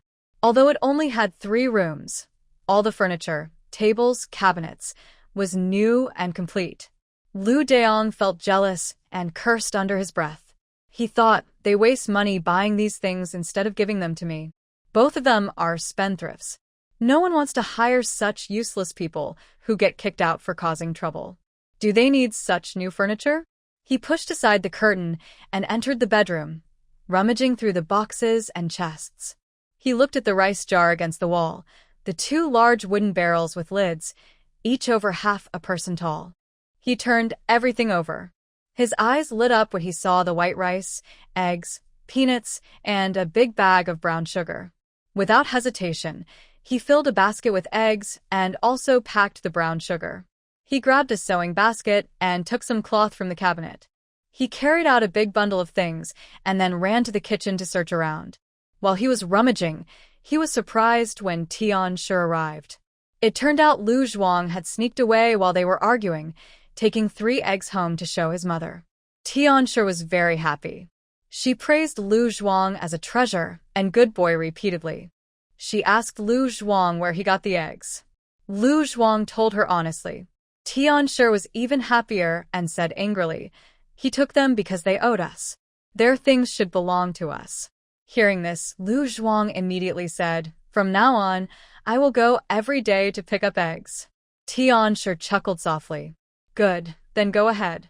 Lu Kaichun, that little brat, and Lu Mei, that old troublemaker, couldn't possibly be serious with a child. If they dared to hurt Zhuang, she would fight them to the end. She is not afraid of anything, no matter where she goes. Lu Dazhuang said that her older brother and sister are still over there, arguing with their aunt. Mrs. Tian heard this and became anxious, feeling a dull pain in her scalp and a burning sensation on her face. She quickly said, "Why didn't you tell me earlier?" Mrs. Tian grabbed her son and hurried toward Lu Saichuan's house. She was worried her children might get hurt. Unexpectedly, It turned out that heaven was on their side. Seeing Lu Daegu being pushed down and beaten by her daughter, Mrs. Tian laughed wildly. Lu Mei, you wicked girl, today you get what you deserve. Mother. Lu Saixia saw her mother arrive and felt energized. When she saw Lu Daegu glaring fiercely at her, a sudden anger rose inside her. She grabbed her by the neck and scolded harshly. Go die. Go die. You wicked girl, die already. Lu Daegu's neck hurt terribly, and she couldn't breathe properly. She struggled desperately. Mrs. Tian laughed loudly, saying, Saixia, be careful. Don't strangle this old wicked woman to death, or it will be trouble. Lu Saixia was startled and quickly released her hand. Oh. Mother, don't worry, she's not dead. Lu Daegu coughed violently. Help. Help. But she didn't expect that Lu Saixia's forceful grip had injured her throat, making her voice hoarse and unable to shout properly. The mother and daughter, Lu Saixia and her, started laughing again. At this moment, Lu Daong shouted from inside the house, Mother, mother, come quickly. There's meat here. Lu Dazhuang's eyes lit up, and he ran into the house. I want to eat meat, I want to eat meat. Mrs. Tian quickly told Lu Saixia, watch her carefully, don't let her cause trouble. She also hurried over. Lu Saixia felt a bit annoyed. She wanted to go get the meat too, but she knew that if she left, Lu Daegu would definitely find someone to help her, which would be troublesome. So she decided to stay and wait for her mother and them to bring the meat home. She was sure she would get to eat some later that evening. Although Lu Saixia comforted herself with this thought, she still felt uneasy inside. Feeling uncomfortable, she took her anger out on Lu Daegu, cursing her non-stop. As her anger grew, she started hitting her. When Lu Kaichun returned, she saw this scene. Her face changed dramatically. She rushed forward and kicked Lu Saixia hard from behind. Lu Saixia screamed and flew out, crashing heavily to the ground with a loud bang. She fell like a broken kite, scraping her chin on the ground, bleeding immediately, and one of her teeth broke. Who did this? Who? Lu Kaichun hurriedly helped Aunt Lu up. Aunt, are you alright? Aunt Lu's tears streamed down as she tightly held Lu Saichun's hand, her voice hoarse and anxious. Inside. Lu Saixia, crying out in pain, got up and realized it was Lu Kaichun who had kicked her. She was furious. Now, with no one else around, she didn't believe she couldn't fight Lu Kaichun. Seeing the bamboo pole outside the house, Lu Saixia ran over and grabbed it, swinging it at Lu Kaichun and Aunt Lu. Inside, they were quickly taking all the fried pork and pork belly that Lu Kaichun had left for Aunt Lu. Mrs. Tian wanted to take all the oil, salt, soy sauce, and vinegar at once. Hearing the noise outside, she was startled and hurried out. How could Lu Kaichun let Lu Saixia scheme against her? Lu Kaichun dodged skillfully when Lu Saixia swung the bamboo pole. Before she could strike a second time, Lu Kaichun ran over and kicked her down again. Lu Saixia screamed as she fell backward, still clutching the bamboo pole tightly. Lu Kaichun sneered, grabbed it from her, and stomped on her chest. You come to my house to hit my aunt? Lu Saixia, do you want to die? Let go of Saixia. Lu Kaichun, do you still see me as your mother? That time, your sister, how dare you, Mrs. Tian, furious, rushed over. Lu Saixia's screams grew louder, clearly intensified by Lu Saichun's strength. Aunt Lu, fierce, lunged at Mrs. Tian, pulling her hair, hitting and kicking her. Wicked woman. Poisonous woman. She had sold herself for a bride price to a sickly man to bring good luck, ruining her life. After her husband and mother-in-law passed away, she took benefits from Bai Laosan's family and, with her older brother, forced herself to adopt a treacherous stepchild, making her life miserable for years. Now they were back. Their family was back. How could they be so persistent? Aunt Lu sobbed, hitting harder and harder, her sadness growing with each. Mrs. Tian had long been traumatized by her, and Lu Kaichun, who was not used to farm work, was no match for her. She was beaten until she howled loudly, her hair pulled out into clumps, and her face was burning from countless slaps. Earlier, Aunt Lu had been beaten by Lu Kai-chun and Lu Kai-bao. First, she hadn't expected their attack, so she suffered a loss. Second, Lu Kai-bao was a 15-year-old boy, strong and fat, with great strength. The natural physical difference between men and women was obvious. When he was fierce, Aunt Lu was no match for him. However, Ueda-san was not afraid of Yendagu. Lu De-yong came out of the house holding fabric and a basket. Seeing his mother being wronged, his eyes turned red, and he loudly cursed as he rushed forward. Lu Kai-chun was prepared. She kicked Lu Kai-xia to the ground, then pointed her bamboo pole at her, using her wrist to swing it, and the bamboo pole flew towards Lu De-yong, hitting him in the back. Ah! You little brat, dare to hit me. Lu De-yong's eyes turned red with anger as he charged forward. Lu Kai-chun raised her eyebrows, ready to teach Lu De-yong a lesson, but suddenly, Uncle En and Lu Sheng, who had been working on the hillside for their family, heard the noise and hurried over. They saw Lu De-yong acting crazily. Uncle En and the others all changed their expressions and exclaimed in shock. De-yong, what are you doing? De-yong, stop it. Lu Kai-chun's anger temporarily faded. She smiled coldly at Lu De-yong. This insult made Lu De-yong's anger surge to his head. I'll beat you, you little brat. I'll beat you to death. Lu Kai-chun turned and ran quickly, hiding behind Uncle En and the others. Uncle and you all saw it. Look at what they did to their mother and sister while I was away. Lu De-gu pushed aside Tian-shi and ran over. Her voice was hoarse, shocking everyone. Lu De-gu, what's wrong with your voice? Something happened to Lu De-gu? Look at Lu De-gu's neck. They saw a deep purple scar on her neck. Uncle En and the others all exclaimed in shock, frightened. Lu Kai-chun pointed at Lu Kai-xia. It was her. When I came back, I saw her almost kill my aunt. I didn't. You're lying. Lu Kai-xia and Tian-shi shouted at the same time. Lu Kai-xia was just scared and guilty, but Tian-shi knew in her heart that if Lu Kai-xia was labeled as hitting her elders, her life would be over. She wouldn't find a good marriage for sure. Lu Kai-chun coldly pointed at Lu De-gu's neck, where the purple and red marks were clearly visible. You say you didn't do it? Then what is this? It can't be that your own daughter hurt herself, right? Uncle En and Lu Sheng looked at her, feeling chills down their spines. It's our fault. We didn't hear the noise here. Yes. Lu De-gu shook her head. They had started working from a distance, about 10 acres away, so they couldn't hear normally. Tian-shi was anxious and quickly said it was me. Huh. It was me. So what if I hit her? Only Lu Mei can hit me, and I can't fight back? Kai-xia wanted to pull me away, but you all misunderstood. Mrs. Tian took the blame herself, straightened her back, and spoke confidently. Lu Kai-chun sneered. You ruined my aunt's life. What's wrong if she hits you? I told you not to fight back, but you did, didn't you? Since you admit it, just pay the money. What? Also, Lu Deong and Lu Dazhuang breaking into someone's house is stealing. They must pay for it.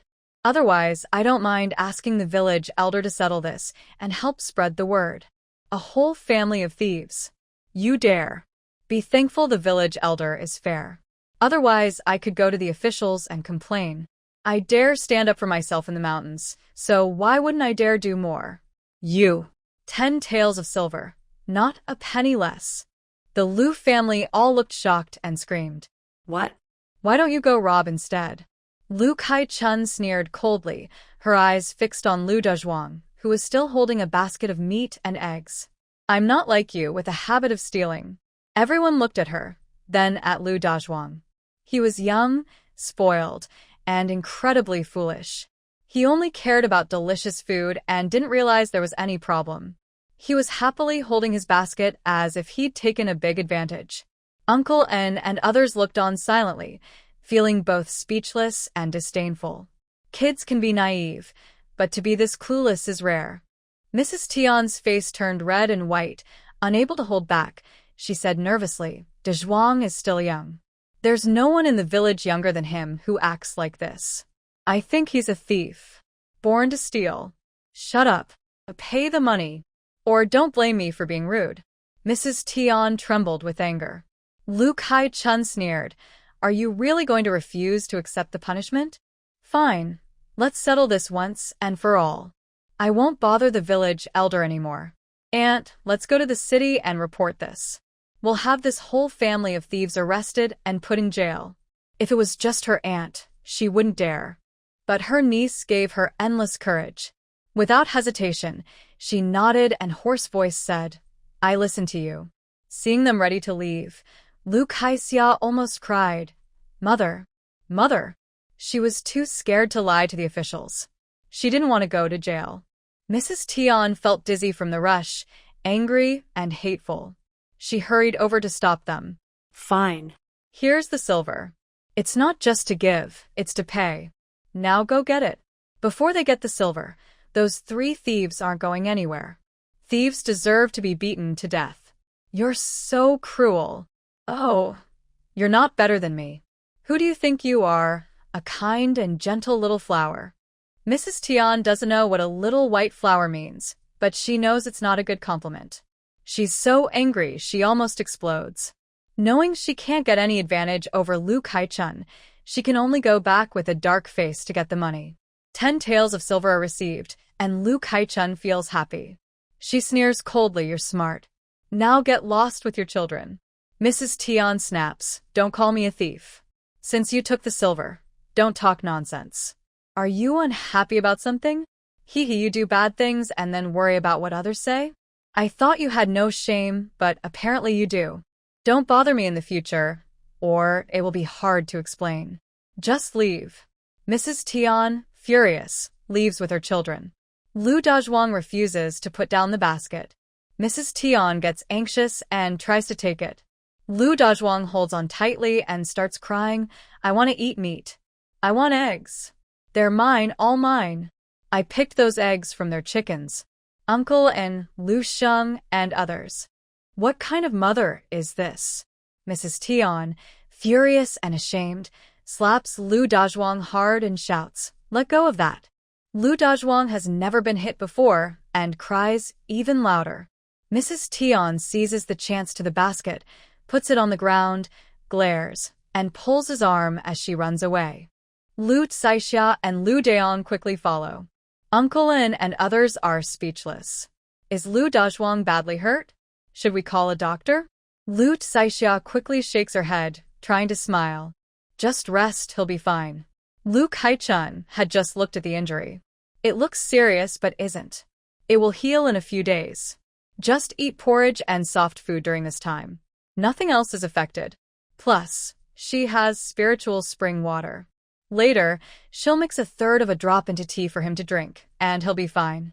I'll get a warm towel to apply to his face and see how he's doing. Uncle Lin sighs, that's good. If he needs a doctor, just say so. I can go get one. I'm faster, and there's a doctor in the neighboring village. Thank you, Uncle Lin. It's not late yet, and they can still work a bit more.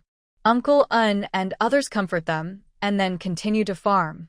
Lu Kai-chun and Lu Dago go inside to tidy up. Lu Dago holds Lu Caichuan's hand tightly. It's my fault I wasn't good enough. It's their shamelessness. Lu Kai-chun shakes her head. Just hit them a few more times and it'll be fine. Rest, Dago. I'll handle it. Lu Dago smiles, but refuses to rest. She helps her tidy up too.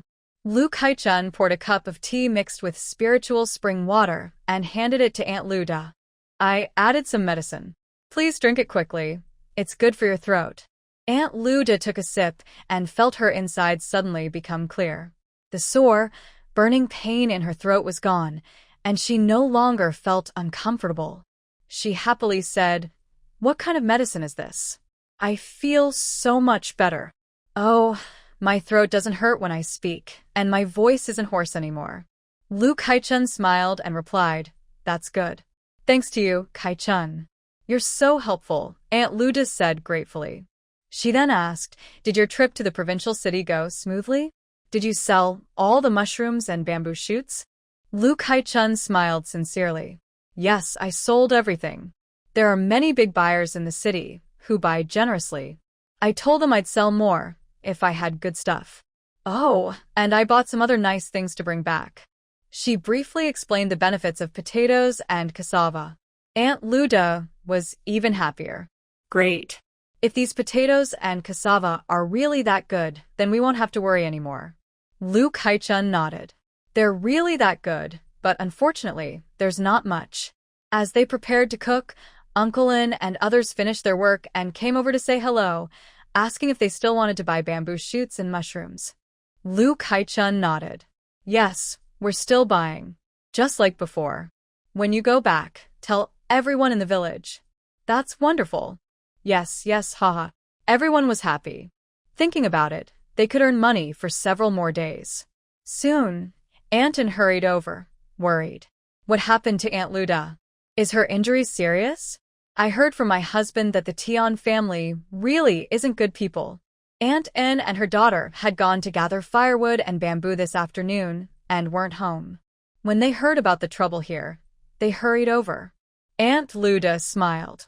Thanks for your concern, Anton. I just soaked it with hot water and it's fine now. Aunt Luda was clever. There was no way the medicine was that miraculous or worked so fast. It must be related to the magical item Lu Kaichun brought back. Such things shouldn't be spoken of carelessly. Otherwise, if someone in the village got sick later and came asking for medicine, it would cause trouble. That would be trouble for Lu Kaichun. Anton didn't doubt and looked carefully. Seeing that Aunt Luda was much better, she relaxed. Amipa, luckily Kaichun returned in time. Otherwise, it would have been really bad. Sigh. That family is just too shameless. Aunt Lu De still felt scared. Exactly. Lu Kaichun said, they just bully the weak and are afraid of the strong. Hearing this, Aunt En and Aunt Lu De both laughed.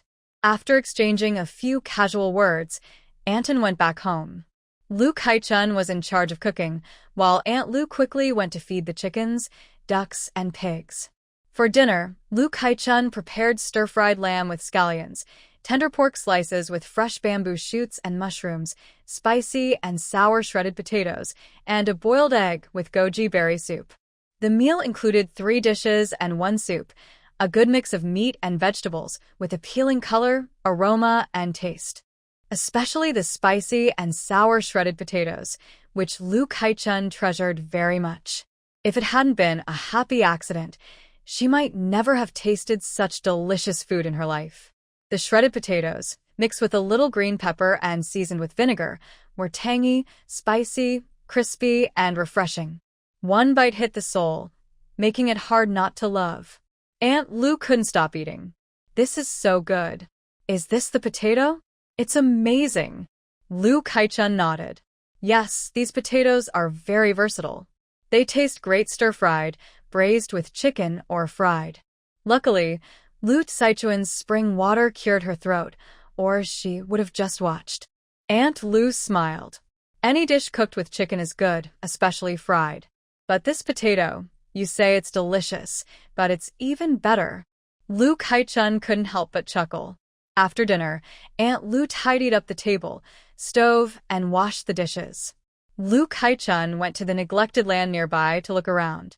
She told Aunt Lu she was going to see how Uncle N's land clearing was going, but in fact, she was looking for a place to bring in mountain spring water. The accumulated spring water was enough, but the water supply problem needed to be solved first. Even if she could cheat a little on space, she didn't want to do the tiring task of fetching water anymore. It was too exhausting. She found a suitable spot, then directed 3 drops of spring water into the ground. Watching the drops gather into one silent drop sink into the soil, Lu Kaichun clapped her hands in satisfaction and turned to leave. When Uncle N and the others dug the land to this point, they would naturally find the mountain spring. Then she would bring the spring water to the yard. Hearing the argument between old Lu and Aunt Lu from inside the house, Lu Kaichun hurried back. Old Lu looked angrier when he saw her. He gritted his teeth and scolded, "You rebellious girl! How dare you hit your mother and brother? You've gone too far. And you still want money? Who gave you the guts? Give the money back right now." She knew it. How could Tion's kind of person willingly give 10 taels of silver without causing trouble? As expected. Come to my house to cause trouble? Better go back and teach your unfilial children. Next time you steal from my house, I won't hit you. I'll report it to the authorities. What do you think? Do you think Tian is right, and she'll give 10 taels of silver? Are you brainless? Old Master Lu was so angry his face turned red. Don't talk about how big De Zhuang is. How can you hit a child? Lu Kaichun thought for a moment and suddenly understood. I remember now. You mean your youngest son? Is Tian's talking about the slap mark on his face saying I hit him? You're really foolish. Tian says something and you believe it. Uncle and brother Lu Sheng and the others were all there, watching closely. It was clearly Tian himself who hit him. Old Master Lu was so angry at her calling him fool that he almost fainted. Nonsense. How could Tian hit De Zhuang? How would I know? Lu Kaichun spread her hands. If you want to know, go ask Tian. Maybe she was embarrassed or angry because she thought your son and daughter were stealing, so she hit him to vent her anger. You Lu Dagu burst out laughing. Old Master Lu's face turned red and white alternately. He was about to explode with anger. I won't argue with you. Give me back the 10 taels of silver now. Lu Kaichun said, You're dreaming. Lu Kaichun, what do you want me to do? Go back and tell your family thieves that if they dare to steal from my house again, I swear I will smash your house. I mean what I say. If you don't believe me, try it. You're thieves, and we're just fighting back. Old Master Lu was so furious he almost fainted. Fine, fine, fine. You've grown wings and don't see me as your father anymore. If you have the guts, never ask me for anything again. I respect you as a brave person. Then he said, Respect it then. Is there anything else? No? Then get lost. Old Master Lu nearly fell backward in surprise. He glared at them angrily and stormed off. Lu Dagu sighed. How did he become like this? It's all because Tian's words influenced him. Lu Kaichun said, That's part of it, but he's also naturally selfish. We don't ask much of him, so whatever. Lu Dagu smiled. You're right. Even though she said that, Lu Dagu had once sincerely respected her older brother. When they were young, he truly cared for and protected her as a sister. But now, they were just siblings who had gone their separate ways. Forget it. Thinking about the past was pointless. It's better to look forward. The next morning, just before dawn, Lu Kaichun quietly got up. She went to the kitchen, filled a wooden bucket with about 1/3 of a bucket of water, stirred it, then threw in 5 potatoes. In an instant, as if by magic, 5 potatoes sprouted, grew leaves, and got taller steadily. Soon, they reached over 2 feet high, with straight, strong stems and many branches. The green leaves spread out lushly, filling the bucket tightly. Then flower buds appeared, and small white flowers with yellow centers bloomed among the green leaves. Gradually, the flowers withered, the leaves also wilted, and the straight stems drooped and bent, showing signs of decay. From sprouting to withering, it took less than 15 minutes. Lu Kaichun tore off the withered potato stems and leaves and casually put them into her space. Later, she burned them. There was no water left in the bucket, but she had almost filled a bucket with potatoes. She packed some into a basket, weighed it, and estimated it was a little over 30 pounds. Not bad, just as expected. Including what she already had, it was about 80 or 90 pounds in total. For her own family, that was enough. But if she wanted to share some with the villagers, it was far from enough. The spiritual spring water was gone. Not a single drop left now. Lu Kaichun thought for a moment, but didn't mind too much. She wasn't a savior. She would help if she could, but if she couldn't, that was all she could do. As dawn broke, Lu Dagu got up. The chickens, ducks, pigs, and other animals in the backyard woke up, chirping and clucking nonstop. The small dog, growing stronger each day, also joined in the fun, wagging its tail and jumping around happily beside her. Lu Kaichun fed the chickens and ducks, then let them out. She packed a few potatoes, cassava, and some fragrant fruits, herbs, and dyes such as gardenia, madder, blue vervain, sephora seed, and turmeric. She had asked shopkeeper Tang for some dye samples. She then told Lu Degu, Andy, I need to visit Uncle Lee's house to talk about the potatoes, cassava, and the dye collection. All right, go ahead, she replied. At Uncle Lee's house, things were lively. When she arrived, he greeted her with a smile. Good morning. Last night, second brother and others came back. Many people asked about it. I heard you collected mushrooms and bamboo shoots, and everyone is happy. But I think there won't be many left now. It's too dry and the mushrooms and bamboo shoots aren't growing much. The season is almost over. Uncle Lee looked a bit disappointed. Lu Kai-chun understood and said, No need to worry, Uncle Lee. My master said we'll still collect mushrooms and bamboo shoots, and some dyes too. I brought some samples of each.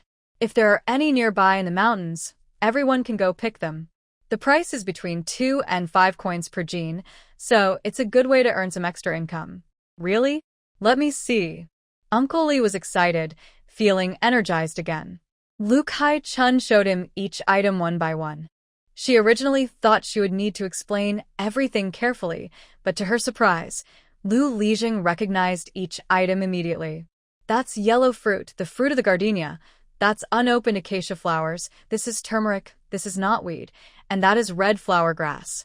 Great. These are all found in the mountains. Haha, how many each person can find depends on luck. As for this wood, I'm not familiar with it. Lu Kai-chun was relieved, saying, It's good that everyone knows these. That way, we won't pick the wrong ones. This wood is called sumo. I know which kind it is. We have plenty of it in the mountains.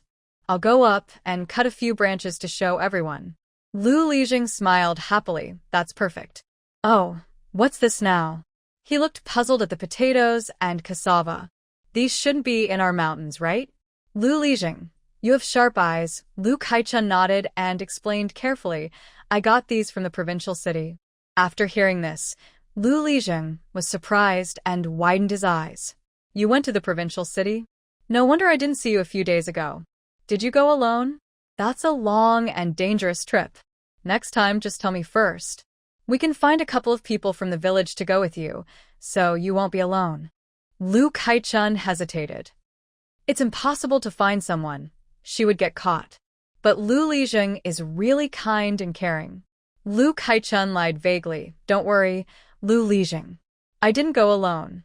I was with the shop owner from the county city. Lu Lijing nodded. Oh, and then felt relieved. He realized he had misunderstood. Of course, a young girl wouldn't have such courage.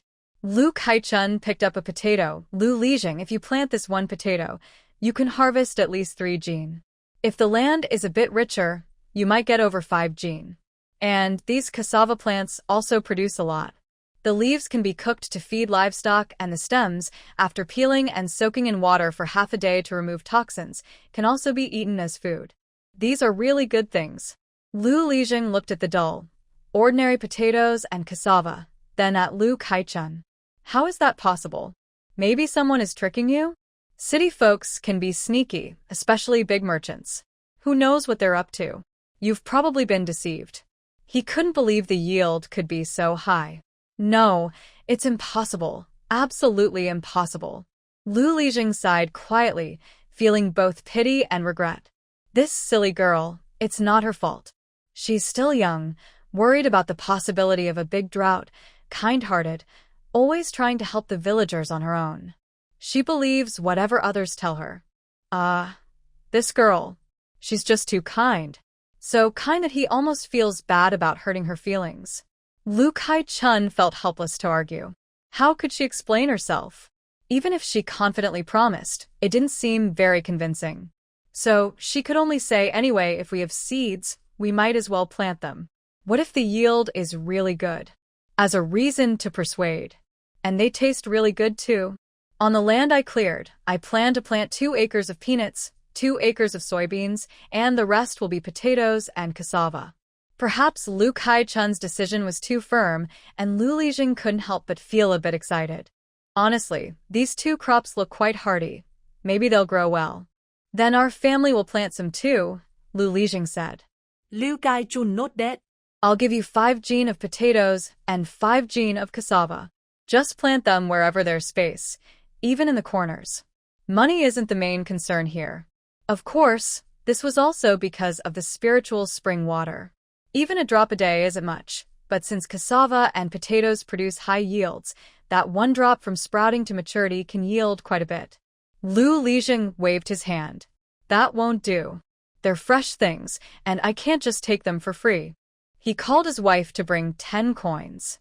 Don't think it's too little. Take it. 10 coins are still money.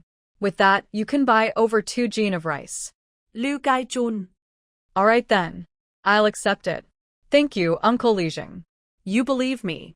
These potatoes and cassava are really tasty. Planting them won't be a loss. All right. In the kitchen, Lu Lijing's second daughter-in-law, Bai Shi, couldn't help but sneer quietly, feeling quite distressed. 10 coins just gone like that. The old man really is too much. Lu Kai-chun said it was free, but he insisted on giving her something? Who knows what these potatoes and cassava really are? Maybe Lu Kai-chun was just trying to trick her out of her money. Besides Lu Lijing's family, Lu Kai-chun also gave several jin of these crops to other families she had good relations with, like Aunt Lu, Aunt En Lin Guang's family, and Aunt En Lu. Since Lu Lijing's family paid, she didn't refuse others either. They all paid 1 coin per jin. Aunt Lu and Aunt En trusted her the most. When she said the crops would be high yield, especially Aunt Lu, her eyes lit up. Without hesitation, she paid and even smiled while praising Lu Kai-chun, saying, Kai-chun, do you have more of these? If there is still some left, give a little more to Auntie. If not, forget it. Auntie Lu's family has many members, and Lu Kai-chun understands this, so she gave another 5 jin to Auntie Lu. Now, she has a total of 10 jin. 10 jin of potatoes, if well managed, can yield 2 or 300 jin. Cassava yields even more, easily producing 3 or 400 jin. With the savings of silver coins she has, even if a big drought destroys the crops, she can survive by eating sparingly. Auntie Lu was very happy and kept thanking her. Not every family needs potatoes and cassava. When they heard they had to spend money, 1 coin per jin, that was quite a lot. Plus, it was a new thing. No one knew if it was tasty or not. So, they declined, saying they had no place to plant it and that buying it would be a waste. They thanked Lu Kai-chun for her kindness, but didn't take any. Everyone has their own choices, and Lu Kai-chun didn't force anyone. A few families heard that the Zheng family was planting these crops, but Lu Kai-chun didn't go around asking for them herself. She also shared some herself. Later, when more people asked, she said she had none left. The Lingquan water was limited, and she didn't want to delay her own planting schedule. Her own land had to be fully planted first. Later, she would leave some plants to promote growth and keep some for her own use. When the time comes, she would give as much as she could to whoever needed it. After returning from the Zheng family's house one day, Lu Lijing soon knocked on a copper gong to gather everyone and talked about Lu Caichuan's family buying dye plants. Most people didn't recognize the wood, only a short piece with the leaves removed, so they couldn't identify it. Others mostly knew, or they could ask around and find out. Everyone was very happy. This is another way to make money great. It's a pity the drought is so bad. There are fewer mushrooms and bamboo shoots. Enough talk, let's go home and eat. Then go up the mountain to look for these herbs. What herbs? This is called dye plants. Oh. Anyway, it's all the same. Everyone was full of enthusiasm, quickly recalling where they had seen these things. In the morning, Lu Kai-chun had Auntie Lu cook a bone porridge, but she didn't do anything else. Instead, she took out several kinds of good pastries bought from the tea house and served them with the bone porridge for breakfast.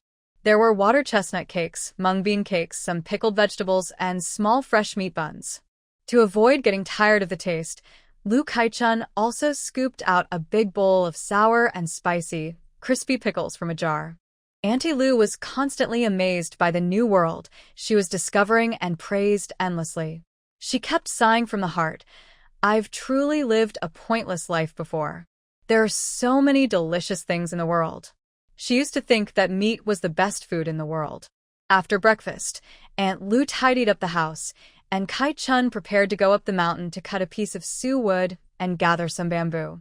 When she had free time, she often made a few baskets to keep in the space for future use.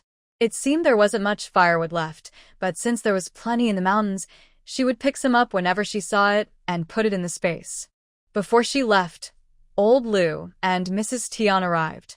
Kai Chun looked impatient. Are you done bothering me? Seeing her expression, old Lu got angry, his face darkening. Mrs. Tian quickly pulled him and smiled at Kai Chun. Kai Chun, we have good news to tell you. Kai Chun scoffed and showed no respect. Are you giving me money? Isn't that it? What good news could it be then? Mrs. Tian held back her irritation. It's really good news about your lifelong marriage. Why don't you invite us inside to sit and talk? Aunt Lu had the most say in this matter. She immediately stepped forward sharply and said, What are you trying to do? Are you addicted to selling people? Selling once isn't enough, and now you're back. Old Lu glared angrily. Shut up.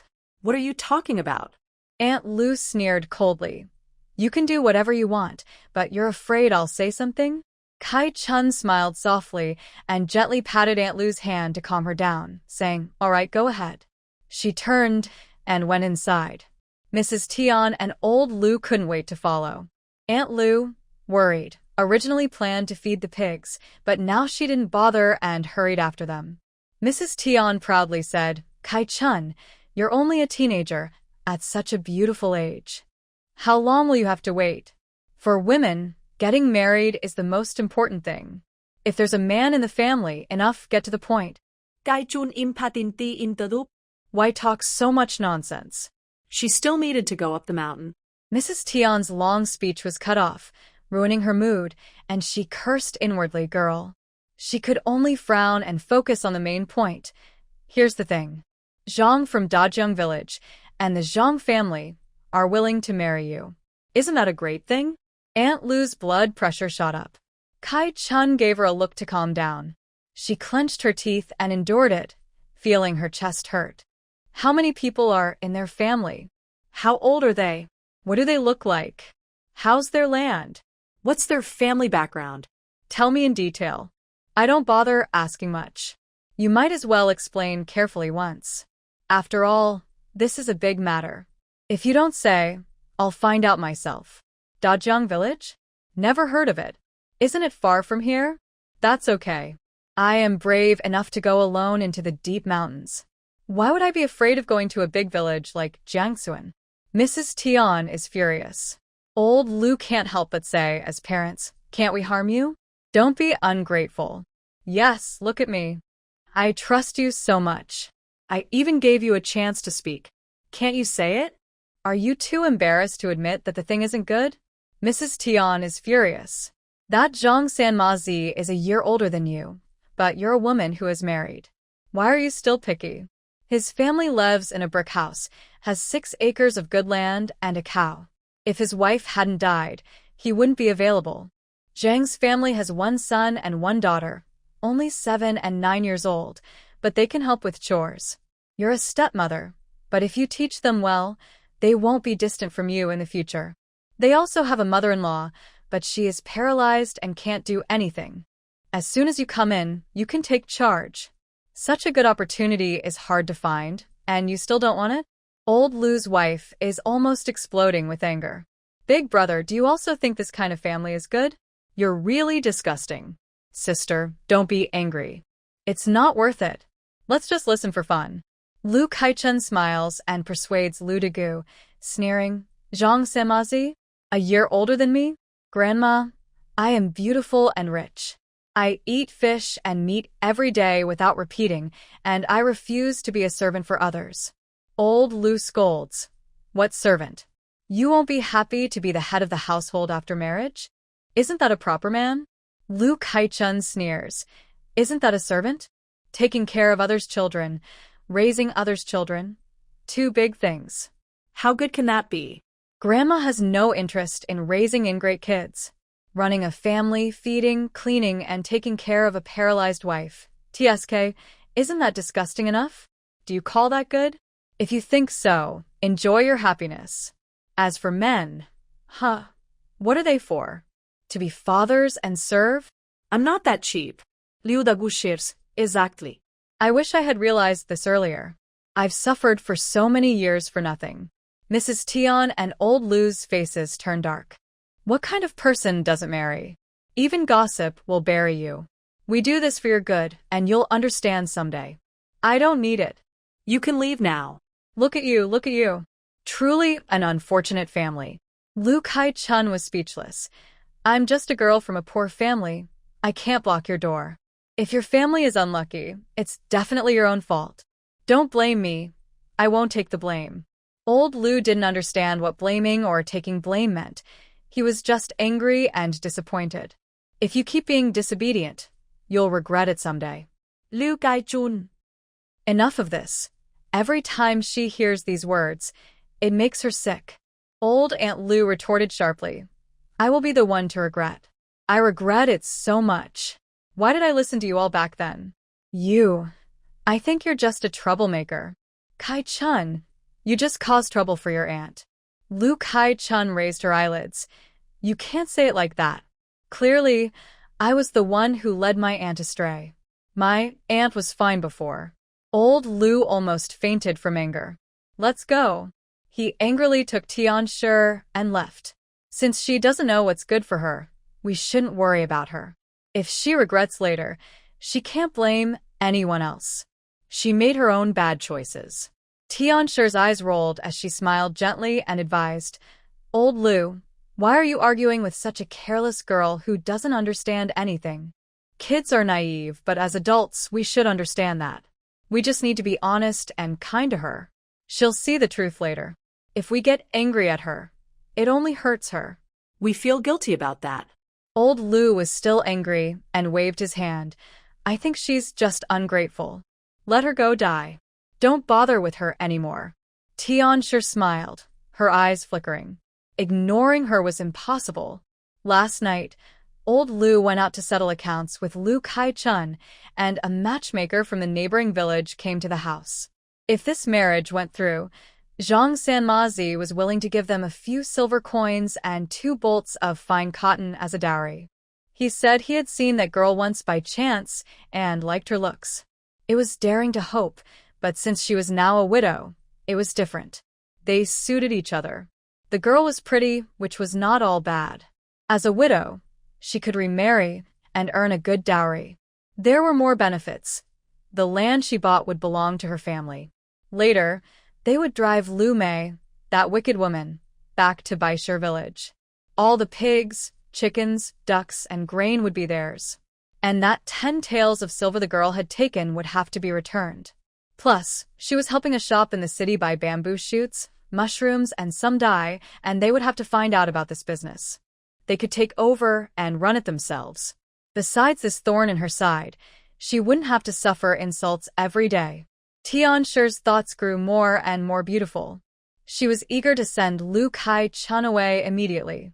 But did Lu Kai-chun want to go, or not? Oh, can she do that? Mr. Tian thought maliciously, telling Zhang San and Mazi to bring more strong men. Tie them up, gag them, and take them away. Once the deed is done, she will have to accept it, whether she likes it or not. Over there, Aunt Lu couldn't help but tell Lu Kai-chun, don't listen to their nonsense, but one thing is true. You're still young, like a flower. If there's a good match in the future, it's fine to get married. Otherwise, life would be wasted. Lu Kai-chun nodded, and I will pay attention. Lu Kai-chun understands this better than Aunt Lu because, in the end of world, there's no tomorrow. Live each day fully. Enjoy life now because the next moment might be the end. Enjoyment includes eating, drinking, playing, dating. If you like someone, you can be a couple anytime. If you want to be together, be together. If you want to part ways. No one would think it's wrong. Although Lu Kai-chun isn't interested in such things, it's not because she doesn't want to, but because she hasn't met someone she likes yet. If she finds someone she likes in this life, she won't hold back. If not, she won't force herself. Eating and drinking are still enjoyable. Aunt Lu isn't sure whether Lu Kai-chun truly listened or not, but she knows she's clever. She just smiled and said no more. Lu Kai-chun tied a machete to her back and carried a small basket as she went up the mountain. Dezhu sat at the door, quickly weaving a basket. When he saw Lu Kai-chun, he immediately smiled with his eyes crinkled, Sister Kai-chun. Zhu quickly put down his basket and stood up. Are you going up the mountain? I'll go with you. He noticed her machete at her waist and decided he could help whether she was chopping firewood or bamboo. Lu Kai-chun smiled and asked, Is your mother going up the mountain? Why didn't you go with her? Zhu grinned happily and whispered, My mother went to pick yellow flowers. She knows there's a place with a lot of them. She said she can go alone, so I stay home to watch the house and weave things. Lu Kai-chun initially didn't want Zhu to come along, but then she changed her mind. All right, you can come with me. Okay. Zhu happily agreed, ran home, grabbed his machete, and followed Lu Kai-chun. She took him up the mountain. You know I'm collecting dye materials, right? Most people don't recognize sumo. Today, I want to bring back a few sticks so others can identify it. Since you're here, you might as well help cut some and carry them back. Zhu immediately smiled happily and said, Okay, Sister Kai-chun, you tell me which tree is sumu. I will cut it down and bring it back to teach everyone. You don't need to trouble yourself. Yes, I happen to be going to cut some bamboo. Zhu quickly added, I have plenty of bamboo at home. Sister Kai-chun, whenever you need it, just come to my house to get some. Lu Kai-chun chuckled loudly and waved her hand casually. All right, I know your family is kind. If I need anything, I will come to you. There's no need to bother you. She has space, and the main point of cutting bamboo isn't difficult. It's about transporting it. But for her, it's not a big deal. Sumu trees are easy to find, and they rarely grow alone. They usually form small patches or large areas. For dyeing, the age of the sumu trees matters. Usually people judge roughly by the size of the main trunk. Lu Kai-chun explained this to Zhu one by one. Only trees this big will do. Smaller ones can't be used. Lu Kai-chun made it very clear. This also helps prevent villagers from killing young trees just to sell them for money. On the other hand, to be able to cut and sell in the future, young trees must be protected. Some clever villagers might even plant a few sumu trees on their dry land. Anyway, trees, once planted, don't need much care. They don't even need land clearing or buying land. Just dig a hole next to their dry land and plant a tree. It's basically wild. Who can say otherwise?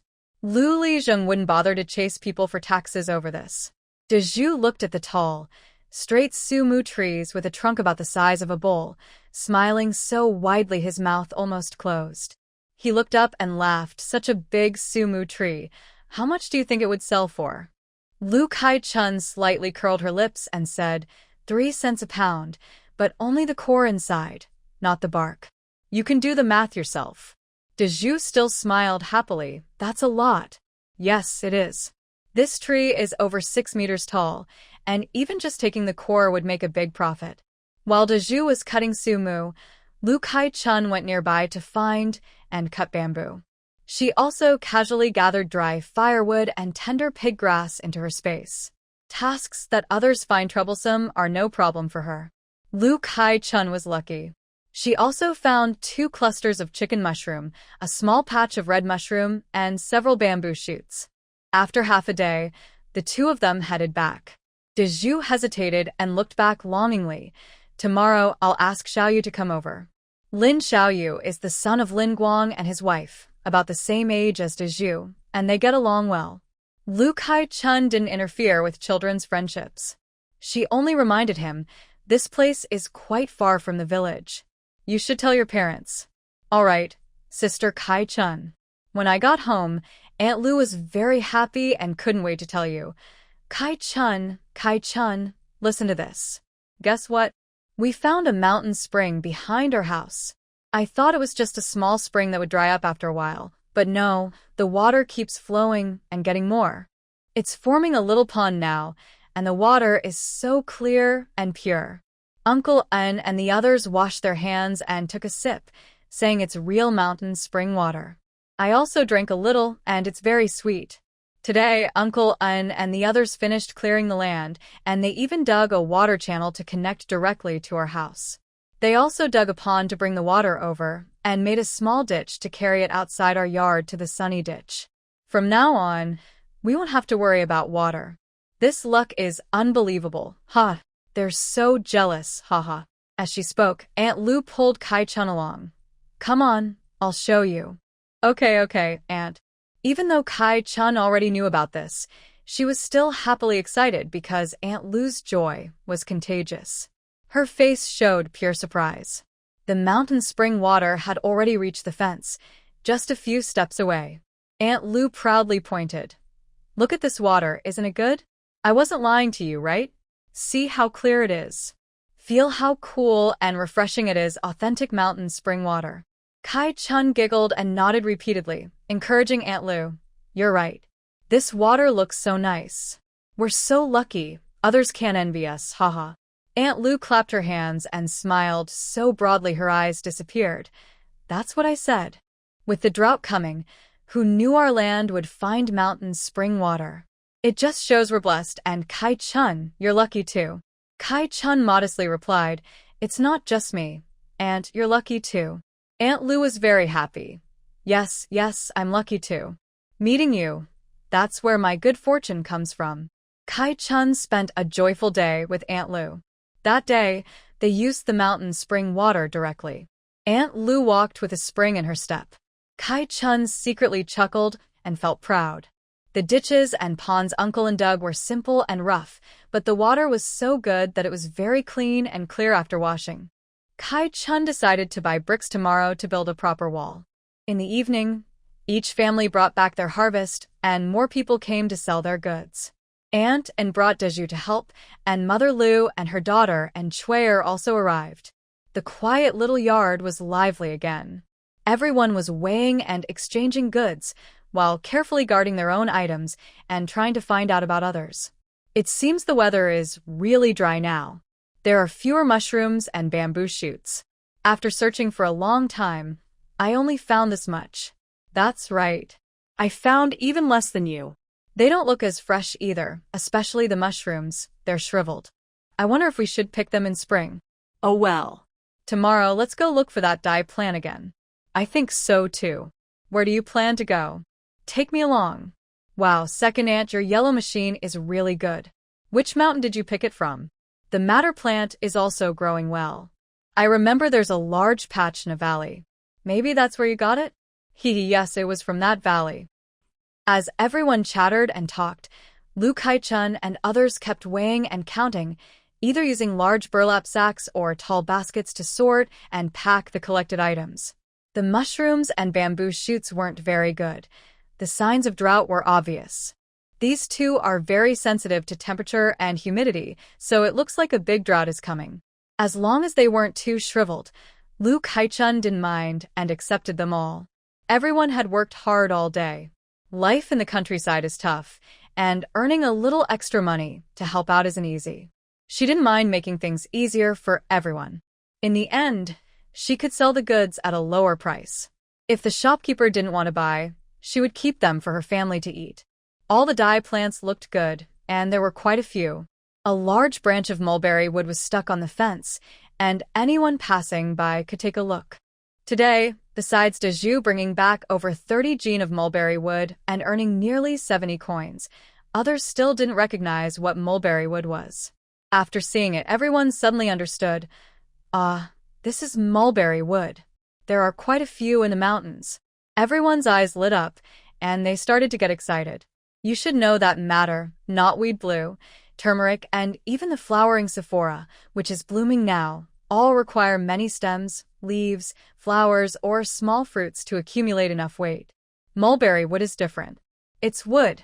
Cutting down a tree, even after removing the bark surface layer, can weigh 20 or 30 jean. If a whole family goes together, some chopping, some repairing, it can be done in a day. Even at 2 coins per jean, they could make a big profit. Look at that small child, about half the size of a grown-up, who managed to do so much. Almost 70 coins, impressive, even more capable than many adults. Aunt and also collected over 40 jean of yellow millet today, and the two of them earned more than 200 coins. Who wouldn't be jealous after seeing that? Lu Daegu naturally couldn't help bragging about the mountain spring water they found. Villagers all heard and were amazed without exception. Really? Isn't it supposed to be dry now? How come there's spring water? Hey, you're talking nonsense. Even if it's dry, mountain springs still exist. There must be some in the deep mountains. But this isn't a deep mountain. I think it's just good luck in collecting spring water. That makes sense. I really envy them. The envy was real. Villagers crowded around to see for themselves, and they were so jealous their mouths almost drooled. Wow, this water is so good. It looks even better than the water from their usual water sources. Some eager villagers quickly asked Lu Kaichun and Lu Daegu if they could come here to fetch water in the future. Lu Kaichun happily agreed. After all, this mountain's spring wouldn't run out, nor would it affect the mountain's water sources. She knew this better than anyone. The villagers were very happy and expressed their gratitude. Aunt Anne was the happiest because this mountain spring was the second closest to their home. From now on, fetching water, which was always a headache, was completely solved. Lu Lijing heard the news and came to see for himself, amazed. Good. Kai-chun, your family has done a great service for our village, huh? It was like the saying, sleep sends a pillow. This was it. Lu Sinai also came to watch the fun. Hearing Lu Lijing praise Lu Kaichun, she couldn't help but sneer. Seeing Lu Kaichun accept the praise confidently and without humility, her mouth twisted even more. Lu Sinai forced a fake smile and sarcastically said, "Look at what Lijing said. This mountain's spring water was already here, not something Kaichun found. How can you say she made a big contribution to our village? That's just joking, haha." Lu Kaichun shot her a cool glance, thinking to herself, don't say it, but she really did find this mountain spring. Lu Lijing was always fair and just, and he wouldn't be swayed by Lu Sinai. He firmly said, if Kaichun hadn't bought this wasteland and cleared it, she wouldn't have found this mountain spring. How could this spring have been here all these years without any sign? So, this great achievement definitely belongs to Kaichun. Lu Lijing raised his voice again, saying, it's rare to be generous with spring harvesting. I am willing to let the villagers come here to fetch water. The water channels and ponds need proper repair. When the time comes, we can select a few people from the village to fix them. In the future, everyone will find it easier to get water. Everyone agreed happily, since it was good for the whole village, and no one opposed. Even Lu San's wife, who was feeling unwell, couldn't find anything to say against it. Lu Kaichun took the opportunity to say, village head, I plan to do the repairs tomorrow. I already have a plan in mind. Good. Lu Lijing immediately smiled. Tomorrow morning I'll call a few people over. You can arrange everything. Just tell me what to do. If anyone refuses, you can come tell me. Whenever there was a public matter in the village, each family took turns helping out. Lu Lijing kept a fair record of who was supposed to do what, making sure everything was just and equal. Lu Kaichun had initially planned to pay for the repairs herself, but since the village was providing labor, she thought that was even better. Everyone needed water, so everyone should contribute. She didn't refuse. As evening approached, villagers gradually left. Inside the house, baskets and bags of harvest were piled up. Lu Kaichun directly stored everything in her space. Even though it wasn't her first time seeing this, Lu Daegu still couldn't hide her excitement and admiration, along with a little fear. Grandma, let's make spicy fish slices tonight. She suddenly remembered how much she craved it and insisted on eating it. Lu Daegu quickly nodded and said, okay, what do you want me to do? She wondered in her mind. Spicy fish slices? That's a strange name. It's not just fish. Any dish cooked with water is called water-cooked? Is there a dish that isn't water-cooked? What could it be? Lu Kaichun said, I'll handle the fish. You help me by taking more garlic, slicing dried chili peppers, and washing the green onions, tofu, and cabbage. All right. Lu Kaichun took some dried bean curd sticks and dried wood ear mushrooms from her space and soaked them, feeling a little regretful. She had bought some Sichuan peppercorns and star anise when she was in the city, which she could use now. Too bad there are no bean sprouts. She had forgotten about this vegetable, which was not good. Lu Kaichun immediately took a wooden basin, filled it with a little water, and soaked some soybeans, planning to grow bean sprouts. In a few days they would be ready to eat. She planned to alternate between eating bean sprouts made from soybeans, mung beans, and peanuts later. The big grass carp bought in the city was cleaned thoroughly. Lu Kai-chun skillfully filleted the fish, removing the bones. She marinated the fish with yellow wine and salt.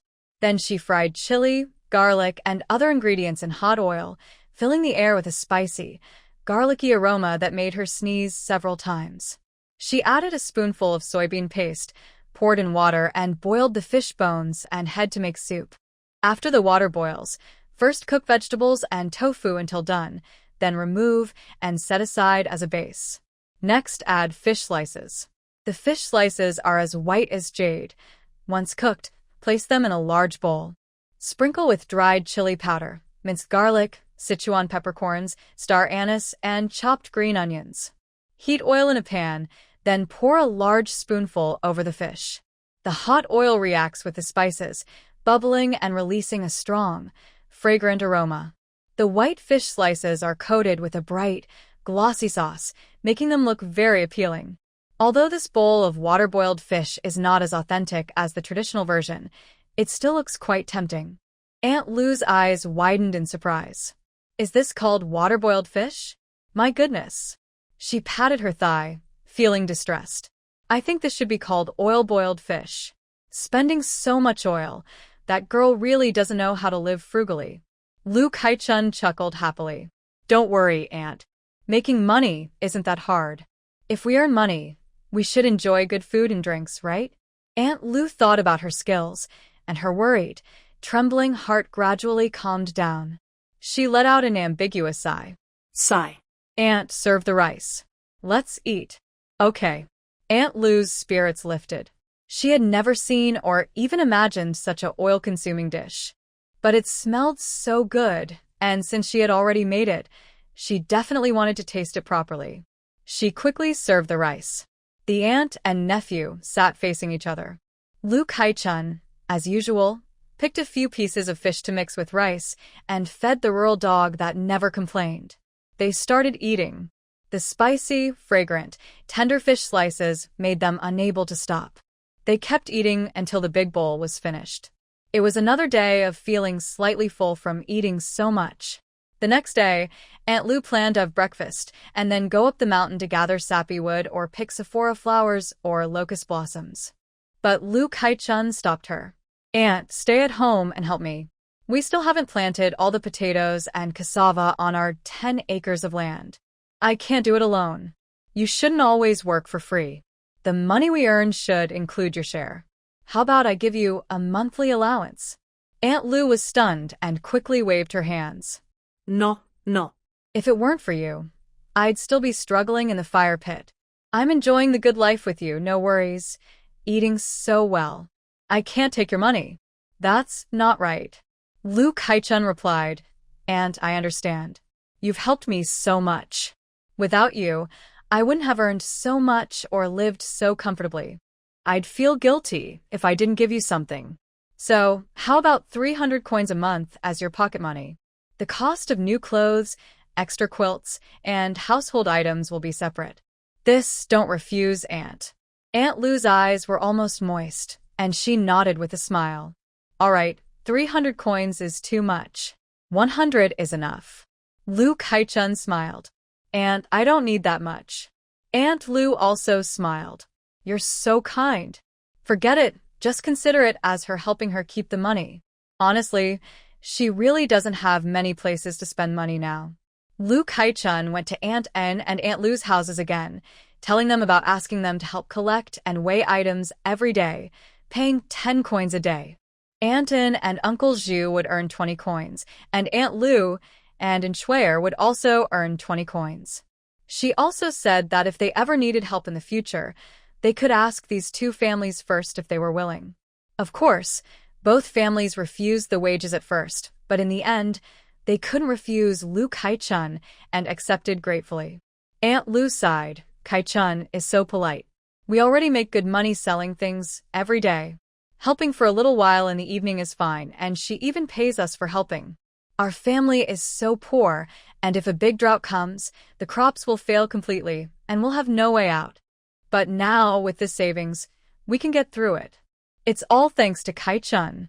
From now on, if Kai-chun or her cousin need help, we will definitely lend a hand. Aunt En and the brothers and Lei nodded in agreement. Mother, don't worry. We're not fools. If Kai-chun or Aunt Lu needs help, we will definitely do our part.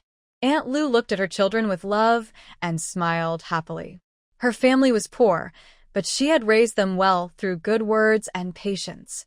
Now that they could earn money, she planned to work harder and save a bit more.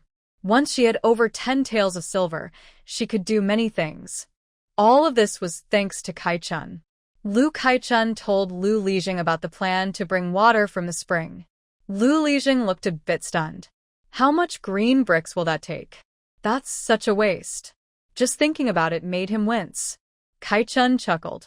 Uncle Lijing, I can still afford it. Using green bricks will make it cleaner. This is the water our village drinks, so it's worth it. Lu Lijing thought it over and said, if you're paying for it yourself, that's fine.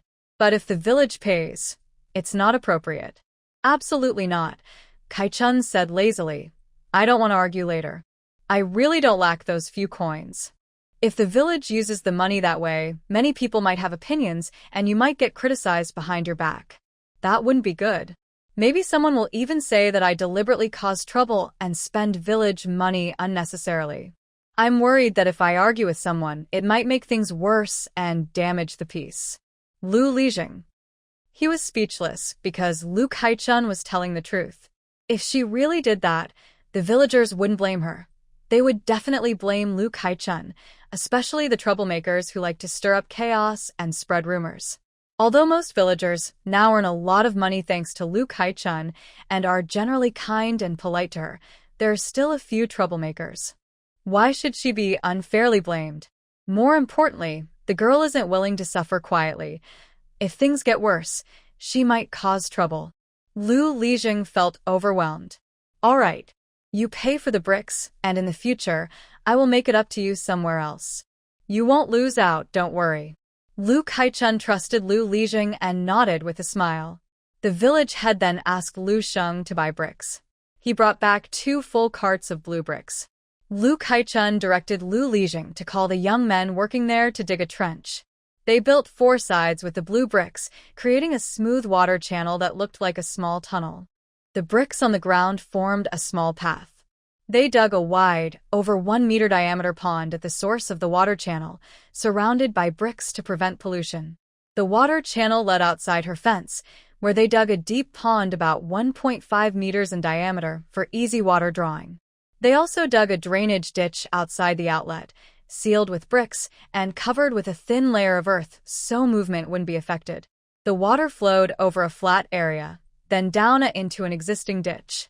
During the rainy season, rainwater from the village flowed through the sun and shadow drains into this ditch, eventually winding into the river at the village entrance. 7 or 8 people worked hard for most of the day, and everything was finished. Look at that. It looks clean and tidy now. Much better. Exactly. We spent so much money on this. We're lucky to have Lu Saichun's help, haha. Yeah, that's right. Everyone chatted happily, thanking Lu Kai-chun once. After checking that the pond was fine, they all said goodbye and left. Today, Mrs. Tian only found out about the mountain's spring water from Lu Sen-nai, who is stirring trouble. She stayed calm in front of Lu Sen-nai, but as soon as she left, her face darkened and she couldn't hide her anger. That reckless girl. Mrs. Tian muttered curses under her breath, feeling heartbroken as if her heart was bleeding. This daughter of hers, she probably was born just to ruin the family's fortune, right? She gave away the mountain's spring water for nothing? Just handed it over for the villagers to use freely? That's not all. She even spent her own money to buy 2 large carts of blue bricks to build a water pool and repair the water channels. Is she crazy? Such waste of money. One day, when her money runs out, and if she dares to come asking for help, she'll be chased away with a stick. Mrs. Tian was so angry she wanted to hit her chest and stomp her feet. She decided to go to Dajiang village later to get Zhang San's troublemaker to come and take her daughter away. She truly regretted not sending her daughter away earlier. If she had, Those 10+ acres of land would be hers now. The mountain's spring water dug from her own land. Villagers wanting to use it for free? That's impossible. The village should give her some benefits in return. At the very least, they should compensate her for the 10 acres of land that had been left fallow. That's not too much to ask, right? Maybe they could even give her a little money, just a few coins. No family would refuse a few coins. Add them up, and if the whole village contributes, it could be a small fortune. Now, that wasteful daughter had already spoken generously, and that source of income was cut off. What a spendthrift. Mrs. Tian silently cursed Zhang San's fool several times to calm her anger. With a "let's see about that" attitude, she didn't rush to find Lu Kai-chun at the east end of the village to cause trouble. Lu Kai-chun and Aunt Lu had lunch, then went to work in the fields. Today, they planned to plant soybeans and peanuts. The land had already been cleared and prepared. Uncle En and Lu Sheng worked quickly and efficiently, making the rows even and neat. The niece and nephew planted the seeds, and in half a day, both peanuts and soybeans were planted. Tomorrow, let's plant cassava first. Okay. They hadn't touched the spiritual spring water for 2 days, and only accumulated 2 drops. Tomorrow morning, they planned to get up early and use those 2 drops to promote cassava growth. 1 cassava root can produce 7 or 8 new roots, and 1 drop of spring water can stimulate about 50 new roots. With 2 drops, she could plant over 100 stalks in no time. She had only about 150 pounds of cassava in total. Planting 1 stalk per root, it would just be enough to cover about 1 acre. And she had already given away quite a few. But that's okay, there's spiritual spring water, so she can take her time. She planned to plant more sparsely, about 600 stalks per acre. 2 drops of spring water could produce over 100 stalks, but that's not all. Cassava can be propagated not only from underground tubers, but also from the stalks. They harvested the cassava stalks that were taller than people, cut into pieces about a foot long. 1 stalk could be divided into 5 or 6 sections with yayan buds. These harvested stalks could be used to plant around 100 new plants. Relying on the clear spring water, they quickly finished planting potatoes and cassava on the remaining 10 acres of land. Seeing the rows of soybeans and peanuts planted, the uncle and niece both felt very proud. Lu Saisha smiled and said, "There are still quite a few soybeans. Tonight, let's have soybeans stewed with pork leg. We'll cook a big pork leg and use half of it to make sweet and sour pork leg." Big Aunt Lu immediately thought of a dish called sweet and sour tenderloin and quickly nodded, "Yes, yes, yes. I'll stew the pork leg with soybeans. Kai-chun, you make the sweet and sour pork leg." Stewing the pork leg with soybeans until soft is tastier. Let's do it at home. Okay. The next morning, the uncle and niece were planting cassava when Lu Saisha hurried over suddenly. "Dad fell down. You all need to come quickly." Big Aunt Lu was startled and asked, "Fell down? How did he fall? Is it serious?" Lu Saisha replied impatiently, "It's not serious. Why are you calling us then? Hurry up." Kai-chun asked suddenly, "Did he hit his head or break his leg?" Lu Saisha rolled her eyes. "He fell and hurt his leg. Anyway, it's serious. Even if you're heartless, you can't ignore Dad." She turned away angrily. Kai-chun put down his and said, "Wait, I'll go with you. And don't go yet. I'll come back after I see what's happening." Big Aunt Lu felt uneasy about her family. Hearing the news, she was more surprised and shocked. She didn't really care much. It was just a reflexive thought for a moment. Then she instinctively thought, "Serves him right. Karma." She was startled by her own thoughts. Honestly, she wasn't a cruel or mean person. Hearing Kai-chun say that, she didn't insist. "Go ahead. If anything happens, tell Aunt when you come back." "Okay, don't worry, Aunt." Kai-chun looked at Lu Saisha and said, "Let's go." Since her main goal was Kai-chun, it was better that Big Aunt Lu didn't go, so Lu Saisha snorted softly and muttered, "Unkind traitor." She didn't insist that Big Aunt Lu follow. Saichun's gaze grew deeper, and she curled her lips into a silent, cold smile. When Lu Saisha answered her questions, she hesitated slightly. Whether she hurt her head or her leg, what was there to hesitate about? It clearly meant she wasn't hurt. She was just hesitating about which one to pretend to be hurt from. If she was truly hurt, Lady Lu wouldn't go, and she would definitely cause trouble. But she didn't say anything. Instead, she looked somewhat pleased about it. Interesting, this family really can't stay out of trouble. Are they planning something again? She decided to go and take a good look. On the way, she met two elderly women with their grandchildren. Luke Haichun greeted them, and they responded with smiles, asking casually, "Where are you headed?" Surprisingly, they seemed quite interested, since everyone in the village knew that the Tian family and Luke Haichun didn't get along. A few days ago, the Tian family even paid 10 taels of silver in a dispute. Luke Haichun said, "Saixia told me my father fell and broke his leg, so I came to see how he is." Really? Oh my. Both elderly women looked surprised. He broke his leg? That's serious. You should go quickly. Yes, go quickly. And get a doctor. Lu Saixia was annoyed that Luke Haichun was too talkative and looked angry. Hurry up and go. Enough talking. If those two old women followed to watch the scene, it would be obvious what was happening. That couldn't happen. As for other matters, Lu Saixia didn't care. As long as Luke Haichun was taken away by that troublemaker Zhang Sanmatsi, and it was too late to change things, who could say anything? Who would meddle in others' family affairs? Could Lady Lu really decide for Luke Haichun? She would need to have that ability. Luke Haichun scolded her. "What are you talking about? The older you get, the more unruly. When we meet elders, isn't it proper to greet them? Why call it nonsense?" The two elderly women immediately showed disgust and rolled their eyes at Lu Saixia. Lu Saixia had to swallow her anger and clarify, "I didn't mean that. I'm just worried about my father." "You're just worried?" "I'm not worried." "Then let's go quickly." Lu Saixia didn't dare rush her anymore. Seeing Luke Haichun say goodbye to the two old women, she left. Once inside the house, she saw 4 strong men sitting in the main room, all staring directly at her. She felt confident. Luke Haichun deliberately showed some panic and hurriedly asked Tian, "Didn't you say my father fell and broke his leg? Where is he? How is he?" Actually, she wanted to ask, "Is he dead?" But Tian didn't follow the usual rule of villains talking too much at a critical moment. Instead, she pointed at Luke Haichun fiercely and said, "Quick, catch her, tie her up, and silence her. This little troublemaker is cunning and fierce. Who knows what she'll do overnight?"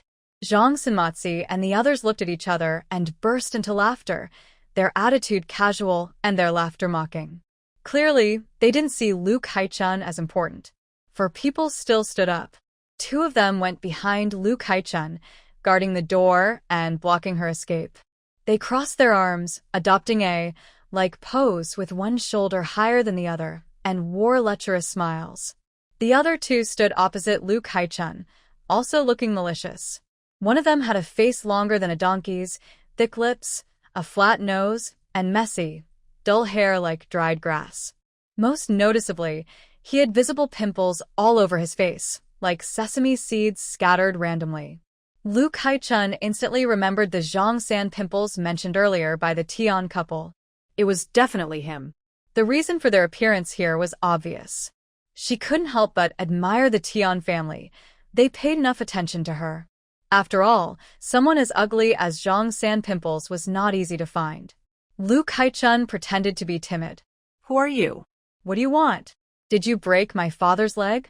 My father is disabled, and my stepmother will surely want you to pay for it. Hearing her repeatedly mention old Lu's broken leg, Tian felt uncomfortable. Shut up.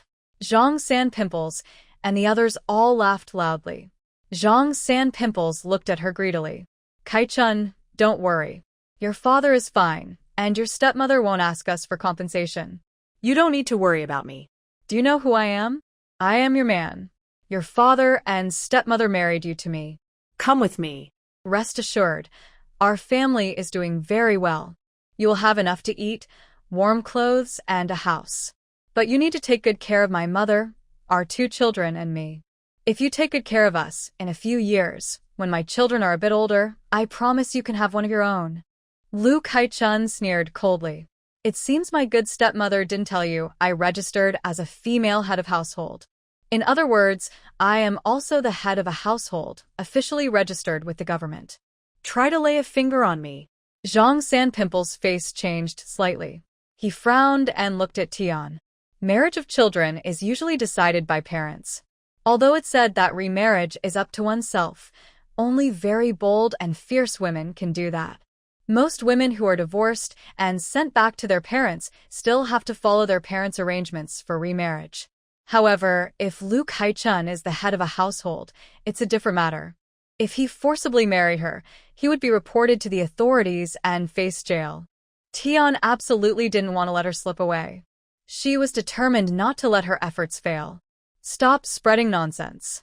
It's not that easy to register as a female head of household. When this girl was divorced, she had nothing left. Where would she get the money to register as a head of household? The sly girl is full of lies and hasn't told the truth. If she were a good person, how could she be divorced after just 3 days? Don't be fooled by her. Quickly take her away. Mrs. Tian isn't afraid of being caught lying later. At that time, Lu Kaichun and Zhang Sanmatsi had already gone too far. What could Lu Kaichun do but accept her fate? Could she go to the government to report her man? Could she even have the face to return to the village? She would be laughed at for sure. Zhang Sanmatsi wasn't sure if he believed Mrs. Tian or not.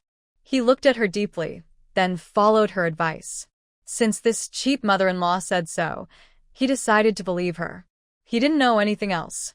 Feeling evil and full of bad thoughts, Zhang Sanmatsi decided to pretend he was deaf and mute. Listen, wife, let's talk about this later. Today is our happy day. There's no need to delay. You're getting remarried, and I'm getting remarried too. We won't have a big celebration. Just go back with me, bow to my mother, and we'll be a family. From now on, I'll leave my mother and our children all to you. Zhang Sanmatsi smiled proudly and tried to pull Lu Kaichun.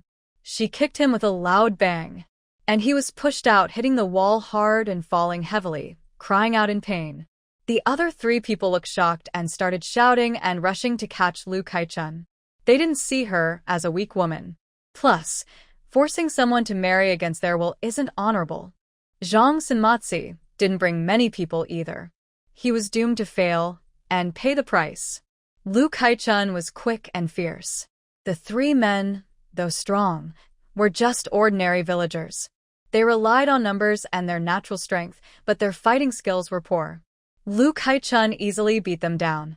While Mrs. Tian and her daughter screamed in fear, Lu Kaichun easily knocked them over, looking at them with contempt. The 3 men were angry, scared, and shocked. They grimaced and cried out in pain, struggling to get up from the ground. Lu Kaichun walked over to Zhang Sanmatsi with a cold look. He was so frightened, he stepped back. What are you trying to do? He stammered. Lu Kaichun crouched in front of him, sneered coldly, and lowered her voice. Are you really sure that your mother and children will be taken care of by me? Zhang Sanmatsi froze. He couldn't say it, he really couldn't say the word trust. Lu Kaichun said, your mother-in-law isn't a narrow-minded person. Don't think I'll just accept this marriage. Honestly, it's just a dream. Even if your unlucky grandmother is forced by you, she will only see it as being bitten by a mad dog. She won't give up or surrender. She'll fight with all her strength. Do you still want to marry me? Zhang San, with a rough head, feels a shiver down his spine. This woman's gaze is too frightening. Just one look from her makes him sure she's speaking from her heart, not just being fierce with words. Lu Kaichun smirks. That old woman from the Tian family wants to take my property, so she's lying. I really registered as a woman's household, and my marriage is none of her business. She can only control her own daughter. Whoever accepted your bride price, go ask them. This is what's right, isn't it? You came to me, do you want to die? Zhang San's heart pounds wildly, scared and surprised. Suddenly, he has a bright idea. Yes, whoever took his bride price, he should find them. Does that old woman from the Tian family dare to cheat? Even if she wants to cheat, it's useless. She took a few silver coins and 2 bolts of cotton.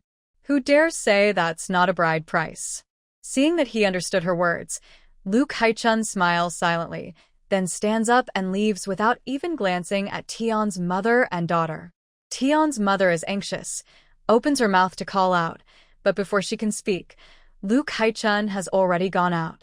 Tion's mother wants to chase after her, but is too scared from the fight just now. Her legs are trembling, and her knees feel weak. She can't move. She's unwilling to let Lu Kaichun escape so easily. If she doesn't catch this stubborn girl today, she won't be able to coax her anymore. Besides, this girl is so strong and fierce. Keeping her around is just inviting trouble. After these people leave, if the girl comes back and starts trouble, she's sure she'll be beaten to death. In her panic, Tion's mother quickly says to Zhang San, "Zhang San, your wife is about to run away. Hurry and catch her. This girl is very clever. If she runs far, it'll be hard to catch her. You didn't watch out earlier and fell for her tricks. Now, with 4 of you, you can't catch just one stubborn girl, right?" Zhang San climbs up from the ground, sneers. "Mother-in-law, don't worry, my wife won't run away." Tion's mother doesn't realize her daughter is about to have trouble. She's overjoyed and says, "Good, good, I knew you're capable. I was right to trust you. Hurry and go after her, quick." Lut Saixia supports her mother and also harshly joins in. Yes, go after her. Once you catch that girl, quickly cover her mouth and tie her up with a rope. Zhang Sanmazi looked at Lut Saixia with a meaningful gaze and grinned, showing a mouth full of yellow teeth. "That's right, once, you'll be obedient." He then walked toward the mother and daughter, suddenly pulling Lut Saixia closer. "Lao Lu, Lao Mao, help me get the ropes and rags. Brother Fong, watch that troublemaker, so she doesn't cause trouble." The 3 men on the ground, holding their waists and rubbing their legs, groaned and whined, while Tian Shi and Lut Saixia were stunned. Lut Saixia screamed and struggled desperately. "What are you trying to do? Let me go. Let me go." Tian Shi was also stunned. In her panic, she rushed forward. "Zhang Sanmazi, let go of my daughter." Angry and frustrated, Zhang Sanmazi kicked Tian Shi hard, causing her to scream and fall. He then gave a cold smile. "Mother-in-law, she's my wife. I want to take her home. How can I let her go?" "What? No. I'm not your wife. I'm not. Let me go, let me go."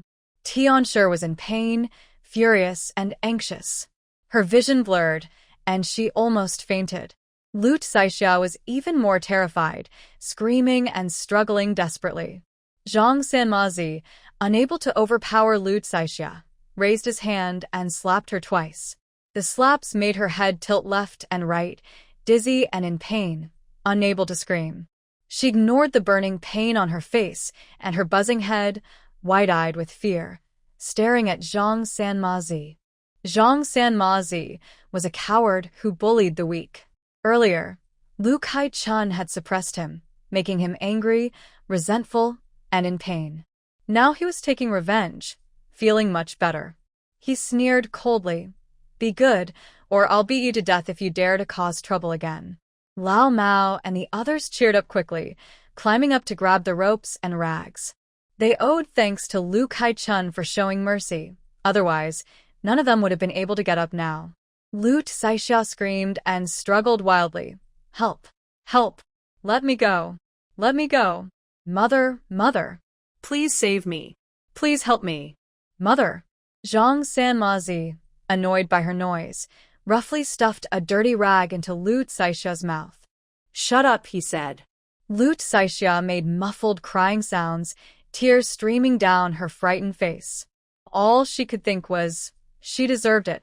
Zhang Sanmazi sneered coldly. "Why are you crying? Your mother took my bride price, so you're my wife.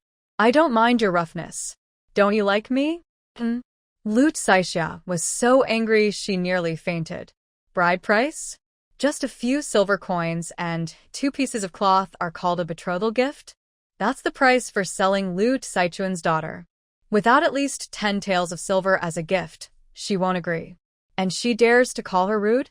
Who is truly rude here? Tian was so frightened she started crying uncontrollably, but she was still calmer than Lu Kaichun. While the four men were all smiling and watching Lu Kai-chun, she suddenly scrambled to her feet and rushed outside. Help! Help! Someone, save me. No. That wicked woman ran away. Old Mao and others were shocked and hurried outside to pull Tian back. Tian endured the pain and desperately shouted for help. Zhang Sanmazi, however, was no longer worried. He had given the betrothal gift, so what was there to fear? Most villagers had gone out to work, but some old, weak, sick, disabled, or lazy men, or others who were at home, or just returning from work, were still around. Lu's house wasn't as remote as Lu Saichuan's, so when Tian's loud scream pierced the sky, it actually drew 7 or 8 people. What's going on here? What's happening? I heard Lu's old man fell and broke his leg, but he just needs a doctor. Why is Tian shouting for help? Exactly, it's strange. Hey, who are those people? What are they doing? Seeing Tian struggling with 2 strangers, everyone was shocked. A woman quickly told her grandson to go call the village head, saying something serious was happening. No matter what, such a struggle couldn't be good. Lu shunned Tian, lazy, greedy, and dishonest, usually idled around. While others went to the mountains to gather dye plants, mushrooms, or bamboo shoots to earn money, he did nothing. He just wandered from house to house, always looking for trouble, always the first to run when there was excitement. Tian's loud cry also drew him over. Hey, Sister Tian, what's going on? Are these people debt collectors? Since they were strangers and looked so fierce, they definitely weren't visitors. Lu Shuntian couldn't think of anything else. Tian plopped down on the ground before she could say more, and Zhang Sanmazi dragged Lu Kai-chun, who was tied and gagged, out of the house, sneering darkly. They're not debt collectors. This woman took her father's betrothal gift to marry her daughter to me, then changed her mind. Do you think I'm easy to fool? Of course not. So, I simply came to take her bride home. Nothing else to see here. Everyone can disperse now. Old Mao and Old Lu and the others, when they heard this, they were initially a bit nervous, but then calmed down. Yes, that's exactly how it is. That's right, they took the betrothal gift and now want to back out. Tell me, where in the world is there such an easy deal? Dream on. You shameless people. Tian's head was buzzing, and everything in front of her turned black. She almost fainted again. Zhang Sanmatsi often worked in the city, but he wasn't a simple, honest countryman. He was worldly and clever. He sneered and looked at Tian. Is that not true? I didn't lie. If you don't believe it, go check in our Dajung village. Also, I hired a matchmaker. Think about it. Our Dajung village is far from Luan village, and I've never had any dealings with the Lu family, or even know them. Why would I come here and go to their house? The villagers looked at each other, thinking he had a point. Lu Shuntian stroked his chin and nodded. Yeah, that makes sense. See? Zhang Sanmatsi grinned proudly and chuckled. I'm a law-abiding citizen. Do you think I'd do something crazy? Tian was angry and anxious, her face turning red and white alternately. No. Don't listen to his nonsense. Zhang Sanmatsi chuckled. Nonsense? Then tell me, what exactly did I say that was false? Tian's eyes flickered, and Zhang immediately saw through her. He sneered and threatened. Mother-in-law, you'd better think carefully before you speak. Otherwise, if I find the betrothal gift at your house, it won't look good. The matchmaker has seen the gift, and if you make me angry, I won't mind going to the officials with you. Tian's eyelids twitched fiercely, and she cursed Lu Kai-chun in her heart. What a sin! What a sin!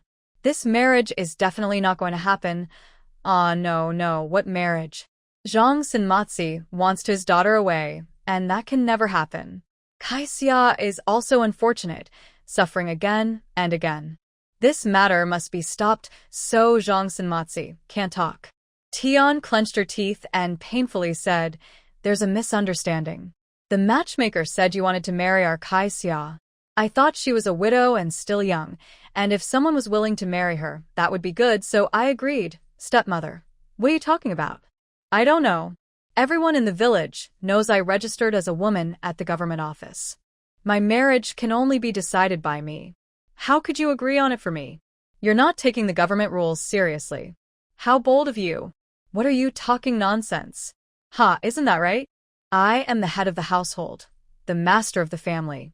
Even if you are married as a stepmother, that still makes us two different families. You're an outsider, presumptuously trying to marry off the head of this family? I didn't even know about this. Just say it. Aren't you disrespecting the court system? If everyone like you casually interferes in others' affairs and acts as the master, won't everything fall apart? Lu Kai-chun pointed at Zhang Sanzi. Take this person, for example. Can he casually decide to remarry you? You're talking nonsense. You're the one doing it, so I can't say anything? You. Zhang Sanzi no longer had any intention of marrying Lu Kai-chun and even felt relieved. Luckily, it didn't happen. Otherwise, she would be violent, angry, and have such a bad temper. Wouldn't she cause chaos every day? Expecting her to take care of her mother and children, dream on. Exactly. That's the truth. Since you've accepted my dowry, the one you should marry is your own daughter. Whether there's a misunderstanding or not, that's your own business and has nothing to do with me. Anyway, today I am taking my wife away. No, no. My daughter Saixia is innocent. You can't take her away. Mrs. Tian was both angry and anxious. Quickly, help me call the village elder. Quickly. Lu Kai-chun, she's your sister. Can't you just watch others bully her like this? Lu Kai-chun spread her hands. Her biological mother is her master. That's natural. I'm just an outsider who registered a household. How can I interfere? Big Aunt Lu also arrived and spat disdainfully. You still dare to pressure Kai-chun? What misunderstanding? I think you just have bad intentions and want to trap Kai-chun. Kai-chun has no backing. If you really tricked her, it would be a waste. Isn't that your plan all along? Mrs. Tian obviously didn't want to admit it publicly. I didn't. I truly mean well for her. Then your sincerity is enough to be questioned. You even forced her to register a household, and you still dare to say you're sincere? Do you think everyone is stupid, and they'll just believe whatever you say? Lu Kai-chun said firmly, Today, I want to make this clear. I decide whether to marry or not. I don't need someone with a face full of scars, a mother with a paralyzed body to take care of, and 2 children nearly 10 years old to support, claiming to do me good. Anyone who dares say that again, don't blame me for hitting them. Oh my goodness. Is that true? It must be true. Look at that scarred face turning dark. Everyone exclaimed in shock and disdain, glaring at Mrs. Tian. Lu Shun Tian chuckled softly, saying, Sister Tian, you're too harsh. Even if she's not your biological daughter, you shouldn't treat her like that. Mrs. Tian trembled with anger, nearly fainting, and cast a fierce, resentful glare at Lu Kai-chun. If that stubborn girl hadn't run away, she would have already been taken away by Zhang Sanmao. Now, all these troubles wouldn't be happening. She forced herself to hold her dignity and said, It's a misunderstanding. All a misunderstanding. I don't know much about Zhang Sanmao's family. Lu Kai-chun scoffed. Who would believe your lies? Zhang Sanmao was furious, annoyed that the girl was talking nonsense in front of everyone. But he didn't dare argue with her. However, he was much less polite to Mrs. Tian. He was so angry that he vented all his frustration on her. Stop talking about irrelevant things. I don't care. I'm taking my wife home first. Don't delay my wedding night. We'll talk about everything else later. When Lu Saixia heard the words wedding night, she blushed with shame and anger, shaking her head and sobbing loudly, tears flowing freely. No, don't talk nonsense. Saixia has nothing to do with you. You can't take her away. Humph. You took my bride price and now pretend you don't know me? You weren't like this before. No, please. Lu Lijing finally arrived, asking, What's going on? Mrs. Tian knelt on the ground and begged, Lijing, please help us stand up for Saixia. Zhang Sanmao sneered confidently, unafraid. He had paid the bride price, so taking his wife away was perfectly justified. Lu Lijing was no fool. Hearing Mrs. Tian stammer and hide things, along with Lu Saichuan's half-smile and additional comments, he felt like cursing her. He thought, serves her right. He was angry, but he definitely wouldn't let Zhang Sanmao take her away.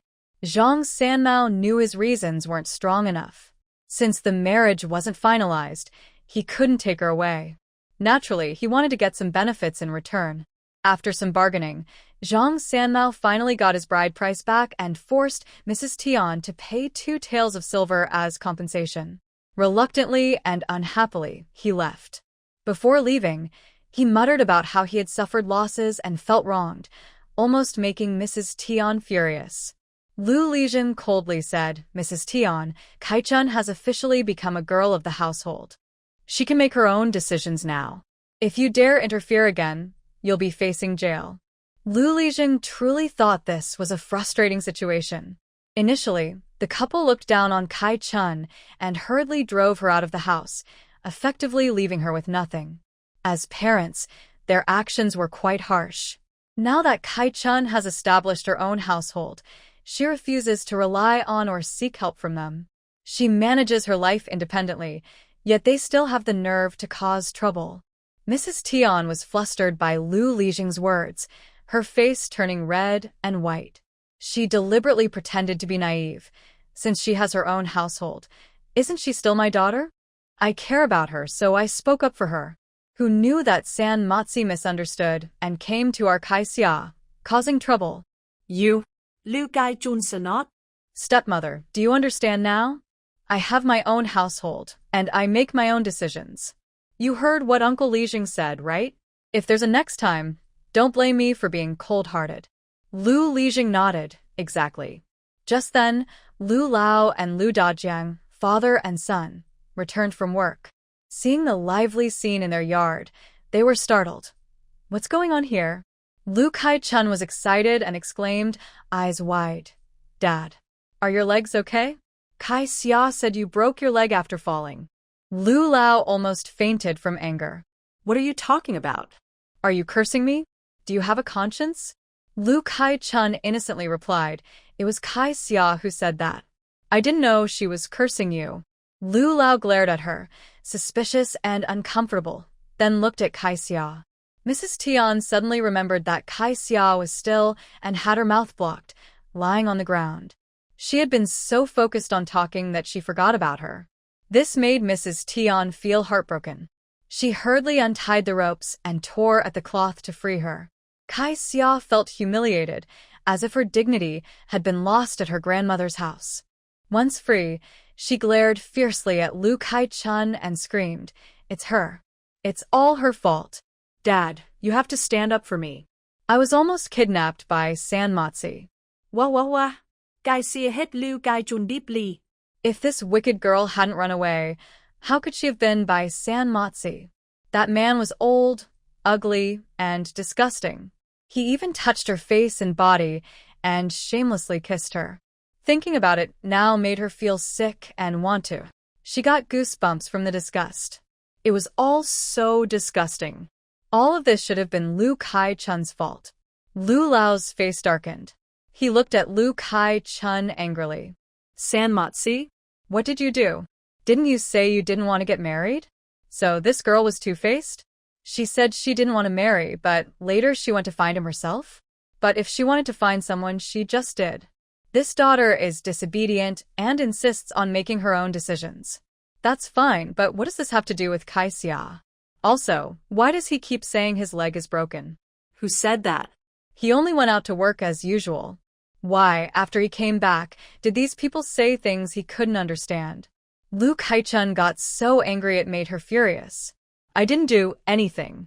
I was in the backyard planting with my aunt when Kai-xia suddenly ran over, yelling that you had broken your leg and we should come quickly.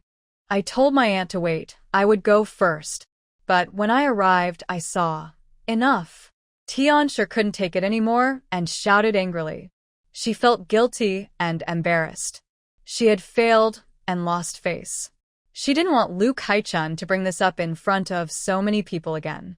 How could Lu Kai-chun possibly give her face?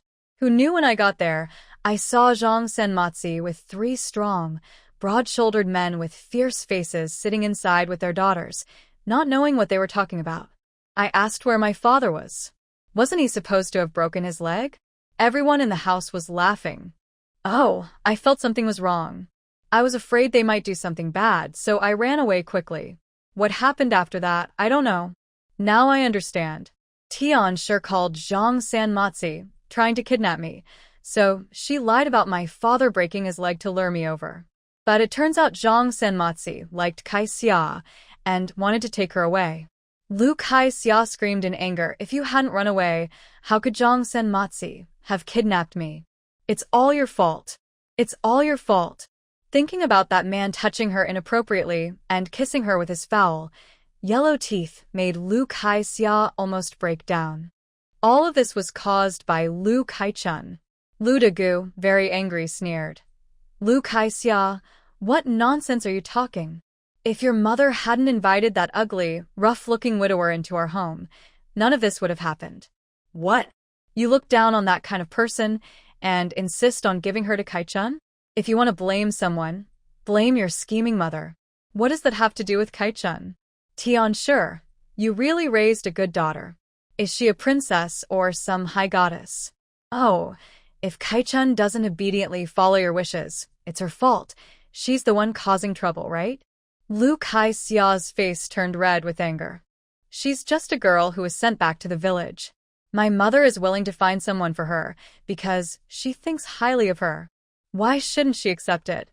She's just cruel, deliberately trying to hurt me. She's unfilial. You forget it, Aunt, Lu Kai-chun said, seeing her aunt get so angry she almost lost control and rushed to stop her. Some people are used to being selfish and think they are naturally better than their sisters. They expect their sisters to sacrifice and serve them without complaint. Aunt, no matter how much you say, it won't help. Don't be angry, don't be angry. Mrs. Tian's vision blurred, and she almost fainted from the rush of blood. This brat. How dare she say anything? The villagers watching all sighed and shook their heads. Look. This is what a stepmother is like. It's really sad for children with stepmothers. Lu Shuntian nodded and shook his head. My own daughter and son. When I get angry, I hit and scold them, but I never act like that. Someone nearby sneered. You're lazy, greedy, and irresponsible, but you're still a real father. A real father, of course, is different from a stepfather. Lu Shuntian chuckled and nodded. That's right. Then he realized his words earlier didn't sound very nice, and his eyes widened. Hey, what's with your words? How come I'm lazy, greedy, and irresponsible? The person pouted and turned away, too lazy to reply. Everyone else secretly agreed in their hearts. That's you. Lu Lijun was really annoyed, glancing coldly at old Lu. All right, everyone disperse. There's nothing worth watching in this family matter. Old Lu, don't forget the official document you signed when Kai-chun registered as the head of the household. Lu Lijing shooed everyone away. Since he understood the whole story and the trio of Zhang San and others had already left without a trace, the lively scene was very satisfying. It could be talked about for days. One by one, everyone left feeling happy. Now, Aunt Lu didn't even bother to look at old Lu and Mrs. Tian. She even thought she must have been crazy before, wondering why she ever asked them for help when facing problems. Did these two ever really help anyone? Aunt Lu wanted to leave, but seeing Kai-chun hadn't gone, she stayed. With no outsiders around, Mrs. Tian suddenly got angry again, glaring at Kai-chun. What are you still doing here? Get out. Kai-chun blinked, innocent and serious. How can I just leave like this? Stepmother, does my father's leg really not hurt? I care so much about my father. You have to tell me the truth. Get out. Stepmother, are you angry and embarrassed? What's wrong? I care about my father and I care too much? Are you trying to stir up trouble between us? What's your real purpose? Mrs. Tian was so angry she almost cried. Dad, are you going to do something? Lu Kai-chun shook her head and said, Taeske, clearly you're the stepmother. You said my father broke his leg, and now you want him to do nothing? If that's the case, go ahead and curse him as you like. I'll pretend I didn't hear it, okay? Mrs. Tian roared. I didn't say that. I didn't say anything. Lu Kai-chun confidently replied. Lu Kai-xia personally said it. Grandma Wu and Aunt Ju heard it too. If you don't believe me, ask them to testify. Forget it. Anyway, you don't have bad intentions. My father probably doesn't care either. I won't bother you anymore. Aunt, let's go. All right. Aunt Lu was eager to leave quickly.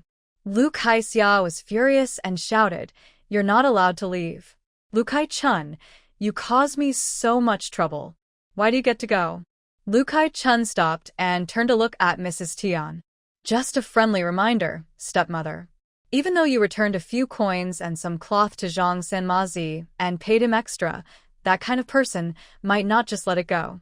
It's better for you to have a plan or some preparations." After saying this, Lu Kai-chun quickly walked away with Aunt Lu, leaving a mess behind. Lu Kai-chun sighed and muttered, "It's better in the end times." If it were the end times, she would have already dealt with these mother and daughter. There would be no room for their constant trouble. Forget it. At least in this era, everything is peaceful and safe, resources are abundant, and there are lots of delicious foods. She could sleep peacefully at night. Even a few flies buzzing around wasn't too bad. It was a small way to add some spice to her dull life. Old Lu was so angry he nearly fainted. His eyes darkened, and he glared at Mrs. Tian, trembling as he pointed at her and shouted angrily, "What exactly have you done? What have you done? Didn't I say to drop this matter? Why did you call Zhang Sanmazi to our house? And you even wanted to tie him up? Who told you to do that? 2 coins. 2 coins. Do you think this money falls from the sky? Huh. I've worked myself to death selling grain just to get 2 coins. You reckless woman. And you cursed me, saying I'd break my leg. How would breaking my leg benefit you?" Since Mrs. Tian married into the family, she had been very beautiful and much younger than old Lu. He adored his charming wife. Over the years, she had been spoiled and mischievous, often acting cute and playful. Did old Lu not know she mistreated his first wife's children? Of course he did. But he just pretended not to see because the woman beside him was more attractive than his previous wife, so he turned a blind eye. And so, Mrs. Tian's arrogance only grew. This was the first time he had lost his temper so badly. Mrs. Tian was so frightened her face turned pale and red at the same time, and she felt extremely embarrassed in front of her children. "Good-for-nothing wife. If you dare to do things behind my back again or curse me, just wait and see how I teach you a lesson." Old Lu stormed into the house, cursing loudly. He was so angry, thinking about the 2 taels of silver. And how she said he broke his leg. If he broke his leg, what good would that do her? Although Lu Dajung thought his sister was rude and disrespectful to elders, he also felt very pleased inside. Good. He didn't dare show any signs of happiness or glee and quickly slipped away. As for Lu Daong and Lu Dezhuang, the brothers, they had been sent away by Mrs. Tian and hadn't returned yet. Mrs. Tian supported her daughter as they went back to their room. Mother and daughter hugged each other and cried. "That wicked girl Lu Kai-chun has caused me so much trouble. I won't let this go. Mother, think of a way. Marry Lu Kai-chun to Zhang Sanmazi. We must marry her to Zhang Sanmazi." Lu Saisha's face was pale and full of tears, looking ugly and miserable. The more she desperately tried to forget Zhang Sanmazi's lewd behavior, the more vivid and uncontrollable the memories became in her mind. The disgusting, goosebumps-inducing feelings kept repeating over and over. She was about to break down. She simply couldn't erase these memories. She stubbornly believed she had suffered everything on behalf of Lu Kai-chun. Unless Lu Kai-chun also experienced the same, she thought she could release her anger and walk out of this psychological shadow. Otherwise, she feared she would never be able to resolve this mental knot in her life. "Saisha," Mrs. Tian wiped her tears. "Let's forget about it. That girl won't be fooled again. Luckily you're safe, or I really wouldn't know what to do. But don't worry, I won't let that girl off easily either." Lu Saisha gritted her teeth and said fiercely, "No, it can't be just forgotten. Mother, I must marry Lu Kai-chun to that disgusting man. I absolutely must." In her mind, she screamed wildly. Who said she was fine? She was in trouble. She felt so disgusted, she was almost going crazy. But she couldn't say these things out loud, not even to her own mother. Mrs. Tian was startled by her reaction and thought she was just scared today. She quickly comforted her, "Don't worry, don't worry. I'll listen to you, I promise." Lu Saixia threw herself into Mrs. Tian's arms and cried loudly. Lu Dago's sister silently cursed her bad luck. Nothing good comes from trouble. Let's go quickly and plant that cassava. They couldn't delay farm work, and Lu Dago was anxious. Li Kaichun looked up, squinting as she watched the sun move from east to west, reaching its highest point. She smiled and said, "And the sky is big, the earth is big, and eating is the most important. Let's have lunch first before we start working." Li Dago thought for a moment, nodded with a smile, and said, "All right, you're thoughtful. Eating now saves us time, because we won't have to stop later to eat again." Li Kaichun hesitated, feeling it was almost noon and she should eat. She wasn't really worried about delaying work. She just wanted to eat. Anyway, she couldn't delay her meal. For lunch, they ate steamed mutton buns from the night before, radish and egg pancakes, along with steaming hot rice porridge and a small dish of spicy, crispy pickles. The porridge was simmered over a small stove with charcoal before work in the morning, just right now. The mutton buns and radish pancakes were made a day or two earlier and stored in her space. After lunch, the two continued working and planting. Several days passed, and Li Kaichun planned to go to the provincial city again to deliver goods.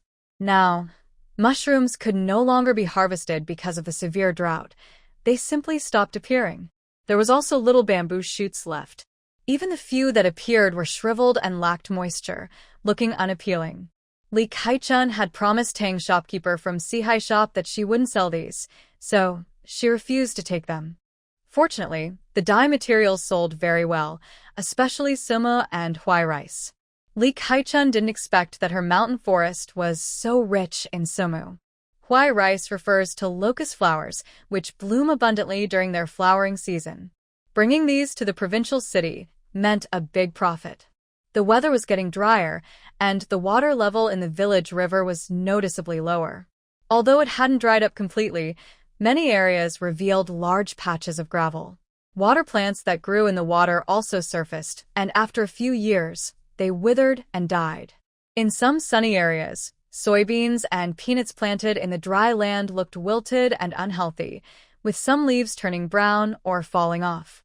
The plants were thin, small, and not growing properly. If it didn't rain heavily soon, these seedlings might all die within a month. Even those that survived might not produce any crops. The fields that weren't directly in the sun weren't as badly affected, but they weren't much better either. The only somewhat reassuring thing was that the water in the fields could still hold. But who knew how long it would last? Fortunately, the mountain's spring water has started flowing again, so it won't run out, and the village's water supply is secure. Lu Kaichun strongly promotes the cultivation of cassava to Lu Lijing, suggesting that drought-prone areas plant more cassava, because it is very drought-tolerant. Slightly better areas could also grow potatoes. She tries to find ways to get more cassava stems, planting tubers, and potatoes from the provincial city, for everyone. Of course, this is just an excuse. Such good luck can't last forever, and they can only hope for the spring water. Do as much as possible. It's not that Lu Kaichun is overly kind-hearted, because she has experienced the harshness of the end times herself. She understands how precious life is. She does what little she can to help. If she can't do more, she won't feel guilty. She certainly won't sacrifice herself to help others. Her main goal is to do her best and feel at peace with her conscience. She values her own life very much. Furthermore, as long as the village maintains a normal life, her days won't be affected. When the nest is broken, no eggs are safe. Given the current drought, most crops in the fields are unlikely to survive. Lu Lijing chooses to trust Lu Kaichun. This girl has impressed him. He must take her advice seriously. Besides, there's no other choice. It's a desperate measure, like trying to save a dying horse. Lu Lijing invites respected elders, village leaders, and Lu Kaichun to discuss how to make the best use of her cassava and potato seeds and how to distribute them. Families with many members and difficult financial situations are prioritized, considering each family's circumstances. The specific plan depends on how many seeds Luke Haichun can obtain. Oh, why do they trust Luke Haichun so much? She says she can get the seeds, so she must be able to. Never mind, I won't dwell on this. It's just a necessary measure. What can they do if beans and peanuts can't survive? They can only trust Luke Haichun. Seeing the weather situation, Lu Lijing gathers the whole village and announces the start of building a water dam and digging deep mud ponds for water storage. Because of the drought, the atmosphere in the village is somewhat heavy. No one objects to Lu Lijing's plan. Each household sends one main worker, assigned by Lu Lijing. If they can't work, they pay 10 coins per day into the village's public account. Lu Kaichun naturally offers to pay without hesitation. 10 coins a day is nothing to her. Lu Dago feels distressed about money and initially planned to do the work himself. Over the years, he has done all kinds of hard labor for the ungrateful person he raised. Digging mud ponds and building dams are nothing for him. But Lu Kaichun didn't let her go. She told her to stay at home and take care of the chickens, ducks, pigs, and vegetable garden, including the potatoes and cassava she planted. That was enough. You should know that none of these are worth less than 10 coins. Old Lu thought about it and finally agreed. Apart from Lu Saichun's family, no one else was willing to spend money. Their family became the only one. Most people thought this was normal because they only had 2 women in the family, the only ones in the village. Even if they didn't work, most people understood.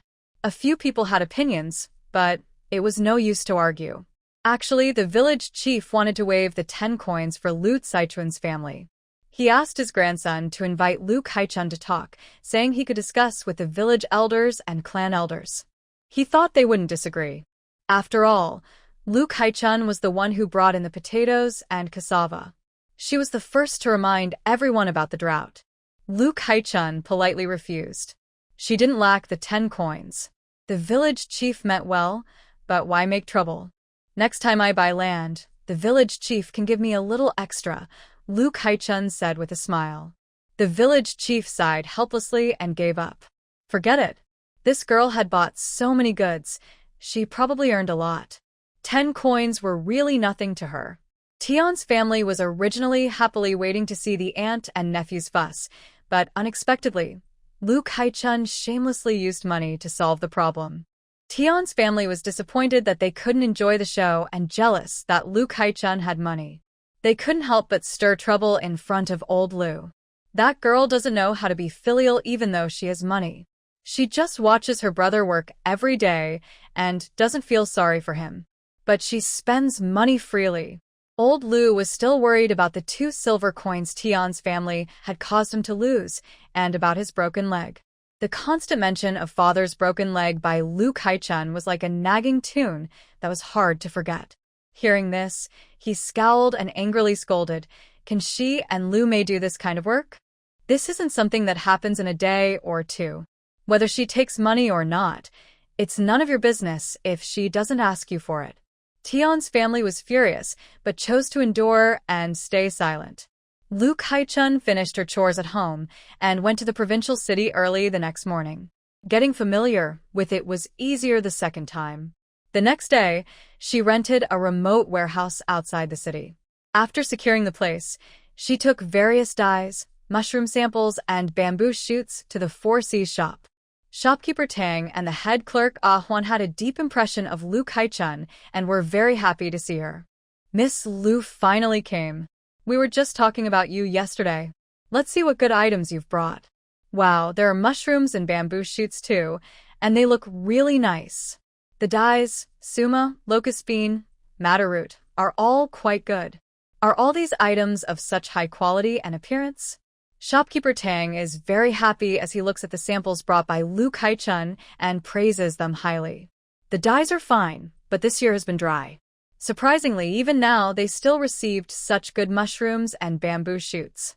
If all the mushrooms and bamboo shoots Lu Kaichun brought are of such good quality, I wouldn't need to ask my workers to dry them. I could just contact a few big restaurants I deal with and sell them fresh." At this time of year, Fresh mushrooms and bamboo shoots are rare in the market. Restaurants would definitely want them and be willing to pay a good price. This way, I can make a good profit as a middleman without much effort. I feel comfortable earning this money because I control the channels. If Lu Kai-chun wanted to sell directly to the restaurants, they wouldn't accept it. Restaurants usually buy ingredients either from the local market or from a few regular farmers nearby. They rarely accept supplies from strangers, especially in large quantities. What if someone tampered with the goods? It would be hard to find out later. Lu Kai-chun doesn't know these details, and even if he did, he wouldn't mind. Everyone earns what they can, and that's fair. Don't worry, shopkeeper Tang. Our village's forests are good, and there are many people. In just these 2 or 3 days, everyone is rushing to harvest mushrooms and bamboo shoots. We also have our own methods to preserve the dyes so the quality is still good. Tang nodded that happily. Miss Lu is a familiar face, so I trust you. How much of these items do you have? Lu Kai-chun showed him a piece of paper. There are over 2,300 jin of various mushrooms and more than 5,600 jin of bamboo shoots. The heaviest dye is suma, with over 5,600 jin. All the dyes together weigh about 7,800 jin. Tang doesn't bother to worry about how the villagers ensure quality. As long as the quality meets his standards, that's enough. As for everything else, whether trading or farming, everyone has their own tricks. It's just food for thought, so he keeps his curiosity to himself. If he probes too much, it would be impolite. Master Tang confidently bought all these items at once and negotiated prices for the mushrooms and bamboo shoots, paying 16 coins per jin for the mushrooms and 7 coins per jin for the bamboo shoots. Lu Kai-chun was very happy. This way, she earned quite a lot more. After deducting the costs of purchasing these 2 items, she made a net profit of 52 taels. The profits from several dyes, after subtracting costs, totaled 66 taels. This time, she didn't earn from rare medicinal herbs grown with spiritual spring water, but her total profit was 118 taels. Although it doesn't seem like much, it is definitely a good amount. Lu Kai-chun was quite satisfied. She took the deposit, gave the warehouse address to Master Tang, and headed to the warehouse ahead of him. When Master Tang arrived with his people, Lu Kai-chun and the goods were already there. After inspecting the items, Master Tang was very pleased, and Lu Kai-chun also felt very happy. Good cooperation. Haha, yes, very good. Master Tang's team was well organized, working efficiently. Several ox carts came and went, and within half a day, all the goods were transported away. Having received the money, Lu Kai-chun first went to eat, then wandered around, buying delicious snacks whenever she saw something tasty. If she liked it, she bought more. When her hands were full of bags, she found a quiet, secluded alley to store everything in her space. The provincial capital was much more bustling than the county town, with many high-end restaurants, tea houses, and snack shops. Lu Kai-chun was eager to go, but her current financial situation didn't allow it. After working hard and making only about 400 taels, which was a huge sum for her village, but for the wealthy in the provincial capital, it was barely enough to visit a fancy restaurant. Inside, a good meal could cost over 100 taels, with the best banquet reaching 500 taels. She still needed to earn more money, but she wasn't in a hurry. Her life was good enough now. She had spiritual spring water, space, and now potatoes and cassava. Earning money was only a matter of time. For dinner, Lu Kai-chun treated herself to a feast: steamed pork ribs, 3-cup chicken, fish tofu soup, honey-glazed ham, plus stir-fried millet greens and gluten, smoked dried bamboo shoots, and dried vegetable and mincemeat. The fish here was famous, so she planned to buy a few more tomorrow at the market, along with millet greens and gluten, and bring back about 10 jin to enjoy slowly. The 3-cup chicken was delicious. She ordered 5 portions to take away. She hadn't tasted steamed pork ribs in a long time. It was very good. She planned to buy over 100 jin of glutinous rice to make her own rice noodles at home. The recipe was simple, mainly using glutinous rice and regular rice, plus some fragrant spices ground into powder. In the future, she can not only make steamed pork ribs but also steamed pork, steamed fish, and various steamed dishes.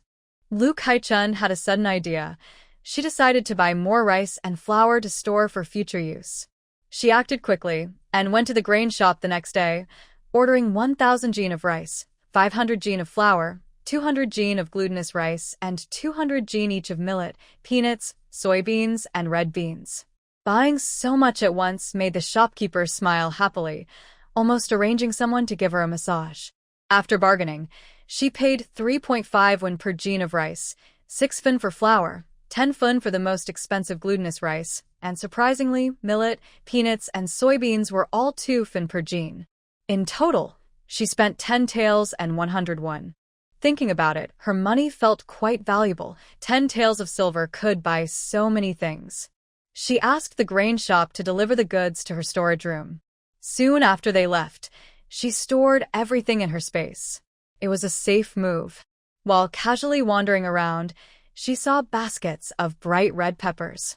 An idea struck her. She could make chili sauce. Fresh peppers were cheap, and although the sun was strong and not good for crops, it was perfect for drying peppers. In a few days, they would dry crispy and ready. She could crush dried peppers, fry them in oil, then add sesame, a little crushed peanut, and fermented soybeans to make a fragrant, delicious chili sauce that goes well with rice. This era already has fermented soybeans, which can be bought ready-made. Cooking oil isn't expensive, but animal fat is costly. If she used a lot, she could even buy soybeans and press her own oil at a mill. Her space also stored various dried fungi, which she could turn into mushroom chili sauce for a different flavor. She could add bamboo shoots, garlic, meat pieces, shrimp powder, small dried fish, and more to create countless flavors. This chili sauce would be fragrant and perfect with rice. No one would dislike it. Just thinking about the flavors made her mouth water. Selling it in the county town could become a steady source of income. Although small, this chili sauce, as a daily consumable, could earn good money if it gained a good reputation. She and her aunt couldn't do all the work alone, but there were Aunt In, Aunt Lu, and the village head's family to help.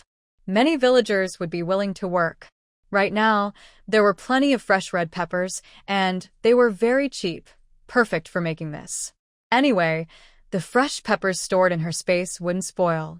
Lu Kai-chun's heart was moved. She decided to stay 2 more days and buy a large amount of red chili peppers. At this time, red chili peppers only cost a penny per jin, and they were everywhere. As Lu Kai-chun walked down the street, she bought dozens of jin from each shop, totaling over 1,000 jin. She also told several farmers to go home and inform their neighbors that they could deliver the chili peppers to a warehouse outside the city in the next 2 days. She would buy them there. But she needed to act quickly in these 2 days. The quality must be good. She wouldn't accept inferior ones. Farmers were very happy because at this season, there were so many bright red chili peppers. They couldn't even store all of them, even if they dried some for personal use. Large merchants usually have their own farms and don't go to the market to buy small amounts from individual farmers. They don't understand uniform harvesting and selling, and they avoid small-scale transactions. They wouldn't bother asking big merchants directly, and even if they did, the merchants might not want to buy such scattered lots. So, they could only sell whatever they could at the market, hoping to make some money to support their families. If they couldn't sell, they would dry the chili peppers at home for later use. Lu Kai-chun's appearance was like a fairy descending to save the suffering, making everyone very happy and almost dancing with joy. She said she would continue buying for 2 more days, as many as possible, and asked them to tell their villagers and neighboring villages to pick all the ripe, red chili peppers during this time. She would buy all of them at 1 penny per jin, without lowering the price. But I want to make clear up front, only fully ripe, red chili peppers. No green ones, no peppers with insect holes, and no rotten ones. If anyone has those, I won't buy them. Of course. No one would buy bad ones. We will bring only the best, Miss Lu. You can rest assured. But she couldn't truly be at ease. Tomorrow, she would carefully check the chili peppers again. Her first task was to go to the moneylender to exchange small coins. Fortunately, because she had previously bought dyes, mushrooms, and bamboo shoots in the village, she still had many copper coins. Otherwise, she would have run out of money today. She returned to the village and continued buying dyes, exchanging more small coins just in case. Back at the inn, she paid the clerk 20 coins and asked him to find 4 or 5 reliable temporary workers to help harvest the chili peppers tomorrow and the day after. Each worker would be paid 30 coins a day. This wage was average for the provincial capital, but harvesting chili peppers was a light task, so the pay was quite good. The innkeeper, who was well known locally, called his neighbors and relatives to help with the work. Over the next 2 days, Lu Kai-chun was extremely busy. She didn't expect so many farmers to come sell peppers. She also didn't expect them to arrive so early. After having breakfast and leisurely heading over, she was shocked to see a crowd at the door. It startled her. Could it be that they all went to harvest peppers in the fields last night? She thought people would start coming after 10 a.m. at the earliest. Miss Lu is here. Someone who saw her yesterday shouted loudly, and it's unclear who led the crowd. They all rushed toward her and surrounded her quickly. Miss Lu, we're here to sell peppers. Miss Lu, look at our peppers. They're bright red and beautiful, with no holes or bugs. Just the best. Miss Lu, our peppers are good too. We still have plenty. My wife and mother-in-law are picking more now, and we can sell again this afternoon or tomorrow, right? Miss Lu, will you really take all of them? Lu Kai-chun opened her mouth to speak, but was overwhelmed by the noise, feeling dizzy. Stop, stop. Move aside. I'll open the warehouse now, and we'll start selling. The crowd cheered and applauded. Lu Kai-chun silently wiped her sweat. The 5 helpers protected her as she opened the warehouse door. Inside, there were countless large baskets and sacks she had prepared earlier. All 3 scales were rented. That day, Lu Kai-chun almost lost her voice from shouting. She looked like she had been pulled out of a refugee camp, dirty, exhausted, and pale. The 5 helpers weren't much better.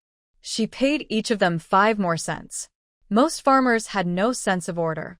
They had agreed to queue earlier, but when new people arrived, they caused chaos. They pushed to the front, eyes bright and eager, as if they thought everyone else was fools.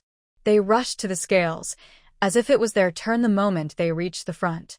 This caused the orderly queue to become chaotic. Some were anxious, afraid the person in charge would weigh the first group, so they pushed forward. Others tried to push the first people back to maintain order. There were also people cutting in line, relatives helping relatives, and fights breaking out over these disputes. The cycle kept repeating. Those who could follow instructions were lucky. Some with thick skin just smiled and tried to flatter or complain, saying they had a long way to travel, all with the goal of skipping the line and weighing their peppers first. Lu Kai-chun coldly refused every time. Fortunately, the past 2 days brought great gains. In these 2 days, she harvested over 40,000 jin of fresh chili peppers. About 5 or 6 jin of fresh peppers can produce 1 jin of dried chili. With so many fresh peppers, she has enough for a long time. She also spent 20 taels of silver to buy enough soybean oil, fermented beans, and salt to use together. Everything is ready. Silver is really not easy to spend. Now she only has about 340 taels left. When she goes back, she must start making chili paste. Lu Kai-chun plans to return early tomorrow. She has been out for several days and doesn't know what the village looks like now. But with her past experience, she believes she can keep her home safe. If Mrs. Tian really is so stubborn and becomes even more brave after setbacks, she doesn't mind going back to settle accounts with her. The day before going home, Lu Kai-chun wandered around the city and bought a lot of food and daily supplies. She felt satisfied and returned to the inn. When she turned on the light and saw someone lying unconscious on the floor behind the table, she was startled. If she hadn't developed enough courage from surviving the end times, she would have screamed at the sight. Lu Kai-chun steadied herself, stepped forward, and saw that the young man's face was covered with a dark aura. His eyes were closed tightly, and his clothes were dark and blood-stained. Wow, not only was he badly injured, but he was also poisoned. He had found a place to hide, and unexpectedly slipped into her room. Honestly, he is quite handsome. High nose bridge, handsome features. If it weren't for that dark aura on his face, and if his eyes were open and shining brightly, he would be a top-quality looker. Lu Kai-chun hesitated. Should she ignore him or help him? Ignoring him was impossible. He was in her room, and she couldn't just throw him out. If someone found out he died here tomorrow, she would be the suspect. God knows what might happen then. Forget it, I'll do a good deed today. Honestly, you're really lucky, beautiful, kind-hearted, talented, but also a bit malicious. If you'd met someone else, you might be dead. From now on, your life belongs to me. Or maybe she should just take him as a son-in-law. That doesn't sound bad either. He's so handsome, she wouldn't be losing out, and the family would gain an extra worker. The only problem is space. She needs to see how things develop before deciding what to do. The more Lu Kai-chun thought about it, the more she liked her idea. Looking at the man again, she found him even more pleasing to the eye. She has always been protective of her own, instinctively trusting people who seem familiar, so she naturally thinks highly of him. Never mind, let's save him first. He looks to be on the brink of death, with only one last breath left, ready to stop at any moment. Lu Kai-chun fed him a drop of spiritual spring water. Watching the black energy on the man's face fade quickly and seeing his complexion improve, his breathing becoming steady and normal, Lu Kai-chun's heart ached deeply. A single drop of spiritual spring water is worth 200 yams. The man slowly opened his eyes, looked at Lu Kai-chun, and was stunned. She squatted beside him, stared into his eyes, blinked innocently. The man suddenly sat up and asked, "Who are you? Where am I?" Lu Kai-chun simply sat on the ground, hugging her knees, and said, "This is an inn, and this is my room. I don't know how you ended up here." The man looked even more confused. His mind was blank, and he felt panicked. He couldn't remember anything or grasp anything. All he knew was that he was seriously injured and poisoned, and he thought he wouldn't survive. In his panic, he had barged into a room randomly, and after that, he remembered nothing. Why was he hurt? Why was he poisoned? He couldn't remember. He suddenly covered his chest and looked even more surprised. Did I get hurt? Could he be mistaken? Lu Kai-chun was speechless. What do you think? Of course you're hurt. Badly. If it weren't for my special elixir and secret family recipe, you'd be dead by now. The man looked uncertain but realized that the girl in front of him probably wasn't lying. Hey, who are you? Where is your home? At the very least, she needed to understand his family situation. She couldn't force him into anything. If he didn't want to marry her, that was fine. She could pay him. She couldn't waste the spiritual spring water for nothing. That was precious spiritual spring water. The man's expression grew more confused, staring blankly as if trying to remember something but failing. Lu Kai-chun tentatively asked, "You probably forgot who you are, right?" The man looked at her awkwardly. "I really forgot?" He nodded hard, looking distressed. "I only remember that I was badly injured and poisoned. I've forgotten everything else." Wow. Lu Kai-chun didn't know whether to call it fate or coincidence. Since that was the case, she wouldn't hold back. She decided to bring him back first. This person is badly injured and has been poisoned seriously. Even if he is really being chased by enemies, they would think he is already doomed and would not continue to hunt him. So, there is no problem on that front. After all, if it weren't for of luck or a fortunate coincidence, he wouldn't have met her. Even if he had been found by a skilled doctor in a clinic, his life was already beyond saving. The more she talks, the more she feels justified in taking him away. Lu Kai-chun sighs and casually says, "That's possible. It's probably related to the poison you ingested. I managed to cure your poison and save your life, but the damage caused by the poison can't be reversed. That's why you don't remember anything." Sigh. When the man hears Lu Kai-chun sigh and sees her regretful expression, he feels guilty and quickly says, "Miss, I am very grateful that you saved my life. Please don't blame yourself. It's not your fault, and it has nothing to do with you. Otherwise, I would be ashamed of myself." Lu Kai-chun presses her lips and looks at him sincerely. You really don't blame me? You're such a good person. No. Miss is the good person. It seems he's a reasonable person, which Luke Hai-chun is pleased to see. Forget about old grudges. Some people, even if you save their lives, will still insist that you weren't quick enough and blame you for causing them fear and injury. If this person also belongs to that kind, she doesn't want him. Luke Hai-chun then chats with him casually, becoming more and more satisfied. She decides to take him along first. Since you've forgotten everything, why don't you come back with me? The man hesitates slightly. Will that cause trouble for you? Luke Hai-chun sighs. How could that be? Honestly, I am a widow. My family only consists of me and my aunt, who just returned from separation. If you come back with me, there will be a man at home, at least to support us. Others won't dare to bully us easily. Things might get better for us. You, too, have a place to stay for now. Isn't that good? The man is a bit moved. Seeing Lu Saichuan's pitiful situation and that she saved his life, he feels he should protect her. He nods. If Miss doesn't mind, I'll go back with you. Really? That's wonderful. Anything you need me to do, just tell me. I'll do my best to help. Oh, I knew you're a good person. Luke Hai-chun stood up from the ground and smiled warmly, saying, You should get up too. I'll ask the servant to buy you 2 sets of clothes. You can change out of this one first. This outfit has bloodstains that need to be cleaned. But clearly, it's not suitable to do that inside the inn. So, she decided to store it in her space for now and deal with it when they return to the village. Give me that outfit you're wearing. Don't worry, I'll handle it properly. Thank you, miss. I'm called Luke Hai-chun. You can just call me Kai-chun. C.A. Kai-chun, the man smiled. His handsome face looked almost like a fairy's, dazzling everyone. He looked a bit sad and lost, saying, I forgot my own name. Oh right, I need to give him a name. How about I give you a name? Miss, Kai-chun, please tell me. Today is the 7th day of the month. Maybe I'll just call you Chi-Chi from now on. The man thought for a moment and liked the idea. That way, he could always remember what happened today, and maybe someday, he would recall the past. All right, let's call you Chi-Chi. Luke Hai-chun raised her eyebrows and smiled. Chi-Chi. The next morning, the two hired a cart to go home. On the way, they chatted casually.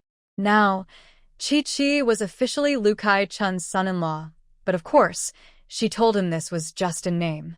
Otherwise, what would it mean if she brought a man home? Either a son-in-law or a servant she bought. Clearly, being a son-in-law was the better choice. It was all pretend anyway. Chi-Chi was easygoing and didn't mind much.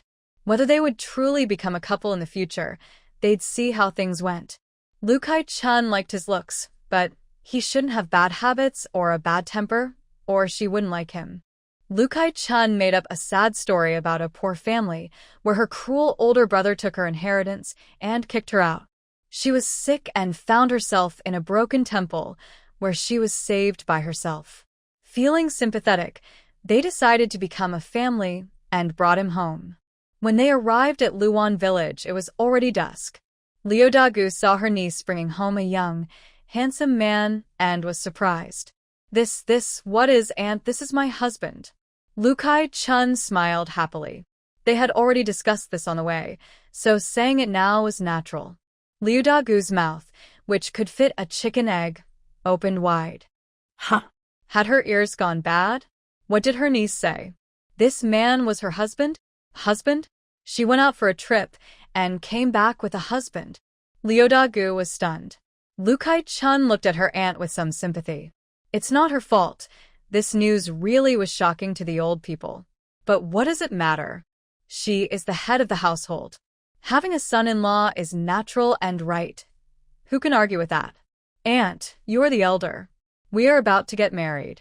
As the elder, you can witness this, and it will be official. Chuki nodded at Aunt Leoda, then called out, Aunt. Aunt Leoda, a bit slow to react, instinctively said, Oh, then realized what Luke Hai-chun had said. She couldn't help feeling nervous. Kai-chun, don't worry, Aunt. Chuki is a good person. You'll see in the future.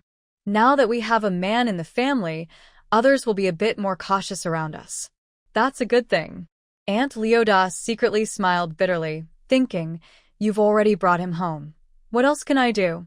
Alright then, let's leave it at that. Lu Kai-chun smiled brightly and said, oh, while rubbing her stomach. Let's eat first. I'm hungry. Aunt Leodas smiled and said, I'll start cooking now. Lu Kai-chun bought fresh tofu, pork belly, hind leg meat, and ribs from the county town. Tonight, she planned to make green pepper slices with pork, mincemeat tofu, mincemeat eggplant, and a goji berry sprout soup. The aunt and nephew discussed cooking. Chuki asked, what should I do? She was so eager that Lu Kai-chun was pleased. But right now, he didn't need her to do anything. Sit in the main room and rest. Tomorrow, go plant potatoes. Okay. They heated the pot over a big fire, sliced the pork belly thinly, and stir-fried it with garlic.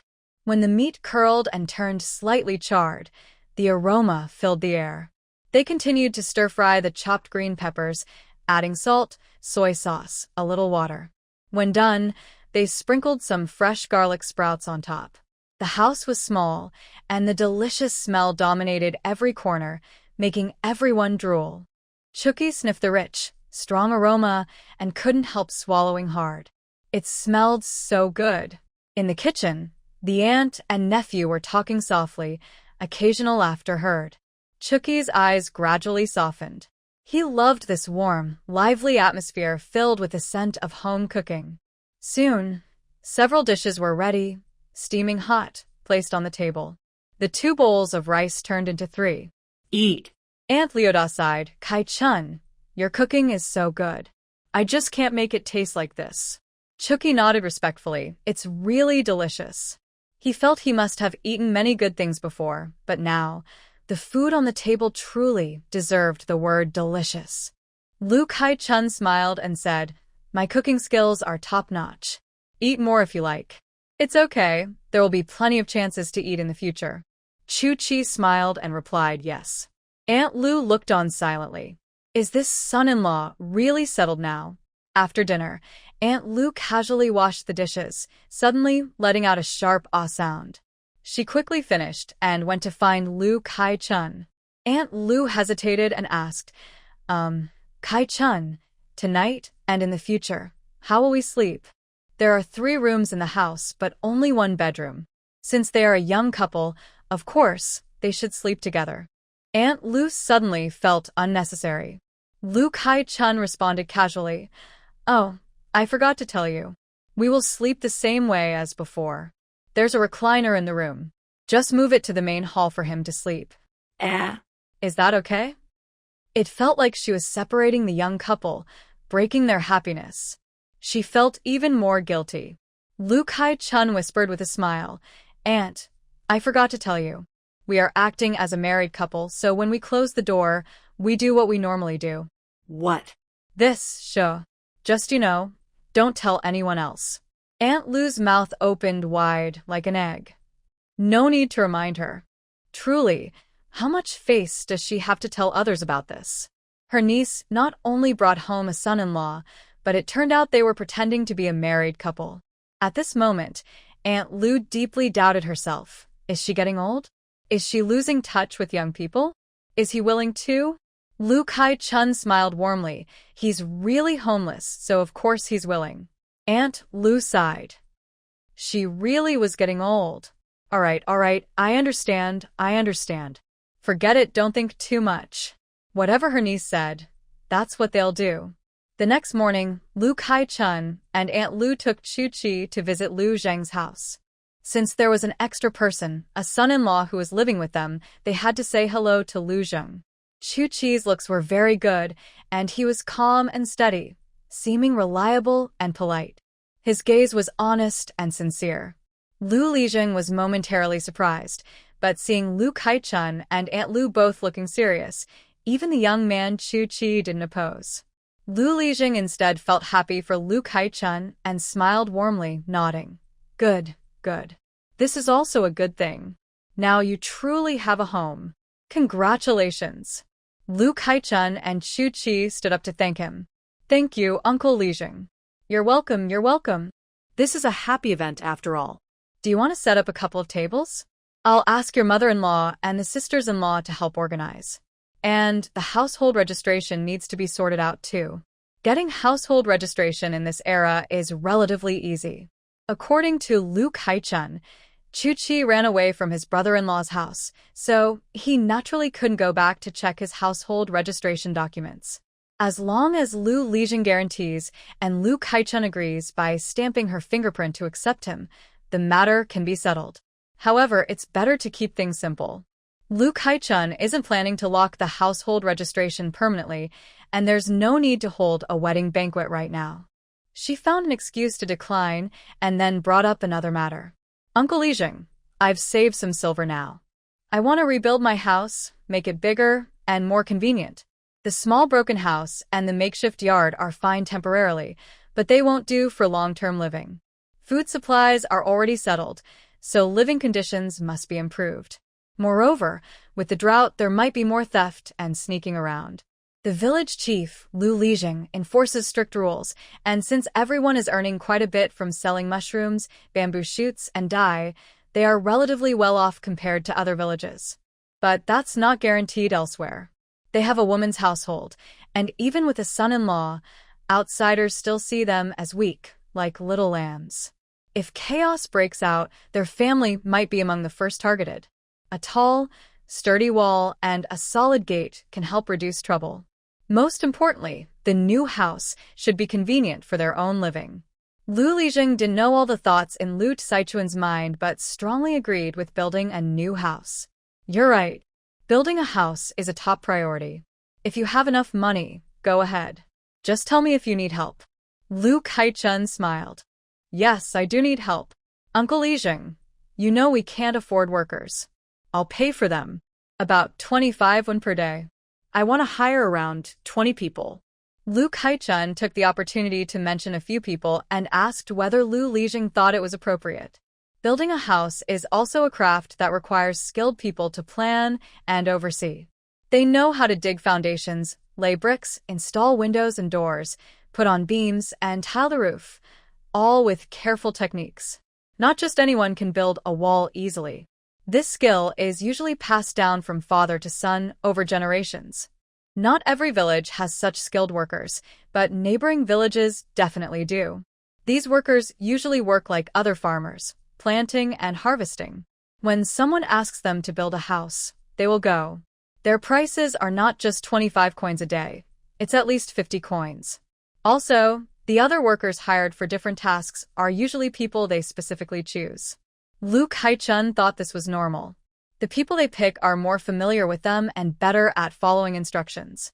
With a few leaders like this, others won't be aimlessly wandering around. Lu Sanyi from Luan village happens to be skilled at building houses. Coincidentally, Lu San's mother is quite sharp-tongued and once argued with Lu Kai-chun. Lu Kai-chun had warned them not to sell their mushrooms and bamboo shoots, but later, when selling dye, she bought from Lu Sanyi's eldest daughter-in-law, Zhou. She was very polite, and Lu Kai-chun accepted the deal. It's just a village. There's no need to hold onto small disagreements or grudges. No wonder Lu Sanyi's mother is so bold. She's a skilled craftsman. Hearing this from Lu Lijing, Lu Kai-chun felt numb. The village is small, and she heard about the incident that day. Seeing her like this, Lu Lijing snorted and teased her. What? Regret now? This girl used to be quiet and unnoticed, hardly drawing attention unless mentioned. Now, she refuses to accept any unfairness or grievances. Sometimes, he even felt a bit sympathetic toward her father, Lu Laotu, and the others. Why bother? If they can't beat her, they'll only end up suffering. Lu Kai-chun smiled brightly. No way. I can't regret. It's impossible to regret. She then said firmly, Lijing, at that time, I just registered as a woman's head of household. People looked down on me and wanted to bully me. If I hadn't stood up and argued logically, I don't know how badly I'd have been bullied. As for building the house, I'll talk to Lu Sanyi. If he's willing, we'll do it. If not, I'll hire people from another village. It's not just him who can build the house. Lu Lijing nodded and said, It's enough that you think that way.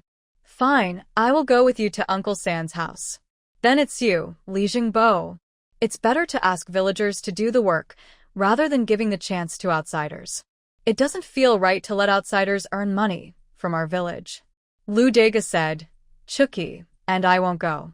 We'll go home to prepare the food, then after eating, we can plant the potatoes. The pigs at home haven't been fed either. Lu Kaichun smiled and said, That's good. You two go back first. Of course, Chucky had no objection. Having an extra worker at home made Lu Kaichun feel happy. But her good mood disappeared quickly after arriving at Lu Sanyi's house. When Lu Kaichun explained her purpose, Lu Sanyi looked very proud, glancing at Lu Kaichun with a sneer. Her expression clearly said, You also need us someday? Lu Sanyi felt it was time to vent her anger and said sarcastically, Since Li Jing has spoken, and you came personally to ask, we're not those sharp-tongued, petty, unreasonable people. But we need to agree on the wages first. We get to decide who to hire and how much to pay.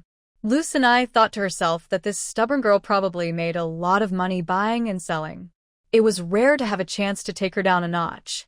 Hiring workers involves wages, and they get to decide who to hire, which is like giving a favor. Lu Lijing frowned slightly when he heard Lu Sanyi's words, feeling things might go badly. Just as he was about to speak, Lu Kaichun smiled brightly and asked, Lu Sanyi, why don't you tell us what you think the wages should be? Lu Sanyi snorted and said, My husband earns 80 to 100 coins a day. My older and second brothers are trained by my father, so their wages are different. Each of them earns at least 80 coins a day. After the work is done, you should buy 10 jin of pork and 10 jin of good wine as a thank you gift. As for others, let's say 40 coins per person. As for who to hire, I think there's no need for you to look anymore. Lu Kaichun interrupted before Lu Sanyi could finish listing the names, with a half smile. Your asking price is too high. I can't afford it. If that's the case, just pretend I never came. Lu Kaichun stood up as she spoke.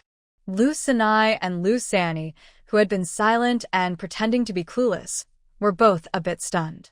Lu Sanyi looked blank and asked, What do you mean? You're not going to build the house? Lu Kaichun replied, Yes, we are. So that's what you're doing. I'm going to ask someone else. I don't believe there's no one else willing to build the house. At worst, I can hire people from the city. Lu Sanyi was so angry she was stunned. Lu Lijing cleared his throat. All right, Kaichun. It's better to earn this money in our own village. Third uncle and third aunt are asking for too much. You can try to negotiate locally and have a good talk. Sit down, quickly sit. Seeing Lu Lijing say this, Sanyi thought he was giving her a way out, showing sincerity for a good negotiation. She also thought he was favoring her and she got cocky. After all, they still had to come to her. Going to the city to find someone? What a joke. City folks would only ask for more money. Besides, does she have the courage to go to the city?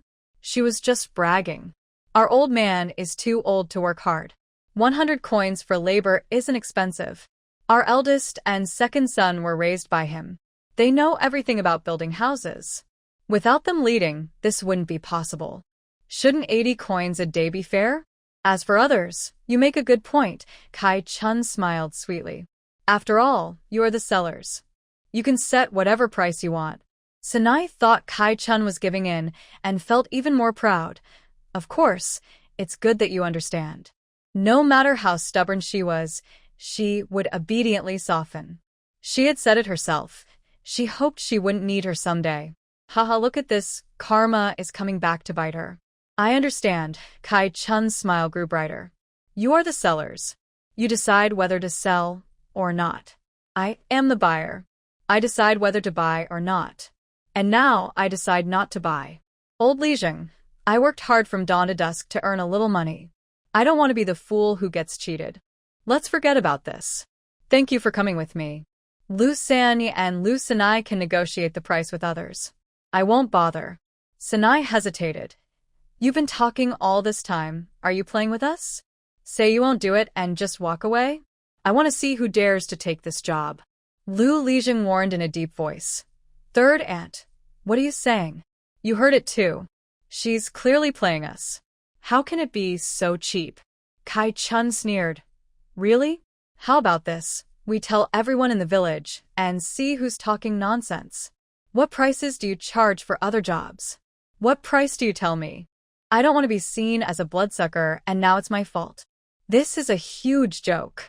Just for your words, I insist on hiring someone else to build the house. I want to see how you will handle it. Don't take my cassava and potatoes. Your family can have them first. We'll talk when no one wants them anymore.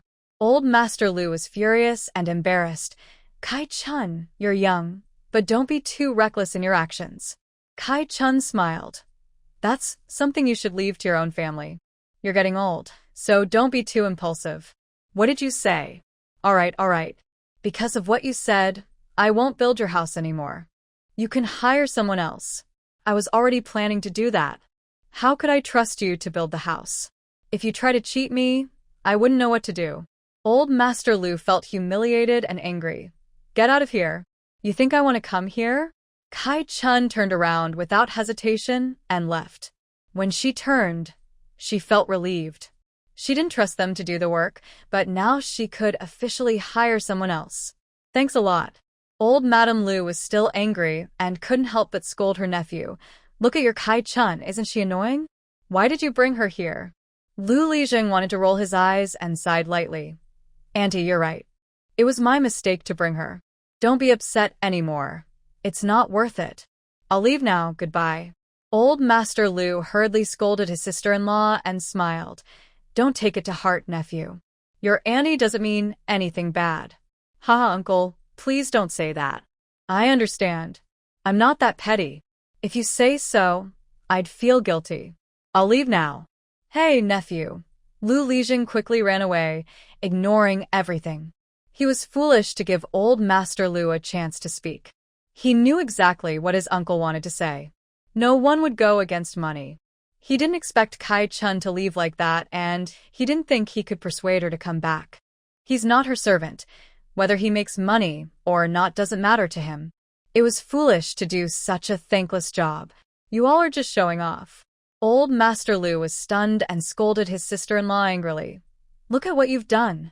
Old Madame Lu was angry. Lijing is right. We're elders. What kind of person is Kai-chun? Why does she get to act so recklessly? She doesn't respect her elders at all. Enough. Old Master Lu frowned and said, They are here to discuss work with us. Why are you arguing so much with her?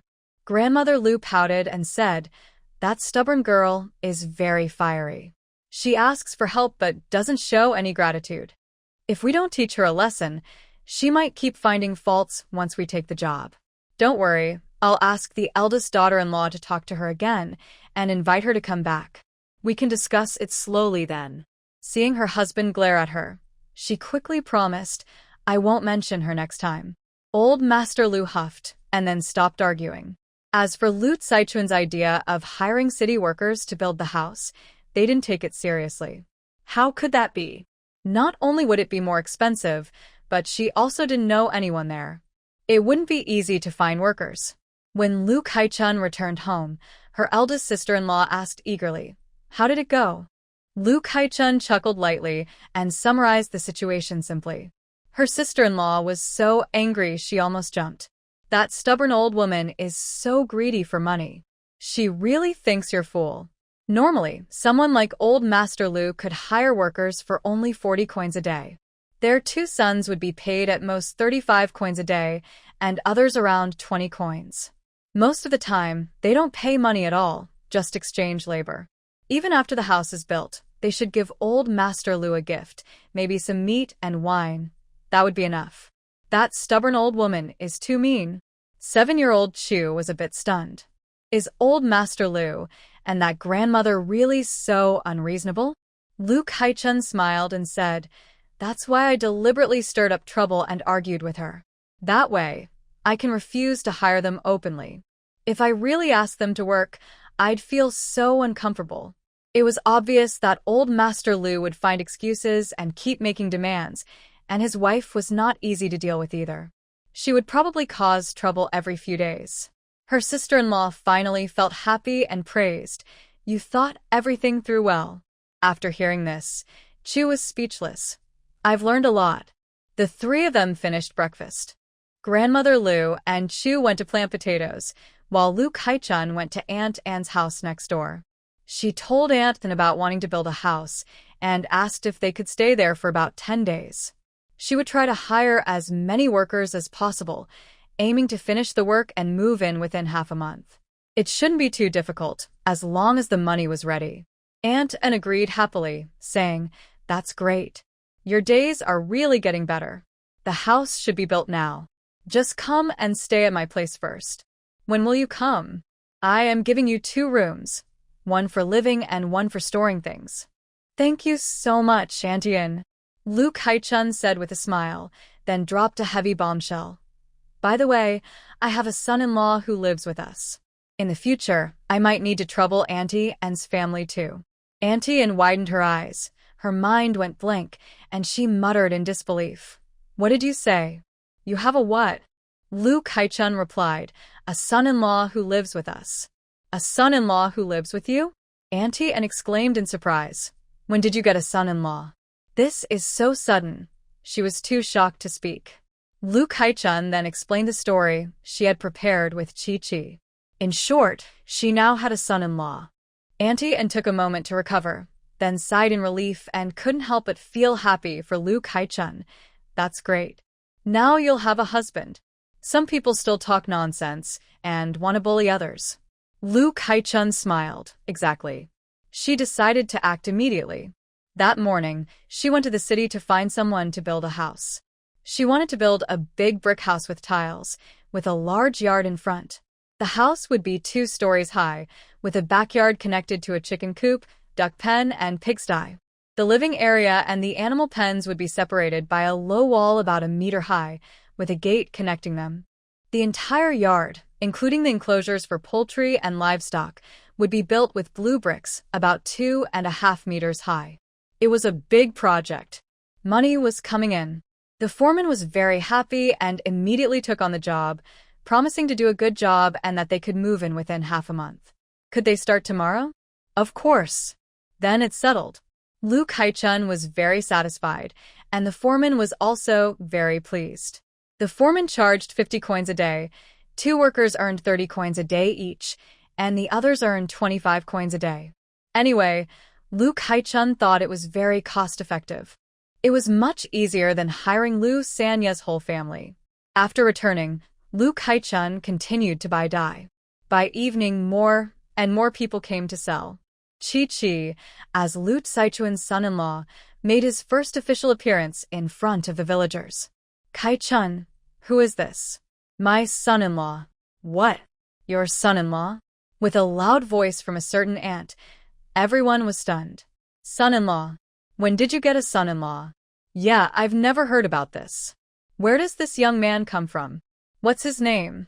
How many people are at home? How old are they?" "Oh, don't say that. The young man looks really good, very handsome. But why did he become a son-in-law who lives with the family?"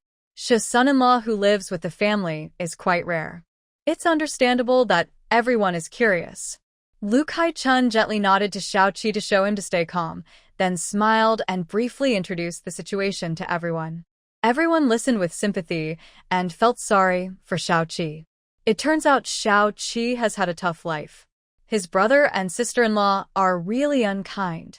But honestly, the more I look at him, the more I think he's good, reliable, and a good match for Kai-chun. The women and older ladies kept comforting and congratulating her. Lu Kai-chun smiled and responded politely. While she was talking, she didn't slow down her work at all. Aunt Anne, Dezhu, and Aunt Lu came to help, and with Xiao-Qi helping nearby, they finished the work faster. All the women secretly watched Xiao-Qi. Seeing he wasn't ashamed of being a son-in-law and working quickly and well, they praised him and felt a bit jealous. Jealous of Lu Kai-chun. This Xiao-Qi is really good. Most others can't compare to him. Exactly. He's capable and steady, very dependable. He's also very handsome. Yeah, look at that waist and those legs. Ah, Kai-chun is so lucky. The women burst into laughter. Lu Kai-chun felt a bit speechless. These half-joking, slightly flirtatious words from the women were really hard to handle. After finishing the shopping, All the baskets and bundles were placed in the room where Lu Kai-chun and her older sister lived. She didn't want to use the space openly in front of Xiao-Qi, so she kept it hidden for now. If he didn't ask, she would slowly tell him later. If he asked, where did all those things go? She would find a polite way to explain and hide her use of the space so he wouldn't find out. Lu Kai-chun didn't trust people easily. Her decision was based on Xiao-Qi passing her silent tests. If he couldn't even recognize her trustworthiness, she wouldn't survive in the end of world. After a busy day, it was time to cook dinner. Tonight's menu included chopped pepper fish head, braised lamb spine, stir-fried green beans and mushroom, and minced meat tofu soup. Just as the three of them finished eating, they didn't expect Liu Dajiang to arrive. Kai-chun, you... Liang Dajiang suddenly barged into the house, looked surprised to see them eating, and then noticed that the dishes on the table were almost finished, but still looked very tasty. He smelled the tempting aroma of the food in the air and couldn't help but swallow hard, his eyes a bit distracted. Liang Kai-chun was holding a big piece of bright red lamb spine and was eating happily. Her movements were light and natural, not rough, making it seem like she was enjoying her food very much. Liang Dagu, who saw this, rolled his eyes silently. He was new to the village, confused about everything, trying to stay calm and steady. Kai-chun glanced at Liang Dajiang and asked, "What are you here for?" Liang Dajiang replied, "You guys are eating?" "Yeah, that's right."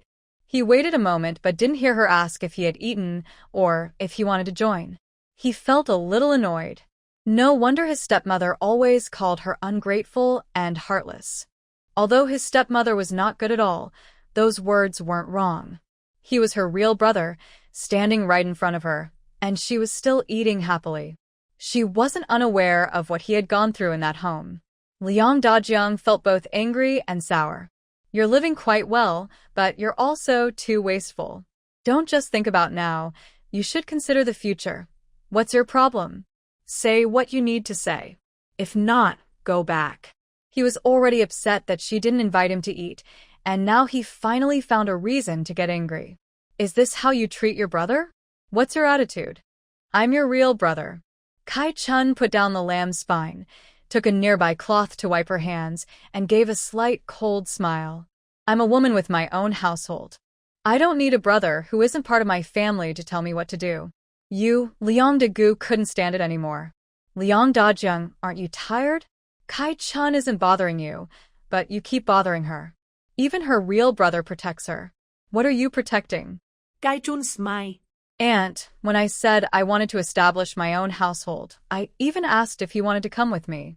He said he's the eldest son of the family and needs to stay home to honor our parents." Liang Dagu felt disgusted and sneered, then let him go honor them. Alright, I get it. You have your reasons. Just tell me what's going on." Liu Dajiang felt somewhat ashamed, knowing that the delicious-looking meal in front of him was something he could never taste. He calmly said, "Dad told you to come over." "No." You brought a man home unexpectedly. What kind of situation is this? Shouldn't you explain to Dad?" Chi-Chi heard him mention herself, and she slightly raised her eyebrows as she looked at him. Liu Dajiang was startled by her calm appearance, but felt an inexplicable pressure in her gaze. He grew even angrier and more embarrassed, raising his chin. "Anyway, what you did is wrong." Lu Kai-chun didn't bother arguing with him. She pointed toward the door and said, "Either you leave on your own, or I'll send you off." "What do you mean?" Lu Kai-chun stood up, about to step forward, but then thought better of it. Heavy work like that was better left to men. She now had a son-in-law, so there was no need to do everything herself.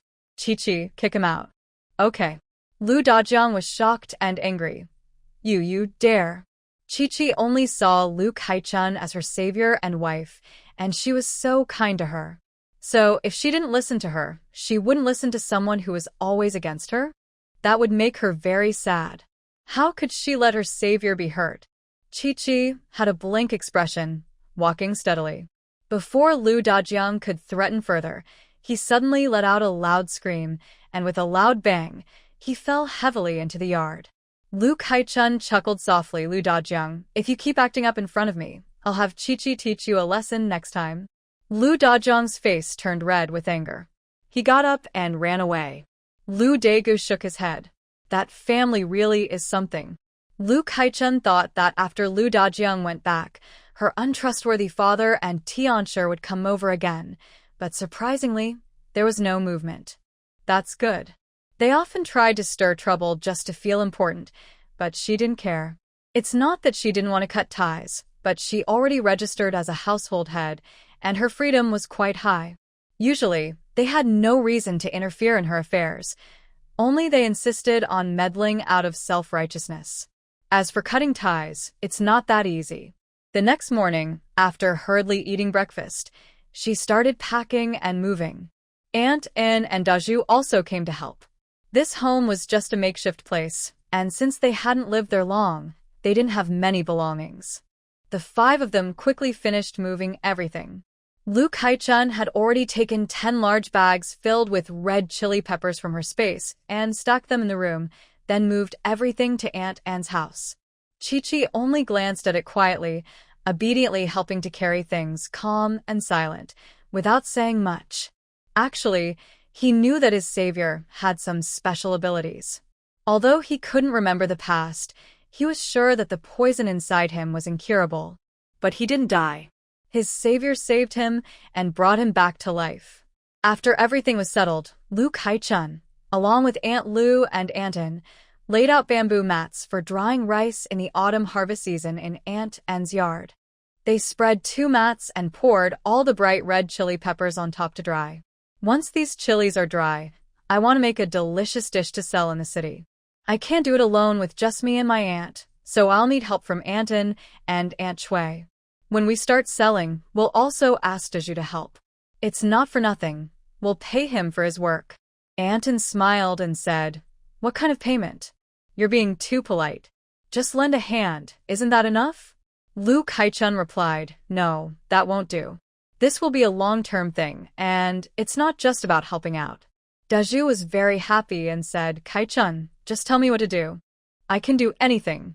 Everyone laughed at his words. Aunt Anne didn't find it strange to see so many red chilies. She thought Lu Kaichun bought them when she returned from the city.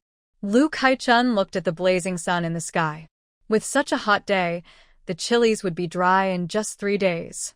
The construction team from the city arrived soon. After greeting Lu Kaichun, they started demolishing the old house and digging the foundation, listening to her requests and making adjustments. Everything was organized and efficient. Potatoes and cassava had been planted, but about 7 or 8 acres of land remained empty because the seeds hadn't been renewed yet. Lu Kaichun and Aunt Lu watched the hardworking construction team with smiles and happiness. Aunt Lu beamed with joy, saying, "In a few days, we'll have a new house." "That's wonderful, really great." Lu Kaichun was also very happy because of the lively atmosphere. She nodded firmly and said, "Yes, this will be our new home. It will be built neatly and beautifully." During the end-of-the-world chaos, she had been restless and uncertain about the future. Her greatest hope was to have a stable home. That was the biggest wish of everyone living through the apocalypse. Building a house and settling down was something Lu Kaichun cared about deeply. The commotion quickly attracted villagers who were free and not out collecting dye in the mountains. "Wow, Kaichun and Aunt Lu, are you building a new house?" "Yes, yes." "Who are these people? Isn't Lu Sanyi the one who can build houses? Why didn't you invite Lu Sanyi?" Yes. Lu Sanyi is truly a local, so when it comes to big matters like building a house, it's more reliable to have someone from the village handle it. "Kaichun, what you did isn't very good." Some people remembered the argument between Lu San's wife and Lu Kaichun, and their expressions changed a bit.